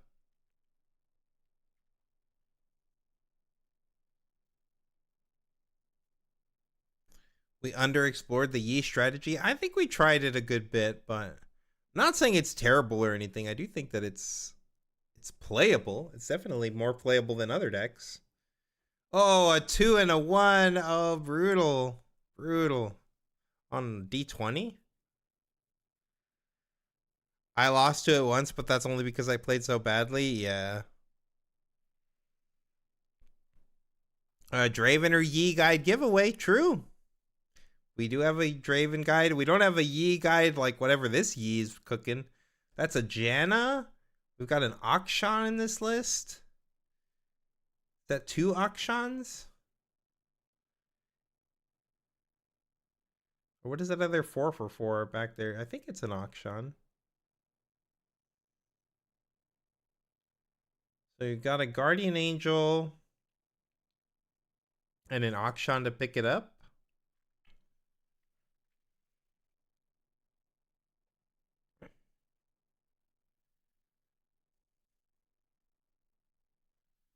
Yeah, the card that every time you play a double power. Yeah, that card's very good.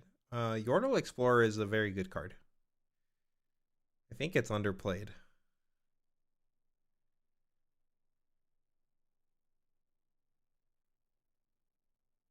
I mean, it might just be somewhat underplayed right now because purple is just so good.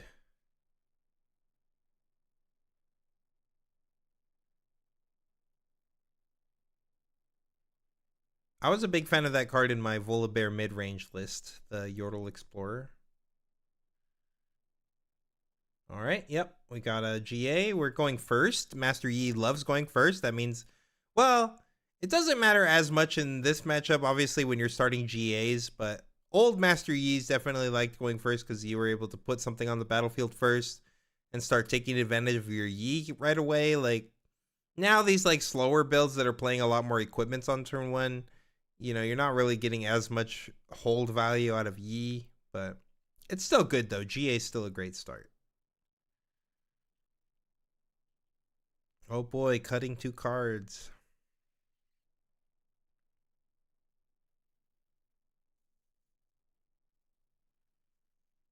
All right, and then we've got a Treasure Hunter. Passing it off.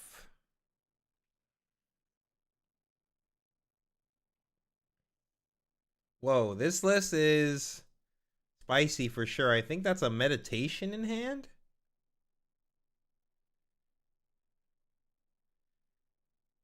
We're just tapping 4 for Akshan here, right? No, oh no, we've got a Navori Scout. 4 for 4 with Deflect. Pretty solid.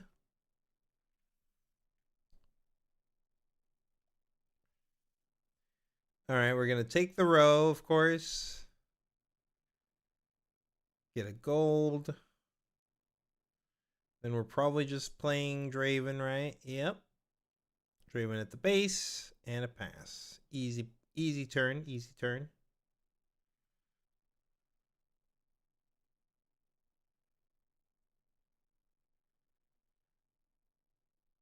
Does Volibear mid range have legs? I mean it has some legs, but Draven's just like any deck with the rebuke is just pounding you. But like the deck has a crazy curve. Like if you can get to go like Yordle Explorer on 4 into like Ferris Forerunner on 6, and then you don't deramp because of Volley, and then you play like Dead Bloom on 8, and then you still get to like ramp once, right? And then you draw a card from your Yordle Explorer, and then you're like playing your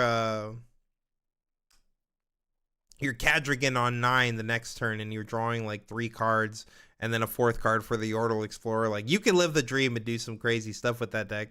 It's got one of the best like mid-range curves of any deck, but like you just can't play that game right now in the era of Draven.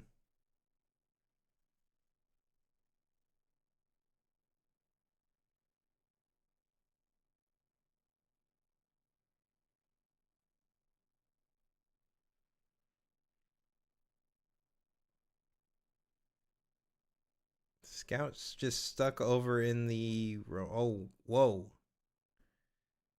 Whoa, whoa, whoa. All we did was meditation pass? All right. Interesting.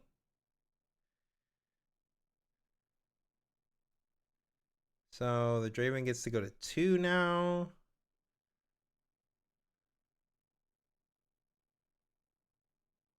Curious to see what we'll be doing here. I mean, 4 up is pretty scary. The Yee's threatening all kinds of stuff, but like we have point lead, so it's not like we're in any kind of crazy situation where we need to break that side. Like we could just develop a little bit more.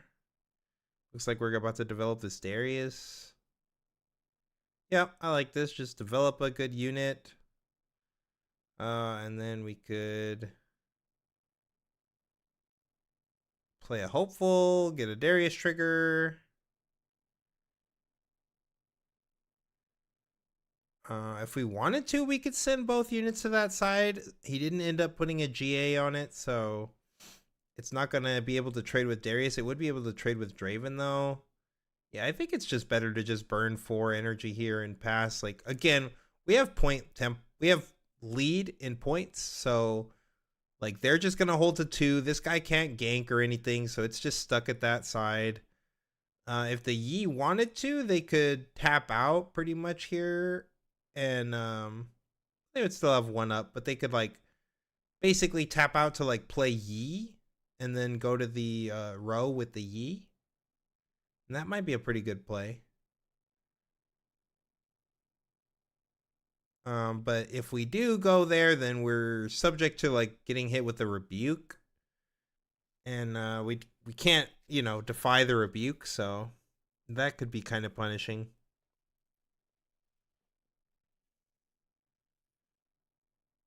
Can't really see all of the rest of this hand that well from the Yi side, so I know we had like Janna.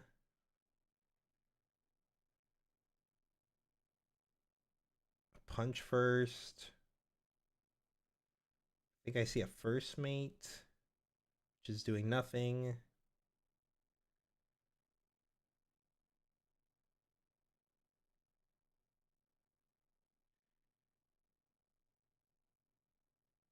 I mean, we know like Draven players tapped out, so we're getting to do whatever we want this turn, but it's about like setting up for the next 2 turns pretty much. Like we don't just want to throw this Yi into the fray. Wait, did we just hard pass here? Okay, I do not think just straight pass is correct. That's crazy. Just pass is crazy. Like we already burned 4 last turn, and then we just burned 8 this turn. Oh my goodness, that's crazy, man. I don't know. I don't know what this player is smoking right now, to be honest, chat. I think that's pretty egregious.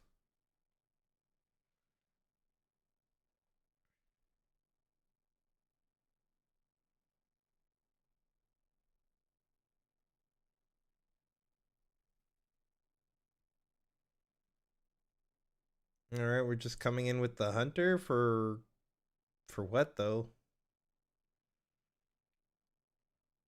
Just to die? For a gold? Was that really worth it? Do we need to do this? I'm not convinced we did. Like, why?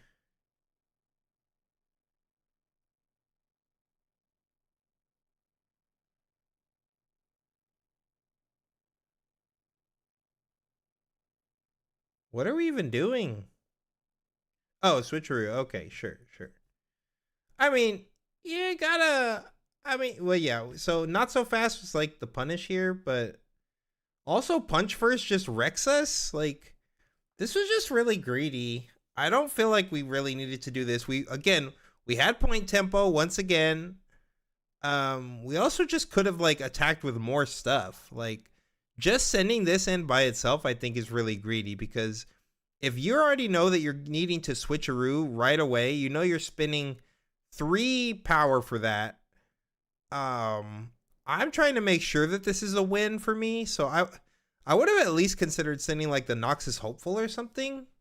Like I don't know. I just think this can I mean, okay, so oh no. Punch first is a trade, right? Because we got +2 from the Yi and then we trade and then it switches 6 to yeah. So this is -5 and yeah. So punch first actually doesn't beat this. It just makes trade. But we know there's a Janna.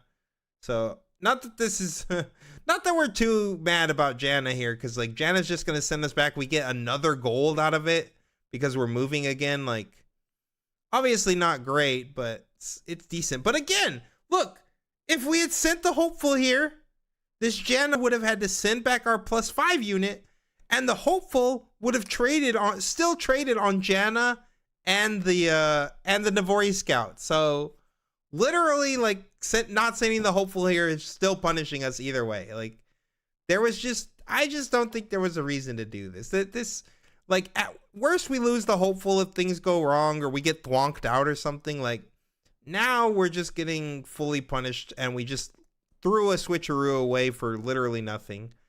We do have ride the wind, so we could get back in the business if we want to. Like, I guess we'll have to see how they decide to play it. Well, we know there's a defy, so the ride the wind is not going to happen anyway.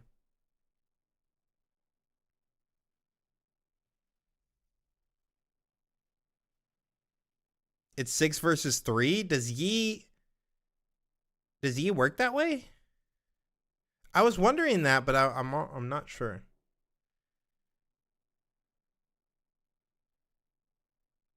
Because I know, like, when you swap with Mundo does not, like, repump itself.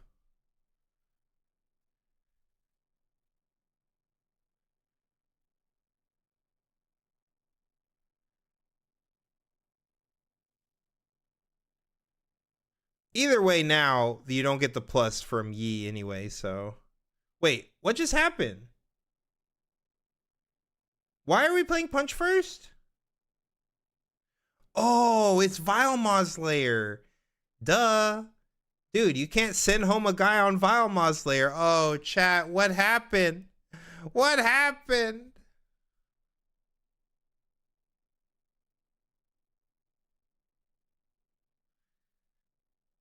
Why did we play this Janna at the Vilemaws? Oh man. It's so late for me, chat. I completely missed that. But yes, this is Vilemaws. So Janna reads, when you play this, it's like a Shen, except you can send a unit home, which is pretty strong. But yeah, not at Vilemaws, you can't send units back to base, so you just get punished. And now we're literally just eating this thing. Okay, I mean, punch first is nasty.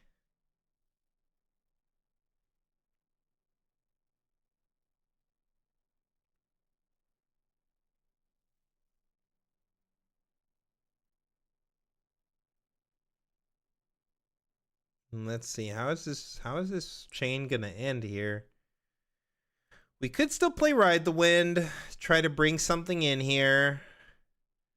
Again, we would have beaten Punch first if we had just sent this Hopeful.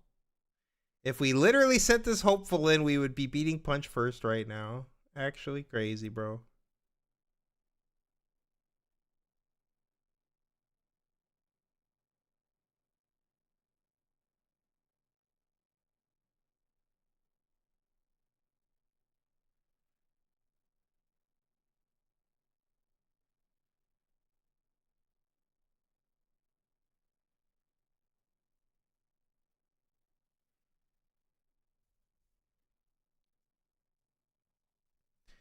I agree it's fine for the Draven, but it's just not optimal play. Like, how much more fine would it be if we had killed both of his units and drew a card?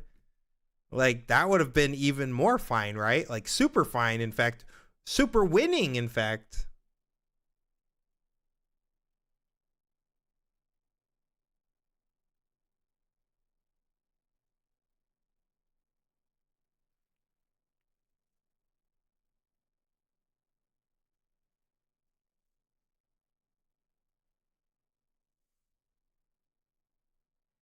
Yeah, no, it's for sure lopsided. I mean, it's Master Yi into Draven. Like, yeah, it's brutal.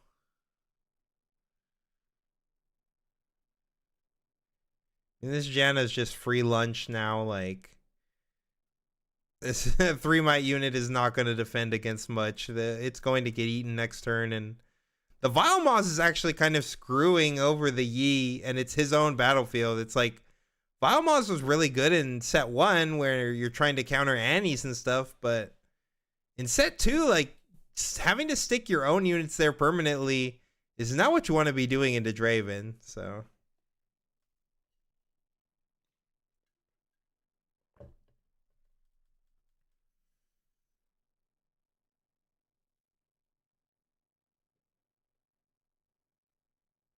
yeah, Janna will get another plus 2. It does stop fight or flight, and it stops Janna. It even stops your own Jannas that you play in your own deck. Crazy.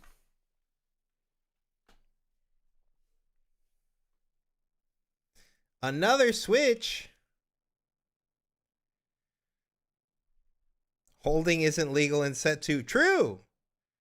I don't know why anyone is still trying to hold in this age of 2026. Like, holding is out. Holding stonks are down.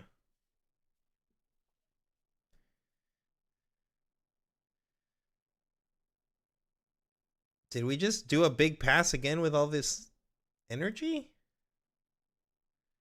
Yeah, so Draven just gets to do whatever he wants. I do not understand what this Yi player is doing. Like, we have opted to basically not develop anything for like 3 turns already. And we don't have that much like reaction speed stuff. Like, we could have developed a Yi. We could have, even if we didn't swing in with it, like, we could have developed it and just kept it back at the base, or like played this Akshan or anything.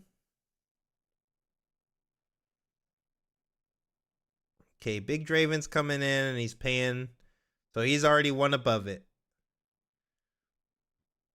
Once again, I kind of question. It's not that questionable. Like, yeah, this isn't that questionable of an attack. It's a fine attack. It's not great, but it's fine. Like, I know you don't want to lose material, which makes sense. That's why a lot of people don't send in extra units. Like, they just want to get the best possible trade. But like, sometimes, chat, it's actually okay to just lose a guy, because like, you guarantee that you win that fight. Whereas when you're just going in 1v1 versus a guy who's holding up like 6 runes, you know he's got interaction. So you have to play around some of it. Like, a single pump spell would have made this a nightmare. Obviously, we have a switcheroo, so it's whatever. But again, we just don't have to play all these cards so early.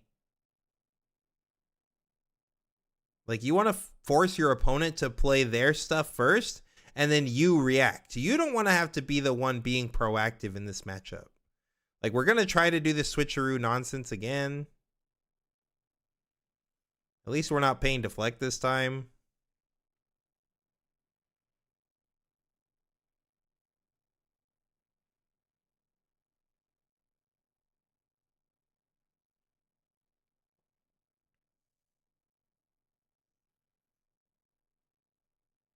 Yeah, I mean, there's no... You can't hit this with your Defy, so...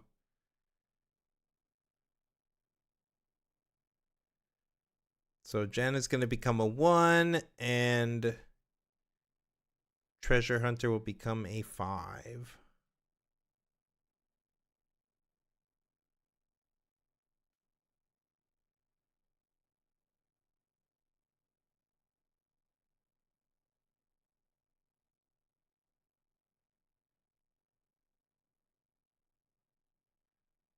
Oh, now, did you miss your Treasure Hunter trigger? Oh, that sucks. That sucks.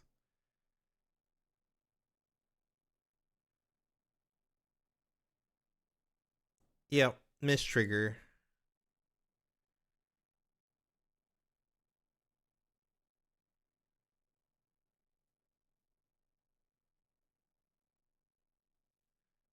Yes, again with this, I agree, chat.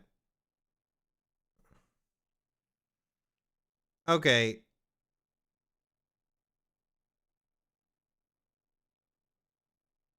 Cool. We're at 5. Our opponent has no board whatsoever. We've got like we've got what? 4, 8, 12, 17, 19 energy worth of units in play, and our opponent has a single gear that's worth 2. That is the board state we're in, and they're up 2 points on us. Like, it's hard to imagine a more doomed scenario than this. Did they just pick up a rebuke? Is that a rebuke? Oh my god, I think he drew a rebuke off of this combat with the Janna. Oh no, I mean now it's like, not that it wasn't already over, but my god. About to give out a Draven guide for sure. Dude, if they pass again, I don't know what's going on anymore. Like,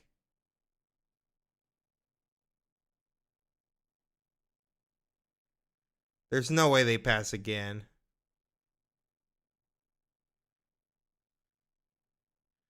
Free Buke, true. Who needs Rebuke when you have Free Buke?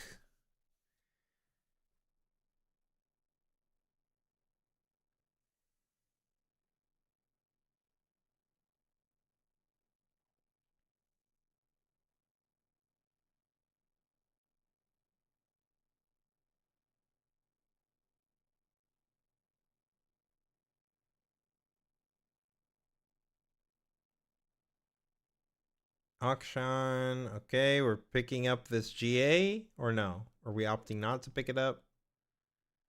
No, we're not picking it up. Okay, we're gonna first mate this auction with no GA. Sure. Now what? Go into the row?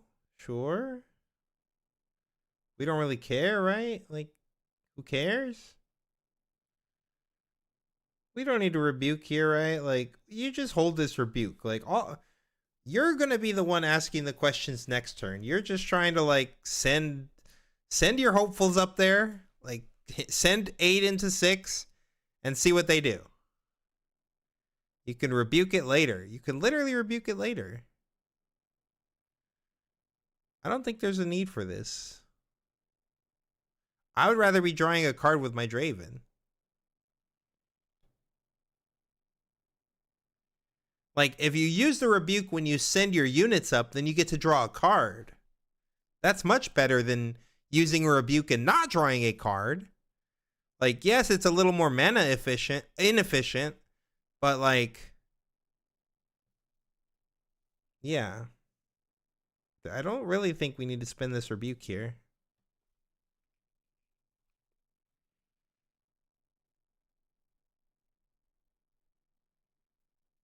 Yeah, exactly. Yeah, we don't need to be spending anything here.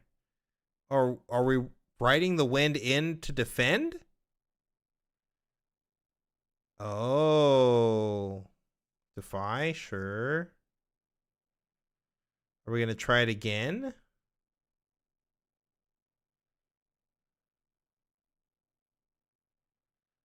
Now we don't have rebuke mana next turn. Hopefully we call another purple.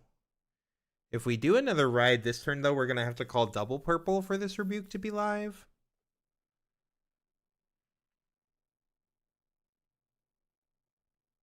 No, he's just letting it ride. Okay, I mean, I think we should have done this in the first place, but whatever. At least we got our opponent to burn something.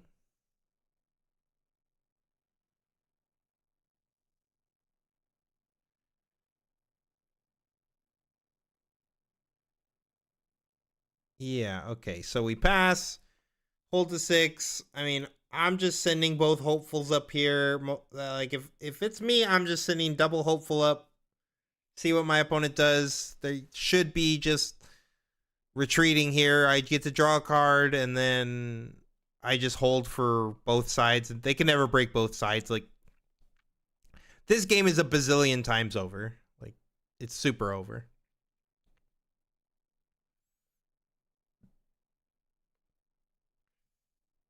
Yeah, it really doesn't. It doesn't really matter. But yeah, the ride the win could score them up to 6, and then they'd be able to win this turn, which definitely would have mattered. Obviously, we know that I believe she has a defy though.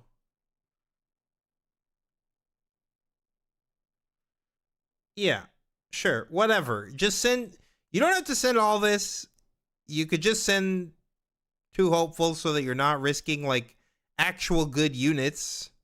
But it really doesn't matter. Like, there should be no way that your opponent is able to.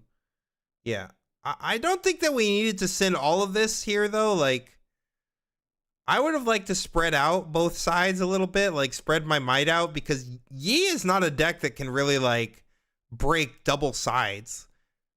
By doing it this way, like, you give them the out that if they can break just, I mean, it's going to be near impossible for them to win anyway. I fully realize that, but I just don't think that we needed to like send our whole squad over there.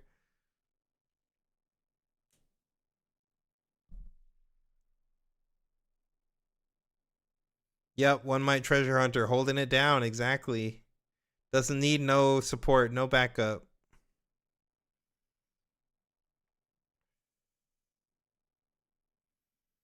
They do have a charm.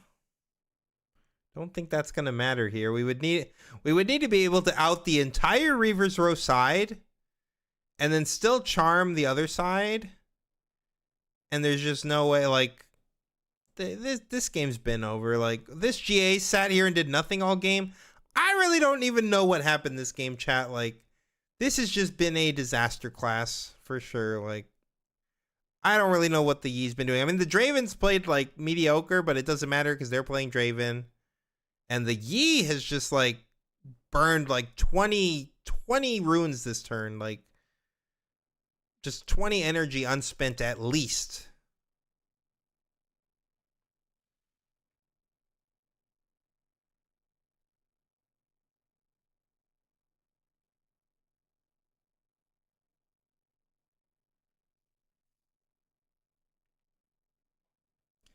Yes, like Draven is such a busted leader that even when you misplay, even when you miss sequence, even when you don't play well, like, you're still just gonna win because of how much better your deck is. Like, your deck is just a level above everything else. Like, it's not even, it's the power disparity between these decks of just like what your deck is doing versus what my deck is doing is night and day, which is crazy to see because like Yi was a top tier leader in set 1.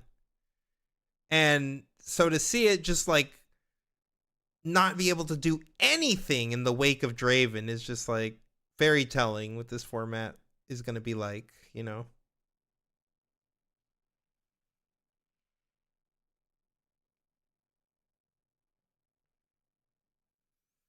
I mean, they're never breaking this side. Like, they're never breaking it.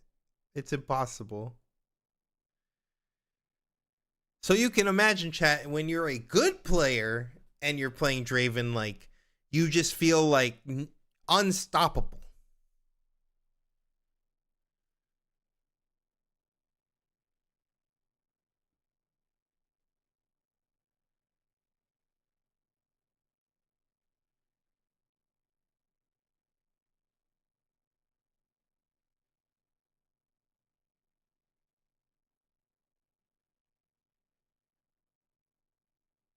We got a discipline. I don't think that really matters. Okay, sure, buddy. You get it. You eat my Draven. Now what? Now what do you do?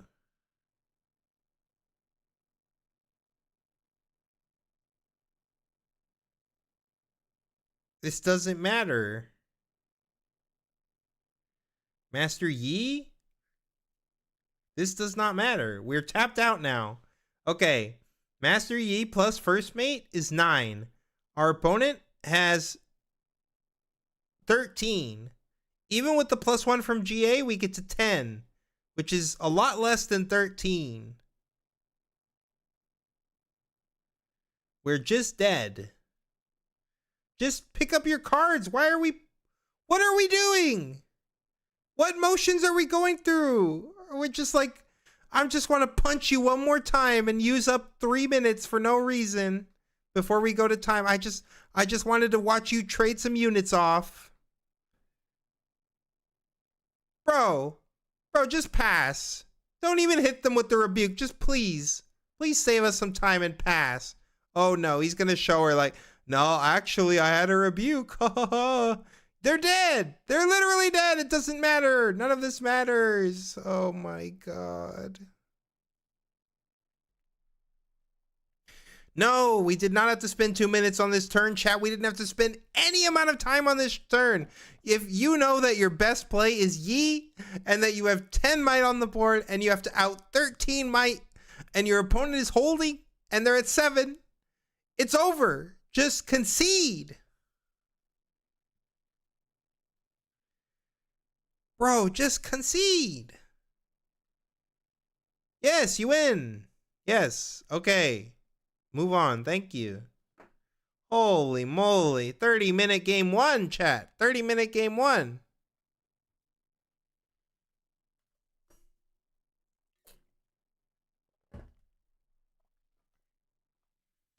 I don't know what they're asking to the judge. I don't know what is going on. Like, there was no, we're just, I don't know what we're doing. These people are 401 right now?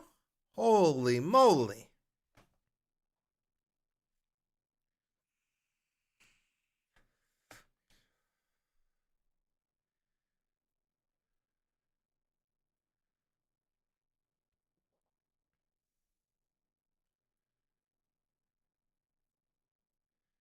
Oh, it's 4-1. Okay. So our losses are at the end then? Yeah. Yeah. Okay, 4-1. Still though, like X1, like this is X1 at round 6.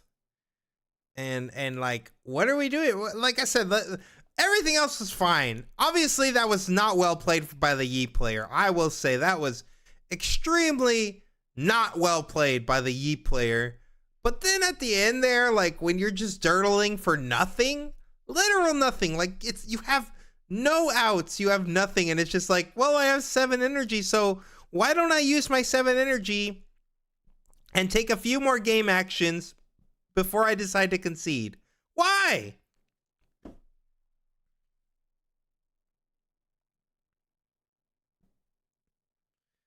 For what? There's literally no purpose, dude. I'm so tilted from that. Like,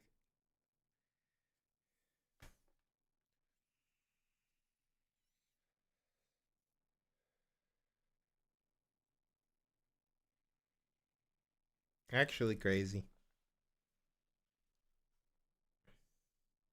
Mushroom said, damn, in our country, the pre-riff kits don't arrive until next week. Damn, that sucks. Well, they're supposed to be holding them from the 6th to the 12th, so I guess as long as they're getting there before the 12th. I mean, who cares? Like, they could probably, I don't know on the back end of the UVS site, like if they're like, oh no, you can only schedule up to here, or if it even matters. I don't know, but all I know is like that the official dates that Riot put out were the 6th through the 12th. But maybe they'll let you do it, later. Or like, yeah, I mean, who's gonna stop them? Like, if the local store if the LGS just wants to do whatever they want, they can hold a sealed, and it's just the pre-riff kits. Like, who cares? Isn't Janna a non-bow and Yi? Like, she makes it difficult so you don't defend alone. Yeah, Yeah, I mean, Fight or Flight is still a really strong card though. Like, I agree that it's mostly bad, but like Fight or Flight's still a pretty good card. It's also kind of, it does the same thing, kind of what Red wants to do when they're playing Rengar. She kind of does the same thing. So like, picture a scenario, right, where like you're holding the battlefield with something, just one unit, because you're Yi, you only want to hold with one unit. So that means you still have control of that battlefield, right? Then your opponent goes into combat with you, and then they like fight or flight you out of that battlefield, or they rebuke you to the hand, right?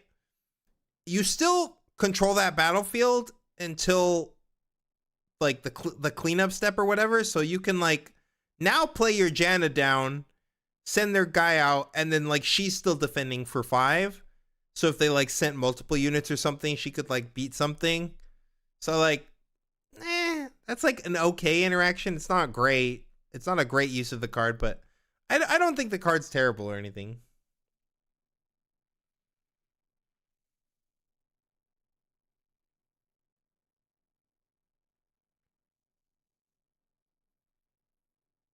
Oh, does she specifically say not open?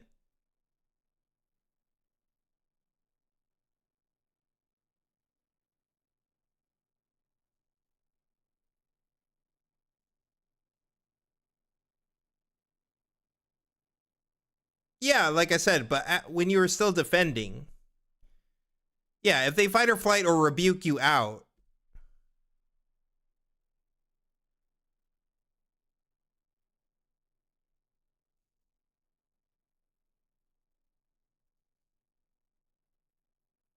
like you still control the battlefield if they fight or flight or rebuke your only guy out.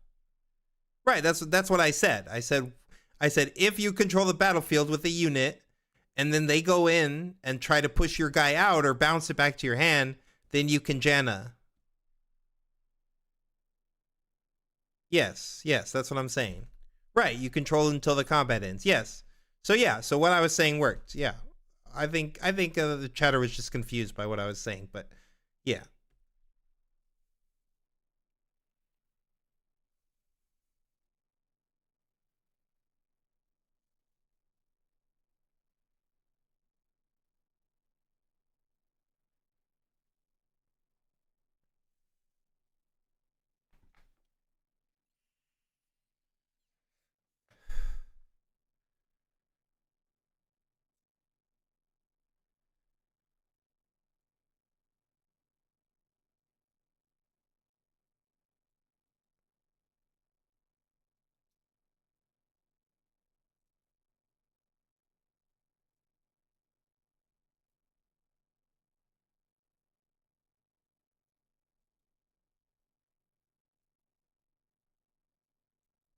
Yeah, contested status is not cleared until the cleanup step. And that happens when the showdown ends.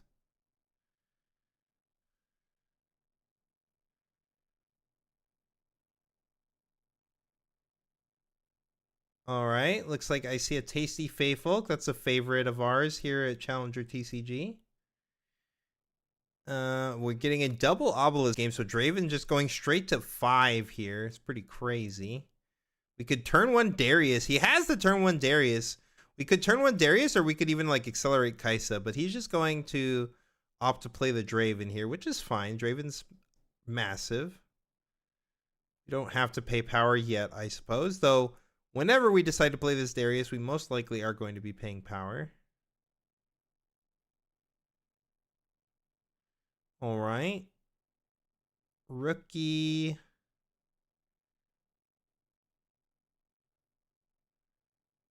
Are we just passing here? This Yi player is a big fan of just like leave up 6. Like, okay, I guess. I mean, the Draven wants this card, but like if my opponent's leaving up 6, I'm okay with that, Chief. I'm just going over here. I'm gonna like play my Darius probably and like play a 2-drop, and I'm big chillin'.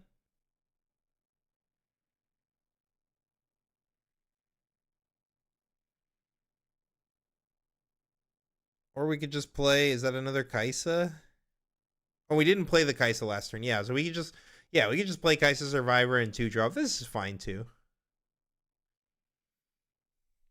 I think I maybe would consider playing the Darius here. It's like our hand is not exactly like super energy hungry right now or anything, so like I just like being mana efficient, but yeah, Kaisa's fine too.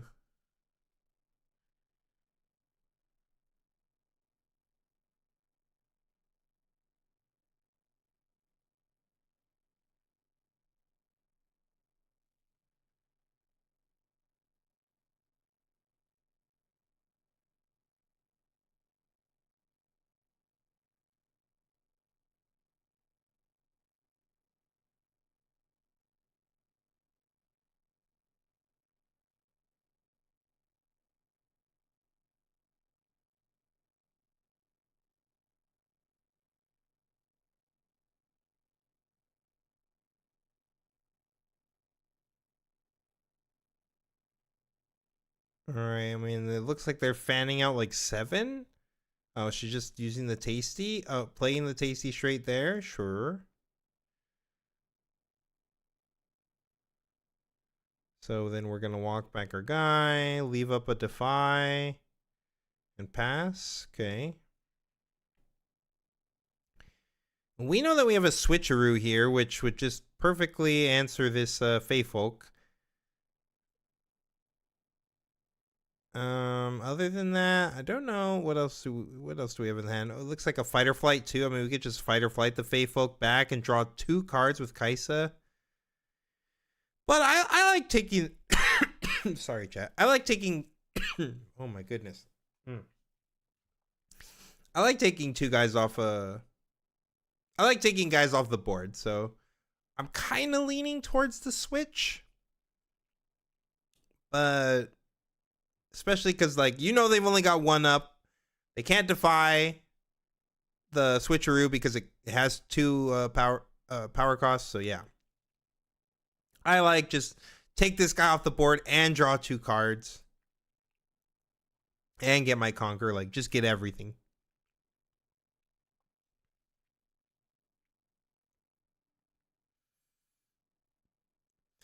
Yeah, I don't know. This Yi is just like not been doing well. I mean, at least they did develop some board this time. They finally like spent a turn to just tap out. Like, sometimes you have to develop, buddy. Okay. Not really sure why we played the Darius here. It doesn't really matter, but okay, I guess we're going for the fight or flight. This actually gets defied though. Like, I guess we have to push through a defy at some point, but like, we're still getting to do this anyway. We could have just held the fight or flight, I feel like whatever. We got them to burn a defy, sure, whatever. It would have been probably burned at some point, but like, we still ended up having to do the same thing. So I would have just probably liked leading. I still would have liked leading on switcheroo anyway, because like, I don't want them to keep a 6 might body on the board. Like, look at my board state.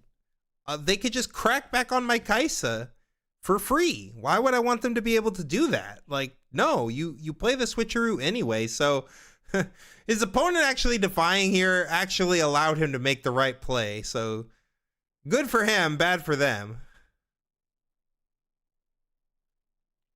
Yes, look, again, Chad, Draven finds a way. Like, Draven tries to make the wrong play, and the opponent's like, no.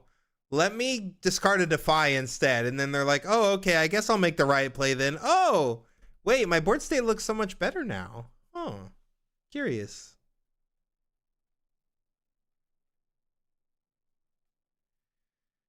Yeah, they did miss Darius Sugar, but I mean, I don't think they were sending this Darius out anywhere anyway. So that's why I said there was no reason to play this Darius this early, because like, yeah, you just don't need to commit that hard. So we set an Edge of Night, which will let the Kaisa trade with the Yi. So if they like Try to play the Yi from Champ Zone. Unless they have like some kind of pump, which we do see they just drew a punch first, which is a good one. They also got a discipline, I think, so they'll be able to swing over the Kaisa if they want to.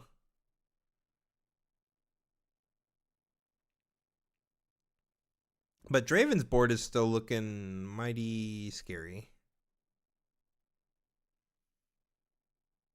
Yep, going to 2, going to 3.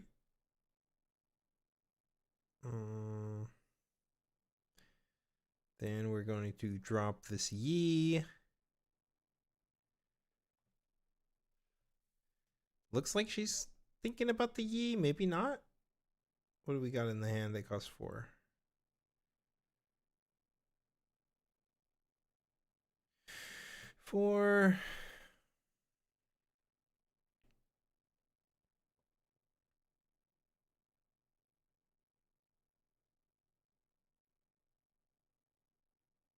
Are we not just going for this Yi to eat the Kaisa, maybe?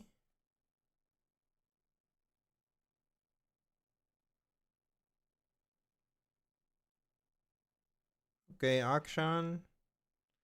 Just a 4 for 4 vanilla, sure. I guess.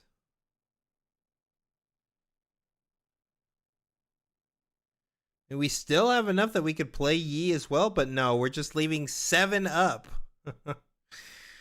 Why not?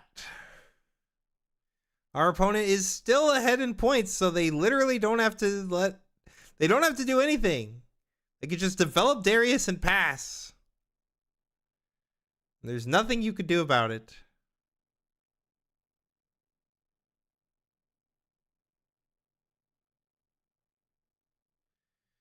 Bryn here. Oh, yeah, that's right. Now you're like, wait, my little man's. He's gonna give him a card.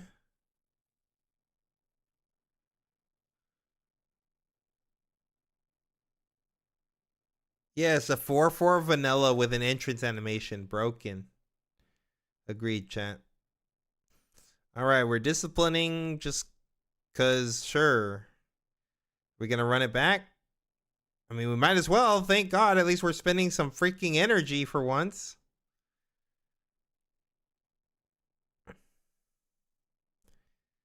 Alright, so this thing's going to be blocking for 8.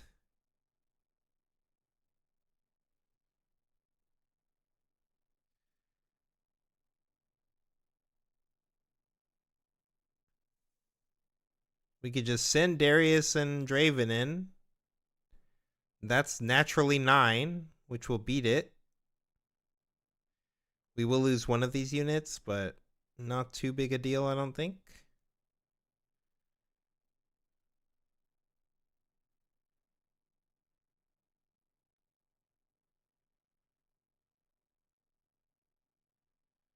Yep, 9 to 8. You can't respond. You can't play anything. So you literally... What are you thinking about? You can't play cards. You literally can't play cards. What is the thought? There should be no thought. You cannot play. You literally cannot play them. There's nothing to think about. Oh. Okay, they were just deciding which thing to take off the board, but like, bruh. Like, you literally can't play anything. Why are, like, deciding what you want to keep on the board?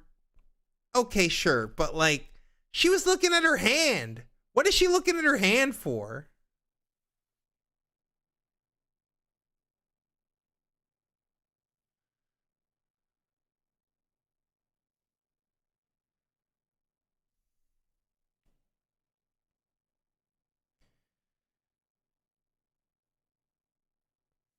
That's crazy, bro. Okay. Anyway, we're at 5 to 3 now. Yi has max ruins this time. Despite having nothing on the board, we do have all of our energy because we don't pay power cost when you don't play cards or do anything. Our opponent, on the other hand, has a lot of development on the board. What, 6, 12, 18? They have 18 energy worth of development.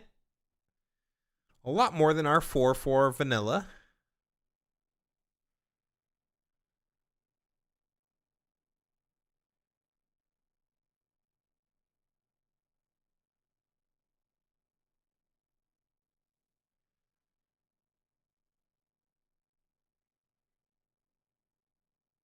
Yes.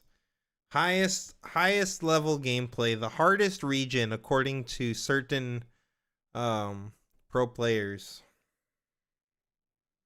who have played there, which is only like 2. But according to them, hardest region.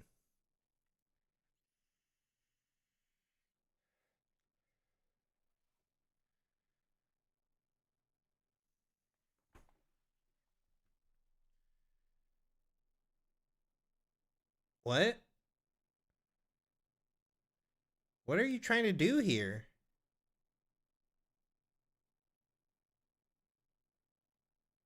Wait. Did we not get to do a trigger here? Like, did she just run the punch first before he got the defender trigger? Or did they clear the defender trigger? Like, did he just miss the trigger? I mean, he said punch first was okay, right? Like, you can't say punch first is okay unless you pass your defender trigger. Bruh. Not like this, bruh. They didn't even wait. I agree they didn't wait, but then didn't he also say, like, you get it? Like, didn't he also say, like, yes, that resolves? So, like, isn't that kind of an admission of passing the trigger? Man, she can't leave me here by myself. How these MFs get to 4-1, I don't know. Thoughts and prayers. Thoughts and prayers.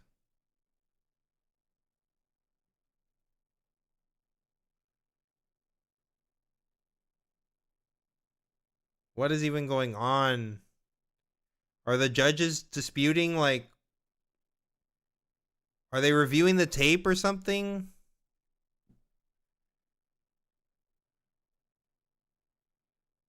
Are they not going to let him get his trigger?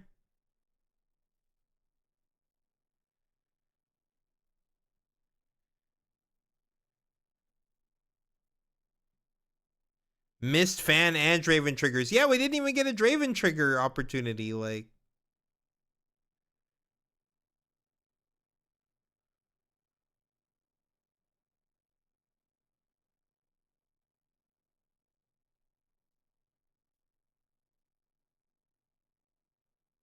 what is he just giving? He missed the trigger.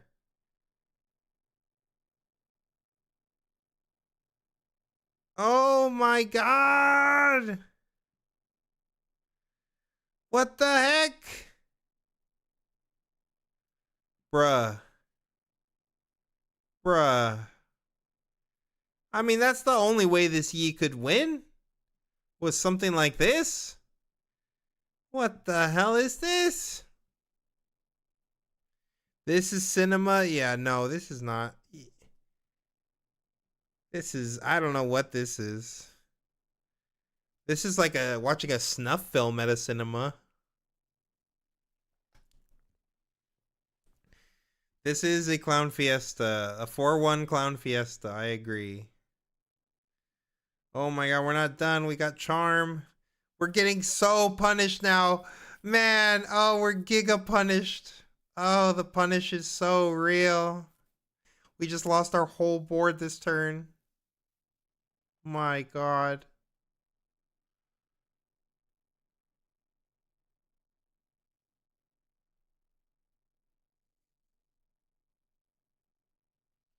Yeah, I agree. I do agree that they swung and immediately played an action card. But then yeah, I just, by saying like yes, punch first resolve, like she put the punch first in the bin and he, you know, he's like okay, and then he starts tapping his trigger. So like To me, it kind of looked like he acknowledged the punch first and was like, "That's fine," and then was starting to tap his fan, and it was like, "Wait." So like, even if she did make the mistake, he like, yeah, he should have still been able to pull that back. Like, but he shouldn't have said okay. I don't know for sure that he said okay, but it looked like he said okay. I don't know for sure.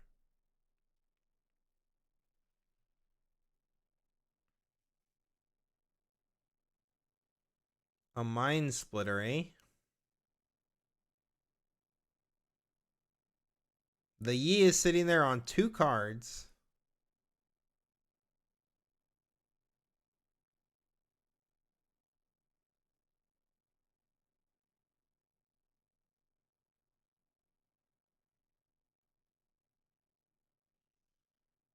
Yeah, I mean, we're definitely dropping the splitter here, right? They got 2 cards.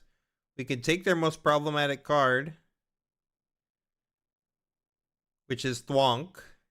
We know that it's Thwonk.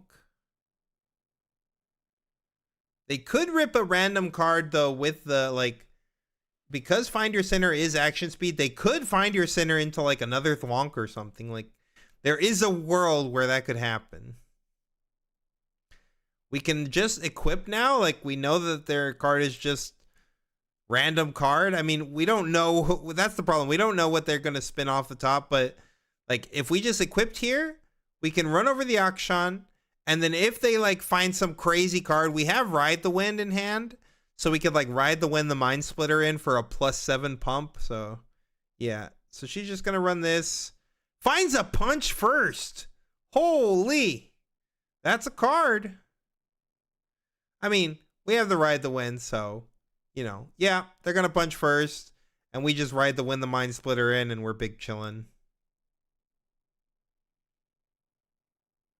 Oh, we've also got the switcheroo, so we have multiple answers to this. We could just literally switcheroo too. I think the switcheroo is probably better. We know she's got no cards, like, yeah, just run the switcheroo here. I don't think we need to use the ride right now.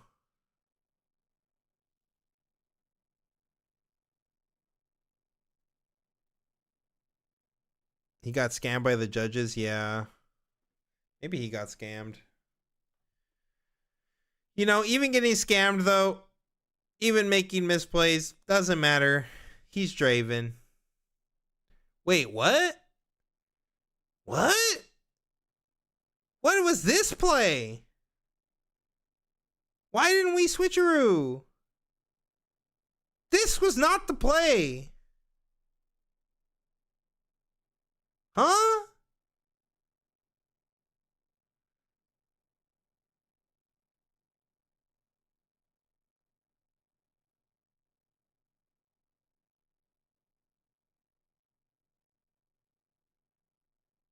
I'm so confused, chat.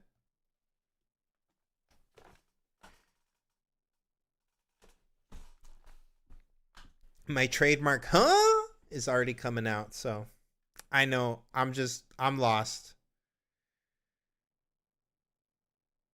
We want her to draw a card. Right. Remember, we could have made this play where we took his biggest unit off of the board and drew only a card ourselves, and he doesn't draw a card.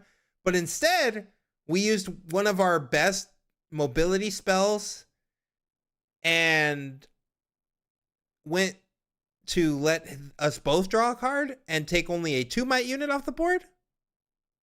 Yeah. Makes sense, right? It doesn't make sense. It doesn't. In case anyone's watching who isn't aware, it does not, in fact, make sense.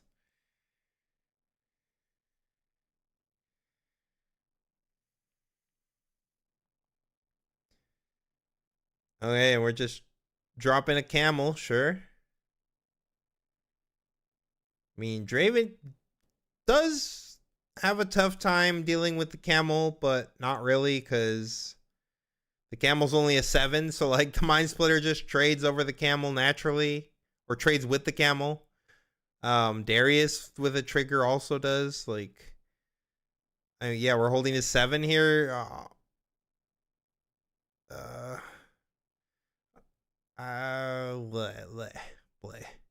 Okay, well, we got Switcheroo. I mean, but Switcheroo's not even good here. Our units are bigger than his, so. Like, honestly, I think. I don't even think we have to go to the win for the win here. I think we could just send the Mind Splitter over to the other side and just like play this overzealous fan. Okay, wait. Okay, the fight or flight's good here then. Okay, well, okay, they've got to defy. Okay, well, either way though. So now we could send. Well, now you know she's got no cards, so you just have to do math here. Remember, your Darius doesn't. Yeah, so now just Darius plus the 2-drop wins the game, right? Yeah, we win. We just win with Darius plus 2-drop. So,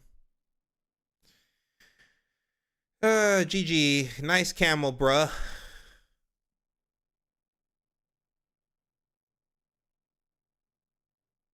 Like, who even cares? Yes, this does not matter. We know it's lethal on board. Where you put it doesn't matter. She has no cards. It's 9 might. Why did we even think about where we're putting the 2-drop? She has no hand. Why was that even a split-second thought? Jesus.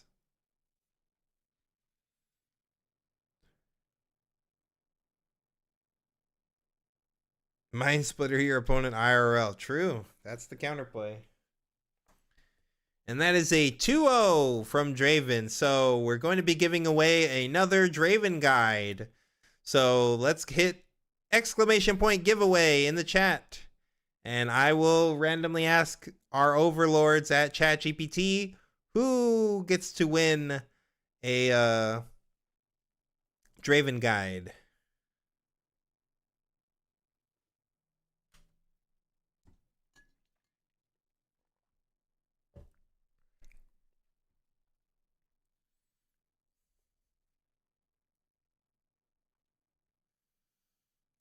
Truly a deserved Draven guide.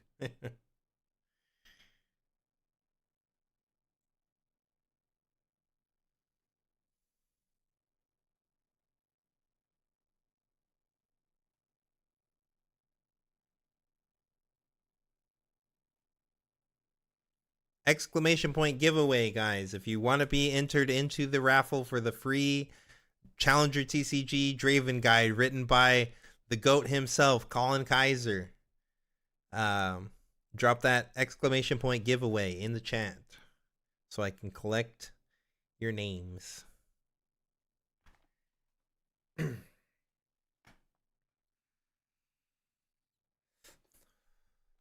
Well, if it is only 7 rounds, that means we got 1 left. Hopefully we can end on a banger. This one was kind of a clunker, let's be honest. You're starting to see why no Dravens made it to the top 4 last week. Yeah, true. Like, if they're playing like this,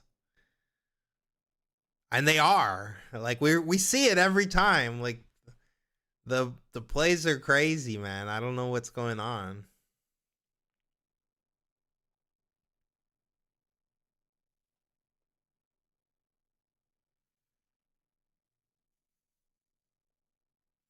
All right, I'm gonna run the giveaway count. I'll let it ride for like 2 or 3 more minutes, and then I'll collect all the people and put them in the jar.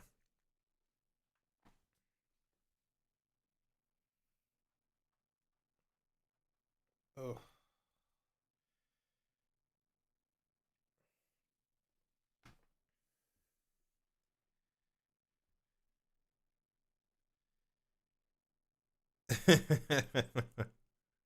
Yeah, the plays are crazy. It's good because though that like they can't tell if I'm being derogatory, right? Because I'm not actually saying whether they're crazy in a good way or a bad way. Chat.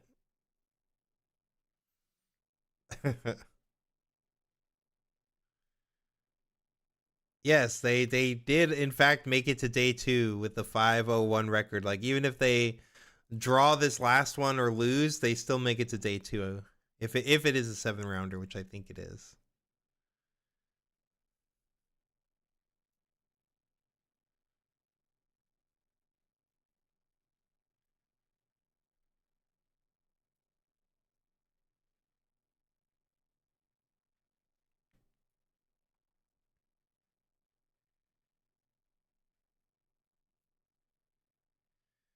Did anyone go into any pre-riffs today? I know a few of you said you got back from pre-riffs and stuff. Like, what colors did you end up like using in your pool? Like, and did you actually end up using like the seeded pack that you got, or did you like pull something better? I'm curious how people's pre-riffs went. You've seen enough, Adam. Yeah, fair enough. Same. To be TBH, same.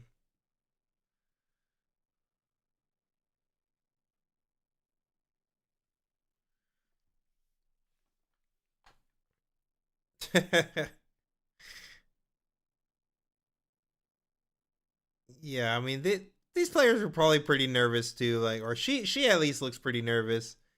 He was fumbling a bit too, though.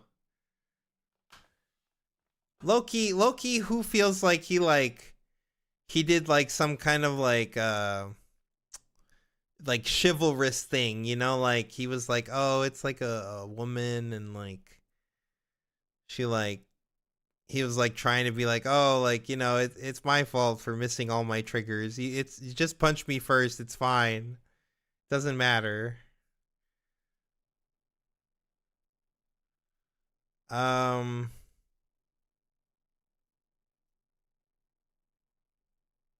and I'm not saying anything negative about women players, by the way, chat. Like, if that's coming across that way, guaranteed, not at all. I definitely don't underestimate any opponent, no matter how old they are or what their gender or biological sex or whatever is. Like, I never underestimate my opponent, and I always give them my best. But yeah, I'm just curious, like if that plays into anything at all here.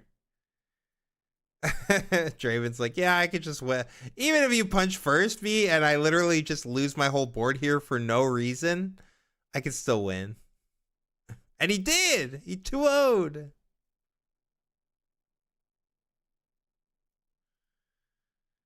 Got the seeded Jacks pack. Actually played the Jacks. Aurelia seeded packs seem to be insanely strong. Being able to just have gears and big units instantly accelerating. Yeah, true.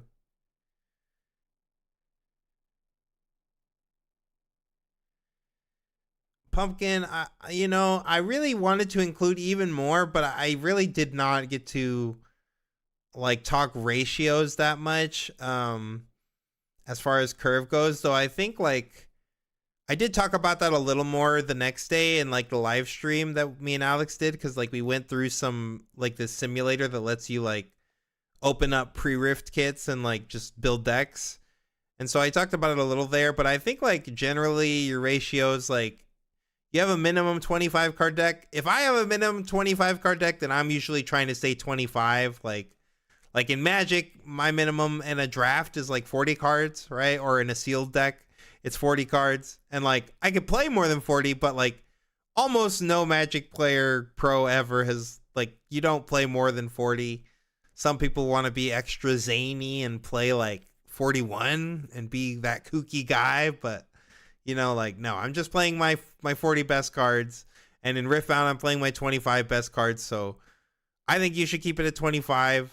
And if you're keeping it at 25, then I think like 4 to 5, like 5 2-drops, I feel like is right around where you want to be. And then depending on like your chosen champion, like if your chosen champion's a 4 for 4, then like you don't need that as many, like 4-cost units. But like I'd probably say you want somewhere between like 2 to 4 costs, and then like anything like 6 and up, you're just having a few here and there. It also depends on like if you don't get a lot of interaction, then you're gonna want to play more guys, because like then you're using your units as interaction. So like it is pretty pool dependent, I would say. But I think like at least I would want to have like somewhere between 4 to 6 2 drops depending on what my curve is looking like. And then yeah, hopefully don't play minefield in limited. I think that's probably a trap. Like unless there's maybe some set where there was a bunch of discard payoffs or something like or self-milled payoffs, I would not want to be playing minefield unless I'm just trying to give my opponent extra points for free. But they could also be giving me extra points if they're milling themselves because like I forced them over there or something. Yeah, the ganking boots are crazy. I mean, the ganking boots are crazy even in constructed, but in limited, oh my god, I agree. That's why the Aurelia pack is really crazy because you get a guaranteed boots of swiftness and you get a guaranteed Stellicorn herder, and those two cards are not okay.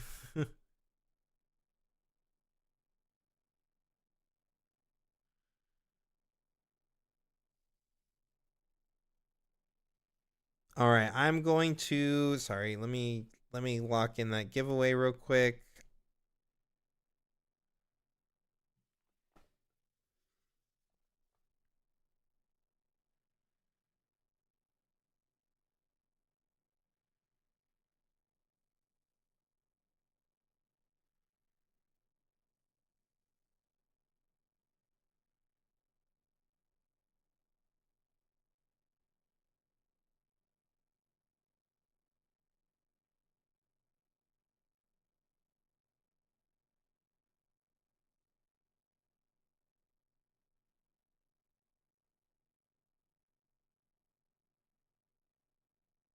Okay, and I'm running it, and we've got Ayers. Ayers is the winner of the Draven Guide. Congrats. Go ahead and if you want to collect it, just send us a DM on Metafy and let us know what your username is. And I will send you a code as soon as I get done streaming. Or tomorrow at some point we will send you a code for sure. Or today, I guess. It's because yeah, I keep forgetting how late it is already. But today we'll send a code a little bit later. If I don't send it because I die as soon as I turn off the stream, then someone will send it today.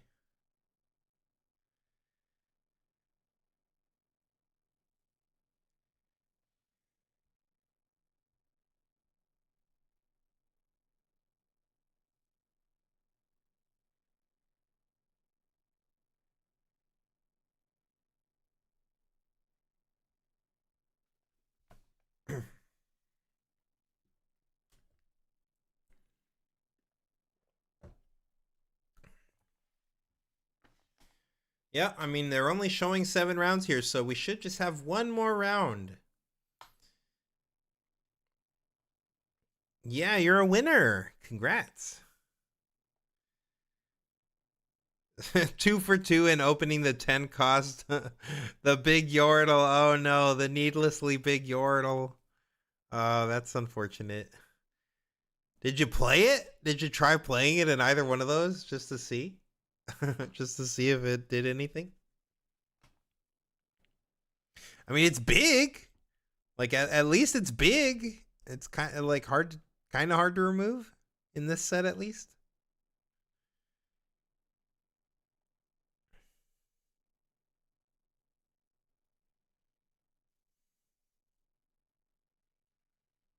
The last right shovel and the green 6-drop hold guy. What makes Draven decks so dominant, and what decks are giving Draven decks trouble? Well, here's the thing. Real Moist Sacks, nice name. What makes the Draven deck so dominant is the fact that there are no decks that are really giving Draven trouble. That's why the deck's so dominant. It doesn't really like... The only decks that give Draven trouble are like the Mirror. Kaisa has a playable game into you. Aurelia has a playable game into you. Kinda. And depending on the type of Draven, whether it's Miracle or like standard mid-range Draven, then the Misfortune decks can beat the standard version, but like not. The Misfortune Aurora deck like beats the standard, but doesn't really beat the Miracle version. But then the Miracle version is like a little worse into like Kaisa and some of these other decks a little bit. How do you send a message on Metafy? I think you could just like do like you could follow us. You just do like a free subscription, and then you should be able to send a DM.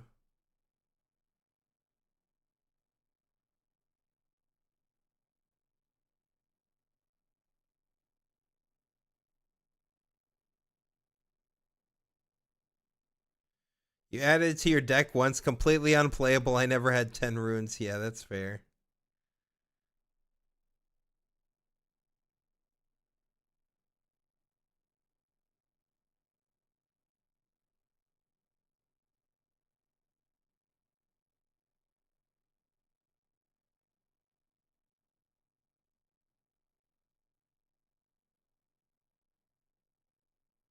Aurelia matchup comes down to who draws more Rebuke, Switcheroo versus Not So Fast.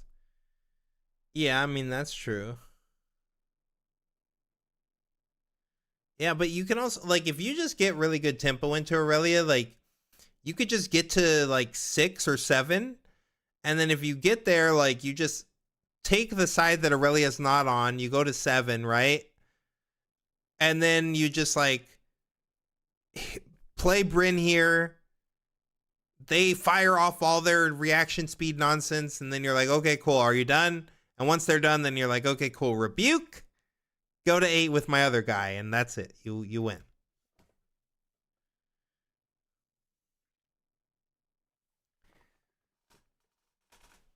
Want to thank everyone for coming out again to Challenger TCG. I know you guys could be watching any of the co-streams, and you chose us, whether that be because you like Alex's degenerate rants, or you like me raging at bad plays, or you think Daniel and Colin are sexy, or whatever it is. For whatever reason you chose Challenger TCG, maybe it's our competitive analysis. That's what we're hoping for. I think that we give the best competitive analysis of gameplay that there is around, but just happy to have you guys here.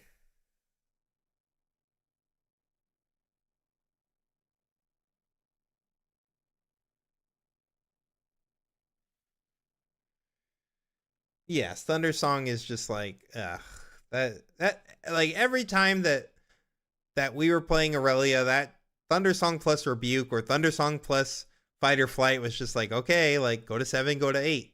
Easy.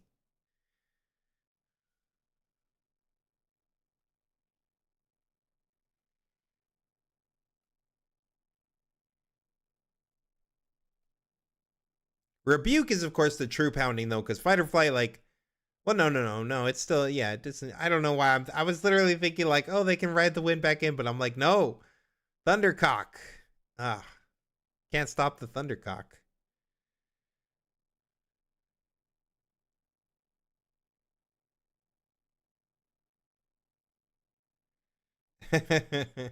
Well, I'm glad you stay for all the other reasons I said.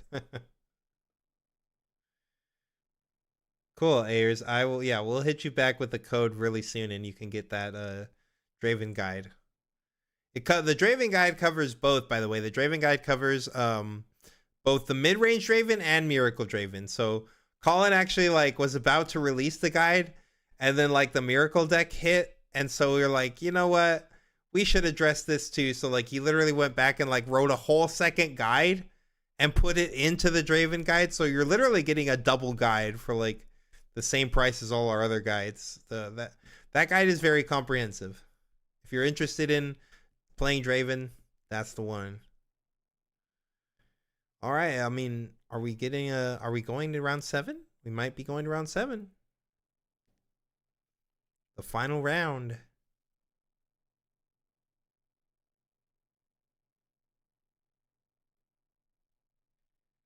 How does Fiora match up versus Draven?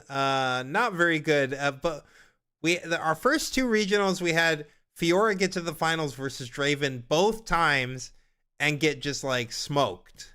So Yeah. So far, and I heard one of the Fioras that got all the way to the finals the first week did not play any Dravens on the way there. So that's just kind of crazy to dodge Draven the entire way up. I do think like the hook version is a little more playable into Draven. It has some play, but I still think you're just in for a bad time. I just think Draven's just nothing just feels good into Draven. Like,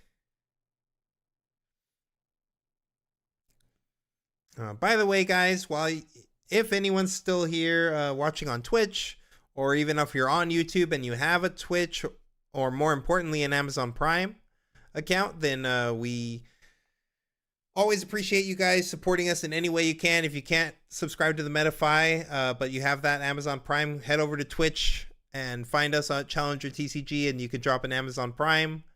YouTube, we don't have any YouTube subscriptions going yet, but we're going to look into getting the YouTube going as well. So we'll have some kind of YouTube membership thing going and try to find ways to provide value for that. That's the main thing we've been kind of waiting on. Like, we don't just want to like monetize everything and not be giving you value. Like, I feel very strongly, at least, that everything that we give you, if you guys are supporting us monetarily, like, I want to make sure that you're also getting value from it. So we're looking into YouTube subscriptions though too. But yeah, Twitch Primes are much appreciated, and Metafy subs are always appreciated. So check out our Metafy.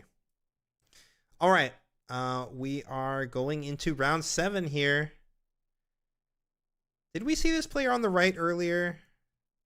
His face looks familiar to me, but maybe not. All right, we've got another Draven. Oh, we might be giving away one more Draven guide tonight.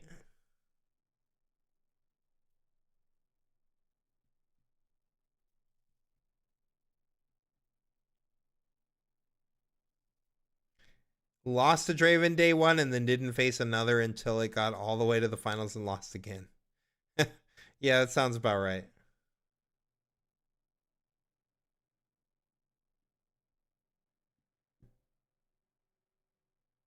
Yeah, Moist, I did respond to the Fiora question. Basically said that the matchup is not good, and that every time we've seen Draven and Fiora in the finals, Fiora's got smoked.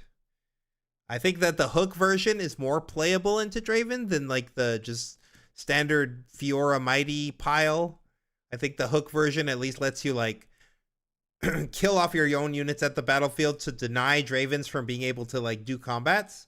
And so that helps like starve them of resources. But even in your best case scenario, even when your hooks are popping off and you have all the stuff you need, it still is an uphill battle. And we saw the hook version lose just like we saw the other versions. So.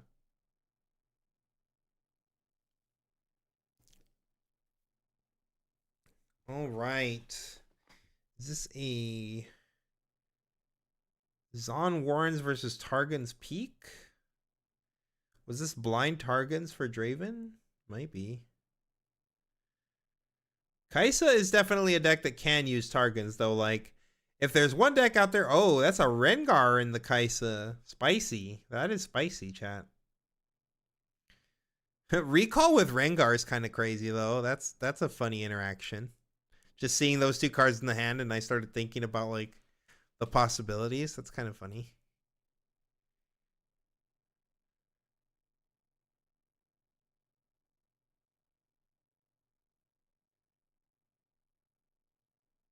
Oh, we've got a bot. Are we Mech Kaisa, or is this just, are we just playing a 2/2 with Vision? That's interesting. We might be Mech Kaisa.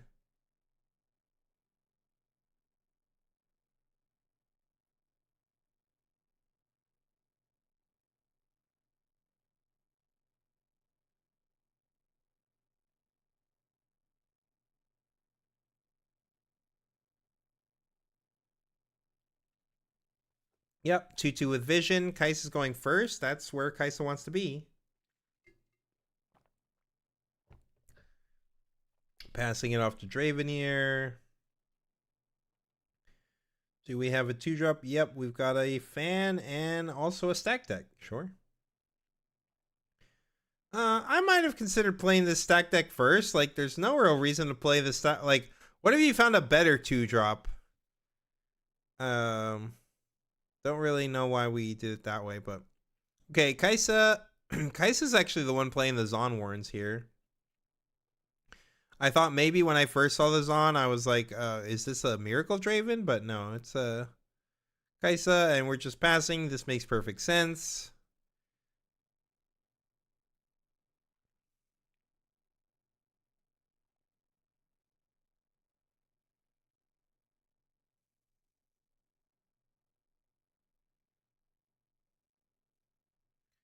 If we were to send out this 2-drop, then our opponent is threatening Kaisa with Accelerate, which would let him like not only kill our 2-drop but also draw double cards. So that's not what we want.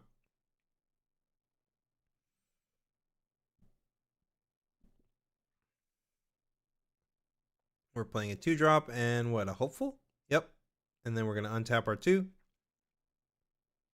And this player separated his 2 targeted ruins, so you know this guy knows what's up. Like, this guy's actually sequencing and making sure he's declaring everything proper. All right, we've got a Yordlemans. And I think I saw, okay, that he's just going Hopeful here. Hopeful's good.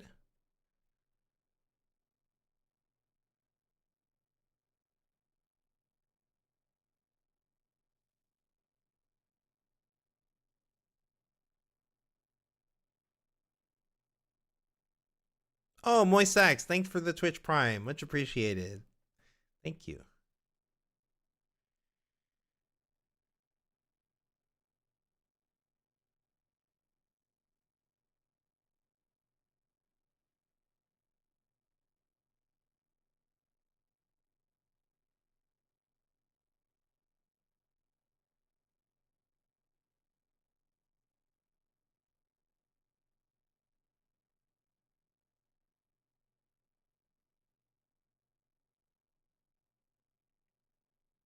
All right, we're getting a gold. Oh, did we miss our gold trigger? Oh, no. What about our gold trigger?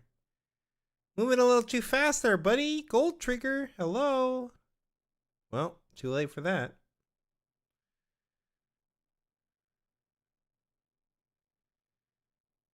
And another hopeful. I mean, God, this board is crazy, though. This board is absolutely crazy.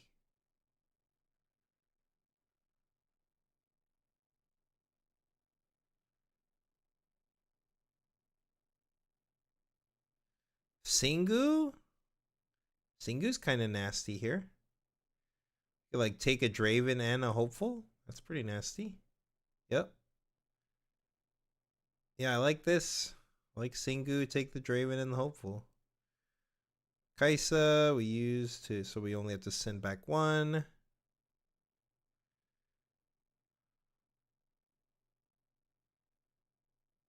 And then now we could send Kaisa over here. Yep. We could get a draw. Yep. Draw first, and then we decide what we want to discard.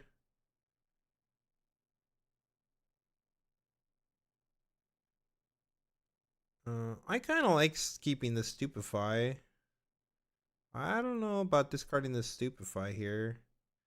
What are some of these bodies doing for us right now? Like, the Stupefy actually makes it so that if he like tries to send in the hopeful, that we have a way to just like, okay, I guess if he's planning to guaranteed retreat here, then this is okay. Because he's not even wanting to give his opponent a draw. So if we know that we're for sure playing the retreat here, then this makes a lot of sense. That you would discard the Stoop. He's not even trying to combat, and that's fine. I don't think that that's wrong or anything.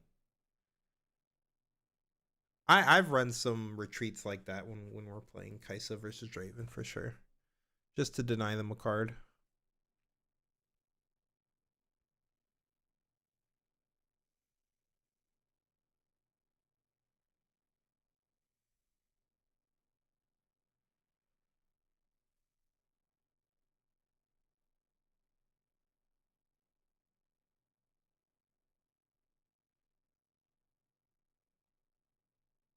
Ooh, Ferris Forerunner. That is literally like the best unit into Kaisa. That's the one you want to see every time.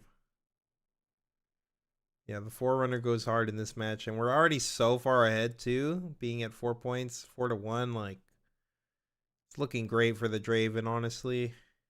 Even after getting Singood, it's still looking really solid for the Draven.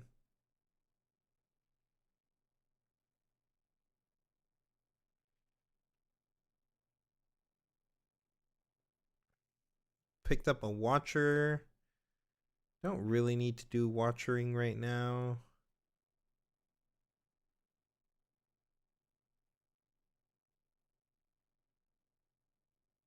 Could play like Darius plus something else.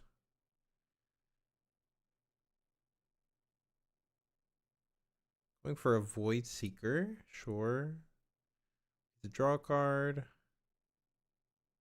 Ooh, picked up another Void Seeker. Nice. Very nice.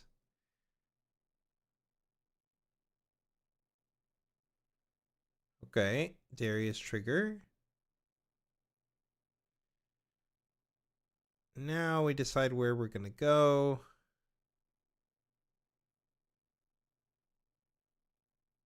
Another little mech dude. Yep.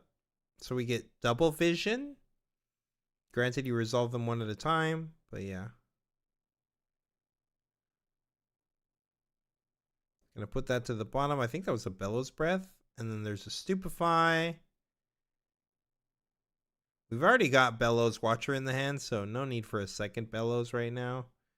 Yeah, he set them both to the bottom. And passed.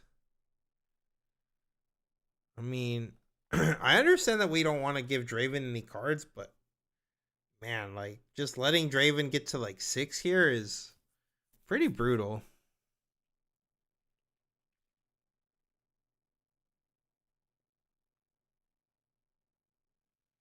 Like, we have Forerunner, so we're not really worried about him breaking our board.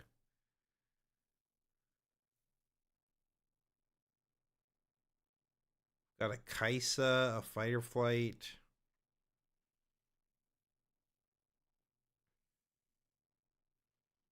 Yeah, Accelerate Kaisa seems okay here. Get an extra draw.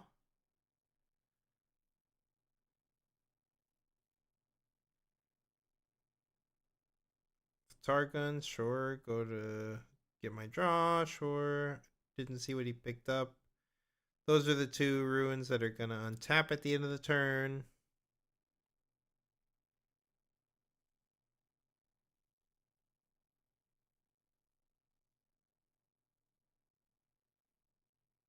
Yeah, I do agree that the Kaisa's had a pretty ideal set of cards so far.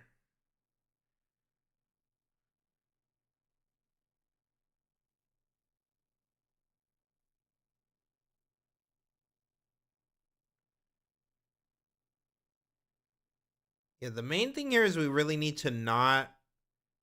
I think we need to not send this Forerunner up, even though it feels a little unintuitive. Because, like, this is the guy that you're usually okay with dying, but... if we send this Forerunner up, it allows him to, like, Fox us. No, he can't Fox and Bellows, right? Because he has to crack the Forerunner first, and then he would have to Fox Bellows. I mean, he can crack the Forerunner first, though. Like, oh, I do not like pass here, that's for sure. I would have gladly given up this Noxus Hopeful to go to 6. This is crazy. I do not think this is right, chat. Like, even if you're giving up the Noxus Hopeful and that feels like crap, like, you just have Darius and your other guy to win the game next turn. Plus, potentially Kaisa, because you're fighter flighting her back home. Like, I do not like this. I do not think there was any reason not to go to 6 here. Literally no reason. Yeah, I agree, chat. There was no reason not to go to 6. You were definitely supposed to go to 6. I don't know why they did not.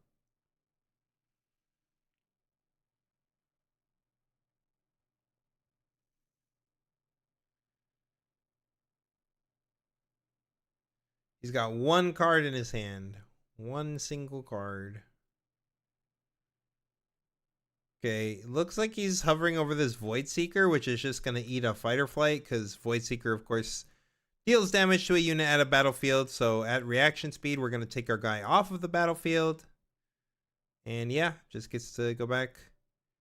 Now imagine if we were in this position, but we were at 6 points. Holy moly.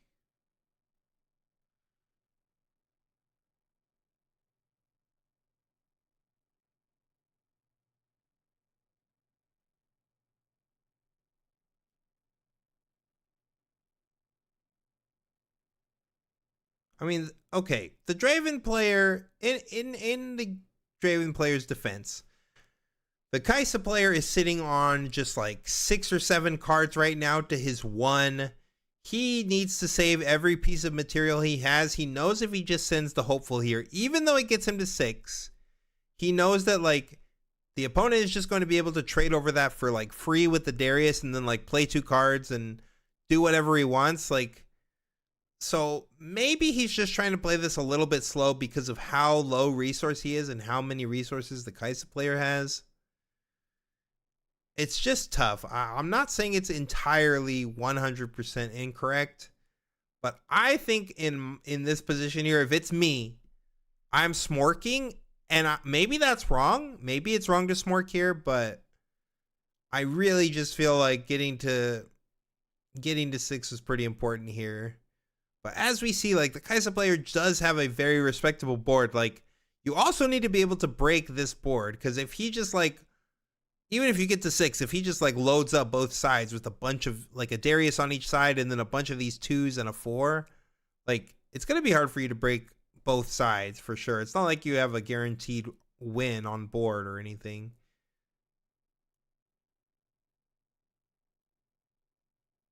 But now this allows our opponent to just play like this. Like we're just in this like standoff, right? Like the old West standoff where like who's gonna shoot first? Like who's the quick draw? We're just waiting to like start firing things off. Everybody's just building the back line like all crazy. We do get to draw an extra card with Kaisa, so I mean we get to refill quite a bit of cards here.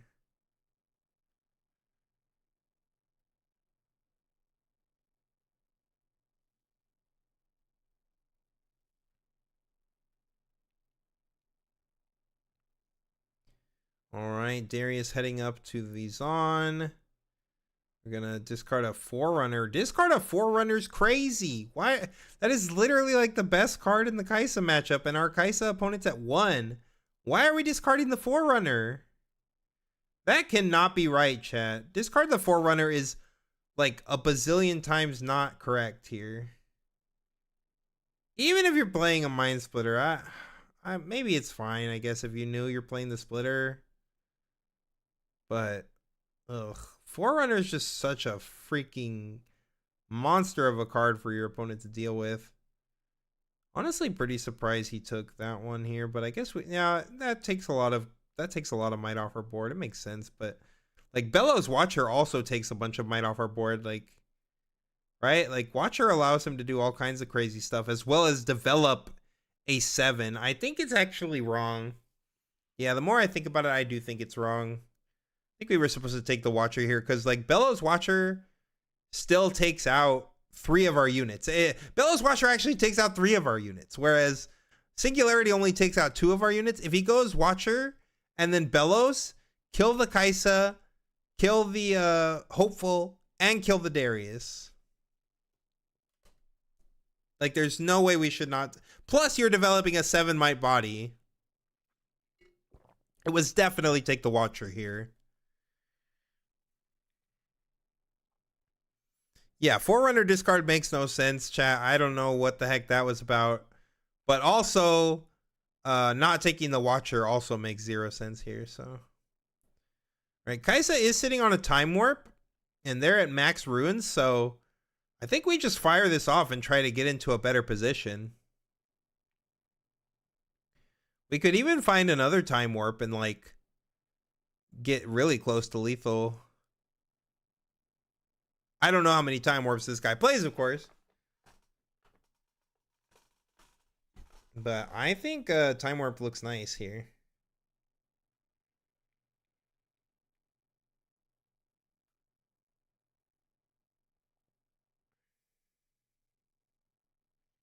But maybe we're just trying to bellows. I mean, we can still do Watcher Bellows even after the warp, so.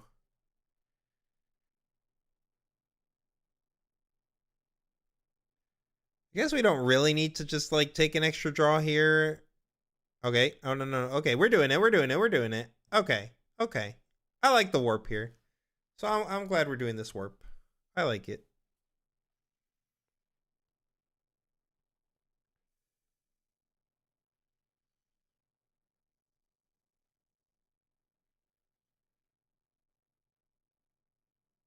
Do we have like a 2 draw to play or something? I guess we could Falling Star here.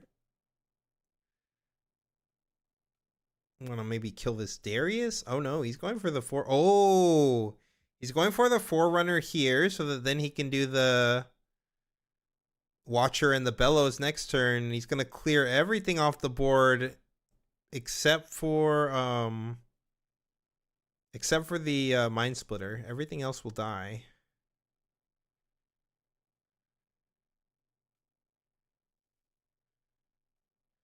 Yeah, literally no time warp animation. Like, we have Guardian Angel, a rare. We have a Guardian Angel animation, but no time warp. Is crazy.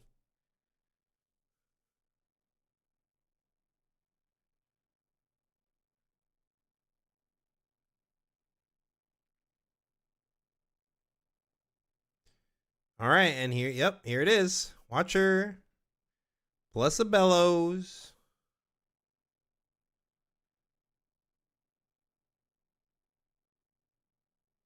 And goodbye your whole board except for the Mind Splitter.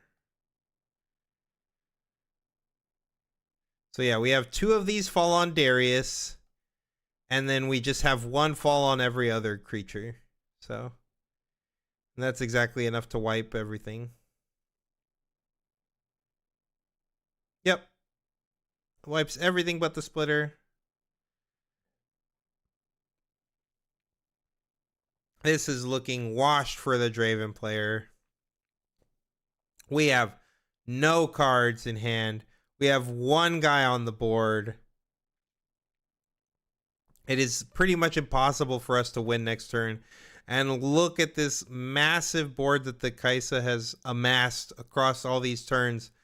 Finally paying dividends. Now we just have so much might. There's no way for this freaking Mind Splitter to get anywhere. This is actually looking disgusting. This is exact chat. Did I not say that this would happen if he didn't take that Watcher? Did I not say that?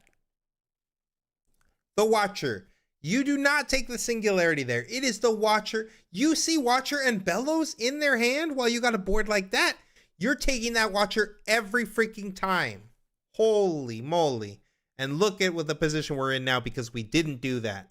The actual good plays. Ugh.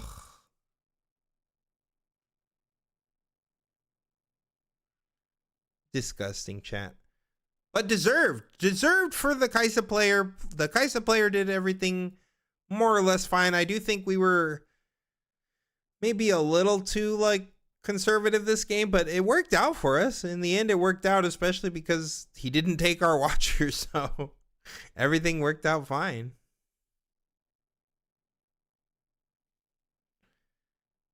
Yeah. And a pass, sure. There's like no shot that this Draven wins with this board. What could he even do here to break this board? Like maybe with an axe? I don't think that's the actual math. I'm just literally like pulling that out of my butt when I say it, but like so with an axe, right? He could like axe onto the hopeful, like swing 7 onto one side, trade with a bunch of stuff, axe onto the Tide Turner, swing on one side, like take a Darius off, and then equipped his axe again to the Mind Splitter and like swing in for 10. I still don't think it is an axe. Okay, well, I don't know why we're sending Mind Splitter first, but it is an axe.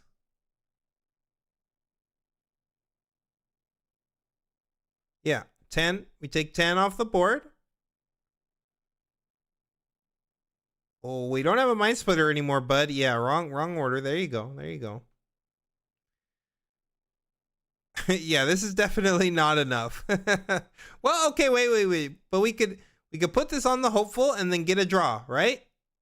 I don't think there's any draw we can get that can take out that much might though. Like, plus this man has cards of his own. Okay, sure. Pull the I mean, we still get to draw though. Either way, we still get to draw either way.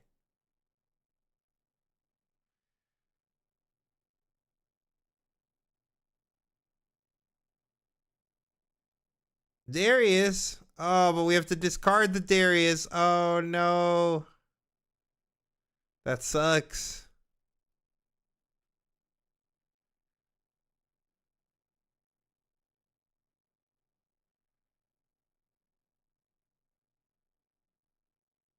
Wait, what? Why did we draw one?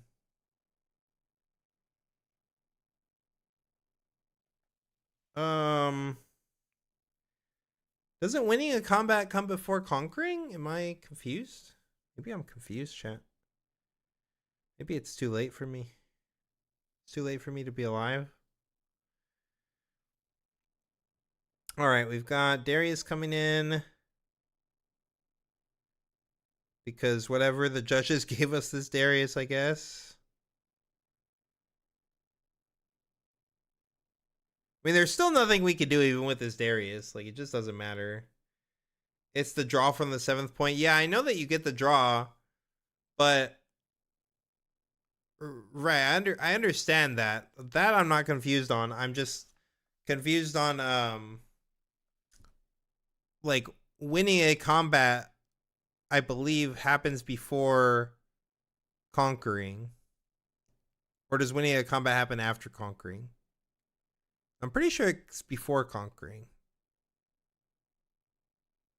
Which is why Purple Draven like can't go on one side and win from 6 because he wins the combat, which gives him the point, and then he tries to conquer, but if he doesn't conquer both sides, he doesn't win.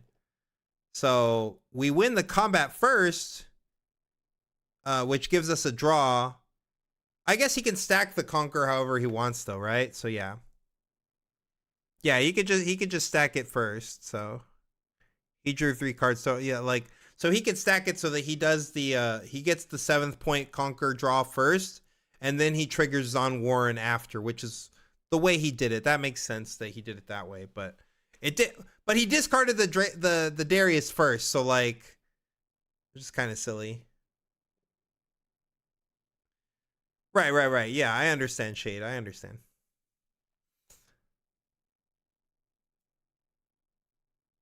I'm just surprised that the judges let him rewind it and like not and pull the Darius out of the discard. That's the only thing I'm confused about. Against the odds? What the heck? What the chat? Huh? We're still in this game. What the heck?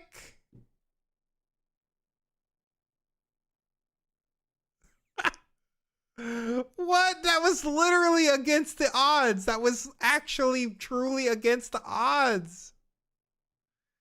Oh my god. Okay, we just drew like 4 cards, and then this Darius is about to trade.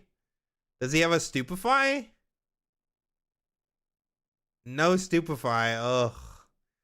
Oh my god, what a disgust. The against the odds was crazy though. That was actually against the odds. What the fuck? That was crazy.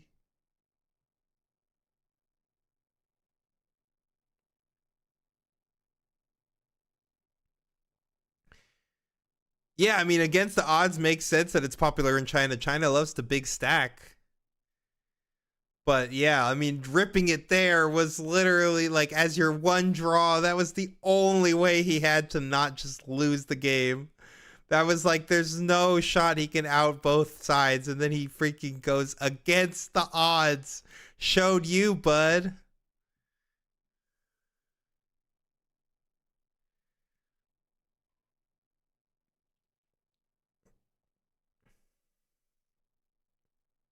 That was crazy, dude. Against the odds was crazy.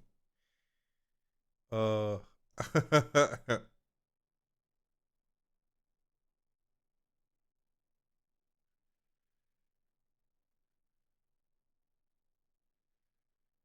All right. He's like, out this, buddy.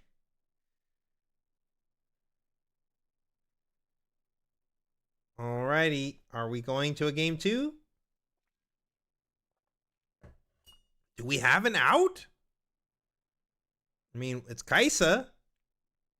Kaisa go to the side here. We get like 2 draws. And then we can discard 1, draw 1.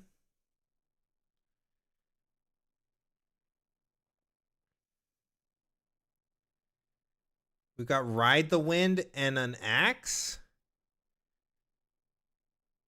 We would need like Ride the Wind plus Axe plus Rebuke or something. Oh, Falling Star? Wait. Are we actually not dead here? I mean, all that does is trade, though. Oh, man. If he had actually ripped Rebuke there or Fight or Flight, he could have actually won the game. Actually crazy, because he would have done Axe on the Kaisa, then rode the wind the Kaisa over to the other side, and then if he had Rebuke or Fight or Flight, like pushes or bounces the Fox, and then he just kills the hopeful and wins. But I mean, he still has to do it anyway. Like, he has to trade off this way, and we know that his opponent's sitting on like a bunch of smoke screens, so it doesn't matter. But yeah, this is crazy. The fact that he was even given the chance to get out of this is super crazy. But yeah, we know that there's a smoke screen, so that'll lock it up. Game 2, buddy. Let's go. Yeah. Kaisa had the smoke screen.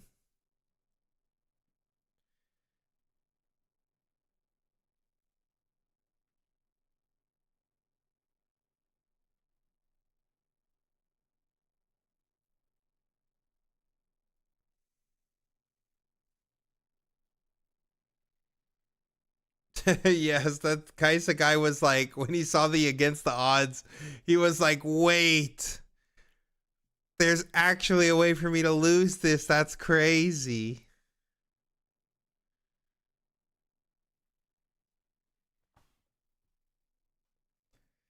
Against the odds, bro.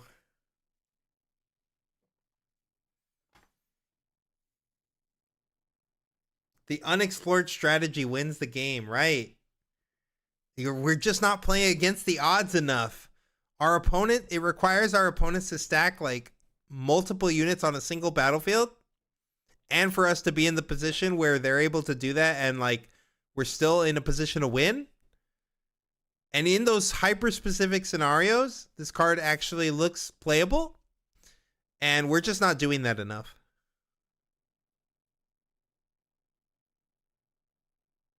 Never tell me the odds. True, that's me for real. Let me tell you, we got a lot of math nerds on our team for sure, and I'm also a bit of a math nerd, but these guys put me to shame for sure. And Daniel's always like running the odds, and Colin's running the odds, and they're arguing about the odds, and I'm there just like the big viber, like never tell me the odds. I'm just vibing. I'm just vibe gaming.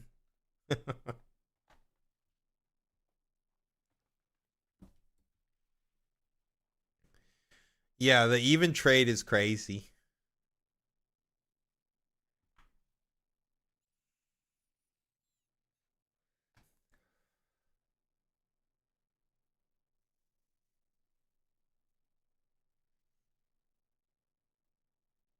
Portal Rescue. I think Portal Rescue will be something that'll be playable at some point. Like, being able to give any spell repeats crazy. Being able to repeat a falling star is like super crazy. Then that's just like that's like you basically just have a Gathian Rain. To make it yourself a Gathian Rain.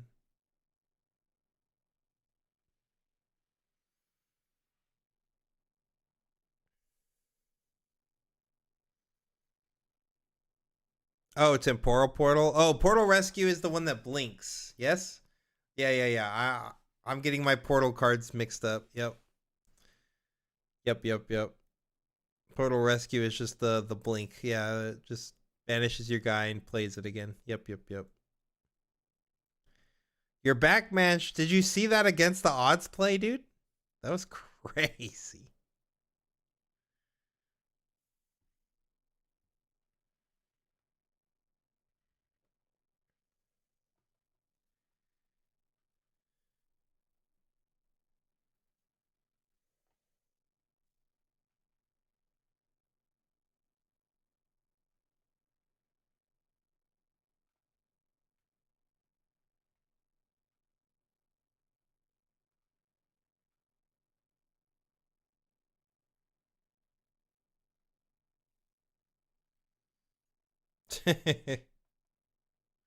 Yeah, it was just like the opponent like stacked up all super crazy on both battlefields with like 6 or 7 units on like each battlefield or something crazy like that, and the Draven like breaks manages to like barely break one side like and then draws his way into an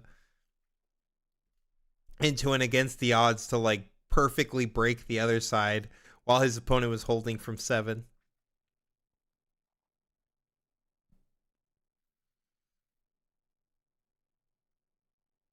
The pre-rift event tomorrow. Hey, good luck with at your pre-rift. I think we're actually making pretty good time. Like these streams usually because of like the in-between games and like the pace of play. The pace of play has actually been really good today. So like we're actually almost done with the stream, which is pretty crazy. So I might actually get a decent enough amount of sleep that I'll be able to play in my pre-rift tomorrow. 3 against the odds for today's GG easy tourney. Oh, damn. True. Got to do it. Thoughts on the Get Excited version of Kaisa? I like that version. I think that's like one of my favorite versions of Kaisa right now. I think the Get Excited just helps you in like so many matchups, especially in against Draven too. Like even with their axes and stuff, like they can't really like play around plus like you dealing 7 or dealing 10. It's just really hard for them to deal with.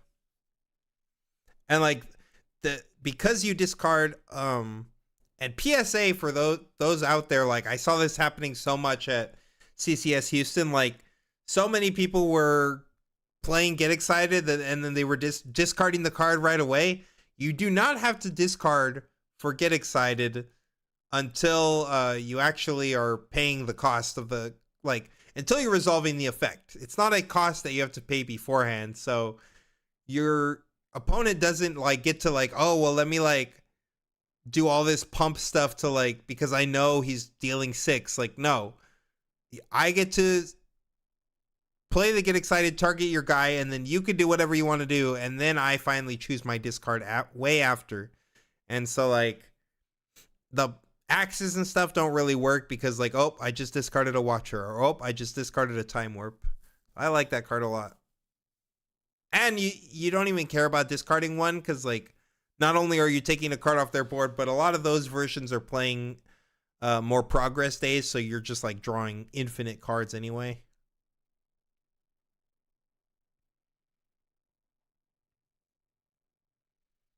The key to really making those decks succeed, though, is actually getting to create a position for yourself where you're able to resolve a progress day without like falling too far behind. And if you can make that happen, then like those are the games where you're gonna win.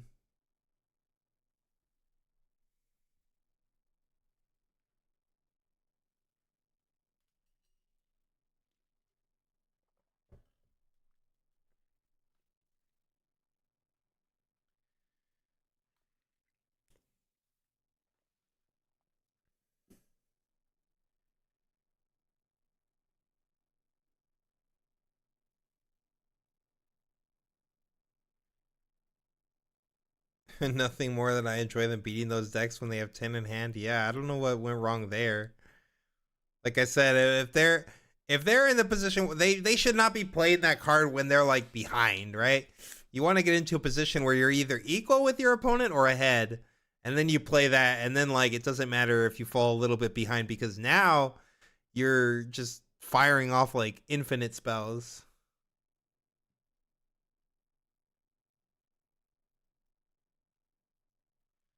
Yeah, the 3 prog days, 3 warps. Yeah, I like that version. But you need to get excited, especially if you're playing triple warp. Like, I think that it's cool that that deck gets to play triple warp because of the get exciteds. It's the same thing with like the why I like Volibear as a version of Aurora so much is because like you get to play get excited in that deck, and it's like the only deck where you can draw the 12 drop volley, and it's not a brick because you could just use it with for get excited and deal 12, which is crazy.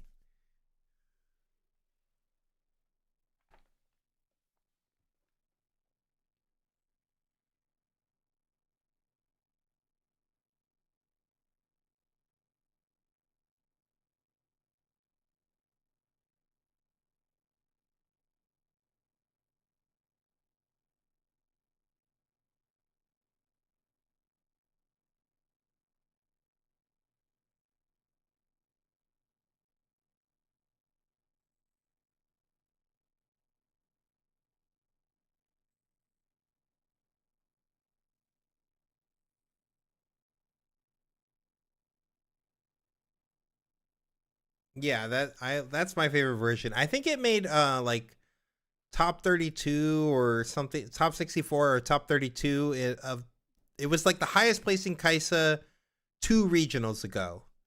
That list, I think I've made a few tweaks here or there, but like that was the list I was enjoying the most with the triple progress day, triple watcher, triple warp. Um that list was cool.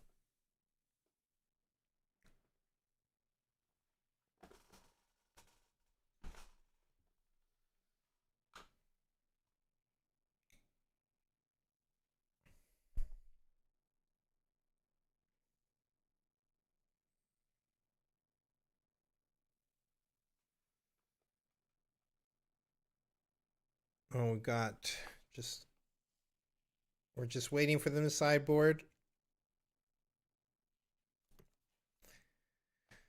I do think Kaisa's looking good. I mean, winning game one already is pretty nasty. It's where you want to be.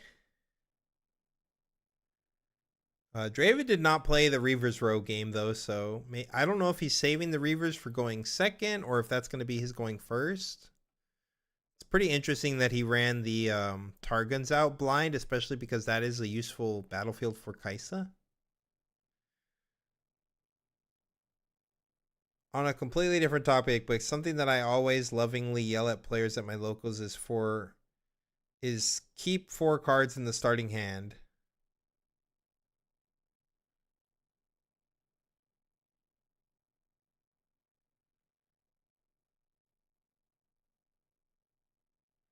Versus you have 100% win rate against people who keep 4. Yeah, for sure. I think that there is a lot of pretty sussy mulligans going on. Yeah, if I keep 4, like when I'm playing Aurora Yi, if I keep 4, you're shaking in your boots. Like you're like, oh no, I'm just gonna lose. But it's pretty rare when I'm keeping 4, especially playing Aurora.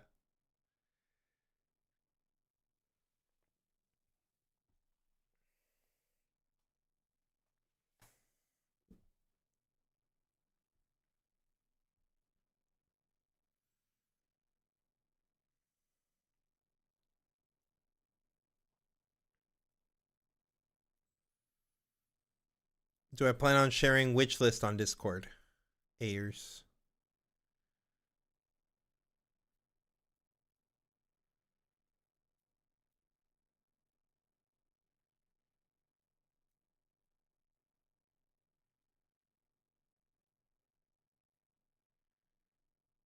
You want to add hopefuls?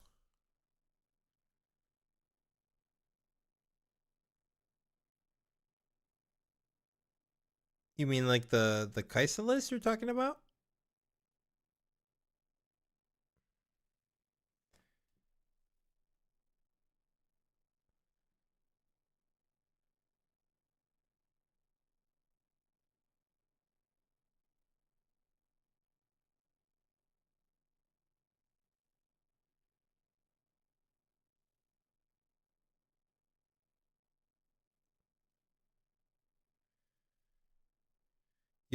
my version of the get excited. Yeah, I can put that out. I think I've got it somewhere on my Piltover. Let me tune it up a little bit, but I'll drop that somewhere in there today. How do I feel about the sneakies in the side for Aurelia? It's probably okay into like certain matchups.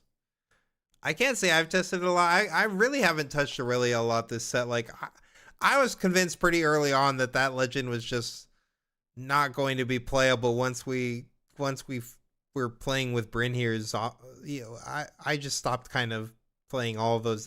I was really hyped for Ornn and a little bit hyped for Aurelia. I was more hyped for Ornn, but once I started seeing how Ornn and Aurelia both were playing into the Bryn here's, I was just like, oh, I don't know if I can't do this one.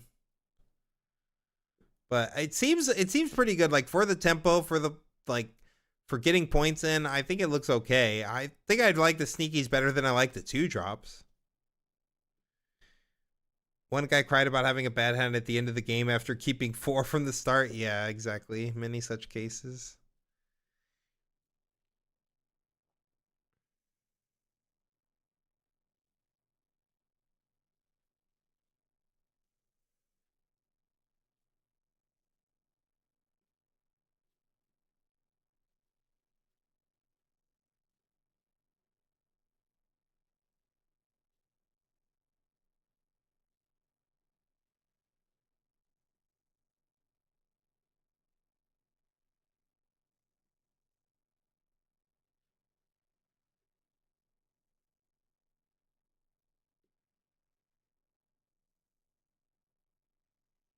Yeah, I also loved Ornn, but yeah, it just literally dies to you go Bryn Thermo and they just fold like a paper bag.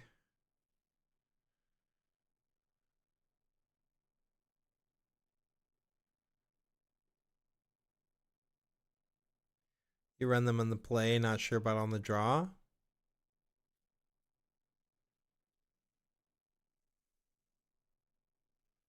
I mean, wouldn't they be good going on the draw because you just get to like take a point? Like you get to play them just like you do get going first. I mean, obviously you don't get to take whichever. Well, no, you get to take like whatever side you want. No, I guess on the draw it makes sense because like they're just gonna run you over like with an axe or something.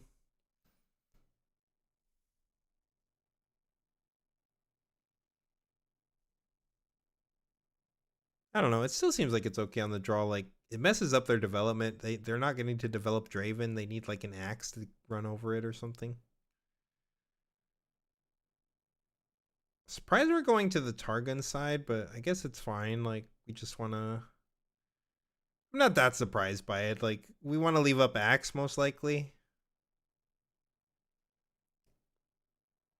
and also like threaten him to not just run over our treasure hunter here. But I imagine we're probably gonna try running over the treasure hunter. I'd be surprised. Oh no, we're just passing. All right. This guy's a player knows the game plan. Like you don't really need to go too hard, and you definitely don't want to give Draven a lot of cards. So you could just kind of let them score for a few turns, and that's what we're seeing here. Yep, Draven's going up to the row where he's nice and protected. We do have an axe in hand, so that makes sense. We're gonna play a fan with the Draven. And a fan in the base. And Seago, this is looking really good for the Draven already. Not gonna lie.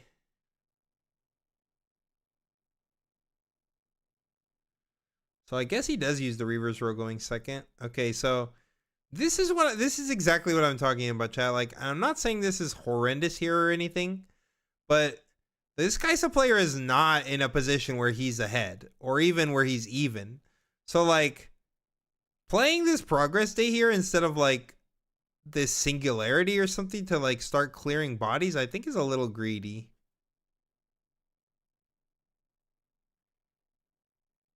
Like I think I would have heavily considered, I mean, okay, maybe he's playing around no, and you also get wrecked if your opponent like I was gonna say, I was literally trying to be like, oh, I was thinking in my head, I was like, oh, maybe he didn't play the Singularity because he's trying to play around Hard Bargain, but Progress Day is also a 6-mana spell, so you get pounded by Hard Bargain either way. So like, I think Singu was just better here. Put Singu and put the Kaisa on the row. Like,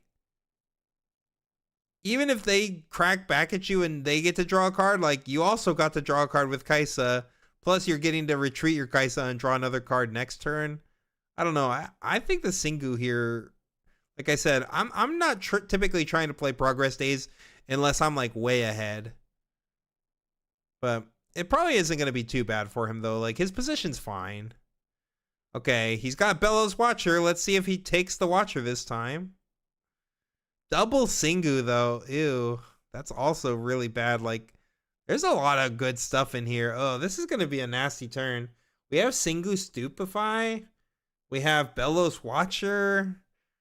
We've just got double Singu, which is just like broken by itself.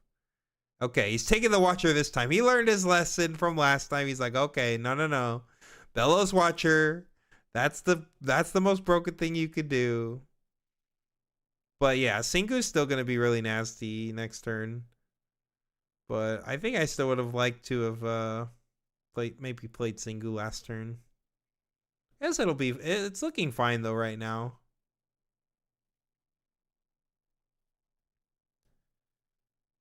Yeah, we're on odd points, so still winnable. Gonna be hard though. I mean, it definitely starts anything we're doing here starts with Singularity, target the Draven and target the Mind Splitter.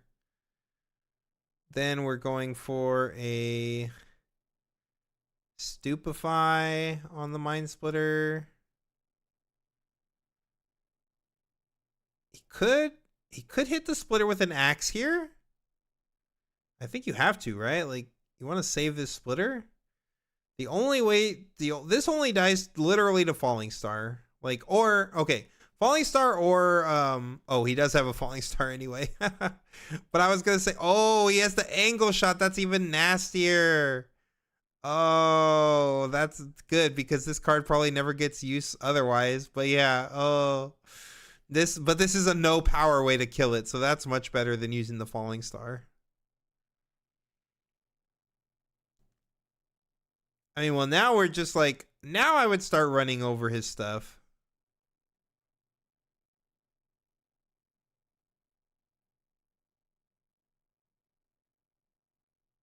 Yeah, I think I'm running the Kaisa in and drawing a card, and I'm also like running this student in and killing his guy.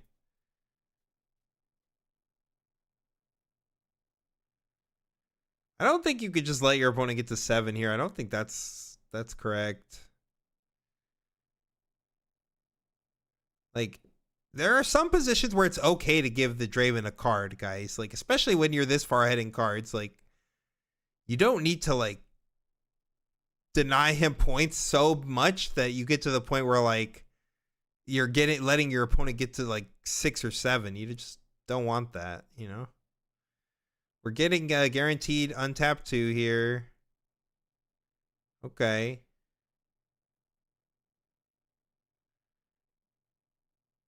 Yeah, this is fine too. I mean, as long as we take his material off the board and we get our Kaisa draw, I'm okay with this. Like, I do kind of like Kaisa on the Reavers just because I'm greedy like that, but this is probably better.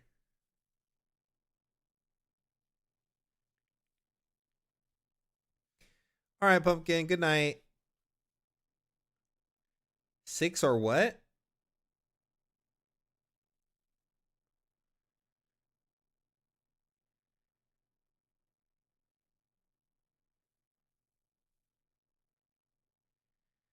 All right, we've got a Darius. Darius probably going to make quick work of this Kaisa. He's thinking about the smoke screen, which is very valid. Like, smoke screen, if he triggers this Darius and then runs into smoke screen, Darius plus 1 fan doesn't beat smoke screen. So he would need no, Darius plus a single fan does beat Smokescreen. That's 5. So yeah. So if he just sends in a single fan, he could play around a Smokescreen.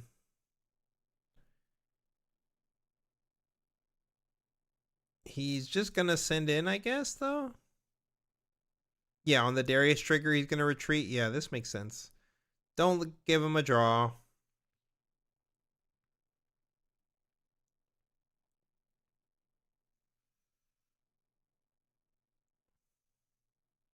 We're still letting our opponent just get to 7 here, though, which is kind of scary.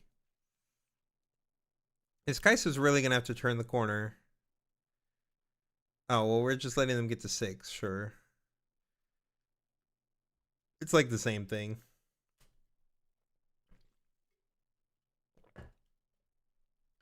I mean, it's Reaver's Row, so I think I would have just, like, why not just send to the Reaver's Row, right? Why stay at 6 here? I don't think that makes much sense. I think, like, I would much rather have been on the Reaver's Row and be at 7.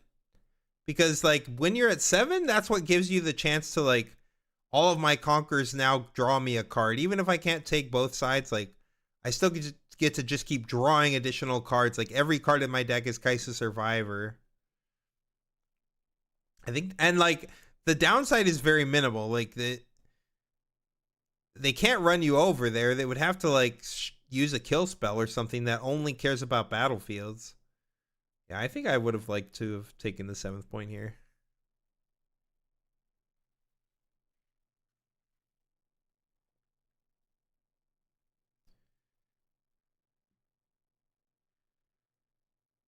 Oh, Bellows. Just clear all your 2s.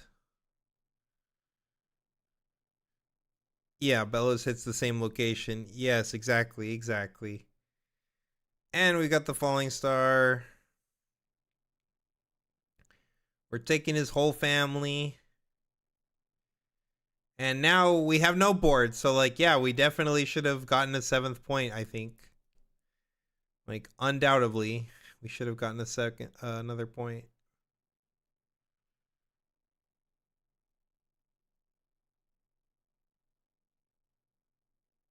Yep. Going to 2, untap 2, sure. Are we playing anything else? No.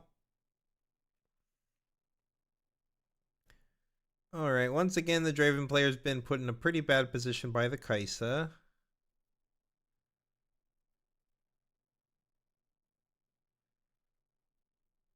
Does have a decent...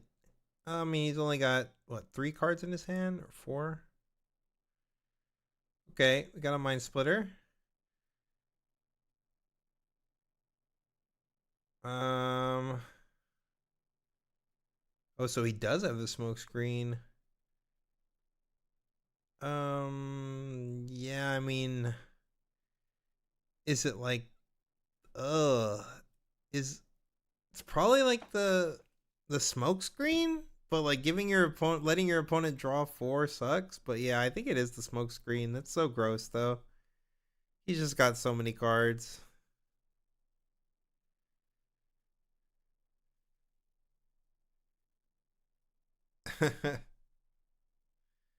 Would I accelerate into Reaver there? I would think about it, but I don't think you really need to. I think he has already he had already spent 2 power with his Falling Star. Like he had to pay for his full cost of Falling Star. Oh no, right? But like he did do that, so I can understand wanting to save your power a little bit. Especially because we know he's playing some time warps.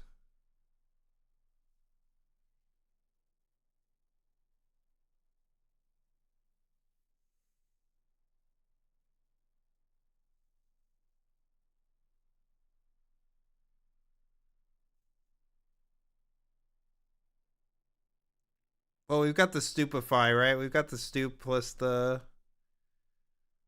Singu again, so I don't think he's getting to 7 here. Oh, and he finds the smoke screen anyway. Classic Thoughtseize bug.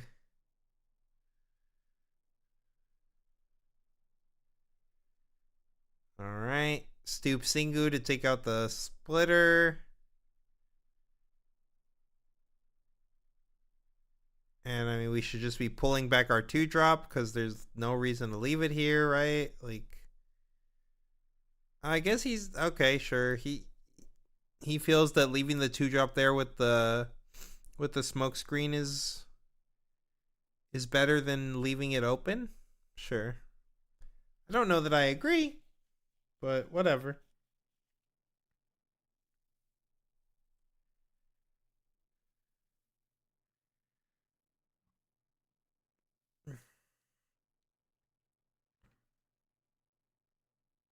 Bryn here. Just a Bryn here.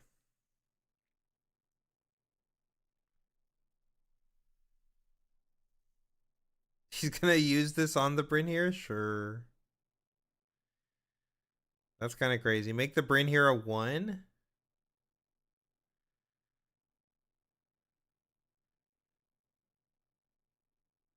Now, if he has like a Darius here, we're getting a little punished for not sending this unit back. Or even if he can like accelerate a Kaisa. Oh, no. No punish, though. No punish. So Kaisa's getting to go to 6 here. If he gets a time warp, he just wins the game. But we don't have the warp.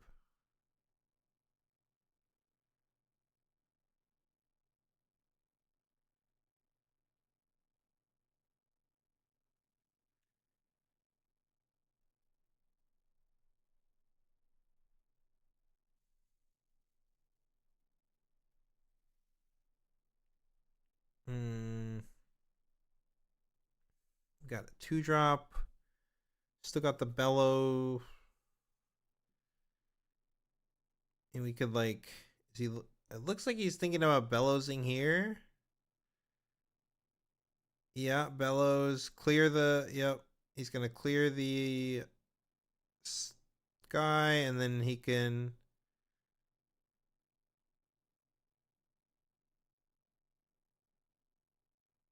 just blast this guy. Oh no, he doesn't have a way to kill it, right? No, he has a smoke screen, doesn't he? No, he used the smoke screen in response to the Bryn here last turn. Yeah, so he doesn't have the smoke screen, right? I'm trying to see what this other 2-mana card is in his hand, but I don't think it's smoke screen. I mean, you could just leave up double Void Seeker, like, that's gonna do the job just fine. Yeah. I mean, if we had retreated this last turn, though, we could have conquered this. And then gotten to untap 2 this turn. Yeah, I feel like leaving the guy there was just unnecessary. Leaving the student at the Targons. I just don't feel like that was necessary. Okay, we've got a Falling Star and a Ride the Wind.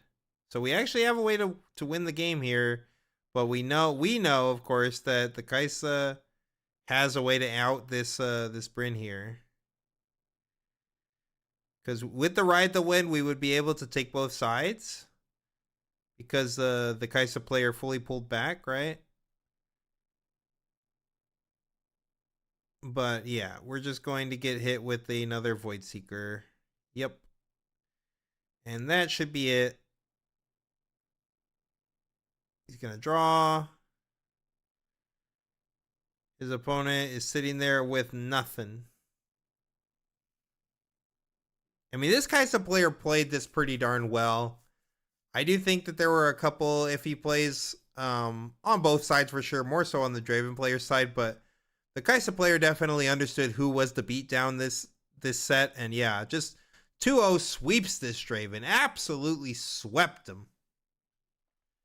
Like, if anyone was convinced, like, people have asked, like, do we think anything? I've said it over and over.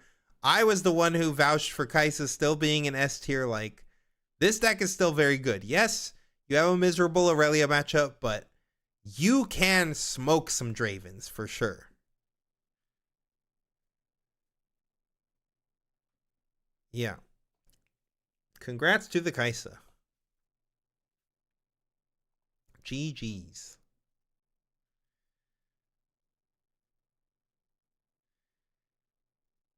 Well, I think that is it for the round. I think that's all we've got going on now. Kaisa letting people know who's the queen. True, yeah. Kaisa's still a demon. That deck is still very, very strong. It did not go anywhere. Like, that deck is still super oppressive to a bunch of decks. It lines up well into what Draven's trying to do. So yeah, I mean, it's a very viable pick. It's not a coincidence that she won last week. So yeah, Kaisa's definitely nice. What is the biggest Draven blunder that game? Oh god, I wish my memory was that good right now of the game, but I'm honestly so hazy because I've been doing this stream for like hours now, 10 hours or something. But game one was definitely like one of the. There were just so many little weird things that the Draven was doing. I can't really remember the biggest ones. He also got bailed out like. Oh, no. The biggest blunder. Okay, I remember now. The biggest blunder was in game one. He played the Mind Splitter and he did not take the Watcher. And he saw Watcher Bellows in the hand and he didn't take the Watcher. And he took a Singularity instead, which would have wiped two of his creatures, like two of his 4 creatures. And instead, he ended up losing his entire board to Bellow Watcher. So yeah, that was definitely the biggest one. And I called it out too. And then his opponent ends up going like, Time Warp, Falling Star, your Ferris Forerunner, which made him split into 2. And then he goes, okay, Watcher, Bellows, clear everything. Like, yeah. That was definitely the biggest one. He should have taken the Watcher 100%. But yeah. So that's gonna be it for that's it for round 7. Like I said, that's the end of the tournament stream, chat. So thanks again for checking out Challenger.